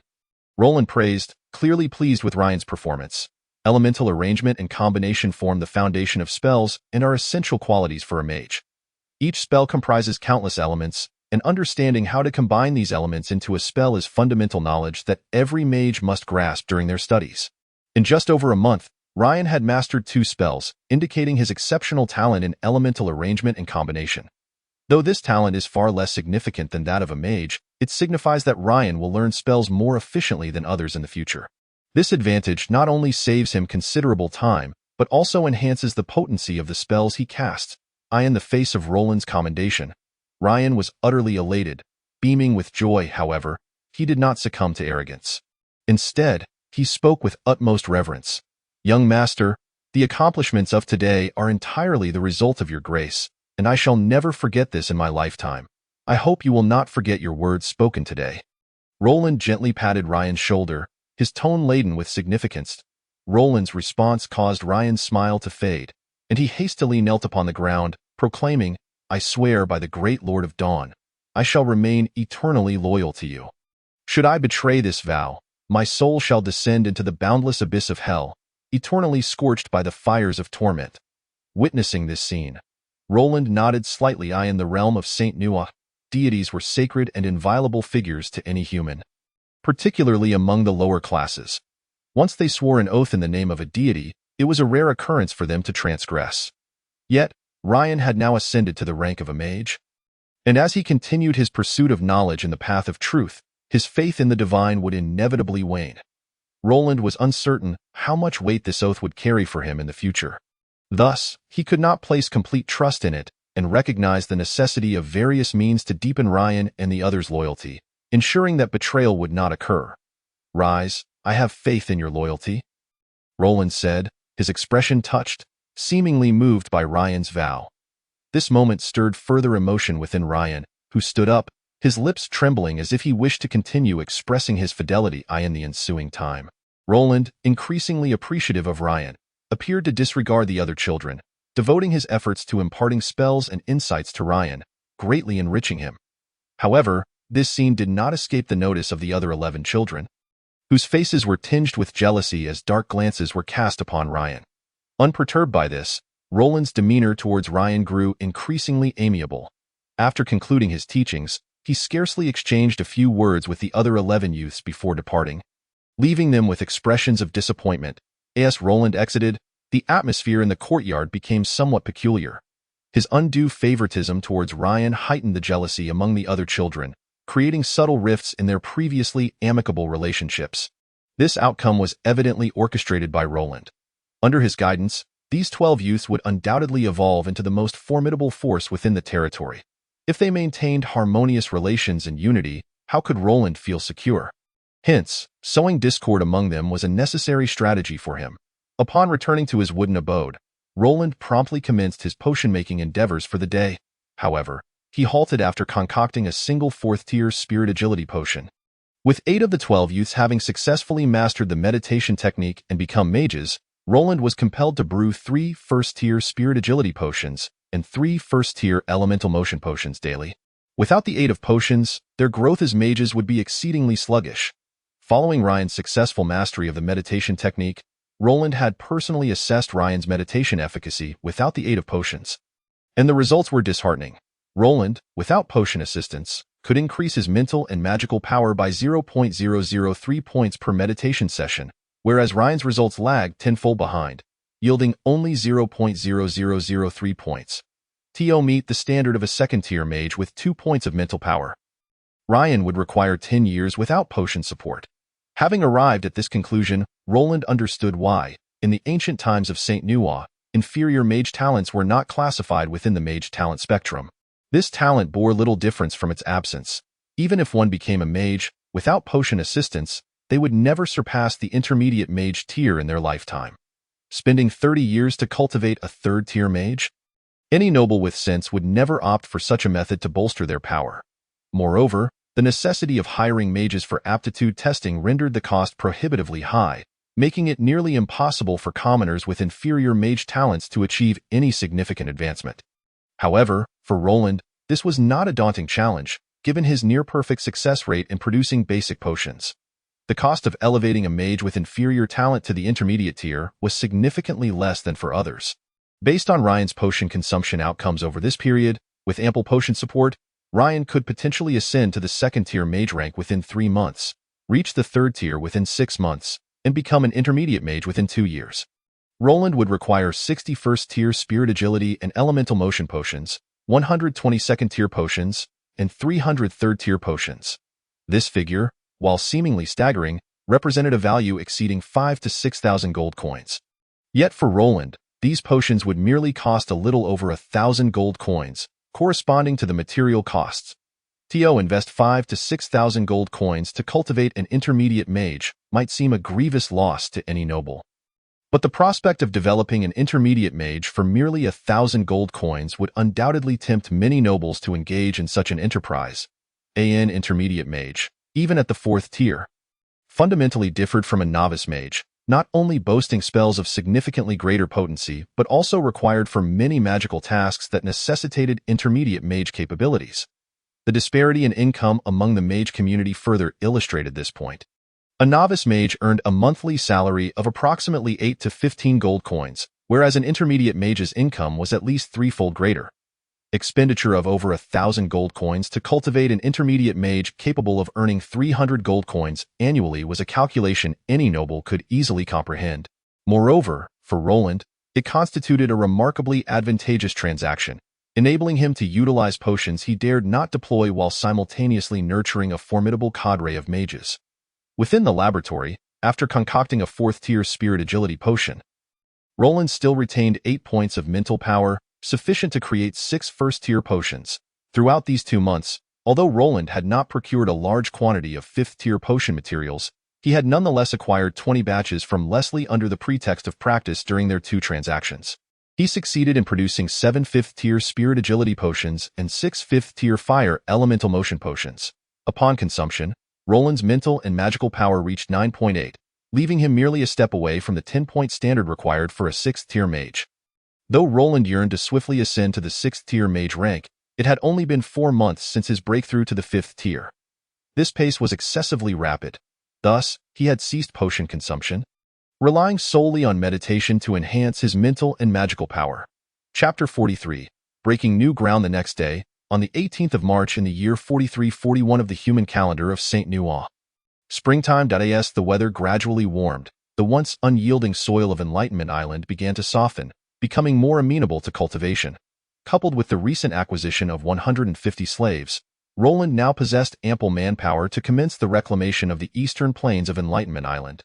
This undertaking was undoubtedly of paramount importance.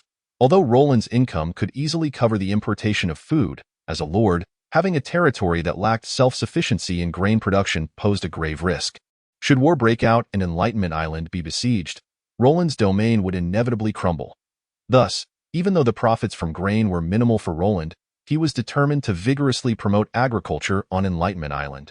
At this moment, behind the dwelling, 200 slaves, fully equipped and led by James, bore various tools as they ventured onto the eastern plains of Enlightenment Island. Under Roland's instructions, the entire eastern plain was divided into 3 planting zones, designated for 600 acres of rye, 300 acres of wheat, and 300 acres of barley. While rye yielded a higher output, its nutritional value was lower, primarily intended for the slaves. Conversely, the mercenaries of the Loyal Lion Mercenary Corps required the more nutritionally rich wheat and barley, an obligation Roland had committed to fulfilling during their contract negotiations. Throughout the reclamation process, Roland did not oversee every detail. He simply did not have the time. Hence, he dispatched Old Nob to act as his eyes and ears. Over the past 3 months, Old Nob's reputation on Enlightenment Island had become exceedingly notorious. To deter the slaves and mercenaries from slacking, Old Nob was omnipresent, employing a variety of tactics, intimidation, bribery, and even violence. Not only did he recruit several slaves as his informants, but he also established a reporting system whereby any slave or mercenary who reported another's laziness would earn a lavish dinner. While mercenaries might turn their noses up at such an offer, the slaves were unable to resist the temptation, particularly those rewarded by Old Nob, who became his devoted henchmen, vigilantly monitoring their peers. This made it so that the other slaves and mercenaries scarcely dared to exhibit any signs of idleness. It could be said that during these 3 months, a considerable portion of the whippings endured by the slaves bore Old Nob's influence. Roland saw no reason to intervene in this situation. In fact, he personally appointed Old Nob as the territory supervisor, as the laziness of the slaves and mercenaries directly impacted Roland's interests. Simultaneously, as Enlightenment Island fervently entered the reclamation phase. In the southeastern quadrant of the Chaotic Sea, a swift single-sail vessel made its way towards a small island, approximately 30 square kilometers in size. As the boat approached the shoreline, 2 figures swiftly disembarked and raced towards the land. This island, significantly larger than Cheeming Island, boasted a plethora of well-constructed edifices and a population far exceeding that of Cheeming Island. Within the village near the island's center lay hundreds of houses. The master of this isle was none other than a pioneering knight from the kingdom of Autran, Neil Bergman. Unlike Roland, Neil Bergman had spent 3 years in the Sea of 10,000 Islands, amassing a territory that included 700 to 800 slaves and forming a guard force of over 100 men. As a warrior with a professional level reaching 8, his influence positioned him among the foremost factions within the myriad small powers of the Chaotic Sea. Furthermore, due to the backing of his family, he had secured the protection of the Mandy family, one of the 2 dominant forces in the Blue Wave Sea. This allowed him to thrive amidst the turmoil of the chaotic sea. And through relentless warfare and plunder, he had accumulated a substantial fortune in merely 3 years. The center of the island's village, within a modest estate, a short man in his 30s gazed with excitement at the two subordinates who had just returned to the territory. "Have the coordinates been confirmed?" Neil Bergman inquired with urgency. "My lord. We have confirmed that the island lies approximately 300 miles southeast of Huangshi Island, right at the border of the Black Knight pirate group's influence." The subordinate reported, "Is this a newly established territory?" "Indeed, my lord. From what I understand, the island has remained unoccupied until now and has been under the control of the Black Knight pirate group." Upon hearing this, Neil Bergman's eyes lit up, and he pressed on with his questions. "What is the situation regarding the guards on the island?" "According to our observations, there are roughly 40 to 50 guards. Mostly mercenaries," the subordinate replied. "40 to 50 mercenaries?" Neil Bergman furrowed his brow.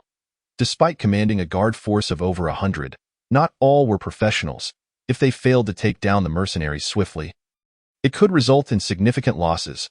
Moreover, the merchant ships approaching the island bore the flag of the Black Knight pirate group, indicating a deep connection between them.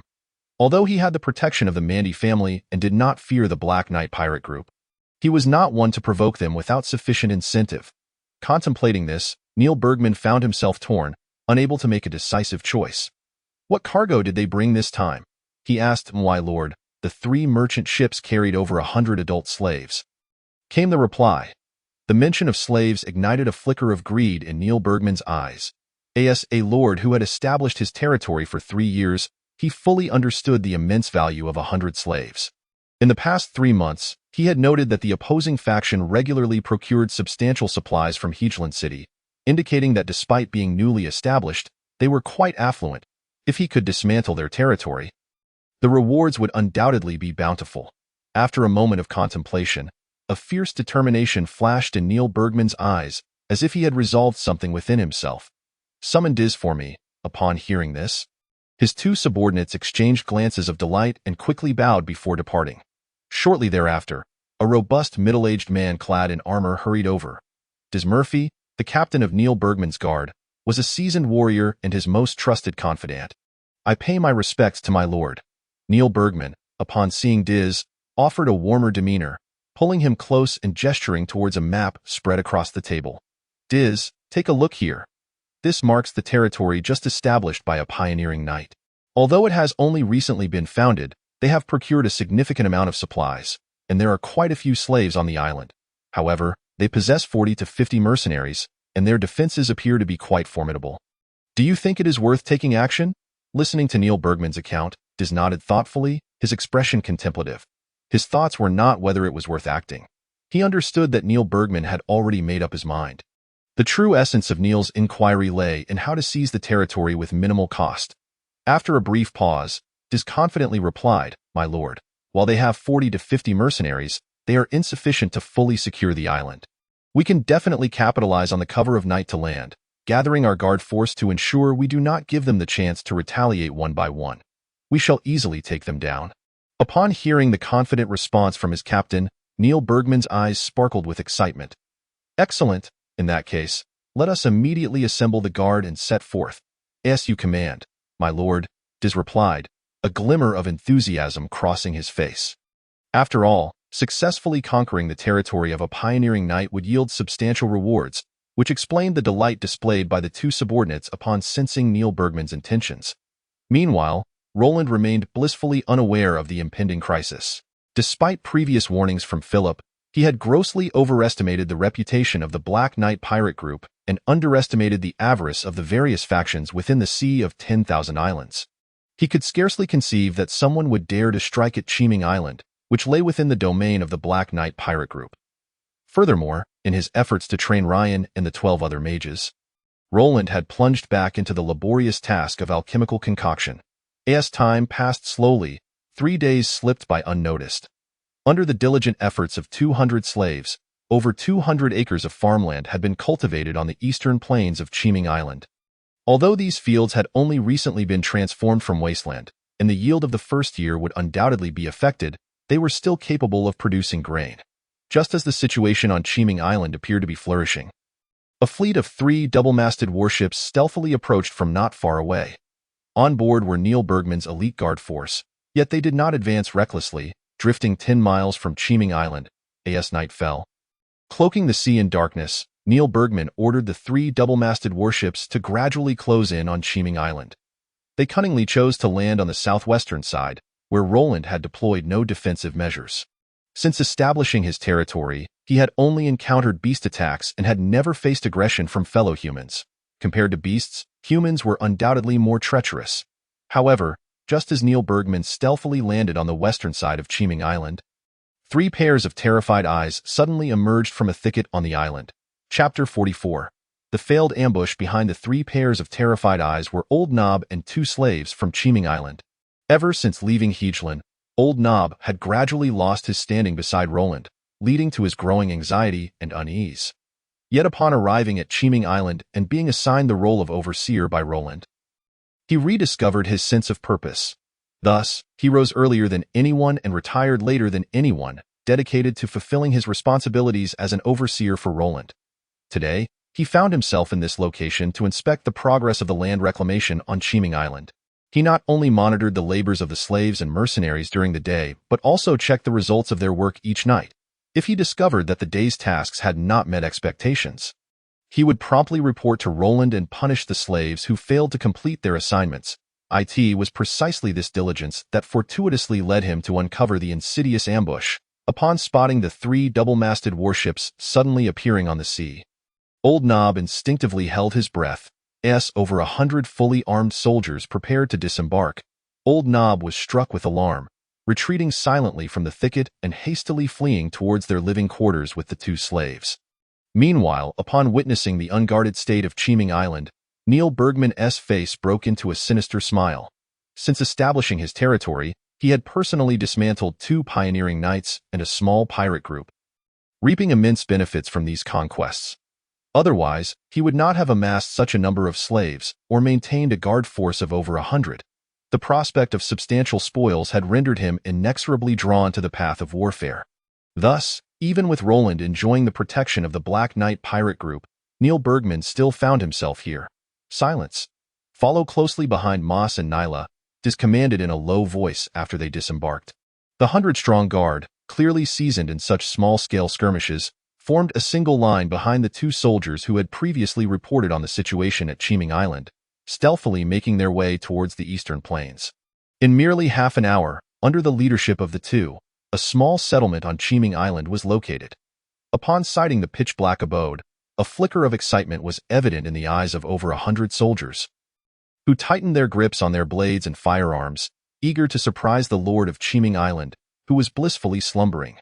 Meanwhile, Neil Bergman and Diz exchanged glances of delight before promptly preparing to launch their assault. Remember, when you encounter the enemy lord, spare his life. Do not kill him, Neil Bergman instructed the nearby soldiers with a serious tone. His concern was not born from compassion, but rather from the understanding that a living pioneer knight might have a family willing to ransom him back, thus yielding greater benefits. With a hushed acknowledgement from the surrounding warriors, Neil Bergman could no longer contain himself and, with a decisive wave of his hand, issued the command to attack, following their lord's order. The soldiers surged forward, their hearts devoid of fear as they sought to be the first to breach the enemy's stronghold and plunder ruthlessly. Even Diz, the captain of the guard, lost his customary rationality in the heat of the moment, charging bravely at the forefront with his formidable strength as a 7th-level warrior. However, his valor was misplaced. As he crossed the earthen perimeter of the settlement, a multitude of torches ignited instantaneously, illuminating the surroundings. At that moment, dozens of sharp arrows, whistling ominously, were unleashed towards Diz. Unprepared for the ambush, he had no time to summon his protective aura before being struck by several arrows. Yet, seasoned by countless battles, he swiftly recognized the trap and propelled himself backward to preserve his life. With his robust physique as a high-level warrior, the arrows shot by ordinary soldiers posed little threat, merely embedding superficially in his flesh. Ensnared by his powerful muscles, given a moment, he could regain his composure and retaliate. However, Roland had no intention of granting him such an opportunity. Upon receiving news from Old Nob, Roland promptly gathered O'Neill and Atur. Setting a trap, he even disregarded the dangers to participate personally, fully aware that against monstrous beasts, One could flee if overpowered, but against peers, defeat meant utter ruin. Thus, as discharged, Roland began his incantation, gathering magical energy. Just as Diz was propelled backward, Roland completed his chant, unleashing 5 blazing fireballs, propelled by an overwhelming force, hurtling towards Diz. Realizing the imminent threat, Diz was taken aback, but suspended in midair, he had no chance to evade. He erupted with all his aura, attempting to shield himself from the fireballs. Yet, even as a high-level warrior, it was impossible for him to withstand a 5th-level spell, particularly one as potent as fire magic. In an instant, the 5 brilliant fireballs collided with Diz, producing a cacophony of explosions that sent him crashing to the ground, creating a deep crater. When the smoke cleared, his armor lay twisted and battered, and the exposed skin bore the marks of severe burns, exuding a nauseating scent of charred flesh. Nevertheless, he showed no signs of death, merely incapacitated by his injuries. A mid-level fire mage? Neil Bergman exclaimed in astonishment. He had not anticipated the presence of a mage on this small island, resulting in the immediate loss of a high-level warrior from his ranks, a blow he found difficult to accept. Yet, as he grappled with his shock, Roland waved his hand, and within the settlement appeared over 100 fully armed soldiers, led by O'Neill and Deter, charging towards Neil Bergman's guard. Bolstered by the momentum of injuring the opposing high-level warrior, the loyal Lion Mercenary Corps and Deter's team surged with renewed morale, while Neil Bergman's guard suffered a drastic decline in spirit, having been ambushed instead of executing their own surprise attack.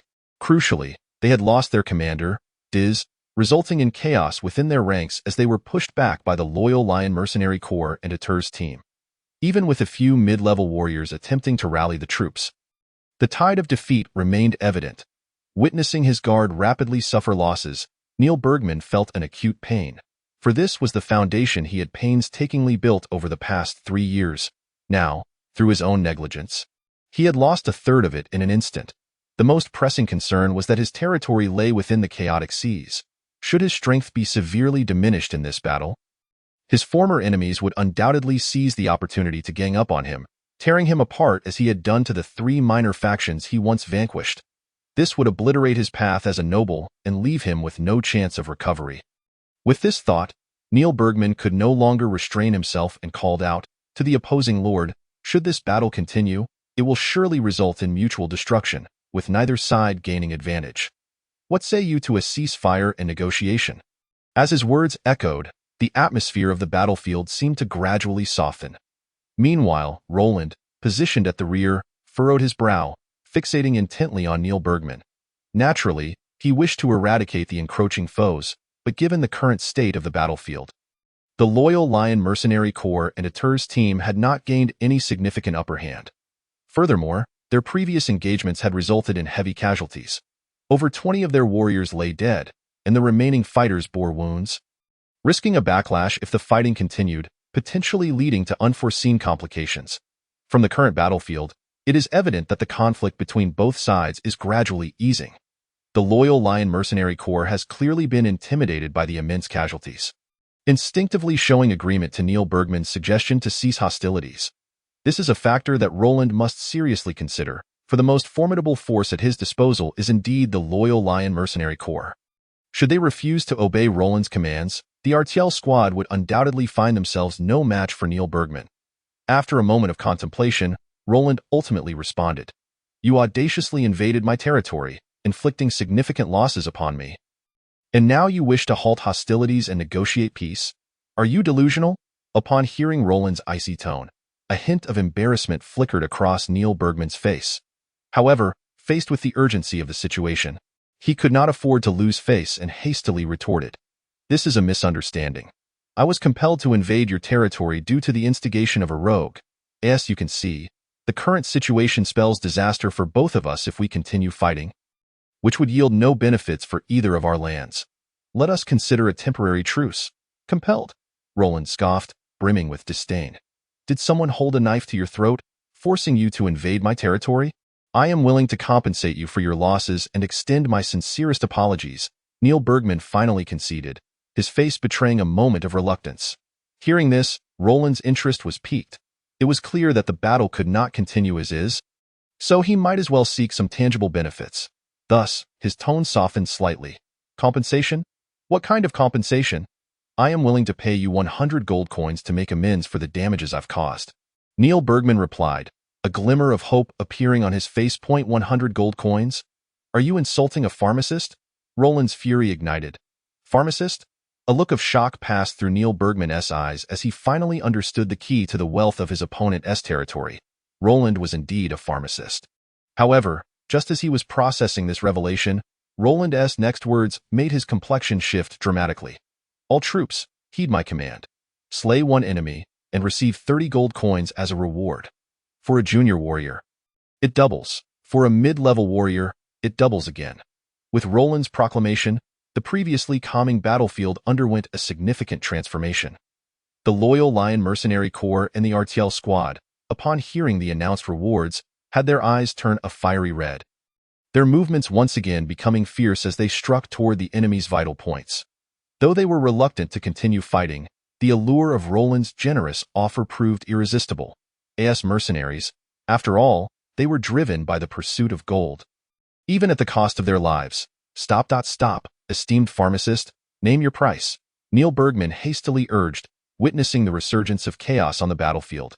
2,000 gold coins, 300 slaves, and 30 tons of grain, Roland declared.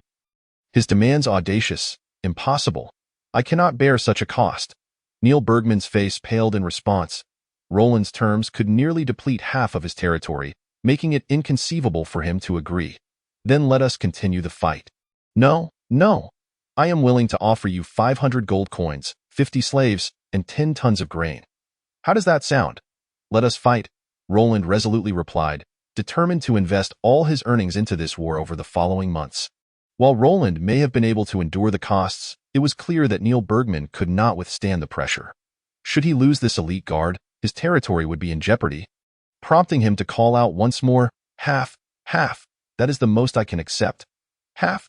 Roland mused, a flicker of temptation dancing across his face. After all, continuing the fight would entail substantial losses for him as well. Should the loyal Lion Mercenary Corps sustain heavy casualties, his territorial security would be compromised. The slaves must be strong, healthy adults, with a male-to-female ratio of no less than 2/3. Upon hearing Roland's stipulation, Neil Bergman let out a sigh of relief. Though the terms were painful for him to accept, to preserve his guard, he ultimately agreed. With the agreement reached, the fighting on the battlefield gradually subsided. The battle left a scene of devastation, with neither side claiming any significant advantage. Particularly for Neil Bergman, his elite guard had suffered over half their number, and he now faced a hefty compensation payment, resulting in a loss of nearly a third of his fortune. In contrast, the RTL squad had also fared poorly, losing 3 more members in this conflict. Even with RTL included, only 4 remained. The loyal Lion Mercenary Corps suffered even worse, with 32 fatalities and over a dozen severely injured, leaving merely around 50 unscathed members. However, compared to the losses faced by the loyal Lion Mercenary Corps and the RTL squad, Roland bore no responsibility for the compensation owed to O'Neill and Leslie, as their relationship was not one of subservience. Therefore, the compensation for the fallen mercenaries and the RTL squad did not fall upon Roland. Moreover, Roland had gained a substantial compensation from Neil Bergman, rendering this conflict a profitable venture for him. After the war concluded, Roland had no intention of meeting Neil Bergman again, as the latter was an 8th-level warrior, and fearing potential danger, he entrusted all subsequent matters to Old Nob. If anyone deserved credit for this battle, it was undoubtedly Old Nob. Had he not discovered the enemy landing under the cover of night, the conflict might have concluded prematurely, leaving the unprepared Roland to suffer a considerable loss. Thus, in recognition of Old Nob's contributions, Roland granted him the authority to negotiate on his behalf. Meanwhile, after the battle, Neil Bergman surveyed his severely depleted forces, feeling a deep pang of anguish. However, upon seeing the gravely injured but still alive Ds, he felt a measure of relief. The value of a high-level warrior far surpassed that of lower-ranked ones. As long as Ds survived, his territory would not face an immediate crisis. Yet, the forthcoming compensation weighed heavily on his mind. 150 slaves, all required to be healthy adults, would nearly deplete his territory's adult slave population, along with 1,000 gold coins in compensation, causing him immense pain. After all, Not every pioneering knight could earn substantial profits like Roland through alchemy. Neil Bergman occupied over 30 square kilometers of territory, which he had developed over 3 years, yielding an annual profit of only around 5,000 gold coins. After accounting for necessary expenditures, he was fortunate to retain 1,000 gold coins per year. Now, he would have to allocate all of it for war reparations. Yet, seeing the ever-watchful loyal Lion mercenary corps and the Artiel squad surrounding him, Neil Bergman resignedly accepted the situation. That moment. Old Knob, entrusted with the negotiation mission by Roland, approached. Upon seeing Neil Bergman, a shrewd smile crossed his face. "Esteemed Lord, may I inquire when the compensation you promised will arrive?" Although Old Knob's words were laced with respect, his demeanor exuded the pride of a victor.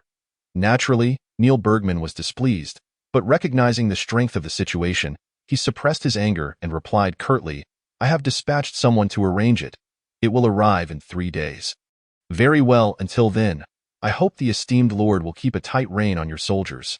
You surely wouldn't want to witness the resumption of hostilities, would you?"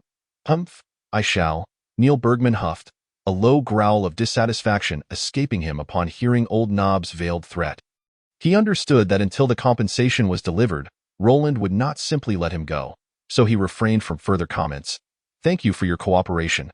Good night." Old Knob yawned before turning to leave. Watching his retreating figure, Neil Bergman's expression darkened, as if he had suffered a grave insult. Chapter 46. Formation of the Territorial Guard. 3 days later, after Neil Bergman delivered the promised compensation, Roland promptly fulfilled his end of the bargain and sent him off from the territory. On the deck of the ship, Neil Bergman fixed his gaze on Roland standing ashore. This was their first encounter, yet through their exchanged glances, both understood that the matter was far from settled. Despite their mutual concerns preventing further hostilities at present, both Roland and Neil Bergman regarded each other as sworn enemies, and the eventual outcome would undoubtedly see one party utterly vanquished at the hands of the other. Meanwhile, as he watched the 3 departing sailing ships, Roland wore a heavy expression, showing no signs of joy over the substantial compensation he had just received. The performance of the loyal Lion mercenary corps during the previous battle had instilled in him a creeping sense of unease. Although they had valiantly kept the enemy at bay, when Neil Bergman called for a halt, they had inexplicably reduced their offensive without waiting for Roland's command. While Roland understood their intent to minimize casualties, the notion of a military force being influenced by external factors was unacceptable to him. Thus, he increasingly sensed the urgent need for a military force that was entirely his own, an army that would pledge absolute loyalty to him. Moreover, having endured the tribulations of this war, Roland finally gained a true understanding of the precarious situation in the Sea of 10,000 Islands. The protection offered by the Black Knight pirate group could not guarantee his safety. Had he ventured forth to establish his territory without expending a considerable sum of gold to hire the loyal Lion mercenary corps, he would have faced dire consequences in this sudden outbreak of conflict. Relying solely on the Artier squad, he would not only have failed to secure the safety of his territory, but he might have even found himself a captive of Neil Bergman, enduring countless hardships in the process. Most crucially, should he be defeated, he would undoubtedly lose Alice, whom he cherished like a treasure. He was convinced that no one could resist the allure of an elven maiden, especially one as strikingly beautiful as Alice. With these thoughts weighing heavily on him, Roland could no longer contain the fury boiling within and commanded Captain Philip, send someone to White Whale Island to inquire with Elizabeth about the true value of the protection provided by the Black Knight pirate group. Why is it that just 3 months into my territorial expansion, I am already besieged by another pioneering knight? Faced with Roland's wrath, Philip wasted no time and promptly replied, "Yes, my liege, Apothecary Roland. The rest of you, follow me." After delivering his orders, Roland departed from the shore and returned to the conference room of his residence. Upon entering the conference room, Roland wasted no words and got straight to the point. "Captain O'Neill, I commend the bravery displayed by your loyal Lion mercenary corps during this conflict. It brings me great solace." Hearing Roland's praise, a hint of pride flickered across O'Neill's face, for such accolades were the very foundation of their mercenary corps existence. However, Roland's tone shifted, his countenance growing grave as he continued, "Yet, I must ask, why did your mercenary corps ease its offensive upon hearing Neil Bergman's call for a ceasefire? Should you not be serving me? Loyal to my cause?" Confronted with Roland's inquiry, O'Neill's expression faltered, and he found himself at a loss for words. In truth, his mercenaries' choices during the preceding conflict had been without fault, as they had suffered significant losses. However, this rationale would scarcely suffice as an answer to Roland, who was not only his employer but a notably generous one at that. The crux of the matter was that now, with the loyal Lion Mercenary Corps having sustained heavy casualties, he urgently required the monthly payment of 1,000 gold coins from Roland to cover the compensation for the fallen and to recruit new members to replenish their ranks. Thus, despite the dire losses faced by the Mercenary Corps, O'Neill had no intention of severing his contract with Roland. Rather, he sought to preserve it at all costs. Seeing O'Neill's hesitance, Roland intuitively grasped the underlying issue and chose not to press further. "Captain O'Neill, your mercenary corps has now lost more than half its strength and can no longer justify your contracted fee." Upon hearing this, O'Neill's face paled, for his greatest fear had materialized. He immediately stepped closer to Roland, his expression pleading, "Apothecary Roland, grant me but a little time, and I assure you I will swiftly replenish our numbers, restoring our strength without jeopardizing your safety or that of your territory. Do not rush." "Allow me to finish," Roland interjected with a wave of his hand. "Very well." O'Neill realized his impatience and retreated a couple of steps, anxiously awaiting Roland's next words. "However, the losses you incurred were sustained while fighting for my territory, and I will not disregard that. For the time being, the contracted fee shall remain unchanged, provided you dedicate your utmost efforts to training a guard unit for my territory." Roland's proposal illuminated O'Neill's understanding of Roland's true intentions. All prior discussions had merely been a prelude to this moment. Nonetheless, O'Neill recognized that agreeing to this would likely lead to the termination of his contract once the guard unit was fully established. Yet, he found himself without the means to refuse, for if Roland were to dissolve their agreement now, the loyal Lion Mercenary Corps would be incapable of securing such lucrative contracts again, and the expenses associated with compensating the fallen and recruiting new members would become an unbearable burden. After a moment of contemplation, O'Neill decisively acquiesced. "Very well. I shall select 50 robust slaves from the territory to undergo comprehensive training." O'Neill's response finally elicited a smile from Roland. "Excellent, Apothecary Roland," O'Neill replied with newfound enthusiasm. "Now, Captain Artier, you will assist Captain O'Neill as co-instructors for the guard unit." Roland turned his gaze to Artier, for this was to be his territory's first military force, and he felt uneasy in trusting it entirely to O'Neill. "As you wish, Apothecary Roland," Artier responded without hesitation, for unlike O'Neill, he was not bound by a contract with Roland. The stronger the defenses of Cheeming Island, the greater the assurance of his own safety. In less than 3 months, he had already lost 6 subordinates, which had thoroughly awakened him to the harsh realities of survival in the Sea of 10,000 Islands. He welcomed the prospect of Roland expanding his military forces. With both men in agreement, Roland breathed a sigh of relief.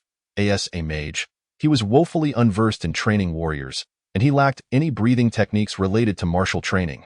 Thus, he could only rely on O'Neill and Artier to establish the framework for the guard unit. He would later seek opportunities to purchase a professional soldier as a slave to aid him in training the unit. After their agreement, Roland showed no reluctance and turned to Old Nob to give instructions. "Old Nob? The 1,000 gold coins sent by Neil Bergman shall be distributed as follows: 400 to the loyal Lion Mercenary Corps, and 100 to the Artier squad, to be allocated at their discretion. The remainder will go into the territory's treasury." Having played a significant role in the previous conflict, Roland had not only appointed Old Nob as the deputy overseer of slaves, but had also entrusted him with the territory's supplies and financial matters. Although Old Nob's capabilities were certainly not on par with James, his loyalty to Roland far surpassed that of James, a fact that Roland increasingly valued in the aftermath of the war. "Understood, my lord," Old Nob replied with a beaming smile. Simultaneously, O'Neill and Artier, having received their share of the bounty, exchanged glances of delight, particularly O'Neill, who felt a weight lifted from his shoulders with Roland's generous reward. "James, after accounting for the 50 slaves, how many personnel do we have available for the expansion efforts?"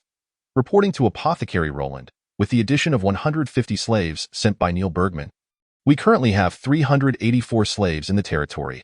After deducting the 50 slaves undergoing specialized training, we are left with 334 slaves, of which 138 are female." James provided a detailed report. "Very well, the expansion tasks will be entirely shouldered by the slaves. The entire Loyal Lion Mercenary Corps will adopt a system of continuous patrols to ensure the vigilance and defense of the territory. We must absolutely avoid a situation where the enemy reaches our doorstep while we remain oblivious. As he spoke, Roland's expression darkened once more. Understood, Apothecary Roland, the others replied in unison. Chapter 47. The Magical Apothecary Fields in the ensuing days. Chiming Island plunged into a large-scale expansion effort. Thanks to the 150 slaves provided by Neil Bergman, the pace of development significantly accelerated. Within less than half a month, 1,200 acres of farmland had been cultivated across the eastern plains. As the weather gradually warmed, under the leadership of James and Old Knob, Chiming Island officially commenced its most crucial spring planting season. However, Roland's inquiry to Elizabeth for clarification remained unanswered. Meanwhile, in the northern chaotic seas, the Black Knight pirate group engaged in a fierce naval battle with the Mandy family once again. Although the battle ended in a stalemate, the Black Knight pirate group succeeded in destroying 3 small territories under the protection of the Mandy family, leaving the latter seething with anger and laying the groundwork for future conflict. Roland was not entirely aware of the reasons behind this battle, nor did he know if his actions had influenced the Black Knight pirate group's decision to confront the Mandy family. Nevertheless, he understood that such a conflict was beyond his current capacity to engage in. Even a slight ripple could prove too much for him to bear.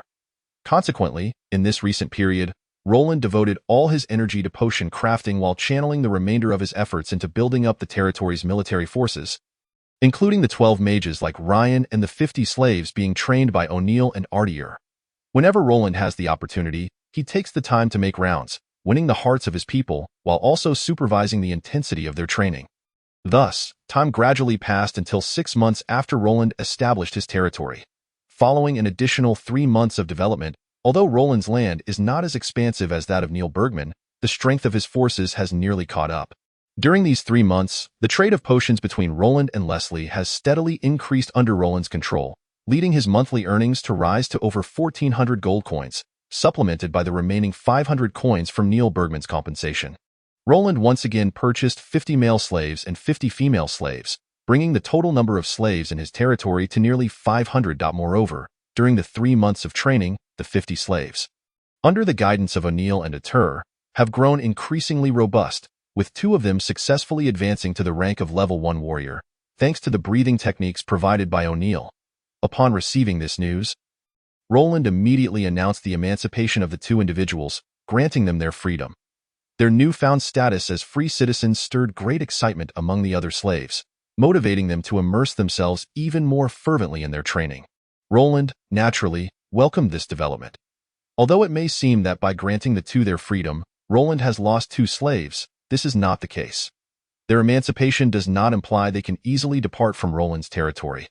In the realm of Saint Nor, the control that nobles exert over their lands extends far beyond mere ownership of slaves.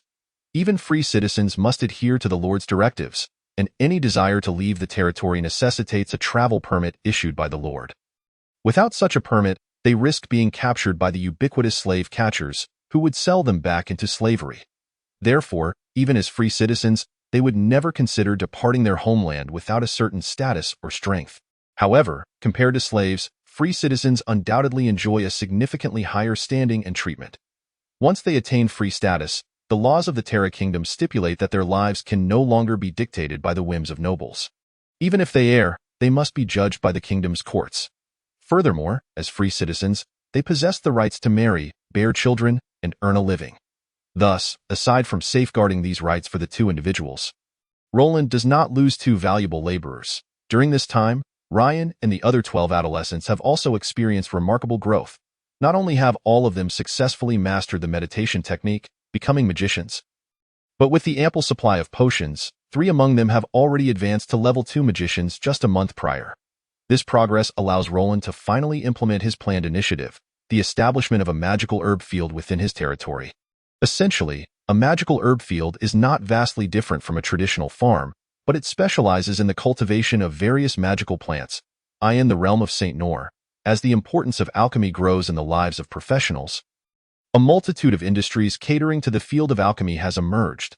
The magical herb field is one such industry and is indeed a crucial one. Currently, 80% of the magical plants available on the market are produced from the magical herb fields established by various nobles in their territories. It can be said that without these magical herb fields, the prices of potions derived solely from wild-growing magical plants would soar exponentially.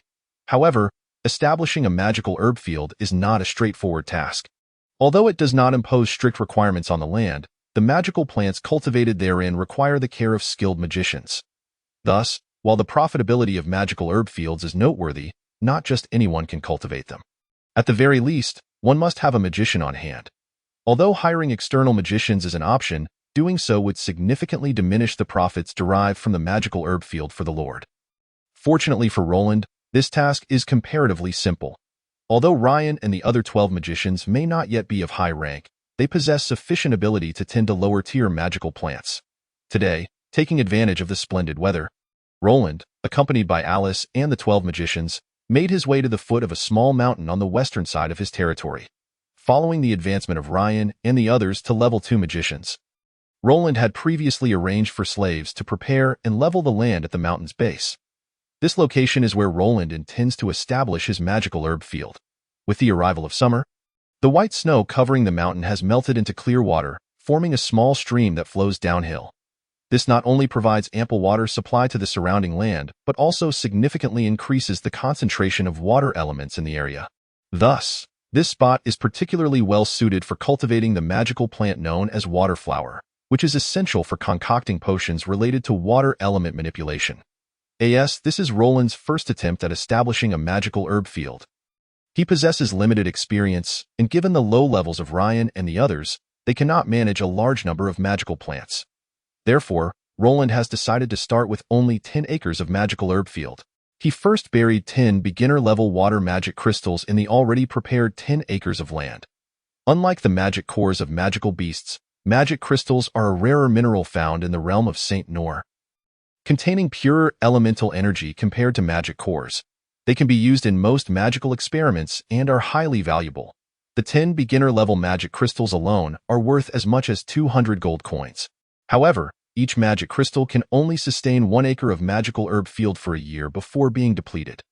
Yet, compared to the profits generated by the magical herb field, this cost is negligible.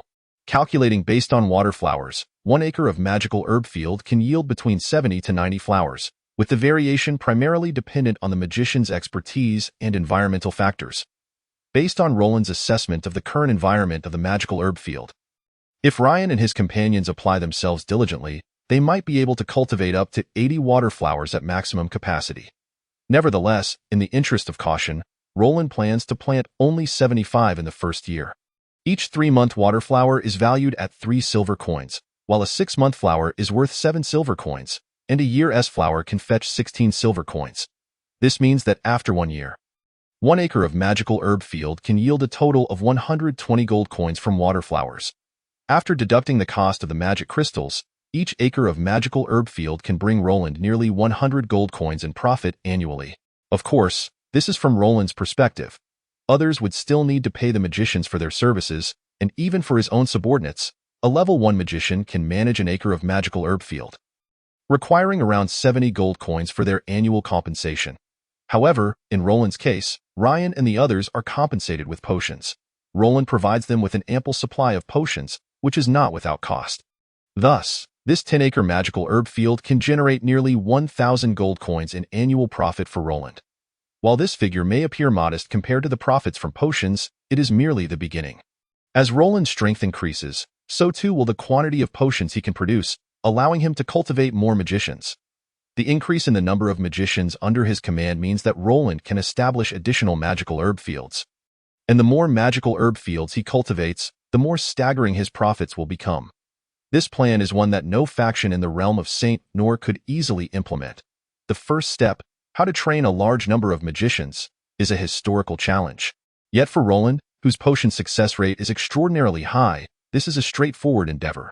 Not only can it help him utilize his surplus potions, but it also strengthens his team of magicians, making it a win-win situation. After burying the magic crystals, Roland casually clapped his hands and instructed Ryan and the others. Ryan, you all should reside near the magical herb field from now on. I will arrange for personnel to provide you with living quarters. Following Ryan and the others' advancement to level 2 magicians, Roland intentionally sought to keep their progress under wraps. After all, their inferior magician talents are not a secret, and should their rapid advancement be exposed, it would inevitably reveal Roland's potion success rate. Thus, in Roland's plans, he intends to keep Ryan and the others hidden until he achieves the rank of Advanced Alchemist. ASU command, young master. Ryan and the others naturally had no objections to Roland's orders. Young master, I also wish to stay here. Although I have lost my magical power, I possess considerable experience in caring for magical plants and could assist you in instructing Ryan and the others. Just then, Alice spoke up, her gaze revealing a hint of hope. Roland was reluctant to accept Alice's suggestion, for who would wish to be separated from a fairy maid like her? However, upon seeing the longing in Alice's eyes, he found it hard to refuse. During this time, he had also noticed that Alice showed little fondness for any human aside from him. Even Ryan and the others only agreed to teach them out of obedience to Roland. Thus, despite his strong reluctance, Roland ultimately acquiesced. Kiss. Upon hearing Roland's agreement, Alice excitedly rushed to his side and quickly planted a light kiss on his cheek. Is that all? Roland covered his face, hoping for more. Yet Alice clearly had no intention of granting him such an opportunity, swiftly darting into the small mountain and disappearing from sight. Chapter 48. Discussing salaries after settling Ryan and the others. Roland promptly returned to his residence. Currently, the settlement on Cheeming Island can barely be deemed a village. It now houses nearly 500 slaves, along with several dozen mercenaries. Its expanse has multiplied several times since its establishment, and the variety of buildings has become increasingly sophisticated. Upon returning to the settlement, Roland summoned Old Knob, O'Neill, and 3 others to the conference room. Old Knob, how many gold coins remain in the territory's account? Young master, there are currently 534 gold coins and 68 silver coins in the account. Old Knob replied promptly, clearly well acquainted with the figures, casting a discontented glance at O'Neill, who sat to Roland's left. Roland nodded expressionlessly at the information. Over the past 3 months, he had quietly worked to enhance his success rate in concocting 4th-level potions, which now approached approximately 38%. He supplied Leslie with around 35 4th-level potions each month. However, after deducting the costs of magical materials procured from Leslie, his monthly profit amounted to roughly 1,300 gold coins. This profit was undeniably substantial for a knight venturing to establish a new territory. After all, Neil Bergman had spent 3 years developing a territory, which was more than twice the size of Cheeming Island, yet only yielded 5,000 gold coins annually. However, Roland had to pay the loyal Lion Mercenary Corps 1,000 gold coins in wages each month, leaving him with just over 300 gold coins. Fortunately, his territory had reached a point of self-sufficiency, allowing him to avoid additional investments unless he had grand plans. Thus, in these 3 months, Roland had only purchased 15 magic crystals from Leslie, refraining from acquiring any further supplies.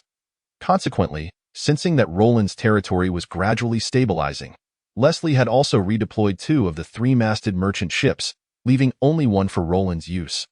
Meanwhile, O'Neill, feeling the weight of Old Knob's gaze, found himself in an uncomfortable position. He was acutely aware of Old Knob's dissatisfaction. Despite reaping substantial rewards from Roland's employment, receiving 1,000 gold coins monthly, the sudden war 3 months prior had depleted his earnings entirely. The compensation for over 30 casualties, along with medical expenses for several severely injured members and relocation costs, had drained the loyal Lion Mercenary Corps' resources, leaving a significant shortfall until this month when Roland's payment for services finally allowed them to recover somewhat. Thus, the Mercenary Corps had yet to regain its previous strength during these past 3 months. This left O'Neill feeling uneasy, casting furtive glances at Roland, fearful of any displeasure that might manifest on his face. Roland was well aware of the undercurrents in the conference room, yet he displayed no signs of dissatisfaction. Although the current scale of the loyal Lion Mercenary Corps no longer justified the monthly expense of 1,000 gold coins, Roland had no intention of terminating their contract with O'Neill. It was not solely due to the heavy toll the Corps had endured in their duty to protect Cheeming Island, for Roland had already compensated them for that. Rather, he still required O'Neill's assistance in training his territorial guard. Not to mention, the ancestral breathing technique O'Neill provided was invaluable, saving Roland from the significant expense of procuring such knowledge and hiring trainers for the guard. To reassure O'Neill, Roland offered a faint smile and addressed the 5 present. I have now ascended to the rank of 6th-level mage and successfully concocted 5th-level potions. From this point onward, The territory's profits will only continue to rise, as long as you all diligently fulfill your duties. I will ensure you are well compensated. Roland's words echoed in the room. A profound silence enveloped them. They understood the significance of having a potion master capable of crafting fifth-level potions. However, what left them even more astounded was the realization that Roland, at such a young age, had already achieved the ability to concoct fifth-level potions, a talent that would surely secure him a prominent position even within the Kingdom of Terra. Following their initial shock, joy swiftly took hold. Being in the presence of such an extraordinarily gifted potion master promised them substantial benefits. Thus, after Roland made this announcement, James, Ardell, and Faley in the room felt a subtle shift within themselves, increasingly valuing their roles on Chiming Island. Congratulations, young master. With you here, the future of Chiming Island is bound to be glorious, Old Nob exclaimed first, his face alight with joy. Congratulations, Potion Master Roland, O'Neill followed suit, visibly relieved. Congratulations. The atmosphere in the conference room was instantly filled with elation. Observing this scene, Roland raised his hand slightly, calming their exuberance. He was quite satisfied with their reactions, as they were indeed indispensable in his endeavors on Chiming Island. Without them, how could Roland manage the labor of hundreds of slaves while juggling the myriad affairs of the territory? I have called you here today to discuss the status of the free citizens in the territory and your remuneration. Roland continued. With the emergence of 2 free citizens in the Guard, it was necessary for him to ensure they received proper wages and treatment.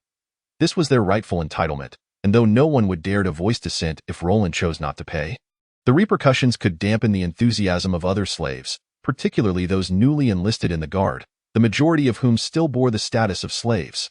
Thus, for the sake of maintaining the morale of the territorial Guard, Roland would not begrudge a few gold coins.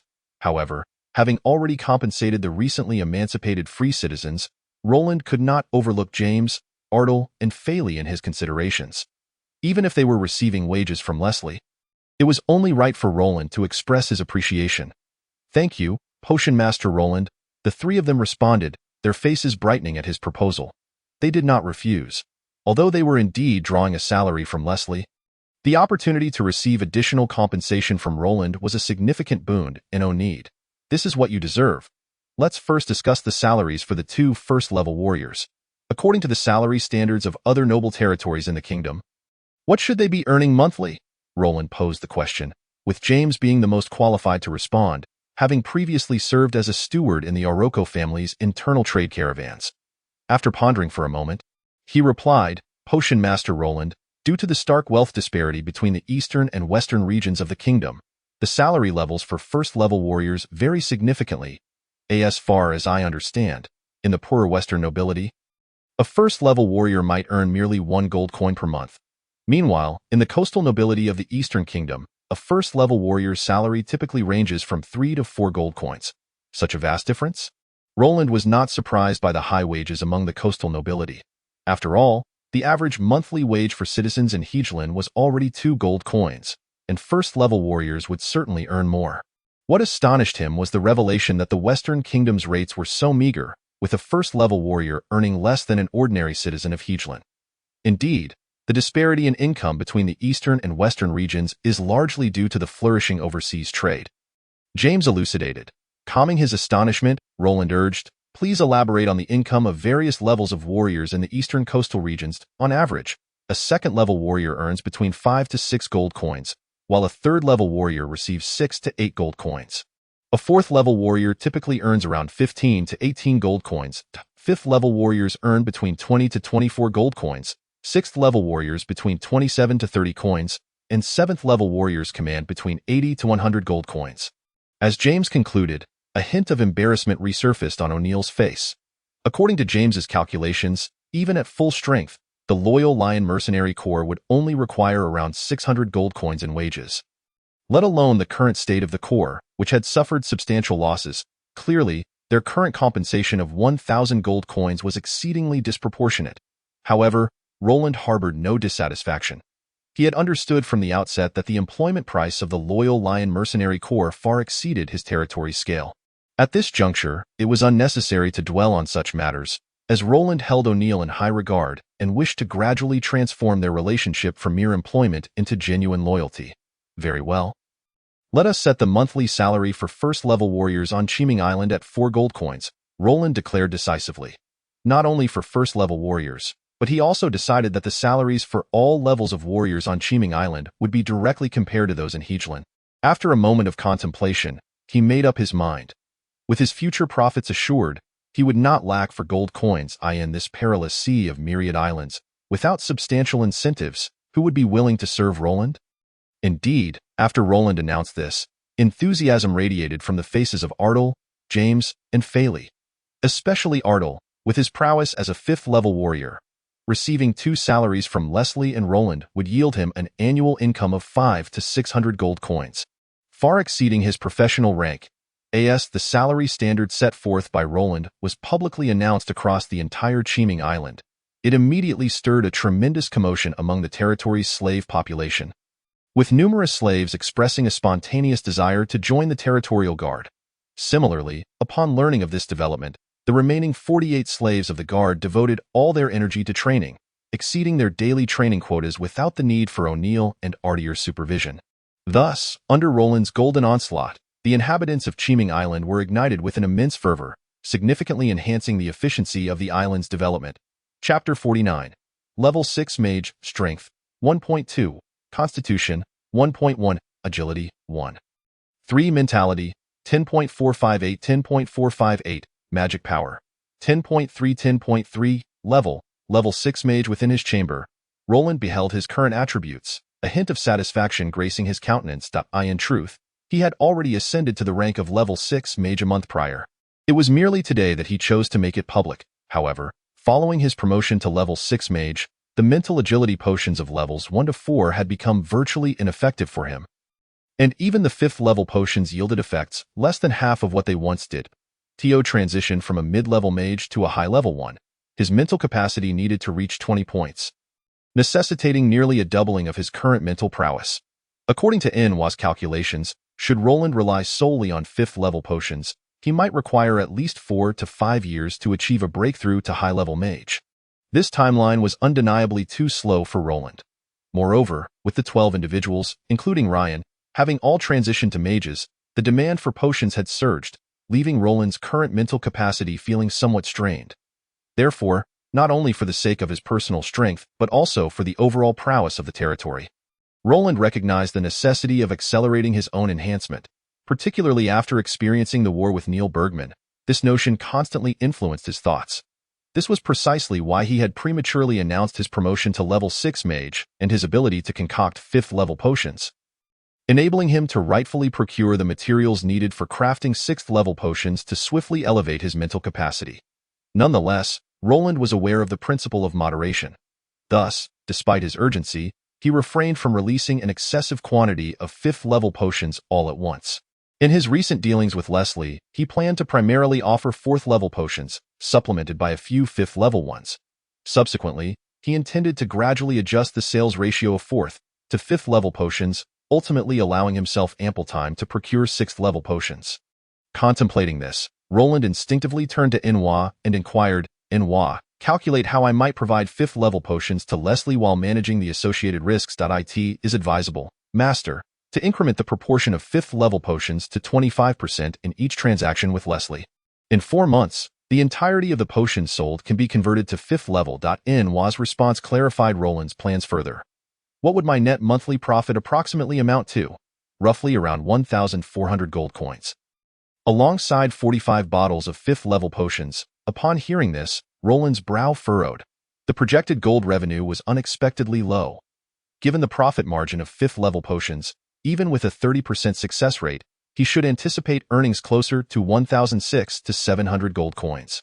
Master, as Ryan and the other 12 grow increasingly powerful, it is anticipated that they will all surpass the 2nd level mage threshold in 4 months, which will necessitate the procurement of materials for crafting 2nd level potions, costing approximately 380 gold coins monthly. Understanding this, Roland experienced an epiphany. In recent times, Ryan and his peers had been consuming 1st level potions, which only cost a little over 100 gold coins, a detail Roland had overlooked. Enwa's reminder prompted a wry smile from him. While his earnings were substantial, the expenditures were escalating. not only for Ryan and the future mage group, but also for the now formidable territorial guard, whose equipment remained unprovided, alongside his debt of 3,000 gold coins to Leslie. Thus, Roland found himself rather wishing for another Neil Bergman to deliver a generous war indemnity. However, he would never place himself in a perilous situation for mere gold. After mulling over his concerns for some time, Roland could not devise an effective solution. His most significant expense undoubtedly stemmed from the hiring fees for the Loyal Lion Mercenary Corps. Yet, given that Cheeming Island still required the strength of the Loyal Lion Mercenary Corps and the training provided by O'Neill, he could not afford to make hasty cuts. With no immediate solutions presenting themselves, Roland chose to set aside his worries and immerse himself in today's potion concocting endeavors. As Roland's proficiency in alchemy progressed, his potion crafting speed increased remarkably. In less than 3 hours, he successfully produced 1 5th-level potion and 8 first-level potions. After completing his meditative practices for the day, Roland concluded his work. Noticing that the day was still young, he felt a desire to inspect his territory. Over the past few months, in his efforts to nurture Ryan and train the guard, Roland had been exceedingly busy, leaving James to manage various affairs of the territory in his absence. Thus, recalling this, Roland summoned James and Old Knob. "Greetings, young Master Roland the Alchemist. Today, there is no pressing matter. Accompany me as we take a stroll." "Of course, young Master." Old Knob was exceedingly enthusiastic upon hearing this. It had been quite a while since he had spent an extended period by Roland's side.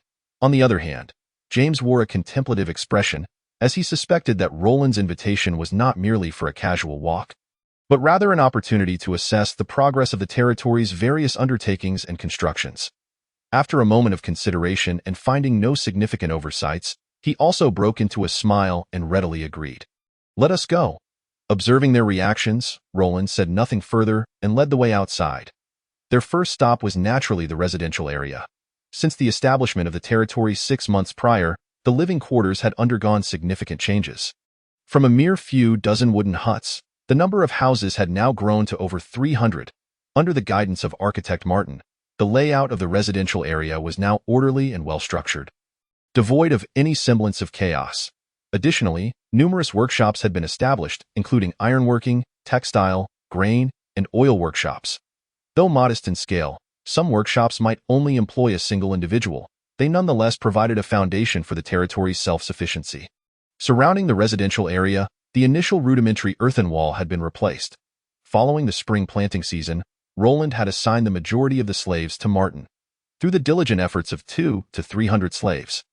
A robust stone wall 2 meters high and half a meter thick now encompassed the entire residential area. In each of the 4 corners of the stone wall, 5-meter-high arrow towers had been erected. While both the wall and the towers appeared quite basic, this was the utmost that Roland could achieve given the constraints. Cheeming Island was, after all, only a few dozen square kilometers in size, with limited resources that often needed to be procured from external sources.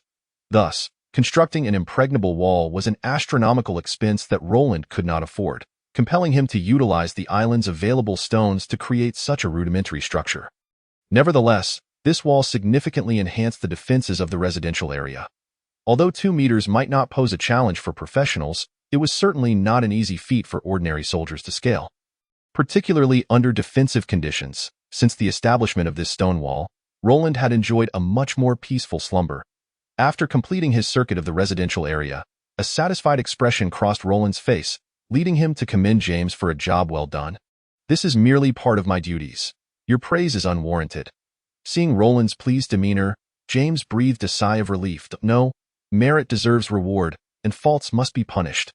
Otherwise, who would be willing to serve me?" Roland waved his hand and added, "James, as the steward, your salary will be doubled this month." Though Roland's savings were currently limited, he understood the importance of discerning which gold coins to spend and which to conserve. As the only individual capable of serving as the regent on Cheeming Island, it was imperative for Roland to cultivate James's loyalty. "Thank you, Roland the Alchemist." James's face lit up with joy upon hearing this. "Let us proceed to the dock next." Nodding, Roland led the 2 men toward the dock of Cheeming Island. After enduring multiple destructions, the dock had finally been established. To withstand potential monster attacks, a significant amount of wrought iron had been utilized in its construction, rendering it quite sturdy. Adjacent to the dock was a modest workshop currently overseen by Anthony, During this time, Roland had opted not to construct single-masted merchant ships, but instead had built several small fishing boats. Although these small vessels could only operate along the coast of Qiming Island to avoid monster encounters, they nonetheless contributed significantly to the island's seafood supply, supplementing its meat sources, upon witnessing the orderly state of both the docks and the shipyard. Roland did not linger any longer and led the two individuals to the eastern plain.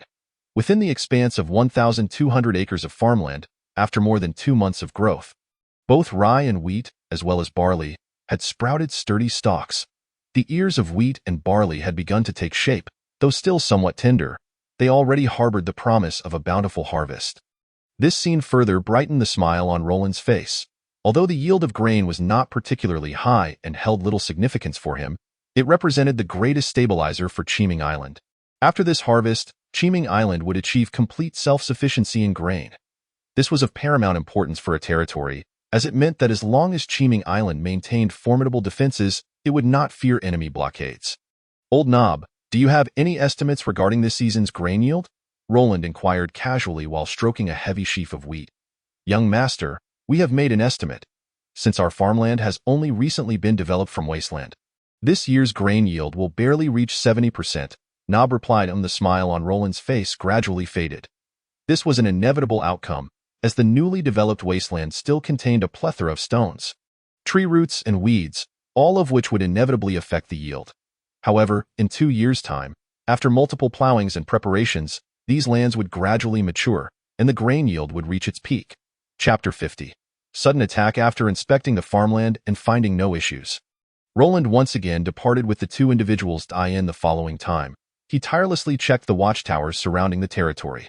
Following the ambush by Neil Bergman, Roland promptly established 4 watchtowers around the territory, deploying guards continuously.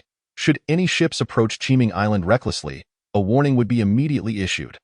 The establishment of these 4 watchtowers yielded significant results, although no enemies attempting to attack Qiming Island were detected. Several groups of magical beasts were spotted. Thanks to their warnings, the several magical beast attacks that Qiming Island faced over the past 3 months resulted in no substantial losses. As night fell, the 3 hurried back to their residence. After a fruitful afternoon of inspections, Roland was generally satisfied with the development of the territory and acknowledged James's capabilities. "James, would you be interested in serving as the governor of Qiming Island?" Roland inquired with a smile.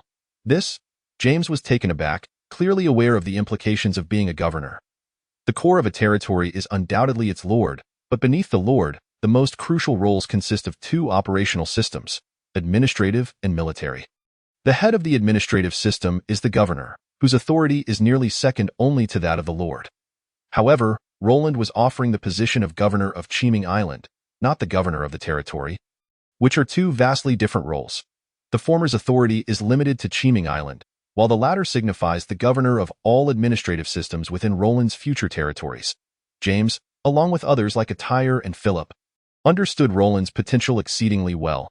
He could not remain confined to just Qiming Island.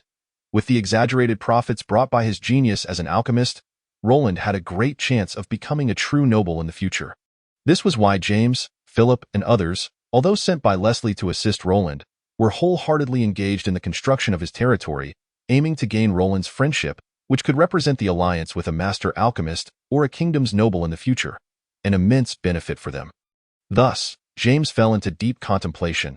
If he were not Leslie's man, he would have undoubtedly accepted the role of Qiming Island's governor at once, even if it were merely a promise. But alas, he was indeed Leslie's subordinate, tasked with managing various affairs of the territory on Leslie's behalf. Accepting the position of governor of Qiming Island would, to some extent, be a betrayal of Leslie. This conundrum rendered James indecisive, as for Leslie and the powerful Auroch family behind him. James was far more aware of their strength than Roland was. Seemingly perceiving James's concerns, Roland suddenly tapped his forehead as if recalling something. "Right, since you are still Leslie's man, how about this? I will first grant you the position of acting governor. And after I communicate with Leslie, you can make your decision." Upon hearing Roland's response, a glimmer of joy appeared on James's face, and he quickly bowed in response. "Thank you for your understanding, my lord. I will certainly do my utmost to assist you." Observing James's prudent adjustment of his address, Roland smiled but said nothing further. However, through James's earlier reaction, Roland felt the stark contrast between him and Leslie. James had merely been a steward of Leslie's trading company, yet he hesitated when faced with the promise of governorship from Roland. Clearly, in his heart, his loyalty, or perhaps fear, of Leslie far outweighed his regard for Roland. Nonetheless, in the subsequent days, after being granted the position of acting governor of Cheeming Island, James exhibited tremendous enthusiasm. He meticulously planned various constructions for the island and continually provided Roland with suggestions for territorial development. Accelerating the progress, witnessing James's remarkable work ethic, Roland's heart soared with delight. Thus, he similarly appointed Attire as the acting vice-captain of the guard, temporarily overseeing 50 members of the guard. Meanwhile, Philip was designated as the commander of Cheeming Island's fishing fleet. Although it currently consisted of only 4 fishing boats, they were immensely satisfied, throwing themselves wholeheartedly into their respective tasks. However, regarding O'Neill, who was the strongest among them, Roland made no acknowledgement, seemingly forgetting his existence. Roland's attitude inadvertently left O'Neill feeling a tinge of disappointment, prompting him to redouble his efforts in training the guard members to demonstrate his value to Roland. Naturally, Roland had not forgotten O'Neill, who was indeed one of the individuals he valued most. When faced with the scarred-faced Henry, it was O'Neill who steadfastly stood before Roland. That scene remained etched in Roland's memory. Furthermore, O'Neill was fundamentally different from the other 3. As he had no ties to Leslie, hence, Roland held him in even greater esteem, seeking an appropriate opportunity to fully win him over, unlike James, Attire, and Philip, who were merely in temporary positions. As time gradually progressed, July arrived. Due to Cheeming Island's proximity to the frozen lands, even during the sweltering summer, the island was not significantly affected.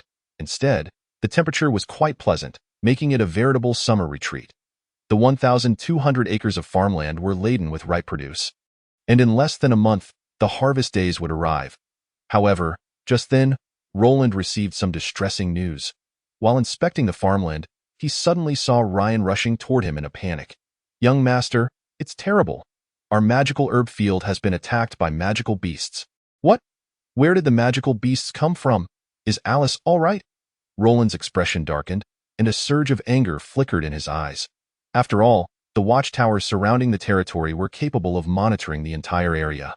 Under such circumstances, the magical herb field had still been attacked, leading Roland to suspect negligence among the guards stationed at the watchtowers. In response to Roland's barrage of questions, Ryan swallowed hard and quickly replied, "Young master, I'm not sure where the magical beasts came from, but Miss Alice is unharmed." Hearing this, Roland let out a sigh of relief. He knew it was not the time to dwell on the shortcomings of the guards. So he quickly gathered his men and hastened toward the magical herb field. Upon arriving at the magical herb field on the western hillside, he was met with a scene of utter devastation. The 10 acres of magical herb field, which had previously been flourishing with water flowers after weeks of growth, had now been reduced to nothing. Even the water-based magic crystals buried in the ground had vanished without a trace. Witnessing this scene, Roland's fury ignited, his eyes blazing with rage. What kind of magical beasts did this? Damn them. They even dug up my magic crystals? However, the moment he saw Alice approaching briskly, Roland quickly composed himself and feigned a nonchalant demeanor. "Are you all right? Did you sustain any injuries?" Observing the concern etched on Roland's face, Alice was momentarily taken aback, her eyes reflecting a complex emotion, but she soon shook her head. "I'm fine, as long as you're safe. A little financial loss means nothing to me." Witnessing Roland's abrupt shift in demeanor, those around them could not help but admire him. Yet, upon seeing the amused glint in Alice's eyes, Roland found it increasingly difficult to contain himself and, through gritted teeth, asked in a low voice, "What exactly happened?" "Young master, the magical herb field was attacked by a group of green-haired turtles," Alice explained.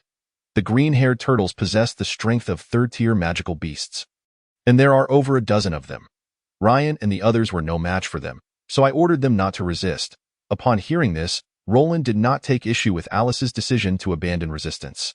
After all, compared to the magical herb fields, the value of Ryan and the others was far greater. The third-tier magical beast, the green-haired turtle, is a gentle creature of the water element that rarely attacks humans. It possesses the innate spell Water Shield, which can create a barrier of water elements around itself, providing decent defense. After hearing Alice's explanation, Nuwa promptly transmitted information regarding the green-haired turtle to Roland. Upon reviewing this information, Roland's furrowed brow relaxed slightly. After all, the green-haired turtle is a low-level magical beast and poses no threat to Chiming Island. However, upon witnessing the devastation of the magical herb fields, Roland's heart was still ablaze with fury. 10 water elemental crystal stones and hundreds of water flower seeds, worth over 200 gold coins, were all lost in a single day due to the negligence of the guards. O'Neill, can you provide me with an explanation as to why the lookout tower failed to issue a warning when the green-haired turtles had already attacked our territory? As Roland's icy inquiry echoed in the air, O'Neill couldn't help but break into a cold sweat, feeling a wave of anxiety wash over him. Rest assured, Apothecary Roland, I will thoroughly investigate this matter and ensure you receive a satisfactory answer. Young master, it is possible that the green-haired turtles did not enter the territory from the sea, Alice suddenly interjected. What do you mean? Are you suggesting they did not come from outside? Then from where did they emerge? They may have come from this small hill, Alice speculated, her tone lacking certainty. The hill? Yes, although I did not see them arrive, they retreated towards the hill when they left. Thus, I suspect there may be a pathway leading directly to the sea within the hill. Upon hearing Alice's analysis, Roland's expression grew increasingly grim. If, as Alice suggested, there truly exists such a passage, it would undoubtedly pose a significant threat to the safety of the territory. It would mean that magical beasts could launch attacks from within Chiming Island at any moment. How could Roland endure such a situation? He immediately led O'Neill and the others towards the hill. Chapter 51. The green-haired turtle herd. Thanks to the remnants left by the green-haired turtles, it took but a moment for Roland and the others to discover an entrance approximately half a yard wide on the hillside. Previously, the entire hill had been blanketed in snow, which is why Roland had not noticed it during his patrol of the territory. Upon seeing the dark entrance, Roland couldn't help but feel a shiver of dread. Fortunately, the assailants this time were a group of green-haired turtles, known for their gentle nature and rarity of aggression towards humans. Had they encountered a more savage and bloodthirsty beast, allowing them to charge into the fields or living quarters would have resulted in catastrophic losses for Chiming Island. As it stands, the loss of merely 10 acres of newly cultivated magical herb fields could be considered a stroke of luck amidst tragedy. Captain O'Neill, send someone clever down to investigate. After realizing that it was not merely the guards' oversight, Roland altered his tone of address to that of respect for the captain. Yes, Apothecary Roland. O'Neill did not take offense and quickly pointed to a small-statured mercenary from behind, issuing a few instructions. Tie a rope around your waist and proceed with caution, Roland advised. In situations where personal interests were not at stake, Roland was quite willing to win hearts through small gestures. Indeed, upon hearing Roland's instructions, the small mercenary's face lit up with excitement. After bowing respectfully to Roland, he promptly disappeared into the cave. It was not long before the mercenary returned quietly. Where does it lead? Roland asked impatiently. Reporting to Apothecary Roland, this passage leads to an underground cavern. I also spotted green-haired turtles within, the mercenary replied. So, their lair is beneath this small hill? Roland inquired, puzzled. Reporting to Apothecary Roland, it is highly probable that the cavern is the nesting ground of the green-haired turtle herd. There are also several young green-haired turtles residing there. Then why have we never seen them attack us before? Ardle asked curiously, as they had been on Chiming Island for 6 or 7 months without encountering any sign of the turtles. The green-haired turtle has a hibernation habit. They were likely in hibernation until now. Moreover, their gentle nature means they rarely attack humans. This sudden offensive must have been provoked by the magical crystal stones and water flowers in the herb fields. Roland explained casually. I see now, Ardle said, enlightened. Congratulations, my lord. At that moment, Phil suddenly recalled something and quickly beamed at Roland. Roland was taken aback. How could he celebrate in the face of such significant losses? Yet, he believed Phil would not dare to rub salt in his wounds, so he patiently awaited Phil's elaboration. My lord, the green-haired turtles are gentle and highly trainable, and their strength is considerable, making them excellent magical beast mounts. Many powerful factions in the Sea of 10,000 Islands possess green-haired turtle cavalry units. Magical beast cavalry units, Roland exclaimed softly. Even though he had never encountered a magical beast cavalry unit, he was well aware of their formidable reputation on the battlefield, renowned for their impressive achievements. In any large faction, It was almost a given that a magical beast cavalry unit would occupy a core position. Even in the Alfei Empire, regarded as the holy land of mages on the continent of St. Nuau, the significance of magical beast cavalry units was only surpassed by that of mages. Therefore, even though the green-haired turtle was merely a low-level magical beast, after Phil's reminder, a wave of great excitement surged within Roland. If he could establish a green-haired turtle cavalry unit, even if it consisted of just 30 members, he would no longer have to worry about minor factions like Neil Bergman's. The immense surprise instantly swept away Roland's fury. "Do you know how to tame the green-haired turtles?" Roland asked eagerly. "This I do not know," Phil replied awkwardly. Although he had seen the green-haired turtle cavalry unit, he was unaware of the taming methods. "Apothecary Roland, I have some knowledge in this area," O'Neill suddenly spoke up. "Please elaborate," Roland urged, shifting his focus to O'Neill. O'Neill gathered his thoughts and slowly explained. "Reporting to Apothecary Roland, based on my understanding, there are generally two common methods to tame wild magical beasts. The first involves using a magical contract scroll, which allows the user to forcibly implant a master-servant contract within the beast's mind. However, this method has significant drawbacks. Magical contract scrolls are exceedingly expensive, with even those for low-level beasts costing over 100 gold coins. Moreover, even if the contract is successful, there remains a considerable risk of backlash from the beast. The second method involves using brute force, establishing an equal contract with the beast through single combat.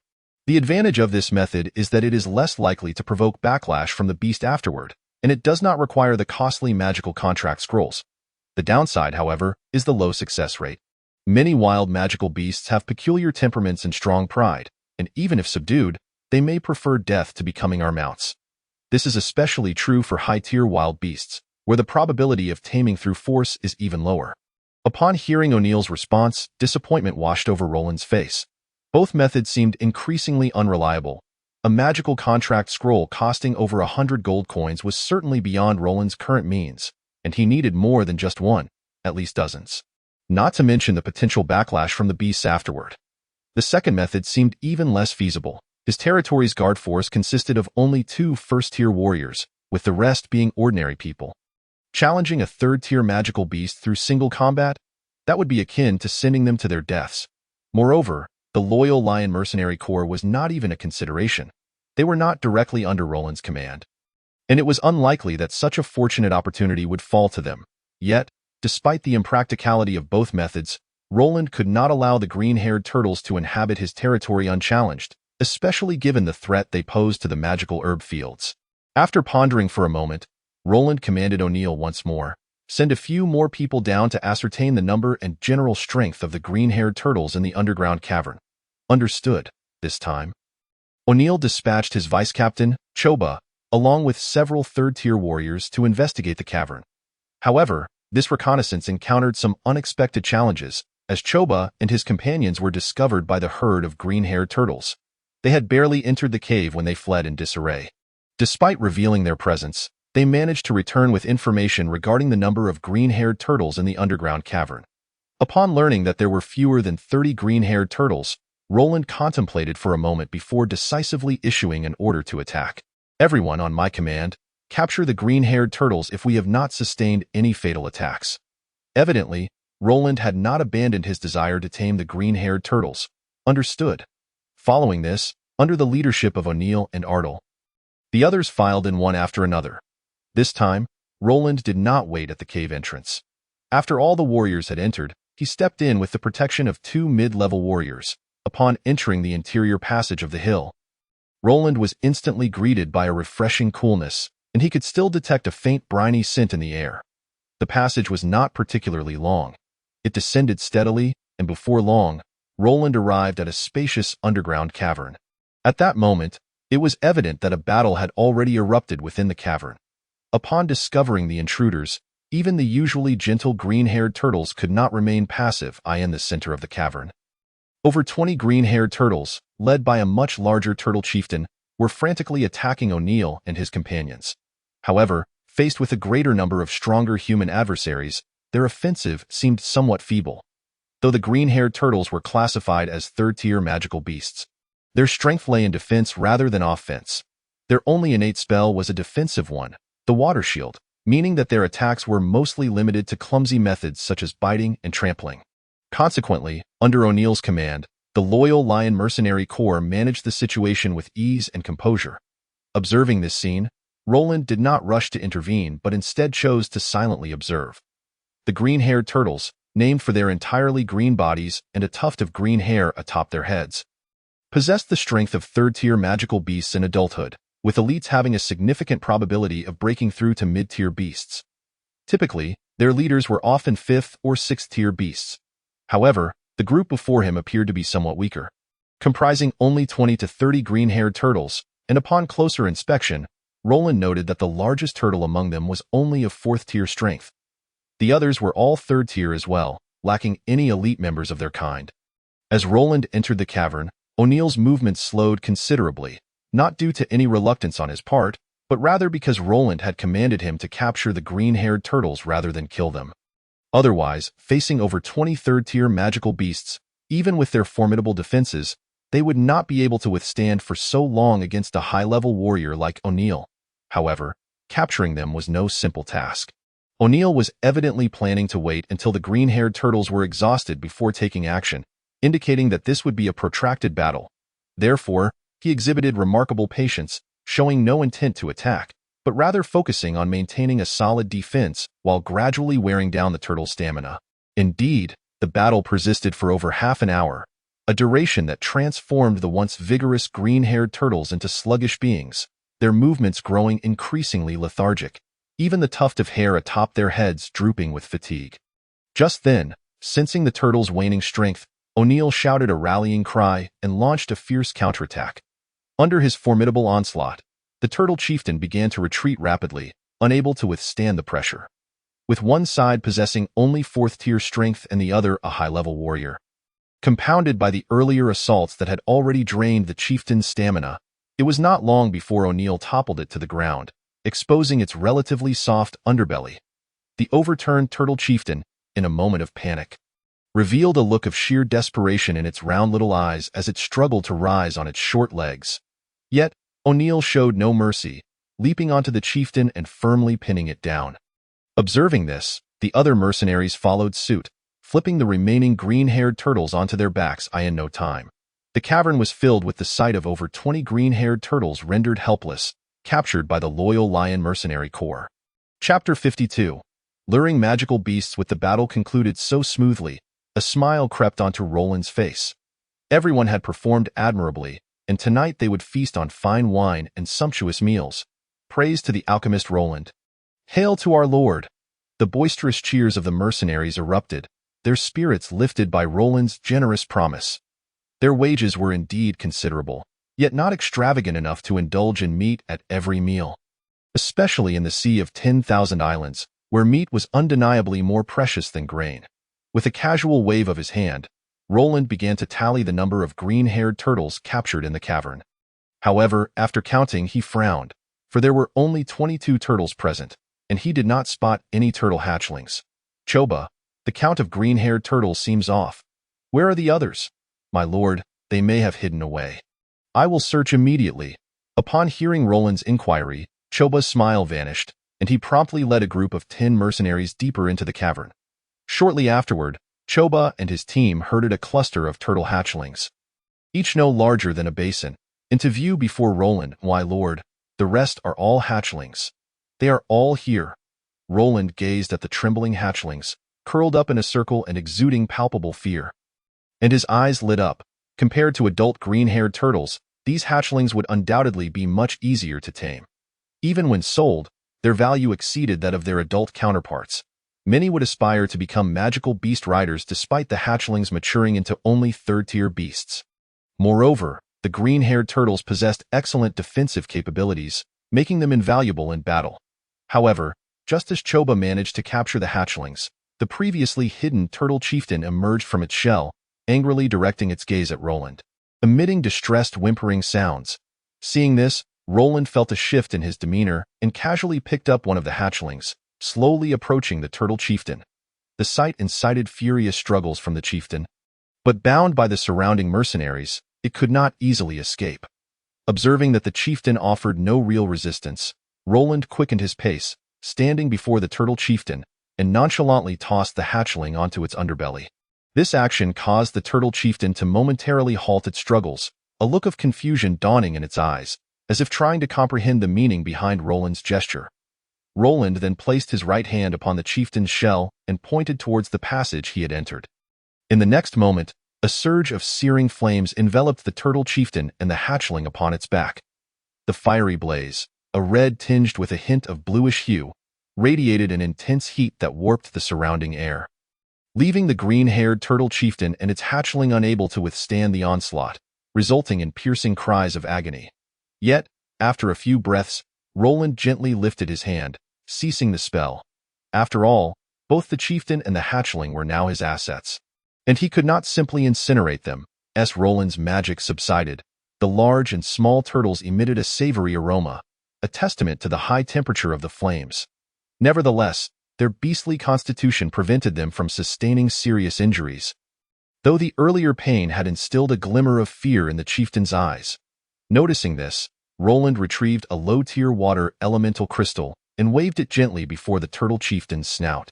This action dissipated the fear in the chieftain's eyes, replaced by an intense desire and greed. As water-type magical beasts, they found it nearly impossible to resist the pure water elements contained within the crystal. Otherwise, they would not have recklessly attacked upon sensing the magical herb field, leading their kind into peril. Roland had no intention of taunting the chieftain further. After indicating himself, he tossed the low-tier water elemental crystal into its mouth. Upon feeling the crystal, the chieftain's eyes gleamed with satisfaction. After Roland's two gestures, it seemed to grasp the meaning behind his actions, and its struggles began to lessen. Roland nodded approvingly. Magical beasts differ from mere wild animals. Although the intellect of intermediate and lower-tier beasts is not high enough for meaningful communication with humans, they possess a nascent intelligence that allows them to vaguely comprehend Roland's intent. Furthermore, the green-haired turtles were gentle in nature and highly valuing their lives. Had it been a battle-armored crab, it might have already been fighting for its life against Roland. Next, Roland produced another water elemental crystal and, before the turtle chieftain, fed it to one of the still aromatic hatchlings. Upon witnessing this, a thoughtful expression crossed the chieftain's face. Roland, not wishing to continue this guessing game, directly ordered the capture of 8 hatchlings to be taken away while releasing the remaining adult green-haired turtles. His message was straightforward: follow him and enjoy abundant food and water elemental crystals, or risk facing the scorching flames if they attempted to remain in the passage.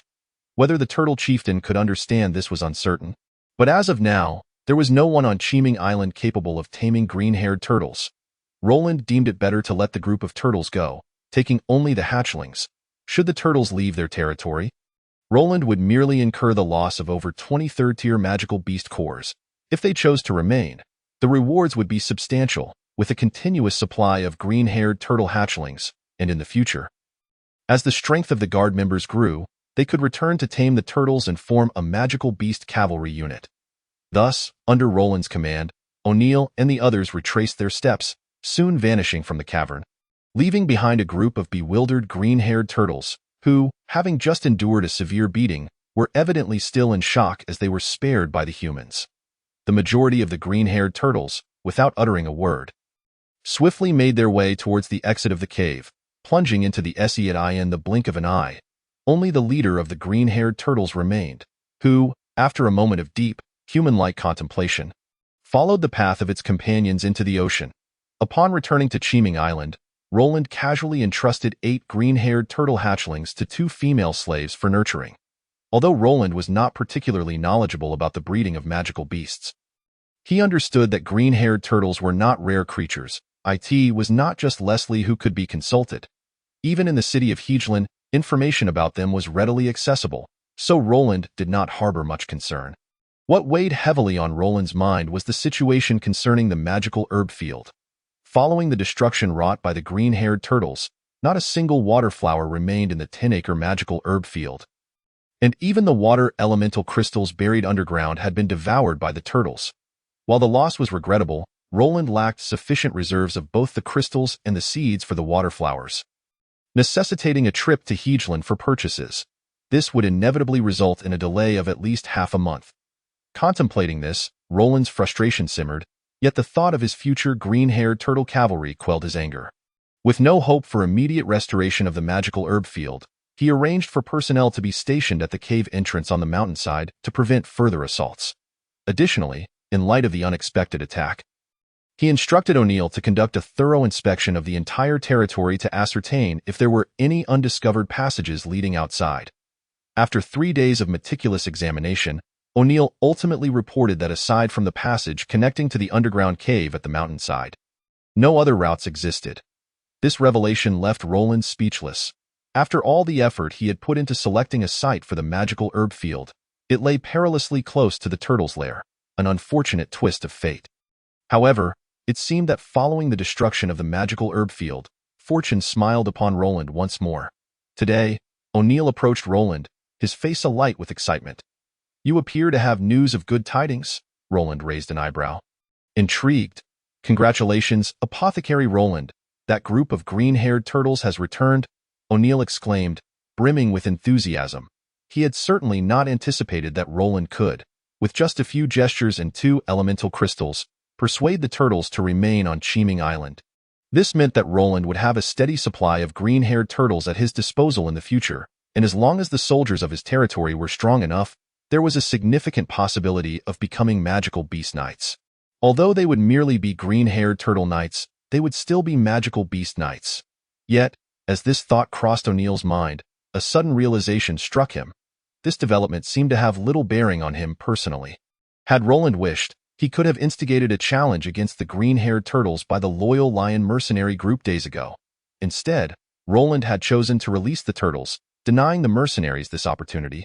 This made O'Neill's excitement wane slightly, replaced by a sense of inner conflict. Unaware of O'Neill's turmoil, Roland was engulfed in immense joy and promptly set aside his current tasks, leading O'Neill back towards the underground cave. Upon their arrival, they found the same leader of the green-haired turtles, now sprawled on the ground in a deep slumber. However, compared to their last encounter, the turtle's shell bore several claw marks, evidently left by its own kind. Moreover, the original group of over 20 green-haired turtles had dwindled to just 13. Yet, Roland paid little heed to this. As long as there was a leader among the magical beasts and ample food, the group would eventually grow in strength. As Roland entered the underground cave, he immediately caught the attention of the remaining turtles, who, unlike before, did not launch an immediate attack but regarded him with wary gazes. Sensing this, Roland donned a benevolent smile and casually extracted a water elemental crystal from his mage's robe, tossing it towards the turtle leader. This gesture caused the leader's eyes to brighten, and it extended its head to swallow the crystal, subsequently displaying a look of satisfaction. Chapter 53. Subduing O'Neill. Roland's display of goodwill alleviated some of the turtles' wariness, though they still did not reciprocate his kindness. Recognizing this, Roland decided against further attempts to test their reactions. As long as this group of turtles remained in his territory, he was confident he would eventually win them over. There was no need to rush. Thus, after glimpsing the turtles, Roland and O'Neill departed. On their way back, Roland could not conceal the excitement that danced across his features, yet the recent events had instilled a sense of caution in him. "Captain O'Neill, in the upcoming period, we must deploy additional personnel to bolster the defenses of the internal passages of the hill. Although it is unlikely that the green-haired turtles will strike again, we cannot afford to be complacent, as you command, Apothecary Roland," O'Neill replied readily. "By the way, the territory's guard unit has been training for 3 months. It is time they undertook some defensive tasks. Please incorporate them into your defense plans." Roland's sudden suggestion left O'Neill momentarily silent. He understood that such a day would eventually arrive, yet he had not anticipated it would come so soon. While the guard unit's strength was currently lacking, they had at least begun to find their footing. Once adequately equipped and having endured a few low-intensity skirmishes, they would become competent soldiers, even if they might not match the loyal lion mercenary group in strength. With the support of an apothecary like Roland, surpassing the mercenaries would only be a matter of time. Moreover, the wages for the guard unit were significantly lower.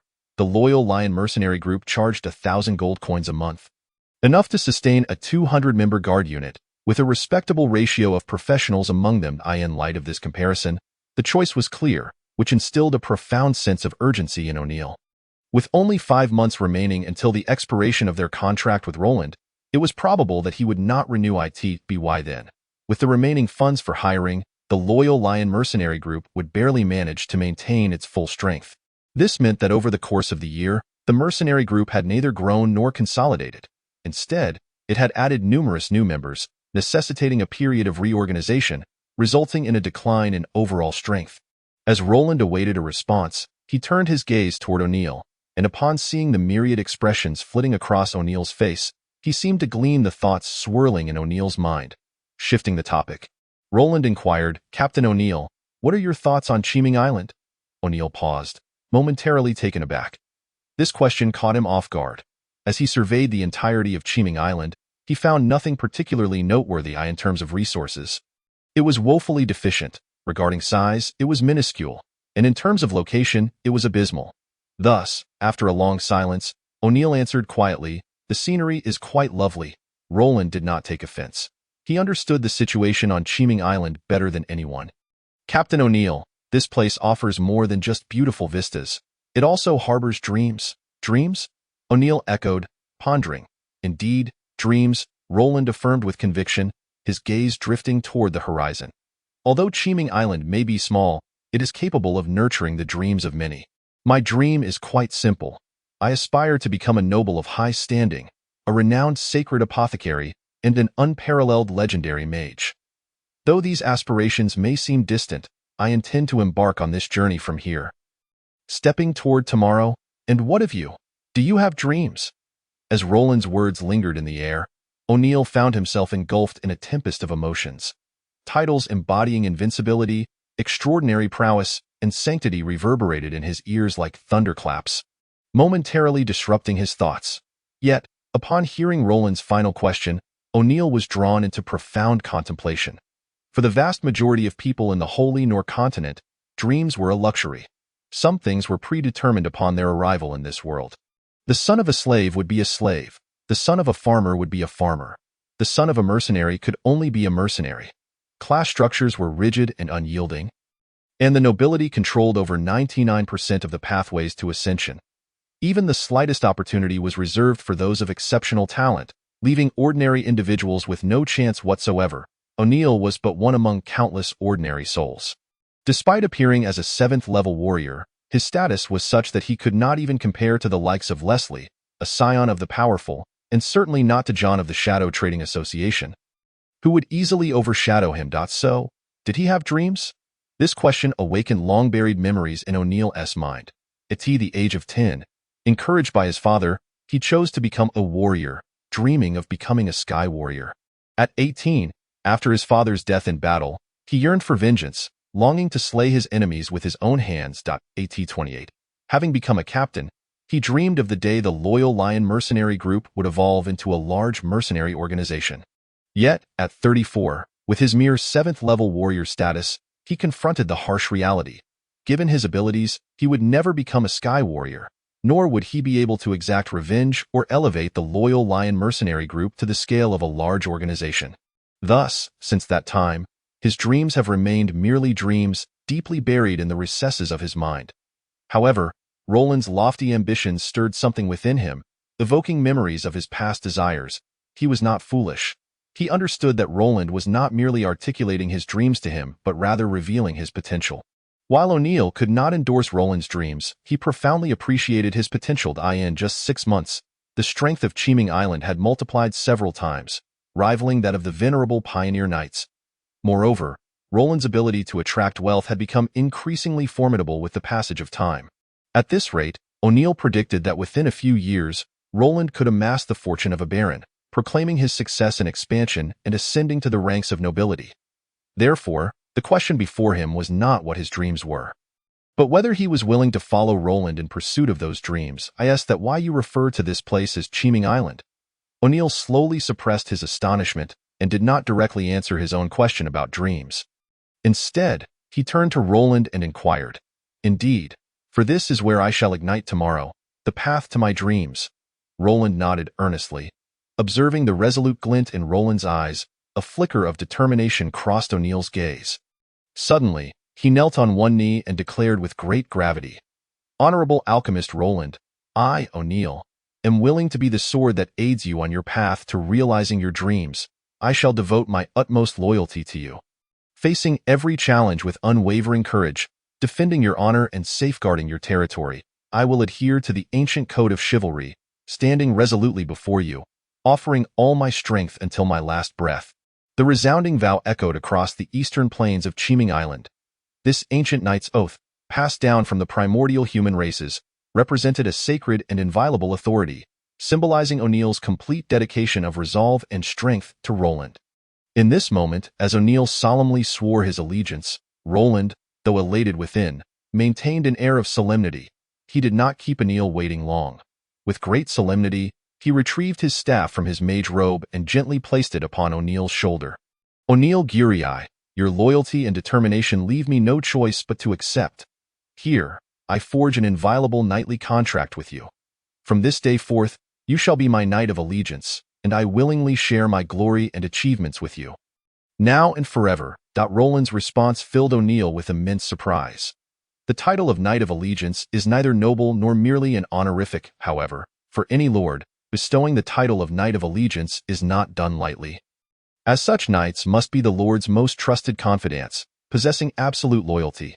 Furthermore, being a Knight of Allegiance signifies receiving the Lord's full trust, which not only implies status but also entails being favored by the Lord. O'Neill understood precisely what Roland's patronage would mean for him. Thus, as soon as Roland finished speaking, O'Neill solemnly replied, "Knight of Allegiance O'Neill, I greet you, my lord." At this moment, a gentle smile finally graced Roland's face as he helped O'Neill to his feet. "From today onward, our fates are intertwined. There is no need for such formalities. Thank you, my lord." Witnessing this exchange, Roland's smile broadened. He decided to designate this day as his lucky day of the month, for not only had the green-haired turtles returned, but he had also won O'Neill's allegiance. For Roland, both were of great significance.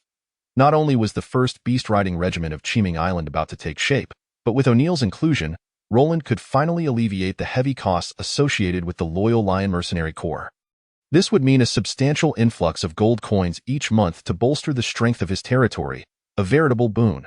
Therefore, after O'Neill's joining, Roland had no intention of being overly polite to O'Neill. "From now on, the territory's guard will be renamed the Loyal Lion Brigade, and you shall serve as its captain. As for the mercenaries of the Loyal Lion Mercenary Corps, those willing to join us shall receive compensation according to the salary standards of Haglon City.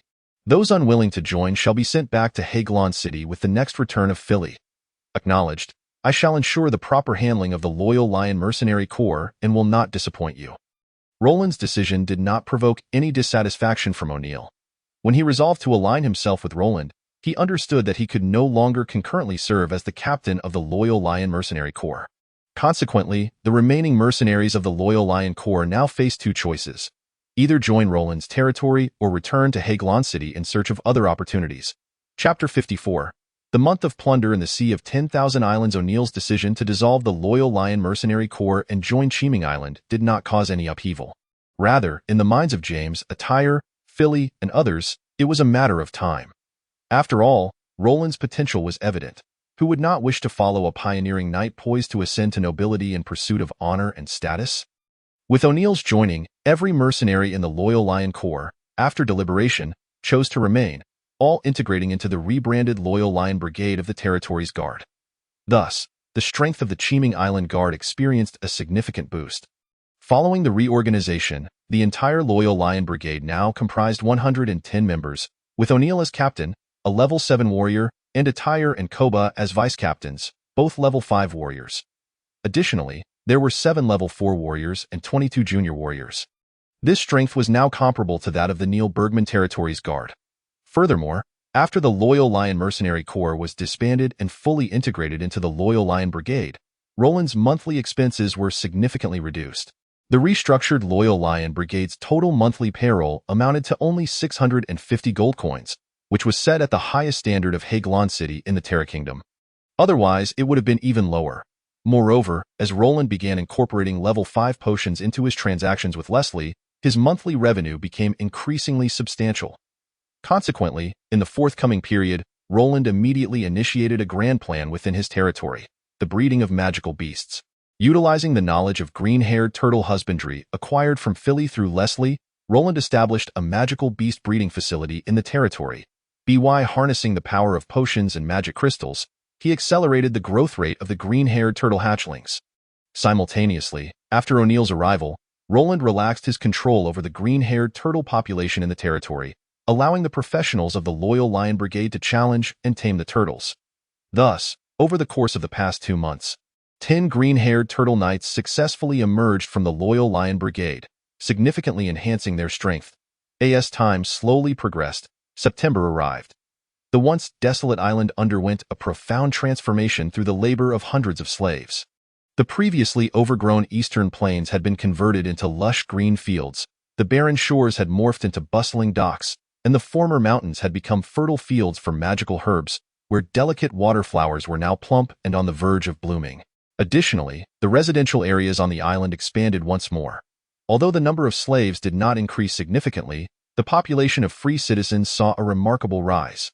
After the Loyal Lion Mercenary Corps aligned with Roland's territory, they were required to bring their families from Jamosa Town to Cheeming Island at Roland's request. After all, only by ensuring their family's presence could Roland rest assured in utilizing them, thereby securing their loyalty. Consequently, the population of Cheeming Island swelled to nearly 700 individuals. In these past 2 months, the spring-planted crops yielded a successful harvest. Although the yield was somewhat diminished due to the newly developed land, it still boosted Roland's grain reserves by over 70 tons, sufficient to sustain Cheeming Island until the next harvest. Meanwhile, as Ryan and others broke through to become level 2 mages, Roland expanded the area of magical herb fields to 15 acres, projecting an annual income of 1,500 gold coins. In truth, considering Ryan and others' capabilities, the maximum they could manage was 24 acres of magical herb fields. However, Roland refrained from doing so. After all, as long as Ryan and his peers refrained from casting magic, it would be challenging for Philly, James, and Attire to discern that they had become level 2 mages. Nevertheless, they were well acquainted with magical herb fields. 24 acres necessitated the care of 24 level 1 mages or 12 level 2 mages. Thus, they could easily deduce the strength of Ryan and his companions, and knowing this would inevitably reach Leslie's ears. Should Leslie become aware, it would undoubtedly lead him to question Roland's potion success rates, a consequence Roland wished to avoid. However, despite only increasing the magical herb fields by 5 acres, Cheeming Island had undeniably embarked on a path of rapid development due to Roland's substantial investments. Yet, just as the situation on Cheeming Island was flourishing, Roland unexpectedly received troubling news from the Black Knight pirate crew. The month of plunder in the Sea of 10,000 Islands was set to commence this month. The month of plunder in the Sea of 10,000 Islands is a time-honored tradition among the human factions within the Sea of 10,000 Islands, with a history spanning over a century. In the beginning, the human situation in the Sea of 10,000 Islands was far from favorable. Although the Sea Demon clan faced a crushing defeat in their war against humanity, they still maintained an undeniable dominance in the Sea of 10,000 Islands. Consequently, the various human factions venturing into this vast ocean found themselves compelled to band together, seeking solace and unity to withstand the pressures exerted by the Sea Demons. This collaboration formed the very foundation for the establishment of 2 major organizations, the Noble Council and the Pirate Alliance.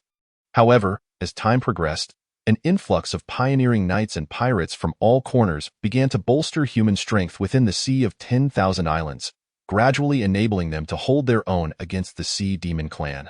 Eventually, the territorial reach of the Sea Demons was firmly confined to the eastern regions of the Sea of 10,000 Islands. Yet, once the situation stabilized, the once unified human factions swiftly fell back into disarray. Igniting a prolonged period of internal strife in a desperate bid to secure limited resources, countless wars erupted among these factions, leading to an unquantifiable loss of life. Over a century ago, in a bid to alter the prevailing state of conflict, the Noble Council and the Pirate Alliance jointly announced the Raiding Moon Initiative. This plan symbolized the unification of all human forces in the Sea of 10,000 Islands, launching a coordinated offensive against various alien races for a duration of 1 month. Primarily aimed at plundering resources, the term alien races encompassed not only the sea demons but also included the elves, dwarves, and orcs residing on the mainland, all of whom found themselves targeted by the forces of the Sea of 10,000 Islands. Upon its implementation, the initial stages of the Raiding Moon yielded fruitful results, as the unsuspecting alien races on the mainland suffered significant losses, allowing the human factions to reap abundant resources and alleviating the dire scarcity within the Sea of 10,000 Islands. However, as time elapsed, the alien races proved to be far from naive. In response to the assaults from the sea, they fortified their coastal defenses. Consequently, in recent years, the human factions within the Sea of 10,000 Islands have seen diminishing returns during the raiding moon. And in many instances, they face severe losses in the wake of counterattacks from the alien races. This shift led to a notable decline in enthusiasm for the raiding moon among the human factions. Nevertheless, the initiative, originally established by the Pirate Alliance and the Noble Council, proved difficult to rescind. In fact, each subsequent raiding moon seemed to expand in scale. The raiding moon attracted a substantial alien military presence along the coasts, significantly easing the pressure on the various human nations on the mainland. Upon realizing this situation, these nations would not permit the Pirate Alliance and the Noble Council to withdraw the raiding moon.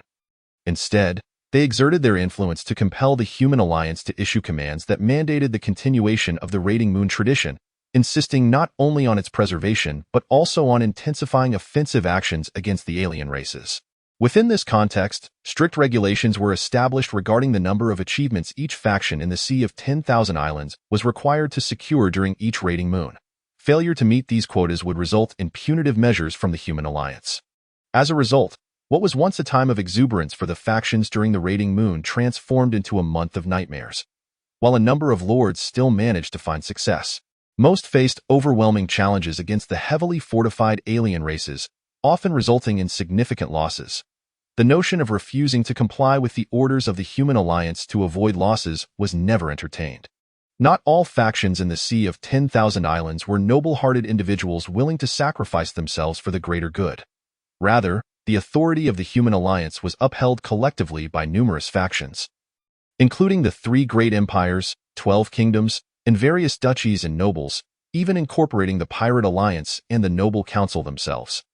Any faction claiming allegiance to humanity, from the mightiest empire to the lowliest slave, would face a united front of retribution should they defy commands. History has shown that several kingdom-level factions were ostracized for refusing to comply with the Human Alliance's directives, serving as a bloody reminder that factions within the Sea of 10,000 Islands, and even empires, must yield to the Human Alliance's authority. For Roland, the raiding moon represented particularly grim news. Given the position of Chiming Island, once embroiled in the raiding moon, his targets would inevitably be the Orc Empire. Given his current strength, launching an assault on the Orc Empire would be akin to throwing eggs against a stone. Furthermore, in comparison to the barren Sea of 10,000 Islands, the Orc Empire was not much better off. Its territories largely comprising frozen wastelands due to its proximity to the icebound realm, making development exceedingly difficult. Raiding a neighbor as impoverished as oneself was a ludicrous proposition, and this neighbor was also heavily armed and immensely powerful, rendering it even more absurd. Thus, each raiding moon became a source of great distress for the factions situated in the Byland Sea. Even during the annual raiding moon, the Black Knight pirate crew and the Mandy family, who shared a deep-seated enmity, found themselves compelled to collaborate. Although Roland had devised a plan in anticipation of the raiding moon, he intended to send slaves as cannon fodder to be managed under the unified command of the Black Knight pirate crew. This was a common strategy employed by many smaller factions, but it required the protection of larger factions. Without their cover, passing through the scrutiny of the Human Alliance would be impossible. Nonetheless, even so, to achieve a minimally acceptable level of success, Roland would need to dispatch at least 80 strong male slaves as cannon fodder. Facing the formidable Orc Empire, the survival of these 80 slaves post-raiding moon was left to fate. And even if some survived, it was highly probable that the Black Knight pirate crew would not return them. This meant that Roland would at least have to sacrifice 80 male slaves during this raiding moon. A devastating blow for Chiming Island at present. A.S. Roland pondered this predicament. A fleet of a dozen 3-masted merchant ships, adorned with the flag of the Black Knight pirate crew, gradually approached the sea surface 100 miles from Chiming Island. The merchant ships moved at a sluggish pace, heavily laden with cargo that nearly submerged them beneath the waves, struggling against the relentless battering of the waves. Such a cargo-laden fleet traversing the Sea of 10,000 Islands was perilously dangerous. Even under the banner of the Black Knight pirate crew, they would attract countless greedy eyes, as the promise of substantial profit would drive surrounding factions to madness. Yet, for the fleet's owner, there was no cause for concern. as the dark, ominous magic crystal cannons aboard these vessels could certainly awaken any enemy who had lost their senses. Chapter 55. The arrival of Leslie at the docks of Cheeming Island. Upon learning of Leslie's sudden visit, Roland, though filled with curiosity, organized a grand welcoming ceremony. What he did not anticipate was that Leslie arrived with 12 fully loaded three-masted merchant ships. This revelation left Roland utterly speechless. He was not naive enough to believe that Leslie was bestowing such a bounty upon him. After all, this was an exorbitant amount, 12 merchant ships filled with provisions valued in the tens of thousands of gold coins. But if this was not a gift to him, what purpose did Leslie have in bringing such a massive supply? This thought deepened Roland's intrigue. However, his curiosity did not linger for long. Moments later, the leading three-masted merchant ship of the fleet gently docked at the harbor of Cheeming Island. With a beaming smile, Leslie, flanked by a cadre of elite warriors, set foot on Cheeming Island for the first time. "My dearest friend, we meet again. I've missed you dearly," Leslie exclaimed, rushing forward to embrace Roland tightly before he could respond. Roland, having impressed Leslie with his adeptness in alchemical practices, had successfully crafted a level 5 potion in less than 6 months after achieving level 4. Given this rate of progress, it was highly likely that Roland would ascend to the rank of advanced alchemist within 3 years, an extraordinary feat for someone in their early 20s. Leslie's excitement was palpable. Such talent practically guaranteed that Roland would become a master alchemist. "And why, dear friend, if you don't let go, I might suffocate," Roland protested, feigning annoyance. "Ha, in my moment of joy, I forgot you were a frail mage." Leslie laughed heartily, gradually releasing Roland from his embrace. "Humph, a boorish warrior," Roland retorted, his disdain for warriors arising instinctively as a noble mage. However, Leslie took no offense, believing Roland's response to be a genuine display of camaraderie. "Esteemed apothecary, please forgive the offense of a mere warrior," he quipped with a playful wink. "Then consider these 12 merchant ships as a token of my sincere apology," Roland replied earnestly, gesturing toward the vessels on the sea. Leslie was momentarily taken aback, then, with renewed vigor, began to shake Roland once more. "Let me see if you're made of gold." "No, even gold wouldn't be this extravagant." "Stop. I forgive you," Roland exclaimed, feeling dizzy from the shaking. "Humph, now that's more like it," Leslie relented, finally releasing Roland. "If you aren't giving me these ships, then what brings you here with such a large supply?" Roland asked, a hint of reluctance in his voice. Although he understood that Leslie was not there to offer him support, he still wished to extract some benefits from the wealthy Leslie, especially since he was merely an ordinary apothecary at the moment. "Roland, stop dreaming. This represents a significant portion of my wealth. If I give it to you, I'll be bankrupt," Leslie exclaimed, realizing that Roland was still fixated on his supplies. "Alas, what has become of our friendship?" Roland sighed, his face etched with sorrow. "Enough of the pretense. I certainly cannot part with these supplies, yet I have a lucrative opportunity for you. Would you care to join me?" "A lucrative opportunity?" "Yes, indeed." Roland's gloom vanished in an instant, and he eagerly responded. Leslie cast a disdainful glance at Roland, but soon leaned closer, whispering, "Do you know whom these goods are destined for?" "For whom?" Roland inquired with curiosity. He truly could not fathom which power nearby could possibly consume such a vast quantity of supplies. The Black Knight pirate crew could certainly manage it, but why would Leslie transport goods to Cheeming Island, located on the far western side of Schwangman Island? Just then, Roland suddenly had a thought and quickly replied, "Are you planning to trade with the Northern Sea Fleet of the Terra Kingdom? When it comes to such a significant amount of supplies near Cheeming Island, aside from the Black Knight pirate crew, only the Northern Sea Fleet of the Terra Kingdom could possibly absorb it. The Northern Sea Fleet of the Terra Kingdom is a unique naval force that commands over 80% of the kingdom's naval power, both in quantity and quality. Its purpose is to exert pressure on the Orc Empire from the sea and to combat the smuggling trade between humans and the Orc Empire. Thus, given the scale of the Northern Sea Fleet, it could easily accommodate not just Leslie's dozen or so three-masted merchant ship supplies, but even 10 times that amount. However, Roland's response evidently missed the mark, as Leslie smiled mysteriously and said, "You have only guessed half of it." "Half?" Roland was taken aback. "Yes, this batch of goods is intended for trading with the enemy of the Northern Sea Fleet, the Orc Empire." Though Leslie's words were calm, they sent shockwaves through Roland's heart. For humanity, The Orc Empire has always been the #1 mortal enemy. Unlike the elves, dwarves, or even dragons, there remains a possibility for coexistence with those races. But with the Orc Empire, such a prospect is utterly impossible. The enmity between the two races can be traced back to ancient times. Both have inflicted endless pain and bloodshed upon one another, and the wars that have erupted between them are countless. Countless lives have been lost to the blades of their adversaries. Although a saying circulates throughout the continent of Saint Nor that nations and races harbor no hatred, only interests, from a purely pragmatic perspective. The Orc Empire could never coexist with humanity. A substantial portion of the territory of the northern human nations on Saint Nor was seized from the Orc Empire, and the Terra Kingdom itself was established directly upon the former lands of the Orc Empire. National grievances and familial enmities have left no room for compassion or hesitation between humans and orcs. Only an unyielding resolve to obliterate one another remains. The ultimate conclusion must inevitably result in one side falling at the hands of the other, burying this hatred beneath a flood of blood and lives. Consequently, both the Human Alliance and the Terra Kingdom have never ceased their assaults against the Orc Empire. Waves of pioneering knights venture into Orc territory to carve out lands, while heavy troops gather in the Sea of 10,000 Islands, poised to launch attacks upon the Orc Empire at any moment. War is indeed on the brink of eruption, yet under such circumstances, Leslie dares to engage in trade with the Orc Empire. Setting aside Leslie's stance, the consequences alone are beyond what he could bear. If discovered by the Northern Sea Fleet, not only would Leslie be in peril, but even the Alaco family would face expulsion from the Terra Kingdom. Observing the shock on Roland's face, Leslie could not help but smile. "Roland, what is that expression on your face?" "I see the look of a man staring death in the face. If you wish to die, could you refrain from dragging me along? Do you comprehend the consequences of smuggling with the Orc Empire?" Roland suppressed his voice, speaking earnestly. "I do understand.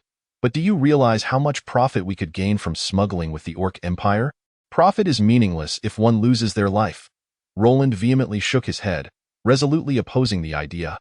With his talent for alchemy, given sufficient time, he would never lack for gold, and thus he had no need to undertake such a perilous risk by engaging in smuggling with the Orc Empire.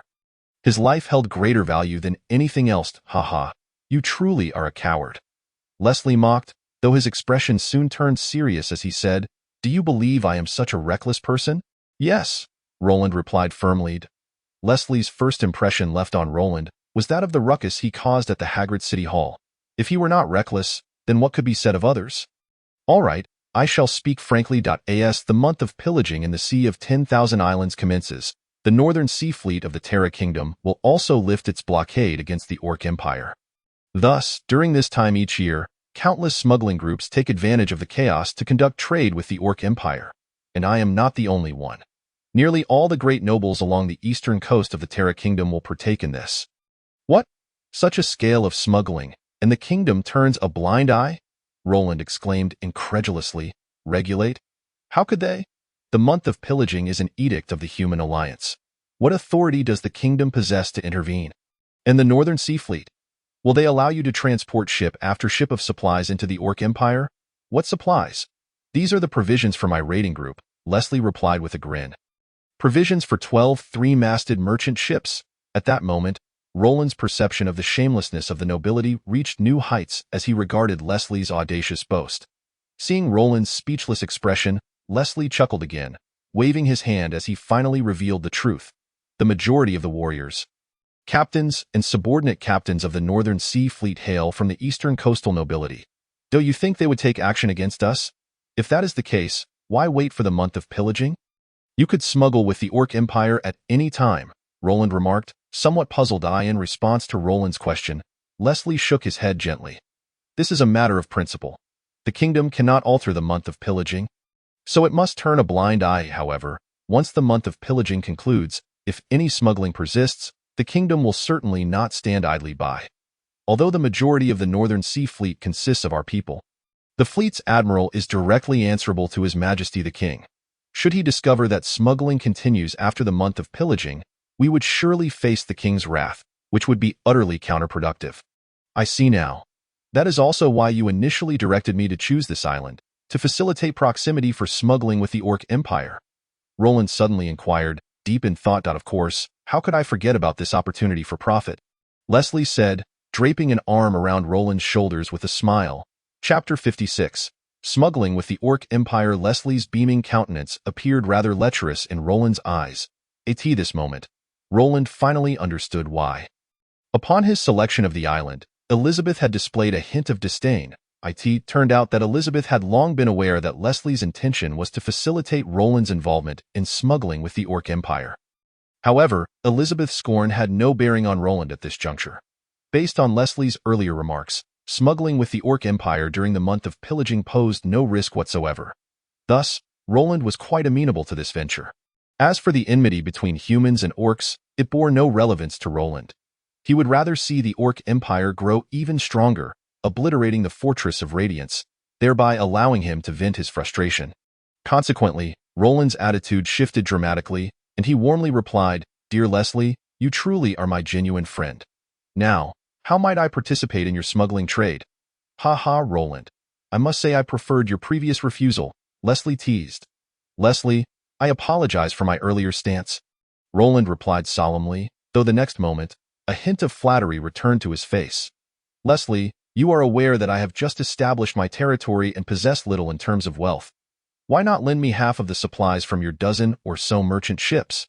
Once we conclude our trade with the Orc Empire, I shall return to you both the principal and the profits." Roland's proposal elicited an eye roll from Leslie. "Are you capable of being any more shameless? Borrowing from me, are you?" Leslie immediately pushed Roland away, adopting an expression that suggested unfamiliarity. "All right, Leslie, I was merely jesting." Upon realizing that Leslie was indeed reluctant to share, Roland let out a resigned sigh. "That is more like it. Roland, you shouldn't constantly fixate on my supplies. Did you not just harvest a batch of grain from your territory? You could easily trade that grain with the Orc Empire. The profits would surely not disappoint you." "Grain? Is there a scarcity of grain in the Orc Empire?" Roland was taken aback, genuinely surprised that the mighty Orc Empire could be lacking in food. And of course, the majority of the Orc Empire's territory consists of tundra, which cannot cultivate any crops. Furthermore, orcs are notoriously gluttonous. Transporting grain to the Orc Empire would undoubtedly yield immense profits. What kind of profits could be gained from transporting grain to the Orc Empire? Roland's eyes lit up as he eagerly pursued the question. Leslie did not respond directly but raised 3 fingers in a gesture. Instantly, Roland's eyes transformed into shapes resembling gold coins. 3 times? Roland exclaimed. Upon witnessing Leslie's nod, Roland finally comprehended why, despite the deep-seated enmity between the human and beast races, there remained a substantial number of humans who persistently engaged in smuggling with the Orc Empire. Faced with such lucrative profits, who could possibly resist the allure of greed, especially those nobles born from the pursuit of gain? In his previous life, Roland had heard a saying, "Once appropriate profits are present, the desires within humanity will expand infinitely. When profits reach 100, no laws of the world can serve as constraints, and upon achieving 300, even death will not pose any hindrance." Now, before Roland lay an opportunity for a business venture that could yield a 300 profit. Although the profits from his potions were higher, they could not be publicly displayed, whereas smuggling could genuinely make Roland a wealthy man overnight. In his domain, having just harvested a batch of grain, along with what he had previously obtained from Leslie, he could now present 60 tons of grain. Additionally, in the past few months, fishing vessels had contributed several tons of salted fish to his territory, which he believed could fetch a good price in the Orc Empire. Calculating the potential gains, a single smuggling operation could at least net Roland 4,000 to 5,000 gold coins. For Roland at this moment, this was no trivial sum, to say nothing of the fact that half of the members of the Loyal Lion Brigade were still without weapons. Once he acquired sufficient gold, arming them all would undoubtedly bolster the strength of Enlightenment Island significantly. Thus, with this thought in mind, Roland could not help but exclaim with excitement, "I have 60 tons of grain and several tons of salted fish. This is simply perfect." Upon seeing that Roland had finally abandoned his plans to seize his resources, Leslie sighed in relief. "In that case, when shall we depart?" "The sooner, the better. The raiding month officially begins in 3 days. We must seize the time," Leslie replied. "All right, I shall prepare the supplies," Roland said, promptly dispatching O'Neill and James to begin transporting the grain onto the ship. Observing Roland's eagerness, which was a stark contrast to his previous firm refusals, Leslie could only shake his head helplessly. Roland possessed many flaws. He was lustful, greedy, shameless, and so forth. But perhaps it was precisely these traits that fostered a certain camaraderie between him and Leslie. As they were of the same ilk, watching Roland engrossed in his tasks, Leslie paid him no mind, instead wandering around the residence on Enlightenment Island. Upon seeing the livestock in the animal shed, a contemplative expression crossed Leslie's face, followed by a mischievous grin. "Roland, what are you keeping these pigs, sheep, and cattle for? Load them all onto the ship and sell them to the orcs." Hearing Leslie shout, Roland hurried over. These were the livestock Leslie had previously gifted him. After 6 months of nurturing, the original 30-plus animals had produced several offspring, so their numbers had not diminished significantly. Moreover, Roland had developed a deep affection for them, as they had supplied him with meat during this recent period. "How much can we sell them for?" "4 times the meat, O'Neill. Package them all up," Roland shouted without a trace of sentiment. After all, emotions could not be exchanged for gold coins, and all these farming tools, load them onto the ship as well. While they may not double in value, they can at least fetch a decent price. "O'Neill, package them, and these package them." In the blink of an eye, the previously orderly residence was thrown into disarray under Leslie's direction. Fortunately, the orcs were not lacking in timber. Otherwise, Roland might have dismantled the wooden houses to sell to the orcs. Eventually, when Leslie discovered that there were indeed no more valuable items left in Roland's territory, he clapped his hands, his expression one of lingering desire. However, just then, O'Neill suddenly passed by with several bags of grain, causing Leslie's eyes to light up. "Roland, weapons at 8 times their value, and equipment at 5 times. Well-fitted gear is even more expensive. Weapons and equipment? I don't have any." Roland was taken aback upon hearing this. Leslie pointed at the armor O'Neill was wearing. Roland's face darkened immediately. Selling livestock and grain was one thing, but selling the equipment of his own army for a few gold coins was crossing a line. Moreover, the equipment worn by O'Neill and the others was their own property before joining Roland. Could he sell that? "Leslie, are you trying to make a fool of me?" Leslie finally burst into hearty laughter. Realizing he had been played, Roland could not help but shout in anger. However, in the end, Roland still packed all the goods that could be sold to the orcs onto the 3-masted merchant ship Leslie had left for him. Consequently, another deep-draft merchant ship set sail upon the sea. For this expedition, Roland did not bring many people, as Leslie's guards were already sufficient. They did not need Roland's small contingent. Furthermore, since no one knew whether there would be dangers in the Orc Empire, Roland chose to bring only O'Neill, a high-ranking warrior. To conserve his strength, in truth, Roland was not keen on going, but he had no choice. After all, this was the raiding month, not a smuggling month. The Human Alliance would send people to assess the achievements of various factions in the Sea of 10,000 Islands. Once any faction was found to be skimming off the top or shirking from battle, they would undoubtedly face severe punishments, even having their territories obliterated by powerful forces. Previously, Roland had planned to send some expendables to the Black Knight pirate group for unified command, thereby ensuring he would receive a share of the merits gained by the Black Knight pirate group, which would barely suffice to appease the Human Alliance's assessment. However, now that Leslie was involved, Roland naturally did not intend to offer 80 slaves for free. Thus, he had no choice but to personally join Leslie in heading to the Orc Empire, utilizing Leslie's strength to fulfill his obligations during the raiding month. As Roland joined Leslie's fleet, composed of 13 3-masted merchant ships, they did not sail directly westward but instead turned southward. This unexpected change of direction left Roland momentarily stunned, prompting him to inquire, "Where are we headed? Isn't the Orc Empire to the west?" Leslie rolled his eyes in response. "My foolish friend, could you not think for a moment? Even though most of the Northern Sea Fleet belongs to us, I cannot conduct smuggling right under their noses." Roland's face flushed with embarrassment upon hearing this, secretly cursing the noble character that could stoop to anything. However, recognizing that he would still need Leslie's assistance to complete his tasks, Roland refrained from provoking him and cautiously leaned closer to inquire, "Which race are we trading with in the Orc Empire this time?" The Orc Empire was often mockingly referred to by humans as the Hybrid Empire, as the absence of reproductive barriers meant that new races could emerge at any moment. However, only 9 major races typically represented the Orc Empire, colloquially known as the 1 imperial family and 8 royal families. The remaining races were vastly inferior in both numbers and strength. Given the quantity of goods Leslie had, he would undoubtedly seek to trade with these 9 major races to secure a good price. Thus, Roland was also preparing for the worst, in case the race Leslie traded with turned out to be bloodthirsty and frenzied, such as werewolves or tigermen. This time, Leslie did not keep him in suspense. Directly responding, the fox people. Upon hearing this, Roland heaved a sigh of relief.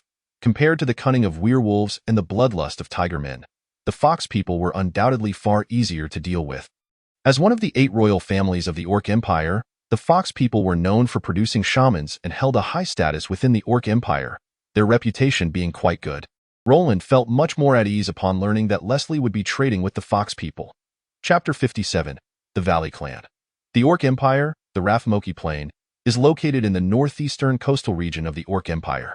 Although the plain is not vast, its soil is exceptionally fertile, with vast stretches of fescue and timothy grass, rich in nutrients. Consequently, herds of cattle and sheep graze on the grasslands, yielding a high annual meat output. However, the fertile land and high meat production have led to fierce competition between the 2 major royal families of the Orc Empire, the Elephant people and the Fox people. After enduring multiple wars, the Valley Clan of the Fox people ultimately gained the upper hand, claiming the more fertile eastern region of the plain as their territory, while the western region was occupied by the Tower Abyss clan of the Elephant people. Following the demarcation, the more fertile eastern region allowed the Fox people to reap substantial meat harvests each year, significantly increasing their population and facilitating rapid development. However, this good fortune was short-lived. With the announcement of the raiding month by the Pirate Alliance and the Noble Council, factions from all over the Sea of 10,000 Islands descended like sharks sensing blood. This was undoubtedly a calamity for the Valley Clan, as they suffered immense losses during the early days of the raiding month. It was only after the Valley Clan stationed numerous troops along the coastal areas and even established several fortifications that the situation began to improve. However, the cumulative losses from the annual raiding month continued to take a toll on the Valley Clan, leading to the gradual decline of what was once one of the 4 major clans of the Fox people. This change naturally left the upper echelons of the Valley Clan in a state of desperation. Watching their old rivals, the Elephant people, thrive in their rear while they endured the relentless harassment and assaults from humans.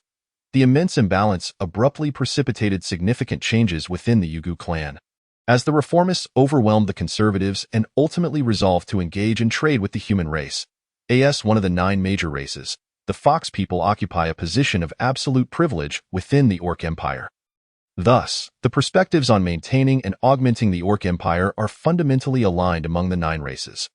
Consequently, not only are the humans reluctant to trade with the orcs, but the 9 races are equally disinclined to engage in commerce with humanity. They are acutely aware that due to disparities in productivity, they would invariably be at a disadvantage in dealings with humans. Often, humans can exchange inferior quality food and weaponry for substantial strategic resources such as magic crystals, magic cores, and magical materials. Although trade with humanity might bolster the Orc Empire, the pace of this enhancement would lag far behind that of the humans. Therefore, the prevailing attitude among the 9 royal families is predominantly against trading with humans. However, the Yugu clan finds itself beleaguered by human raiding parties from the Wandao Sea, which have left them severely weakened, on the brink of losing their status among the 4 major clans. Should they fall from this elite tier, it would not only signify a loss of influence within their kin, but also result in a significant reduction of their share of resources. This predicament has compelled the upper echelons of the Yugu clan to engage in trade with humans to rectify their situation.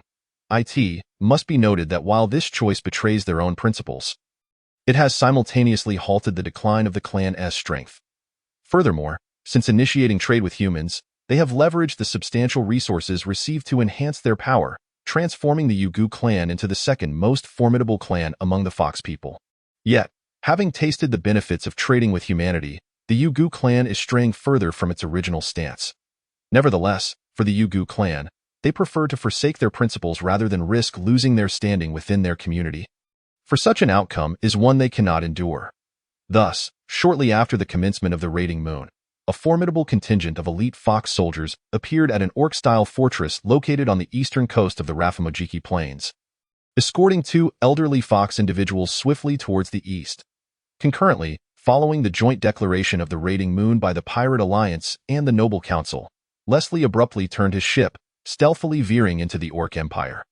The route was so concealed that Roland did not encounter any other fleets along the way, indicating that Leslie had been well-prepared, a secluded deep-water bay along the Orc Empire's coastline. As night descended, a fleet of 13 three-masted merchant ships glided quietly towards the shore. This was Leslie's fleet, which, under the cover of darkness, stealthily approached the coast. This particular stretch of coastline served as a natural dock, featuring profound waters devoid of any reefs, with the rocky shore providing an ideal unloading passage for the merchant vessels. All hands on alert, increased speed, Leslie commanded with a grave demeanor as the fleet neared the shoreline.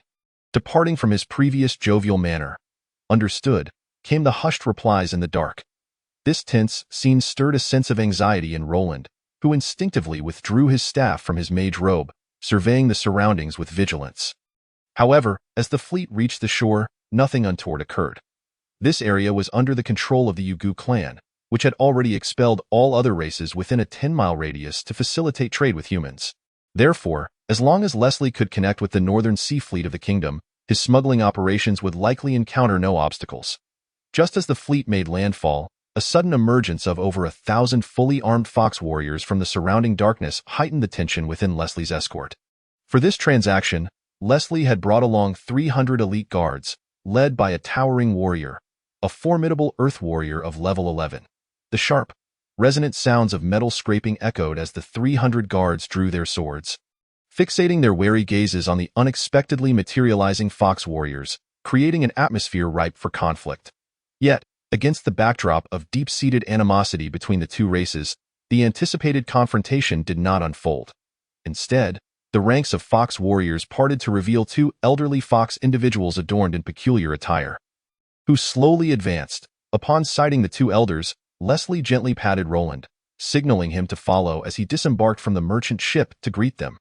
The intensity of the moment compelled Roland to remain closely by Leslie's side.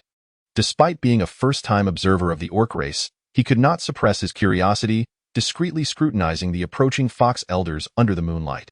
Among the myriad races within the Orc Empire, the fox people undeniably possess a visually appealing appearance, still resonating with human aesthetic sensibilities. The two elder foxes, though aged and lined with wrinkles, exhibited a slender form, their furry ears and long tails lending them an endearing quality. Most striking to Roland was the aura of formidable power emanating from the two elders, far surpassing his current capabilities, even eclipsing the prowess of the Earth Warrior beside Leslie. I am honored to meet Elders Sunita and Sutali. It has been a year, yet you both remain as graceful as ever. Unforgettable in your elegance, Leslie remarked with a smile upon approaching the elders. You flatter us, young Master Leslie. We are but approaching the embrace of our ancestors. What elegance can be claimed? Replied one elder fox, stepping slightly forward, a hint of a smile gracing his features. Elder Sunita, you are being modest. With your strength and longevity, you are still in your prime. The Yugu clan greatly benefits from your enlightened leadership. Leslie promptly complimented, clearly well acquainted with the two fox elders. Our Yugu clan has thrived for a millennium, with talents emerging in abundance. There is no need for an old relic like myself to lead. Sunita replied with seasoned wisdom, his words meticulously crafted. The esteemed Yugu clan rightfully commands admiration, yet it remains indebted to your enlightened decisions in the past. Leslie responded with a chuckle. Sunita merely smiled, shifting his attention towards the fleet behind Leslie. Upon seeing the 13 laden merchant ships, a glimmer of eagerness flickered in his gaze. The rapid enhancement of the Yugu clan's strength over the years can be attributed largely to their trade with humans, which has supplied them with copious amounts of food and weaponry. Young Master Leslie, what goods have you brought this time? Inquired Sunita. The elder's question. A sense of pride illuminated Leslie's face. 1,000 sets of exquisite armor and weaponry, 300 bolts of silk fabric, 500 tons of grain, and 600 vials of 4th-level potions, half of which are 4th-level mental agility potions, along with 200 vials of 5th-level potions, half of which are 5th-level mental agility potions, and 100 vials of 6th-level potions. As Leslie enumerated the goods, Sunita's expression grew increasingly animated, especially upon hearing about the magical potions, a look of surprise crossing his face. Magical potions are undeniably vital strategic resources for any faction. including the orcs.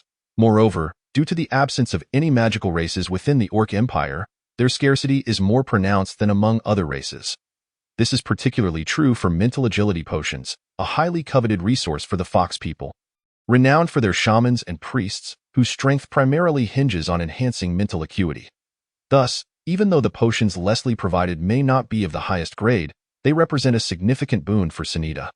It seems young Master Leslie has once again secured the services of an alchemist, Sunita remarked enviously. The Orc Empire boasts a plethora of races, including 1 emperor, 8 kings, and the 9 renowned races of the wholly new continent. Yet, it notably lacks any races that produce a surplus of mages. Although shamans and priests possess power comparable to that of mages, they fall short in disciplines such as potion making, alchemy, and magic runes that enhance practitioners' capabilities. It is no wonder that magical potions and equipment often command exorbitant prices within the Orc Empire. Chapter 58. Substantial profits at this juncture. On the coastline of the Orc Empire, Leslie, upon hearing Sunita's words, refrained from directly addressing the inquiry regarding the goods, instead continuing, "Elder Sunita, are you satisfied with the provisions I have brought?" Leslie's evasion did not go unnoticed by Sunita, who remained unperturbed. "I am thoroughly satisfied. Truly, you are worthy of being the second heir of the Auroch family, with a generosity that surpasses others." Leslie subtly shook his head, clearly perceiving the underlying meaning in Sunita's words. The implication was straightforward. He was being reminded that he was not the only faction engaging in smuggling with the Fox people. A caution to temper his expectations. However, having exerted considerable effort, Leslie had no intention of settling for meager profits. His ability to effortlessly transport the abundant supplies from 13 merchant ships to the Orc Empire, with countless individuals providing him cover along the way, implies that he would subsequently need to allocate a substantial sum of gold coins for various favors. "Elder Sunita, I appreciate your kind words. However, if you are this satisfied, I wonder how much the nobles would be willing to pay for this." Upon hearing this, Sunita gazed deeply at Leslie with eyes that bore the weight of experience, then gently waved her hand. Instantly, dozens of robust foxskin warriors appeared behind her, briskly carrying 10 heavy chests forward.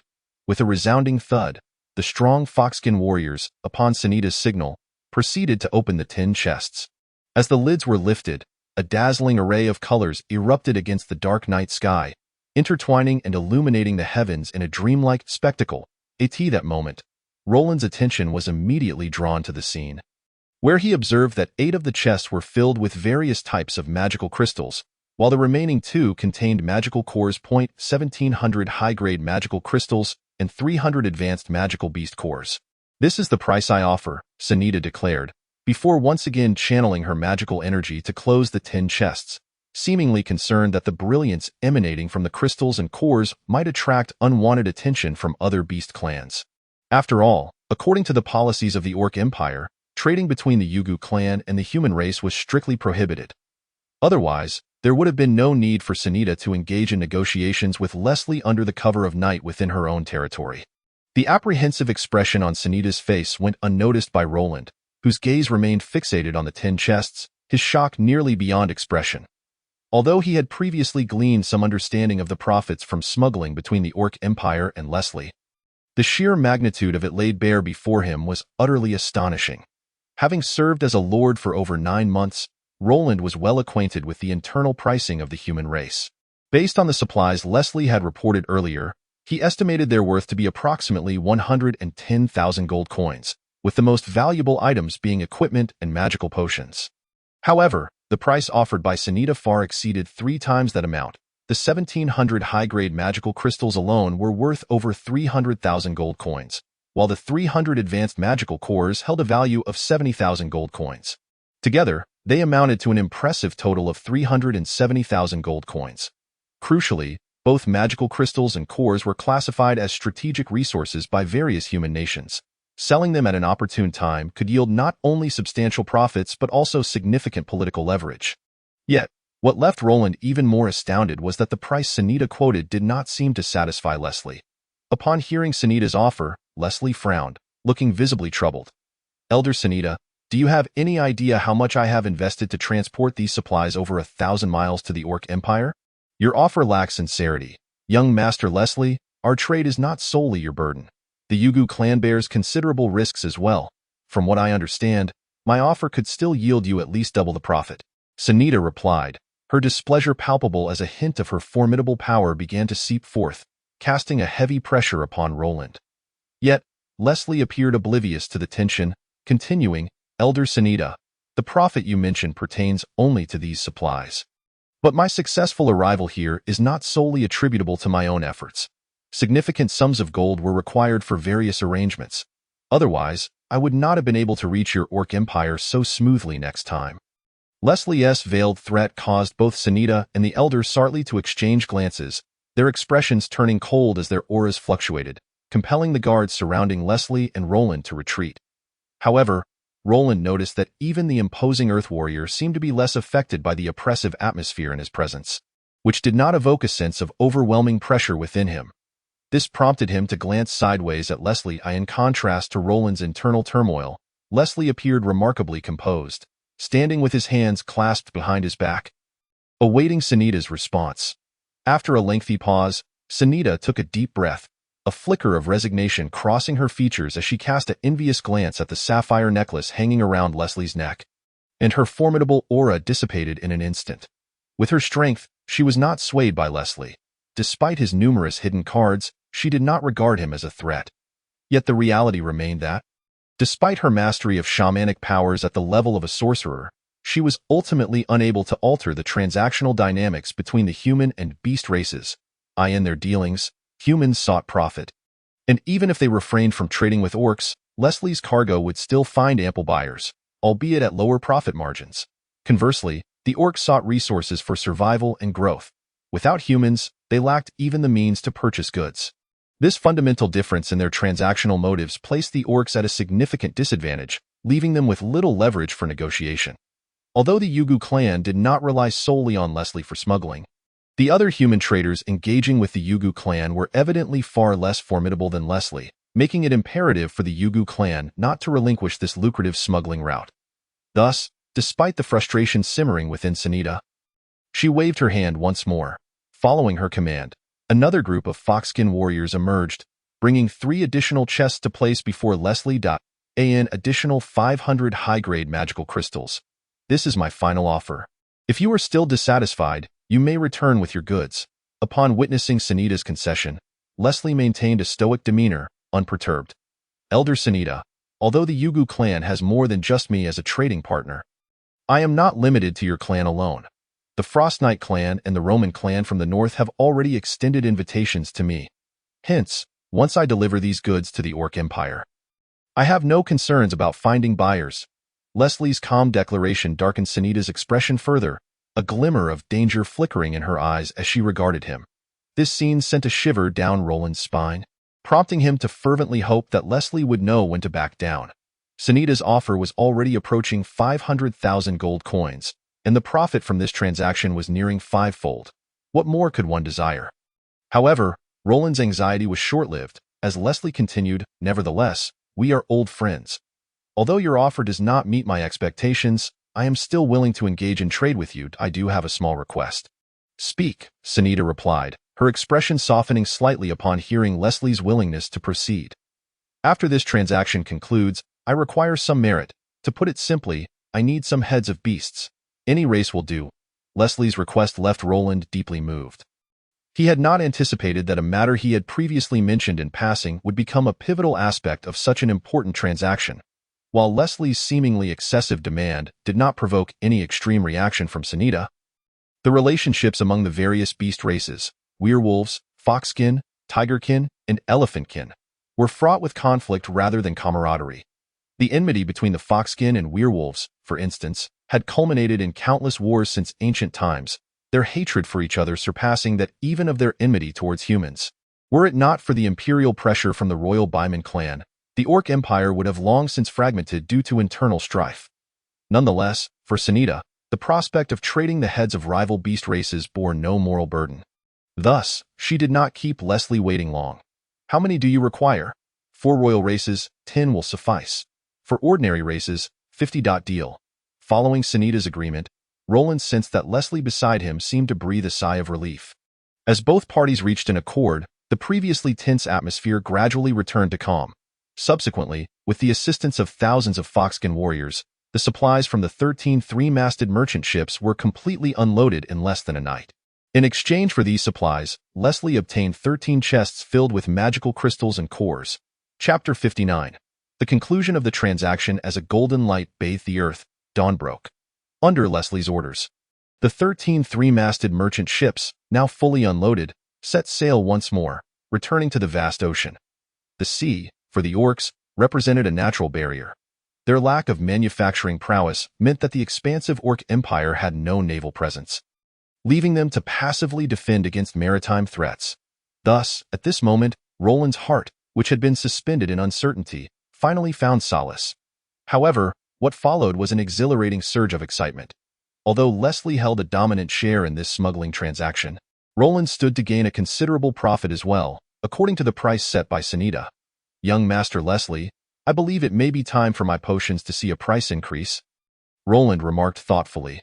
The substantial profits Leslie was set to reap were not merely from the food and cloth he carried. 500 tons of grain and 300 bolts of fabric, while seemingly abundant, would yield at most 30 to 40,000 gold coins. The primary reason Sunita offered such a high bid was undoubtedly due to the 1,000 sets of weaponry and magical potions. According to Roland's calculations, the profit from the equipment and magical potions alone exceeded sixfold, and while it may not match the exaggerated figures Leslie had previously mentioned, it was sufficient to stir a profound greed within Roland. Moreover, this smuggling endeavor led Roland to a startling revelation. The Orc Empire's poverty was relative. They indeed lacked strategic resources such as weaponry, magical potions, and food, yet their vast territories were rich in minerals. And with their formidable strength, they could more easily capture magical beasts. Thus, for the unscrupulous Roland, the Orc Empire represented a veritable gold mine, ripe for exploitation. Meanwhile, upon hearing Roland's suggestion, Leslie's demeanor shifted from calm to furious anger. Roland, you insufferable leech, first, you covet my supplies, and now you set your sights on my gold coins. Do you have any idea how much I have invested in this trade? How much? Roland disregarded Leslie's fury. His curiosity piqued. Such bountiful profits naturally enticed him, especially since his territory bordered the Orc Empire, making smuggling far more convenient for him than for Leslie. Half. I must at least retain half of the gold coins earned from this transaction for my own dealings. Otherwise, do you think my fully laden fleet could reach the Orc Empire so smoothly? Leslie retorted with irritation. Even half would still yield a profit exceeding 100%, Roland calculated, his eyes growing ever brighter.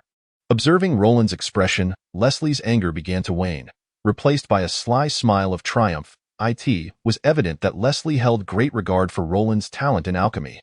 This smuggling route was not chosen out of genuine camaraderie, but rather to bind Roland to his interests, deepening their mutual profit ties. In Leslie's perspective, nothing surpassed the directness of profit. As long as their interests were intertwined, even angels and demons could become fast friends. Leslie harbored no fear that Roland would sever ties to pursue his own interests. This smuggling line required a noble status to even gain entry.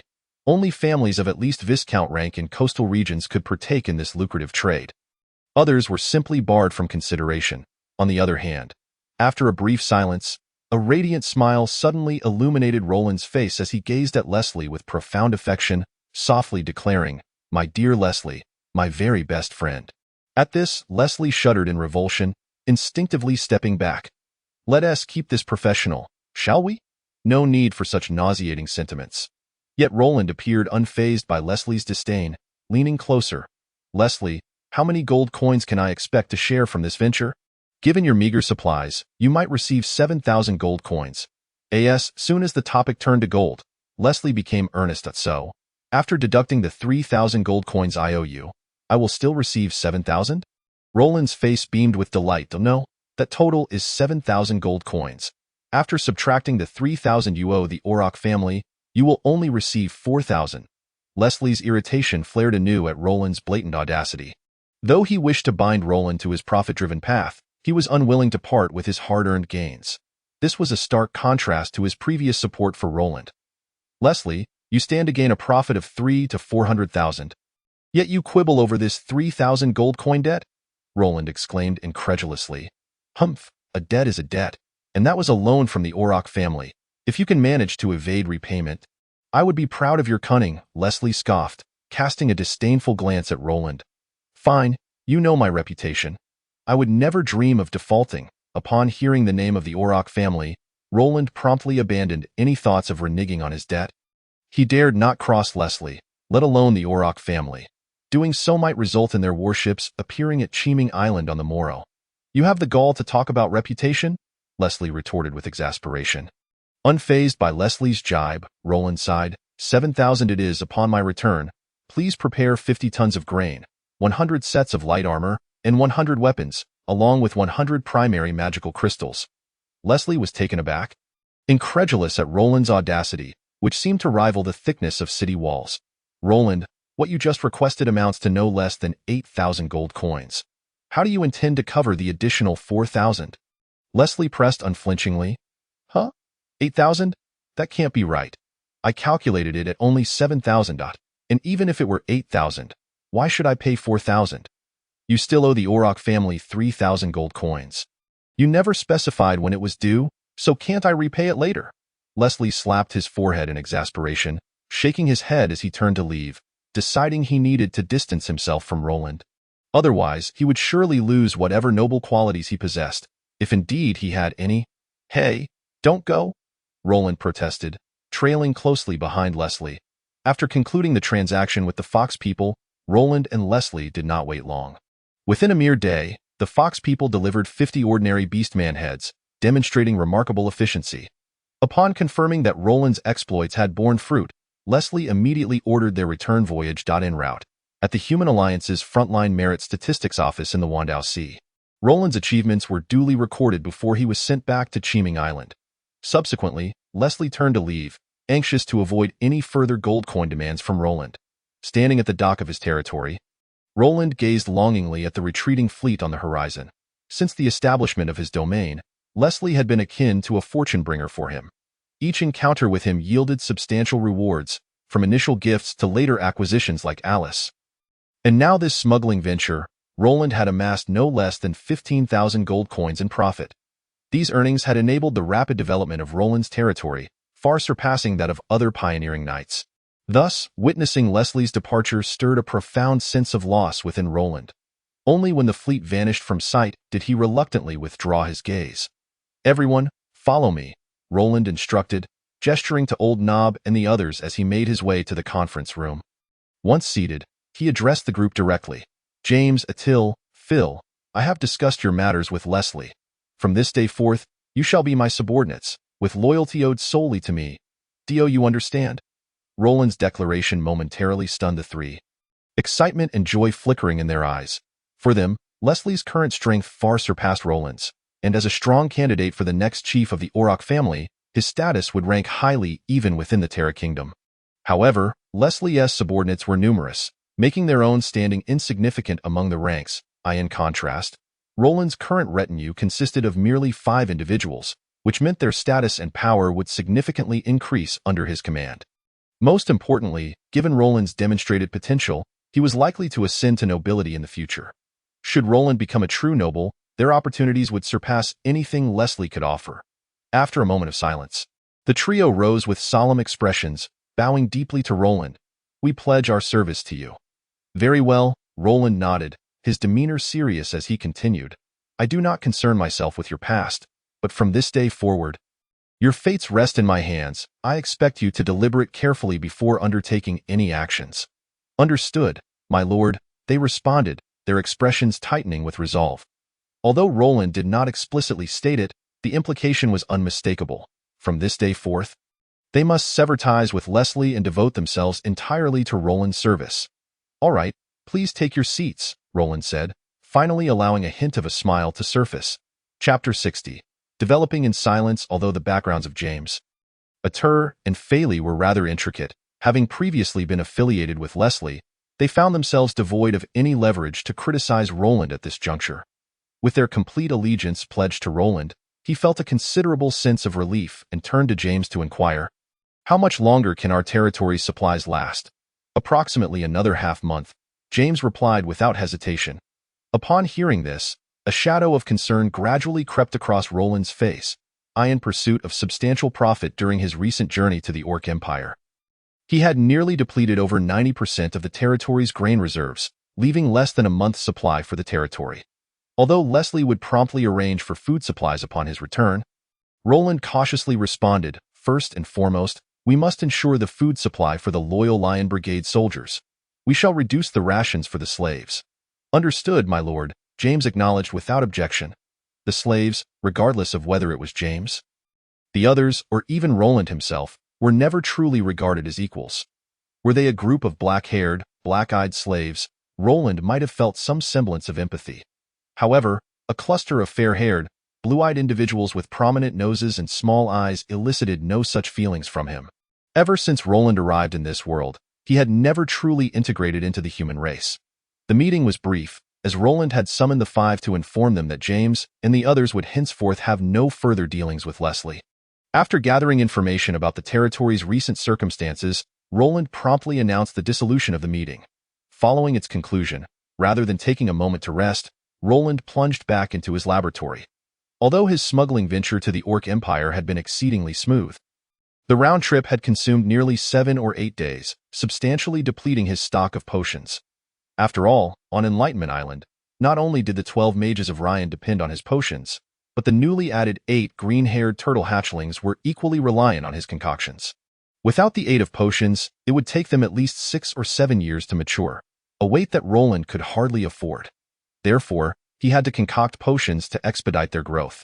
Moreover, ever since O'Neill became his pledged knight, Roland had begun experimenting with the creation of potions suitable for warriors. He intended to nurture O'Neill with care, although his potential was not particularly high. As long as he remained steadfastly by Roland's side, Roland would not hesitate to provide him with magical potions. Consequently, Roland found himself burdened with an immense workload in potion crafting. Fortunately, his strength had been steadily increasing, and his enhanced mental acuity allowed him to brew potions more frequently each day. With the assistance of 5th-level potions, Roland's mental capacity had successfully reached 12 points, enabling him to produce over 10 basic potions daily. However, with his frequent usage of 5th-level potions, their effectiveness had begun to diminish recently. The last dose had only increased his mental acuity by a mere 0.04 points, a reduction of more than 4-fold compared to the initial effect. Although Roland felt disappointment at this development, he was resigned to the situation. While he was confident in his ability to concoct 6th-level potions in a short span, he was reluctant to do so. After all, he had only been trading 5th-level potions with Leslie for less than 3 months, and he was aware that the success rate for producing 5th-level potions was still under 30%. Purchasing materials for 6th-level potions from Leslie before mastering the 5th level would undoubtedly attract Leslie's scrutiny. After careful consideration, Roland abandoned this plan in the following hours, with the assistance of Enwa. Roland busily toiled for over 3 hours, successfully completing that day's potion creation. He produced 3 bottles of 3rd-level Earth-type essence, primarily intended for warriors training in Earth-type combat. O'Neill, being a 7th-level Earth-type advanced warrior, became the focus of Roland's efforts to enhance his potion crafting skills using basic Earth-type essence. Additionally, he crafted 3 bottles of 1st-level Water-type growth essence to accelerate the growth of Water-type magical beasts. Specifically for the green-haired turtles, 0.4 bottles of 2nd-level mental agility potions were prepared for Ryan and the others.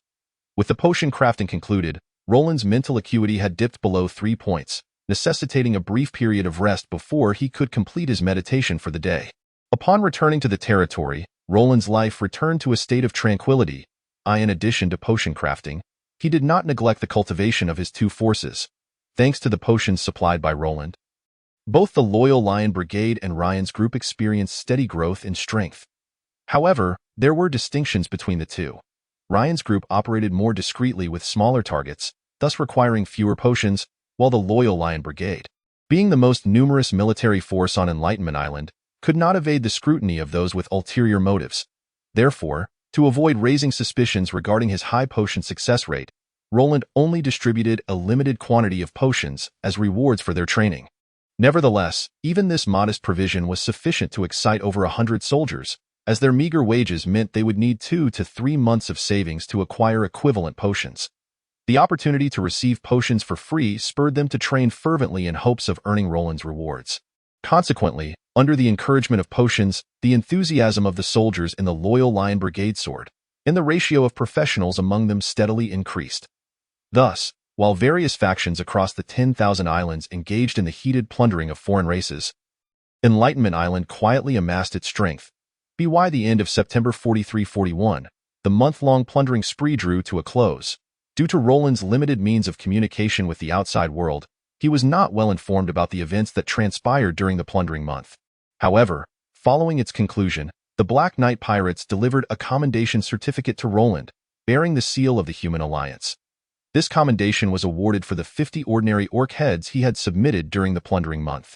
Unlike the merit system of the Terra Kingdom, this commendation was directly recognized by the Human Alliance. Should he accumulate enough merit in the future, he could potentially bypass the Terra Kingdom and be granted noble status by the Human Alliance. The noble status conferred by the Human Alliance was far superior to that of the Terra Kingdom. Nobility in the Terra Kingdom was only effective within its borders and would not be acknowledged by other nations. In contrast, the noble status granted by the Human Alliance was recognized by all human nations, meaning that no matter where one went among human territories, they would enjoy the privileges and status befitting a noble. However, acquiring noble status from the Human Alliance required an astronomical amount of merit. Upon seeing this commendation certificate, a smirk of derision flickered in Roland's eyes, while other factions toiled tirelessly for an entire month. Incurring countless costs in the hopes of obtaining a commendation, Roland had merely taken a brief tour with Leslie in the Orc Empire, and not only amassed a considerable amount of gold, but also received recognition of merit courtesy of the Foxfolk. This stark contrast highlighted the extent to which nobles controlled various avenues in this world, rendering those without noble backgrounds mere cannon fodder. It could be said that to seize control of one's destiny on the continent of Saint Noir, one must integrate into the noble system unless one possesses the strength to dismantle it. At this moment, Roland clearly lacked such power, and thus, following this smuggling venture, his desire to become a noble intensified. With the conclusion of the plundering month, Leslie also delivered all the supplies Roland had previously procured. 100 sets of light infantry armor, all crafted by the Oroko family, boasted quality surpassing that of the armaments Leslie had traded to the orcs. 100 weapons, each of superior quality. For these weapons and equipment alone, Roland had expended over 5,000 gold coins, a price he had managed to negotiate through persistent persuasion. Additionally, he acquired 30 tons of rye, 10 tons of wheat, 10 tons of barley, and over 100 livestock, along with 100 primary magical crystals. To secure this batch of goods, Roland had not only invested the entirety of his earnings from the smuggling operation, but also depleted all his potion profits for the month. The accounts on Enlightenment Island were once again rendered empty, devoid of any funds. However, with this influx of weapons and equipment, the loyal Lion Brigade had finally taken shape. According to Roland's estimations, their strength had likely surpassed that of Neil Bergman's guard squad, as the latter had not possessed such superior gear during their previous skirmishes. Moreover, with the arrival of these supplies, the previously restless atmosphere on Enlightenment Island, exacerbated by food shortages, gradually returned to a state of calm. In light of this, James organized a grand feast to celebrate the remarkable achievements of their illustrious Lord Roland on the battlefield during the plundering month. Although the 5 of them were well aware of the true origins of Roland's accomplishments, the majority of the slaves and free people in the territory remained oblivious. Thus, upon witnessing Roland present the commendation certificate from the Human Alliance, the inhabitants of Enlightenment Island erupted in praise for his merits. In the face of this spectacle, Roland felt no embarrassment. Rather, he repeatedly extolled James's capabilities. In this regard, even though Roland had yet to attain noble status, he had already grasped the essence of noble shamelessness. Chapter 61 Year-End Summary. As time flows inexorably onward, we find ourselves at the conclusion of the year 4341. Since Roland departed from Helgeland, he has now spent nearly a year on Cheeming Island. After a year of development, Cheeming Island has shed its former desolation. Under Martin's meticulous planning, the island now exhibits a neat and orderly appearance, with wide, straight streets and houses arranged harmoniously. Over 2,000 acres of farmland are distributed throughout Cheeming Island, a result of James's efforts to cultivate previously uncultivated lands after this year's initial harvest.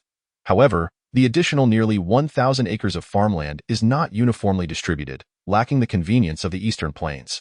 Nevertheless, The increase in farmland has instilled a sense of hope among the island's slaves, leading to a more stable populace. Meanwhile, just 3 days before the dawn of a new year, a significant project on Chiming Island reached successful completion. The shipbuilding workshop adjacent to the dock, after more than 2 months of dedicated construction, has been transformed into a small shipyard, exceeding the previous scale by more than tenfold. This endeavor, fully supported by Roland following the conclusion of the plundering moon, has cost him nearly 1,000 gold coins. The newly established shipyard is now capable of efficiently producing single-masted merchant vessels, and with the addition of a dozen skilled craftsman slaves purchased from Helgeland, the construction of a single-masted merchant ship now requires less than 2 months. However, due to the absence of suitable timber for shipbuilding on Chiming Island, Roland must procure it from Helgeland and transport it over long distances, resulting in a construction cost that exceeds 400 gold coins, more than double the price. In fact, for just a little more, one could purchase a completed single-masted merchant ship directly from Helgeland. Yet, in pursuit of self-sufficiency for his territory, Roland remains steadfast in his commitment to indigenous construction. As an island lord, mastering shipbuilding is an inevitable obligation. While single-masted merchant ships can still be acquired externally, the costs of 3-masted ships and above are exorbitant, and sometimes, simply having the funds does not guarantee acquisition. Roland's considerable efforts are, of course, aimed at enhancing Chiming Island's capacity for cargo transportation. Initially, he held no strong attachment to single-masted merchant vessels, but this year's lucrative dealings in smuggling with the Orc Empire have piqued his interest and, more candidly, ignited his greed. Thus, he has invested heavily in establishing a shipyard on Chiming Island, primarily to prepare for next year's smuggling during the plundering moon, aiming to amplify his trade volume and generate greater profits. Although the shipyard currently produces only single-masted merchant ships, Chiming Island lies within a mere 200 miles of the Orc Empire, well within the operational range of such vessels. Furthermore, as Chiming Island's strength continues to grow and stabilize, Roland intends to engage with neighboring factions to explore trade routes and foster connections, all of which will necessitate a fleet support. At the entrance of the shipyard, as he surveyed the newly established, expansive docks, a hint of satisfaction graced Roland's visage. "Anthony, I entrust this shipyard to you in the coming period. Focus on constructing single-masted merchant vessels, ensuring quality while expediting efficiency as much as possible. Master, I shall devote myself entirely to building merchant vessels for you, and I will not let you down," Anthony replied, brimming with excitement and fervently affirming his commitment. As a slave, his foremost duty lies in demonstrating his value before his master, establishing merit that, even if freedom eludes him in the future, could elevate his status above that of his fellow slaves. "Old Knob, you shall oversee the shipyard's operations henceforth." While Anthony's assurances were reassuring, Roland harbored lingering doubts regarding the trustworthiness of his slaves, prompting him to appoint Old Knob directly as the overseer. Since regaining Roland's favor, Old Knob's notorious reputation had become well known. Even the warriors of the loyal Lion Brigade regarded him with trepidation, fearful of incurring his wrath. Thus, upon hearing Roland's directive, the excitement on Anthony's face swiftly dissipated, replaced by a cautious glance toward Old Knob standing beside Roland. "Understood, young master. Old Knob will ensure that no slave has an opportunity to slack off," Old Knob declared, his demeanor shifting as he cast a menacing gaze over Anthony and the other skilled slave workers. This caused Anthony and his companions to stiffen, refraining from any movement lest they attract Old Knob's ire. Witnessing this interaction, Roland felt a surge of satisfaction. He required only one thing from his slaves: diligent labor to generate profit for him. Old Knob effectively fulfilled this role, serving as a fierce guardian of Roland's interests. Ironically, as Old Knob's reputation deteriorated, Roland's own standing flourished. Since appointing Old Knob, he had not personally punished any slaves, acquiring a reputation for benevolence among them. However, figures like James and O'Neill within the territory were acutely aware that all of Old Knob's actions were tacitly sanctioned by Roland. After inspecting the newly established shipyard, Roland summoned Old Knob and the 5 others to the conference room. With the year 41 drawing to a close, Roland sought to review the progress of various tasks within the territory and to discuss development plans for the coming year. Once the 5 were seated, Roland wasted no time and pointed to Old Knob. Upon receiving Roland's cue, Old Knob promptly rose, retrieving a ledger of the territory's finances. After clearing his throat, he reported, "Young master, The current balance in our account stands at 1,880 gold coins, 84 silver coins, and 890 copper coins, primarily derived from the recent transaction with Leslie. Our reserves of various grains amount to 54 tons, with 72 livestock remaining, and we possess 52 primary magic crystals. Next month, we anticipate dispersing 780 gold coins in salaries to the Loyal Lion Brigade, with an additional 200 gold coins required for grain purchases and 25 primary magic crystals needed for the upkeep of the green-shelled turtles. Upon concluding his report, Old Knob observed Roland nodding in acknowledgement, and he gestured for Old Knob to take his seat. With the 5th-level potions now comprising the core of Roland's trade with Leslie, his monthly net income had surged to approximately 1,800 gold coins, a figure still under conservative management. Currently, he had only revealed less than 30% of his success rate to Leslie. Otherwise, his monthly net income could easily exceed 2,000 gold coins. Moreover, over the past few months, Roland had amassed a staggering 130 bottles worth of materials for crafting 5th-level potions. However, due to the demanding nature of potion production, he had been unable to allocate the necessary resources to create them, forcing him to store them for future use in cultivating his own mages. Yet, while Roland's income had increased, the expenses of his territory had also risen significantly. Thanks to the assistance of his potions, the ranks of the Loyal Lion Brigade had seen a rapid elevation in levels over the past 2 months, with 2 formerly junior warriors achieving the rank of intermediate warriors. Consequently, their monthly salaries had also risen considerably. Additionally, with the acquisition of the green-shelled turtle herd, he needed to feed them some primary magic crystals each month to temper their wildness while enhancing their strength, representing another substantial expenditure. Nonetheless, the results have been remarkable. Currently, there are 13 adult green-shelled turtles on Cheeming Island, 2 of which have already attained the status of intermediate magical beasts. Moreover, under the influence of the primary magic crystals, the leader of the green-shelled turtles has grown significantly larger, exuding a more potent aura, indicating its proximity to becoming a 5th-level magical beast. Furthermore, due to the abundant feeding of magic crystals, the green-shelled turtles have displayed an increasingly amicable disposition toward humans, leading to all but the leader becoming steeds for the members of the Loyal Lion Brigade. As for the leader, Roland had other plans and had kept it in the subterranean caverns of the territory without allowing anyone to tame it. Aside from these 2 expenditures, the rising population within the territory has led to a substantial increase in monthly grain consumption. Fortunately, before winter set in, Cheeming Island had successfully harvested its second season's crops. However, as the farmland was newly developed and due to its proximity to the icebound realm, the weather turned increasingly frigid by November, necessitating an early harvest of the second season's crops, the yield of which fell far short of the first season's. Consequently, the territory's grain reserves will not last until the next harvest, necessitating a budget of 200 gold coins each month for grain purchases from next month until the harvest in August of the following year. Additionally, with the establishment of the new shipyard on Cheeming Island, materials for constructing single-masted merchant ships will need to be procured externally every 2 months, costing over 100 gold coins. Thus, although Roland's monthly income has seen significant growth, his monthly surplus has not increased proportionately. After deducting all expenses, he is left with approximately 300 gold coins each month. Nevertheless, Roland is quite content with this outcome, despite the substantial gold coins expended. He has secured a territory, hundreds of slaves, and a guard force of over 100, laying a solid foundation for his ascent to nobility. After the report from Old Knob was concluded, Roland's gaze shifted towards Feely, who was seated beside Old Nob. My lord, at present, our territory possesses 6 small fishing vessels, which can yield approximately 3 tons of fish meat each month. Furthermore, it is anticipated that within 2 months, the first single-masted merchant ship will be launched from the newly established shipyard. Feely's report was rather succinct. After all, the shipyard on Cheeming Island has only recently been established, and he indeed has a limited number of vessels at his disposal.